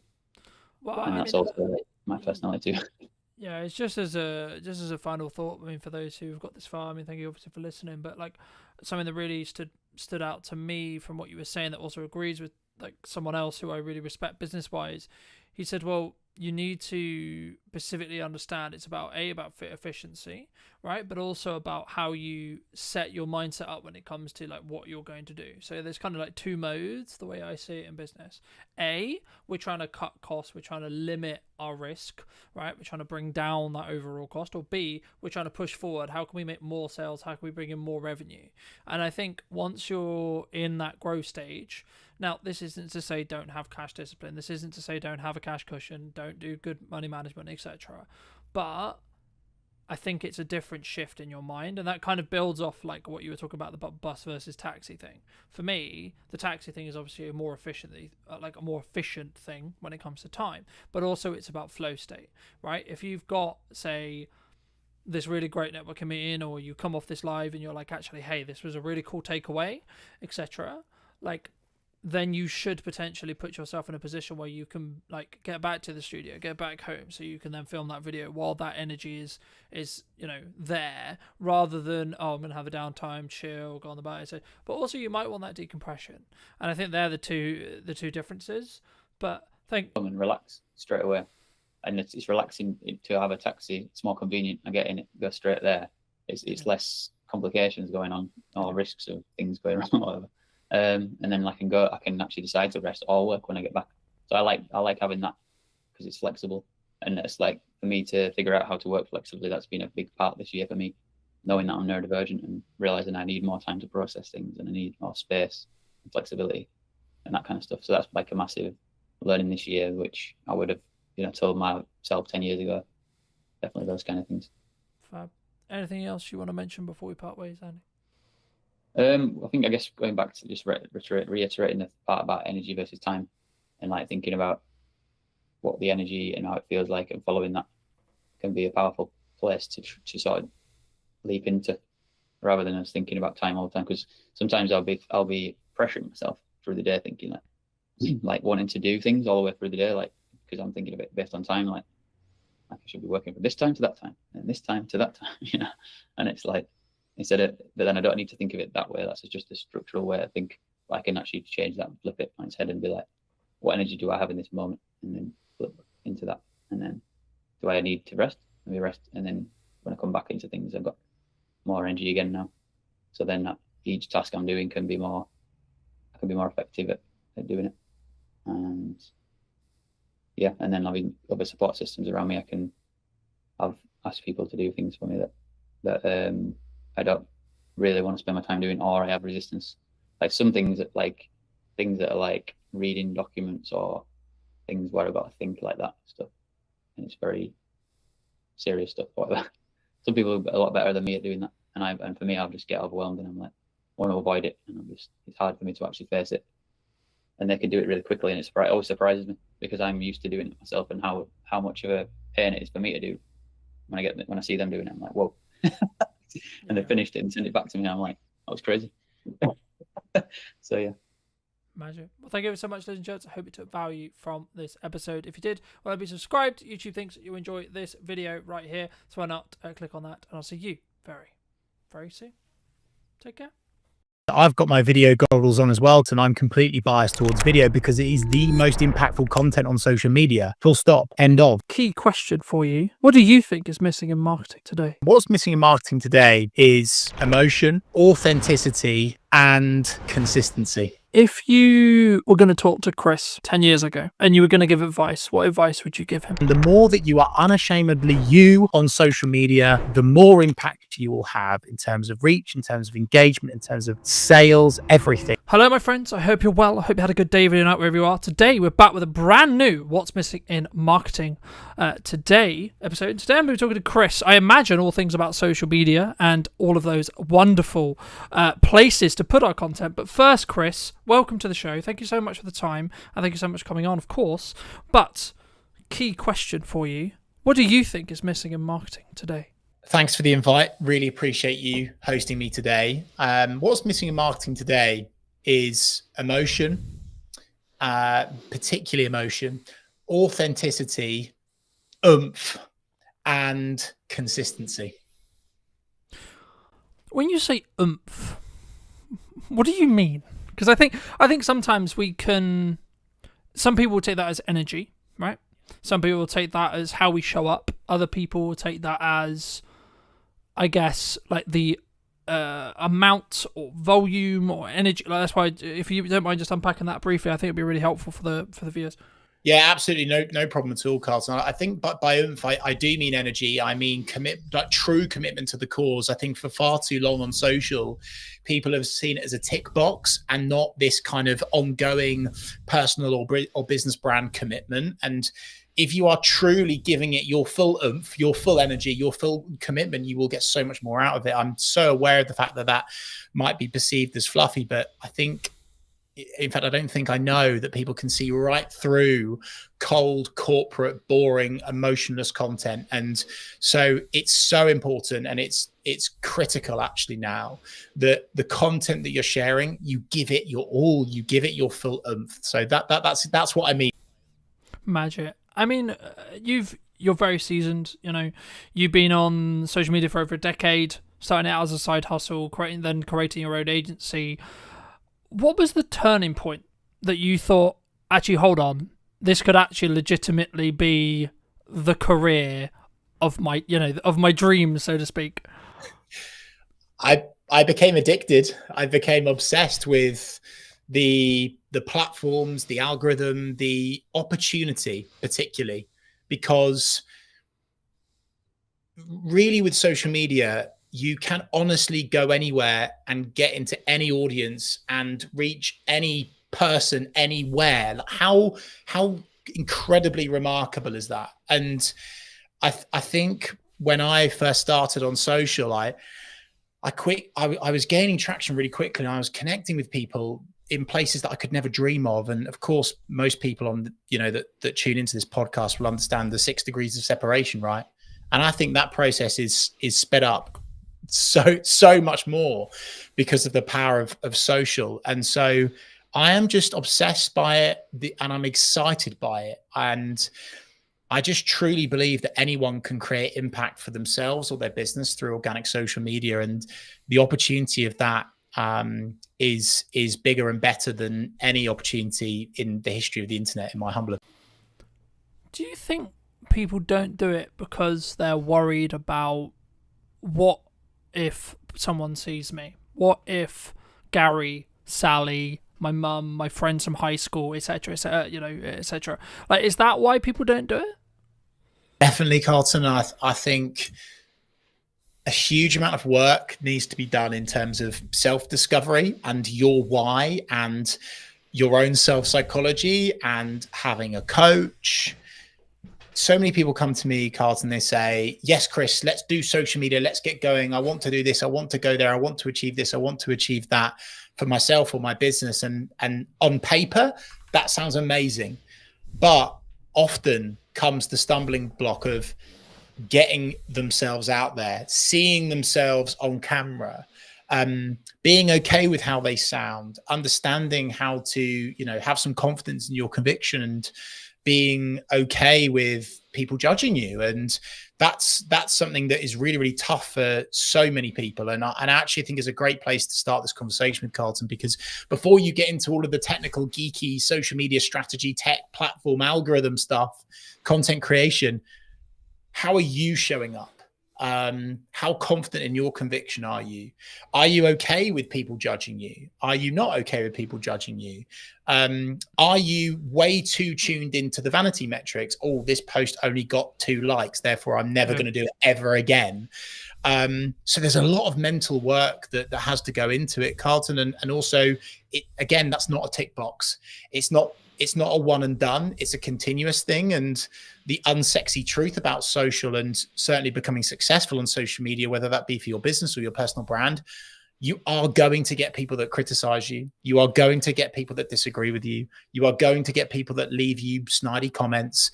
But with that growth comes huge opportunity, both financial and just general impact in whichever way you perceive that to be for yourself or your business. No, I mean, I completely agree. And I mean, I think, but I'm also aware when saying that, though, that we come from a place of privilege because of the years we've been doing it for. If someone's listening to this and they're maybe concerned about, okay, I've got my first hate comment, what do I do?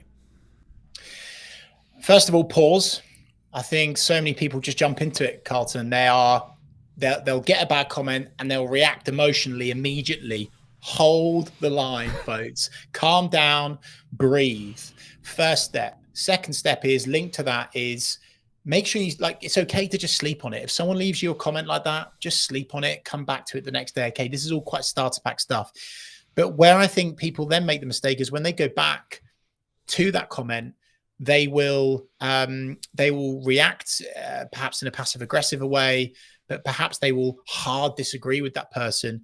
But the thing that's always worked for me, both personally and professionally, given what I do in the media world as well, is that I always respond with empathy, with kindness. And I understand that the reason why that person is leaving a comment on your business page or on your personal page, they're going through some stuff right now. Okay. So coming at it from a genuine place of empathy and killing them with kindness. And from a business side of things, it's an opportunity for you to show off your exceptional customer service skills by going back to that angry, frustrated customer or someone within your network or your audience with genuine kindness and empathy and care. And it can only help your brand, and understanding that actually, if you respond to that comment, it's going to help your post perform better and stay in the feed for longer anyway, right? So there's a whole lot of stuff on that, and I could go deeper into that, Carlton, but that's what I'd say to begin with is sleep on it.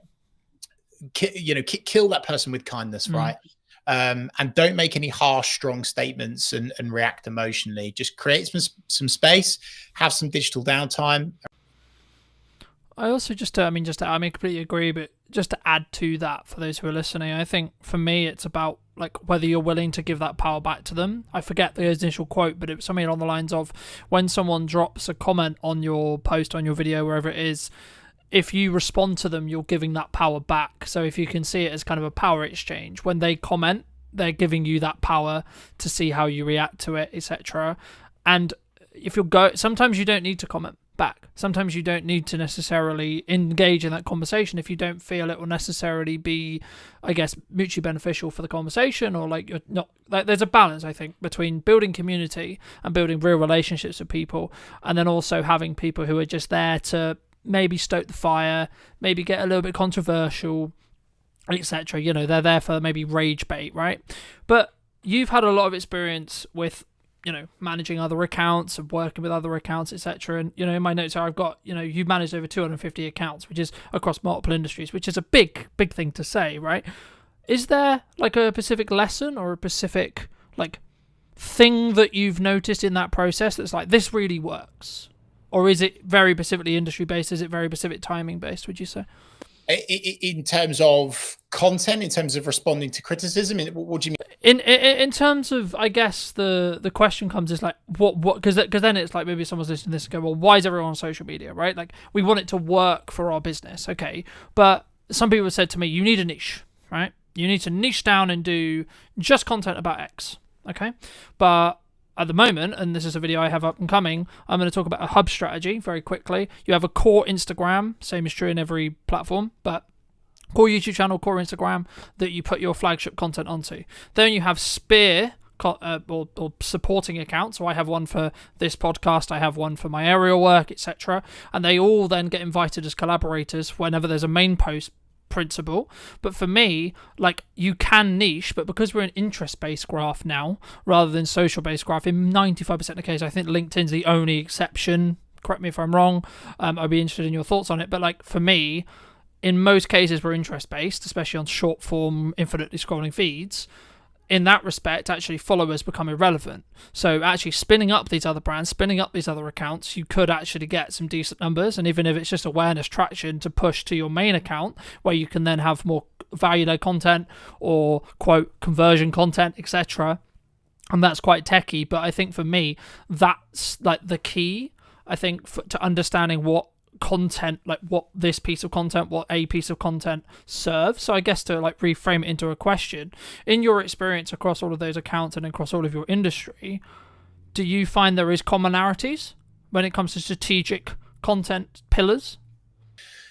The unsexy answer and the truthful answer, and I would be waving a big red flag if someone said that there would be something that works for all 250 plus accounts, right? I think that's a little bit disingenuous. In fact, it's massively disingenuous. And the reason why, Carlton, is on social media, there are thousands of variables, thousands. And we're talking like the algorithm, we're talking about the type of content, the headline you use, the question, the value, the audience, the timing, the media. I could go on and on and on and on and on and on and on, right? And so I think what I always like to do with our clients is, to begin with, you have to understand who you're talking to, the audience, right? There's no point getting going and serving up content that's not going to convert because you don't understand who your audience are, right? So that's the first step. Who are your audience? Who are your people?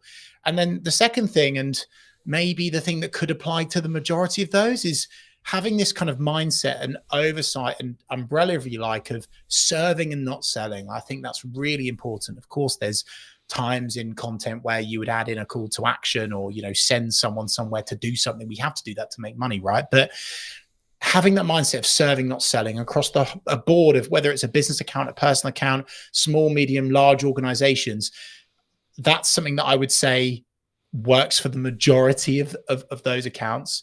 Of course, execution of perfection, consistently turning up, not getting bogged down in this kind of perfectionism mindset. I think people have this misconception with social, Carlton, that the perfect social media post exists. And I'm holding my head because it just it happens all the time.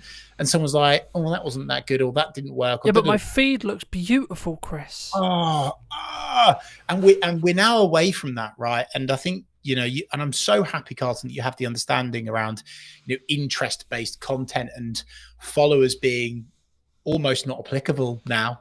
Like they look good, they make you look more credible, but ultimately, if you are leaving a consistent digital footprint, I'll call it, across a variety of platforms where your audience are hanging out, using keywords within your copy that people can hang on to and find you via, that is where the impact comes with social. I think across the board, some other things in terms of actual, you've mentioned, I think they're content pillars, Carlton. I always like to add in storytelling.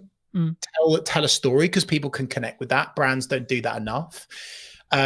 Make sure that at some stage you are telling someone to do something. If not, they will not do anything. Okay, so that's important to add in. Social proof is always good. So adding in, again, like what's worked, why has it worked, someone else talking about how good you are rather than you. I call it weeing everywhere, which is quite cruel. We do this. We're the best of that. We are number one. Weeing everywhere. People are weeing everywhere all the time. Stop weeing everywhere, okay? And make it more your, and really address the reader. So that was quite rambly, Carlton, but I hope that answers that question. It's quite hard to give you a specific answer, but hopefully that. No, absolutely, it definitely does. I mean, I'm going to be quite biased, right? Because I've done video for like coming on 15 years and commercially for like 8 and 9, but I have noticed a trend across like either people wanting to do it or the platforms wanting you to create video, right? And I think, is that just the natural, like, it's the closest thing we have to me meeting you, me watching a video with you, building that parasocial relationship? Or from your perspective, I mean, is there like other reasons or other things why someone should consider video as a format, and or why they maybe shouldn't? Yeah, I think, I've got my video goggles on as well, Carlton. I'm completely biased towards video because it is the most impactful content on social media. Full stop. End of. We could finish this podcast on that note, right? If there's one thing that people do today, film a video, even if it's a selfie shot, iPhone style, that's fine. Do that over a static. You'll see more engagement, reach more people, have more impact. I come from a commercial sales background. Really, I've always done social, but I that's kind of like where I've really made a dent. And when you show up on camera, Carlton, it is so good for demonstrating expertise. It accelerates relevancy, relatability, trust, because it feels real. And in this AI bot, cold corporate fake world that we seem to be drifting into, it is more important and more impactful than ever before to jump on video. So this isn't just me saying do video because it gets you more engagement, it helps you reach more people. It's, well, actually, even if you only had a LinkedIn network of 4 people and you showed up on video, it would definitely be more impactful than just normal static stuff, right? Because of a sales piece versus an algorithm piece, if you like. So for sure, I'm a huge advocate of video of all shapes and sizes. I think there's a place for long form, definitely. I certainly think there's a place for short form. I think overall, though, Carlton, people are hugely overthinking it. They're getting bogged down in the tech, and they're not working with someone like yourself in terms of the tech setup, so they can just get going and talk about the stuff that they're good at and that they know about. And I just want people to get into this mindset of execution over perfection and relatability, being real, even if you're walking down the street. And I know it's brave and it makes you look a bit silly, but even if you're walking down the street and you're just sharing a few words about your day with your camera and you're posting that as your content, that's a good enough start. It really. Yeah, no, I'd completely agree. And very quick story. I've been a professional videographer for, as I say, like nearly 10 years.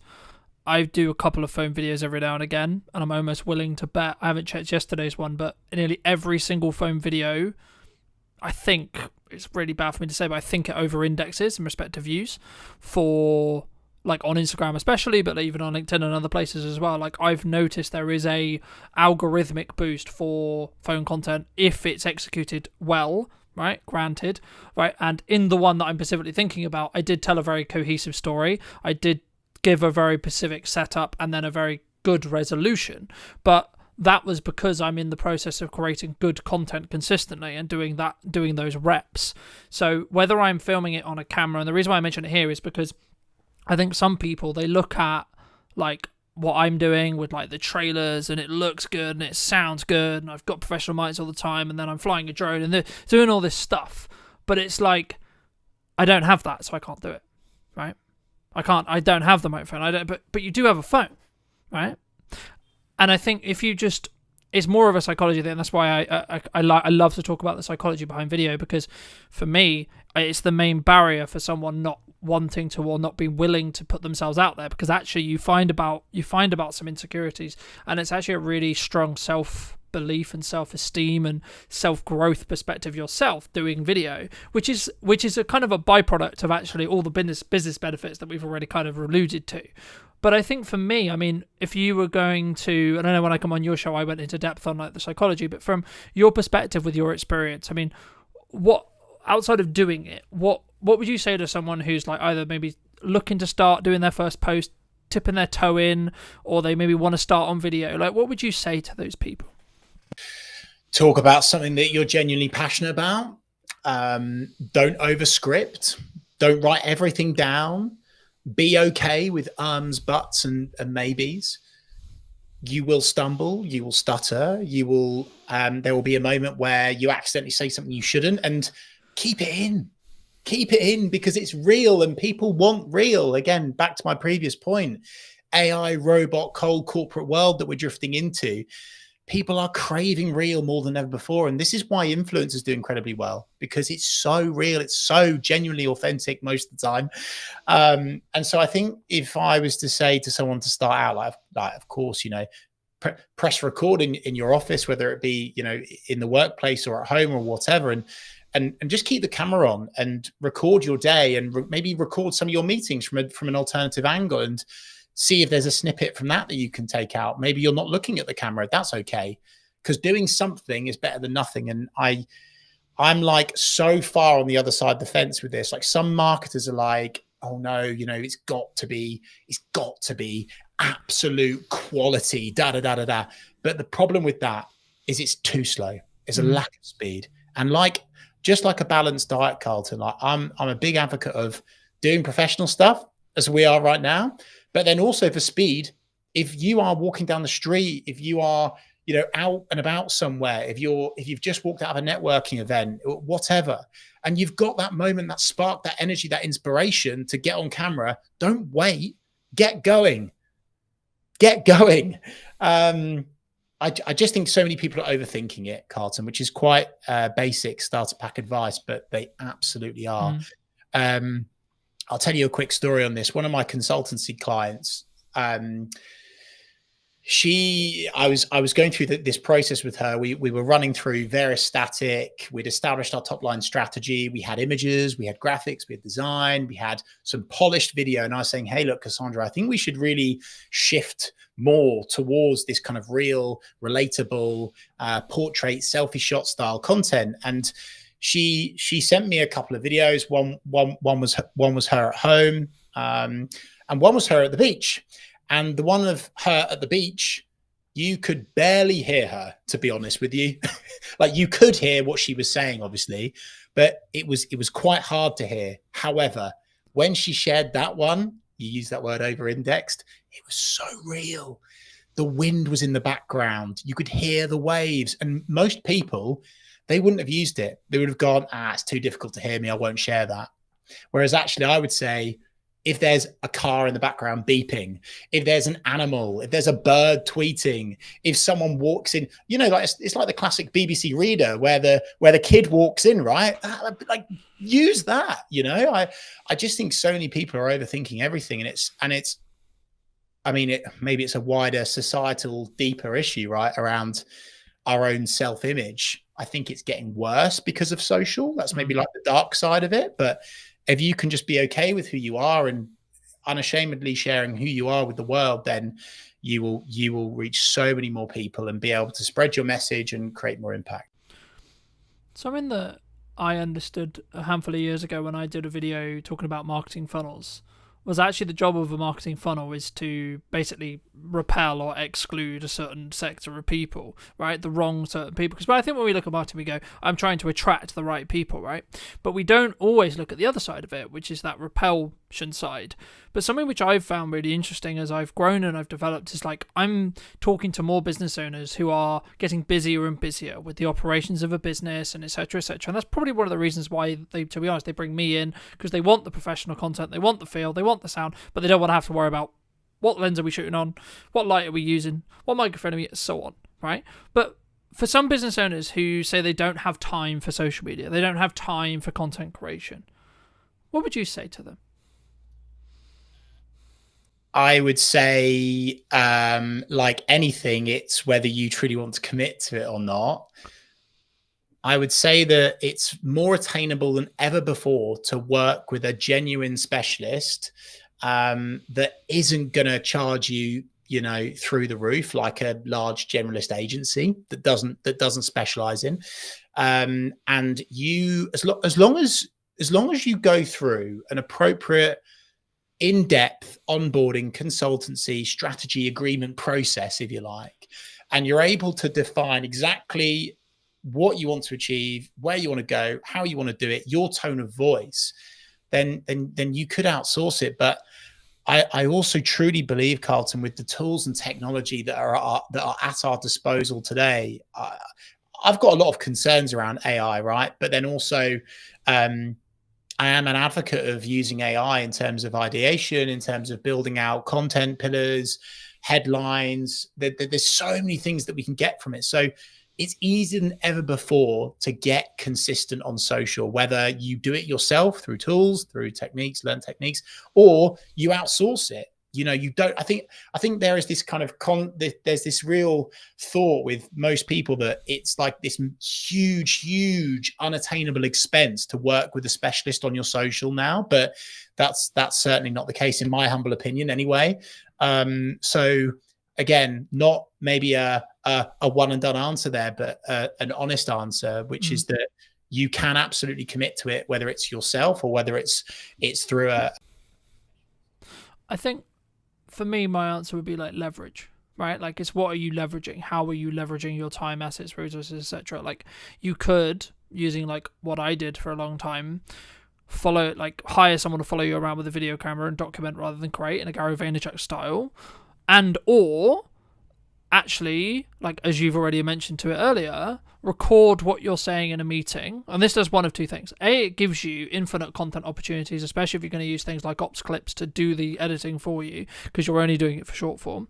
But also, it actually means you're going to show up better for that person in the meeting, because you're not going to spend time talking about how's the weather, how is the dog, etc. You're going to go, okay, how tangibly can I add value to you? Right? How can I tangibly add value in that hour?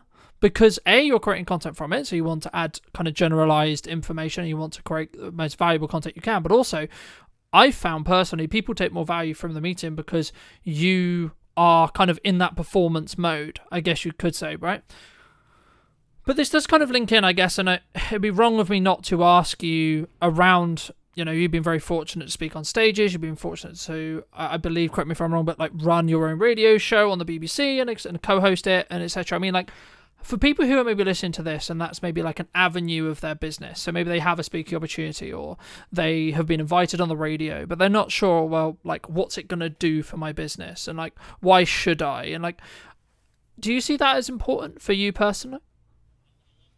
Brought that up, Carlton, because it links with your response to my last answer, right? Which is that if you're going to do public speaking, or you have a media appearance, or you're guest writing, or you're doing something like what we're doing now, okay, the reason why I'm committing to this is, of course, not just to share my expertise and my experience and help serve, not sell, really just help people reach new audiences.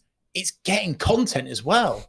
And you've mentioned Gary Vaynerchuk, huge advocate, very grateful to have met him a couple of times now, a really real massive inspiration for me. And one of the things that he talks about is content pyramids. And many people just, and it again links back to your having the time bit, Carlton, they don't realize that us doing this, what is it now, half an hour, 45 minutes, we'll do maybe an hour today together. This will give me content for weeks. I could pull out of it a long form video. I could pull out of it multiple blogs. I could pull out of it, I mean, with your help, especially Carlton, so many short form video snippets, right? That I could run evergreen on my personal or business account for maybe the rest of this year, for goodness sake, right? And it's a massive frustration of mine, actually, Carlton, as well, because when people get these opportunities, public speaking, media, podcast, etc., they don't maximize the opportunity and they don't use it to their advantage. So they do it, they reshare it, and that's it. And it just kind of dies or fizzles out. And they don't realize that actually, by doing this today, I'm getting loads of content that I can use over and over and over again. And that is an incredibly useful trick that so many business people are well, not just business people, all people are missing out on the opportunity from. And of course, by me doing this appearance with you, it's going to highlight me as the expert, the person of expertise.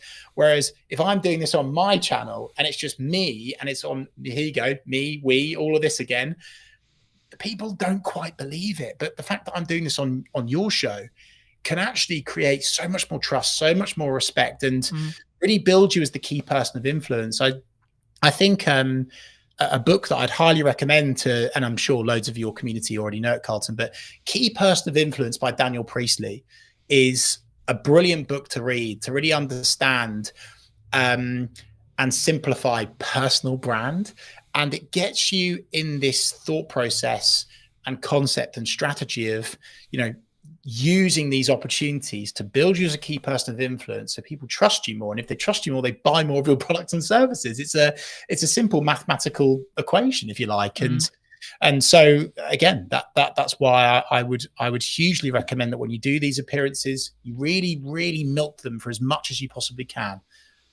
And also, I think, you know, I think sometimes people see like filming a talk at the front of a room or filming a podcast as like just a cost.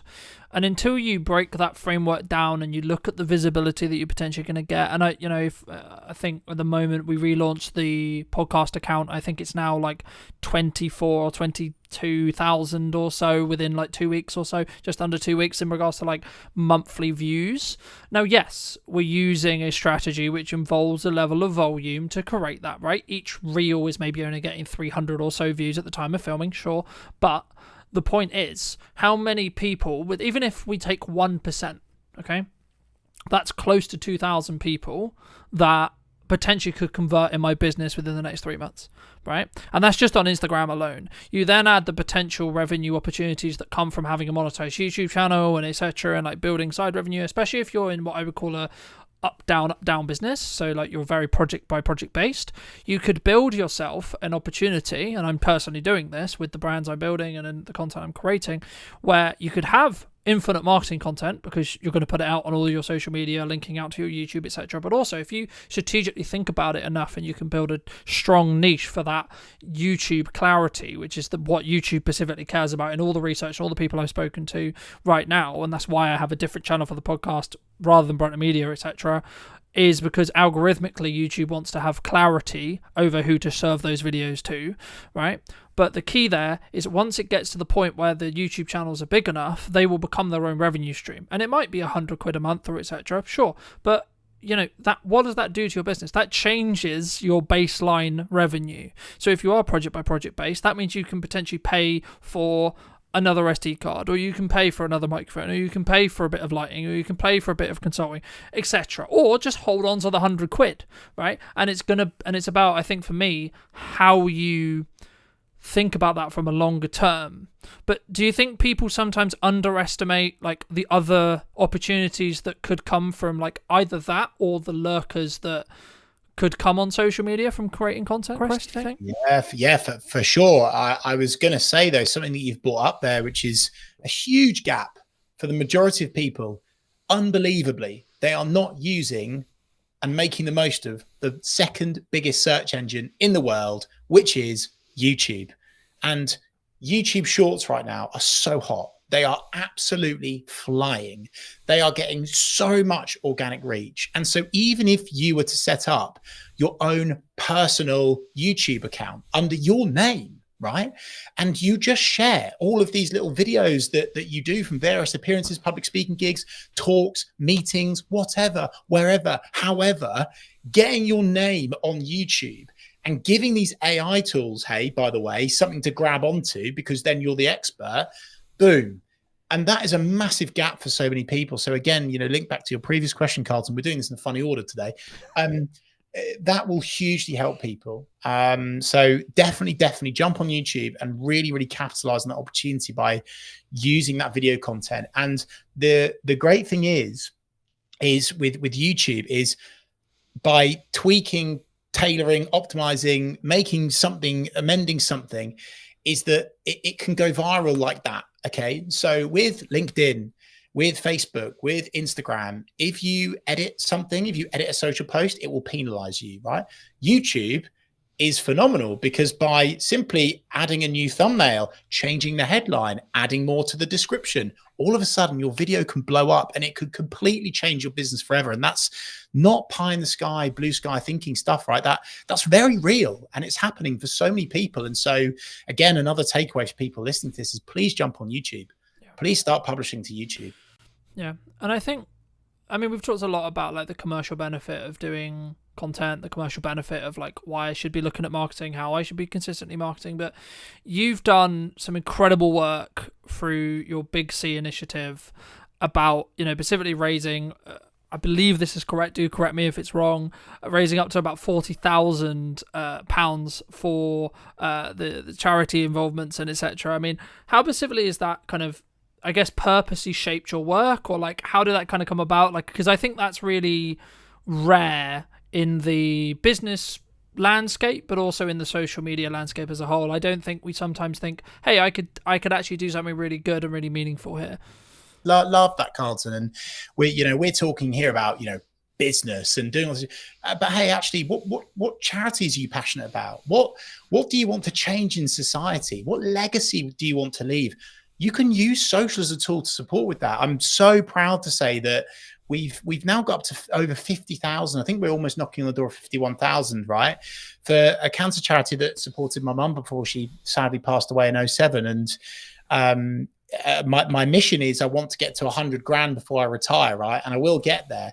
But the takeaway and the learning from that is all of that money was raised because of the power of social media, specifically the power of building a engaged community. And we jumped on YouTube lives. We were talking to our subscribers. We did a 24-hour watch along, which was phenomenal. And we raised, I think it was like annoyingly, it wasn't 24,000. It was 23,000 in 24 hours. And that was on YouTube, one platform. So again, like, if it's not enough to already jump on social media for your business, what about the stuff that you're passionate about? What about the charities that you want to help and support? It's definitely the right thing to do. Do you think AI is going to change this?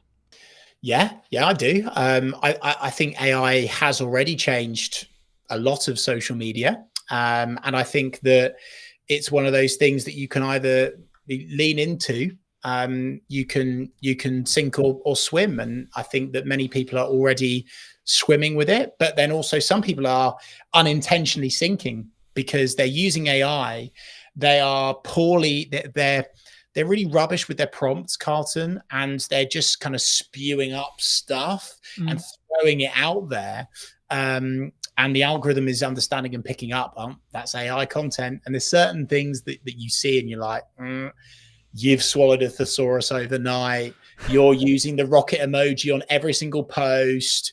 You're using multiple line breaks in weird orders. It doesn't feel like you anymore. So I think AI has changed it, but not just for the good, but for the worse as well. And honestly, not even just saying this because I'm on your podcast. It's why video. I mean, I didn't think video could be any more I didn't think it could be any more valuable. AI coming in has made video work even more valuable for you and your business. Because of course, AI tools are developing all the time, right? And it's going to get scary really quickly at what it can do, even in video. But right now, there's this opportunity where doing video as you for real, there's going to be this nice soft squidgy stage where you can get so much impact now before these tools and technologies catches up with it and are able to dupe you to a quality where you can't tell the difference.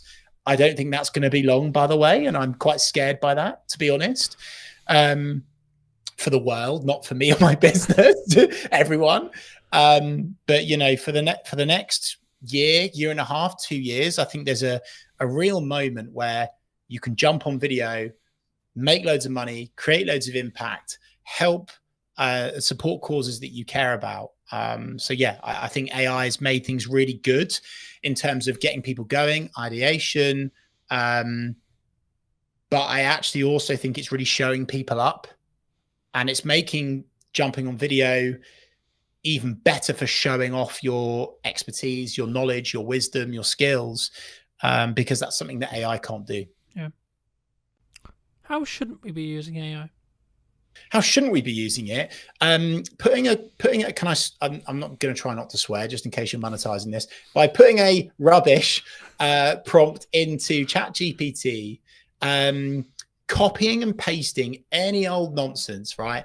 If you put rubbish in to ChatGPT, you will get rubbish out of it.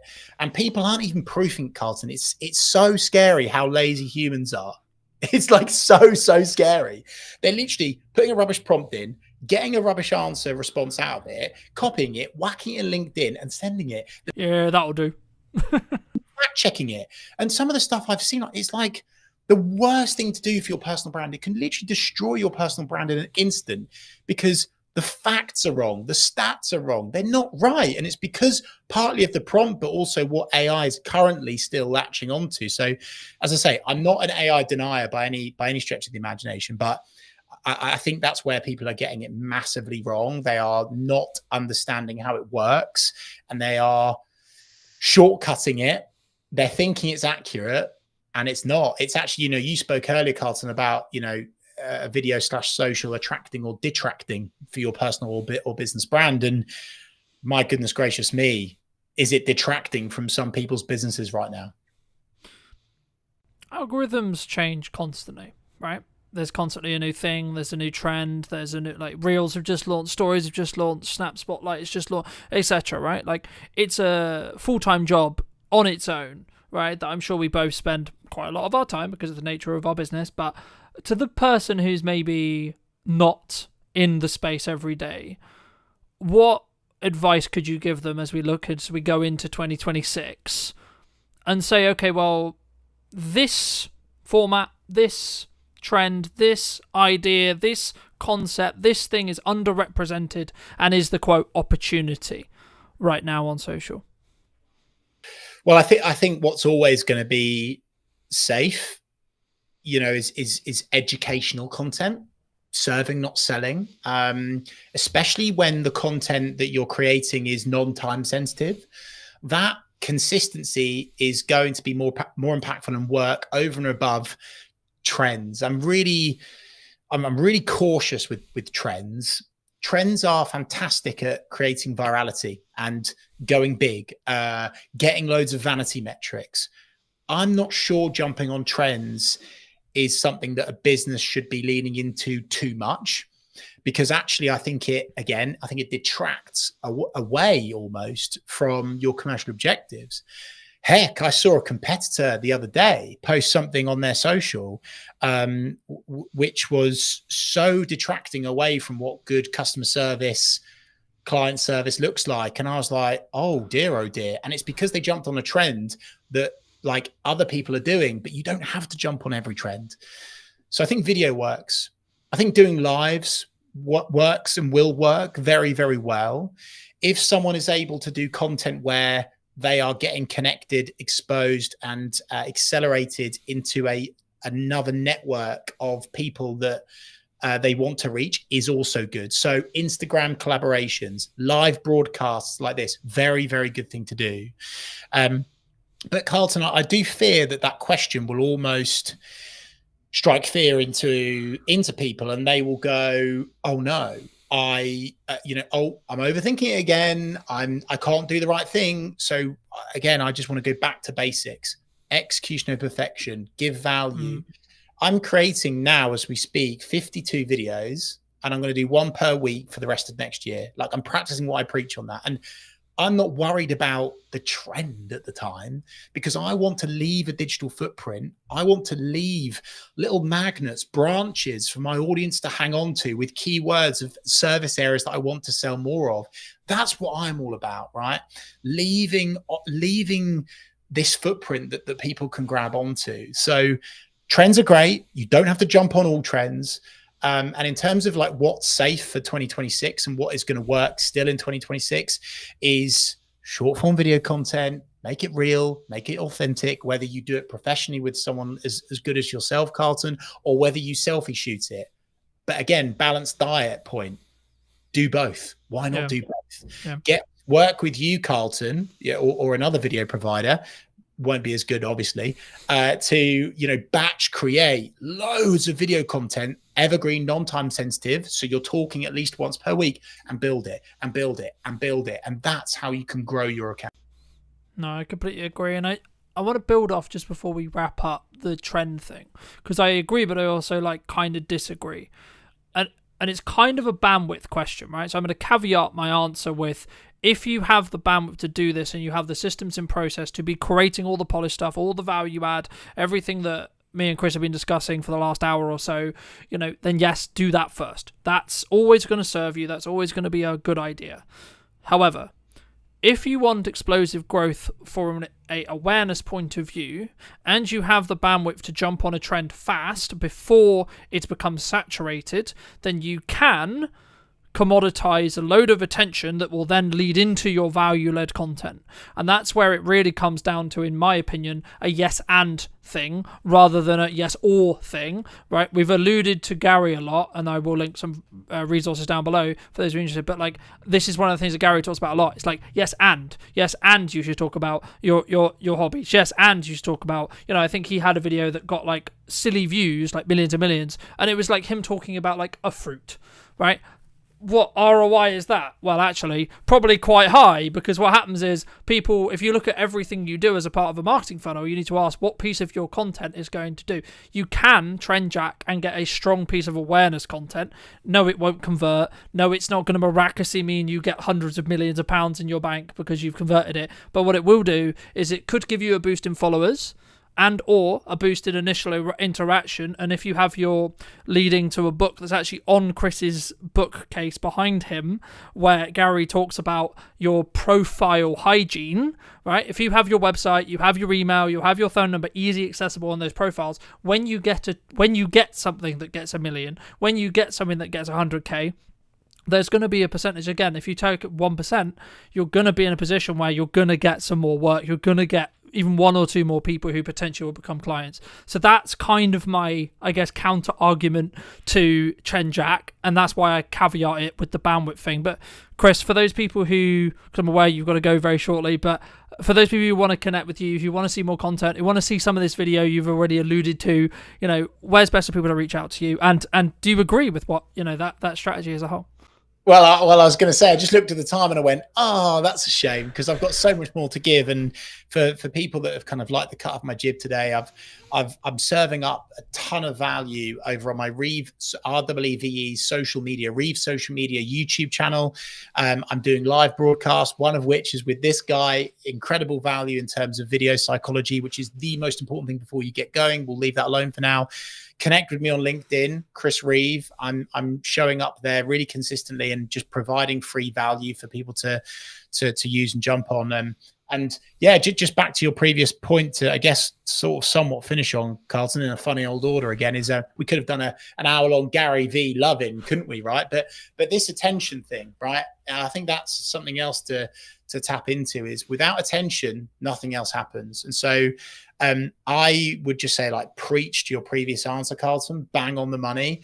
I'm saying yes, and I'm not saying only do proactive, non-time sensitive evergreen content. This is my tap, by the way, that I'm turning.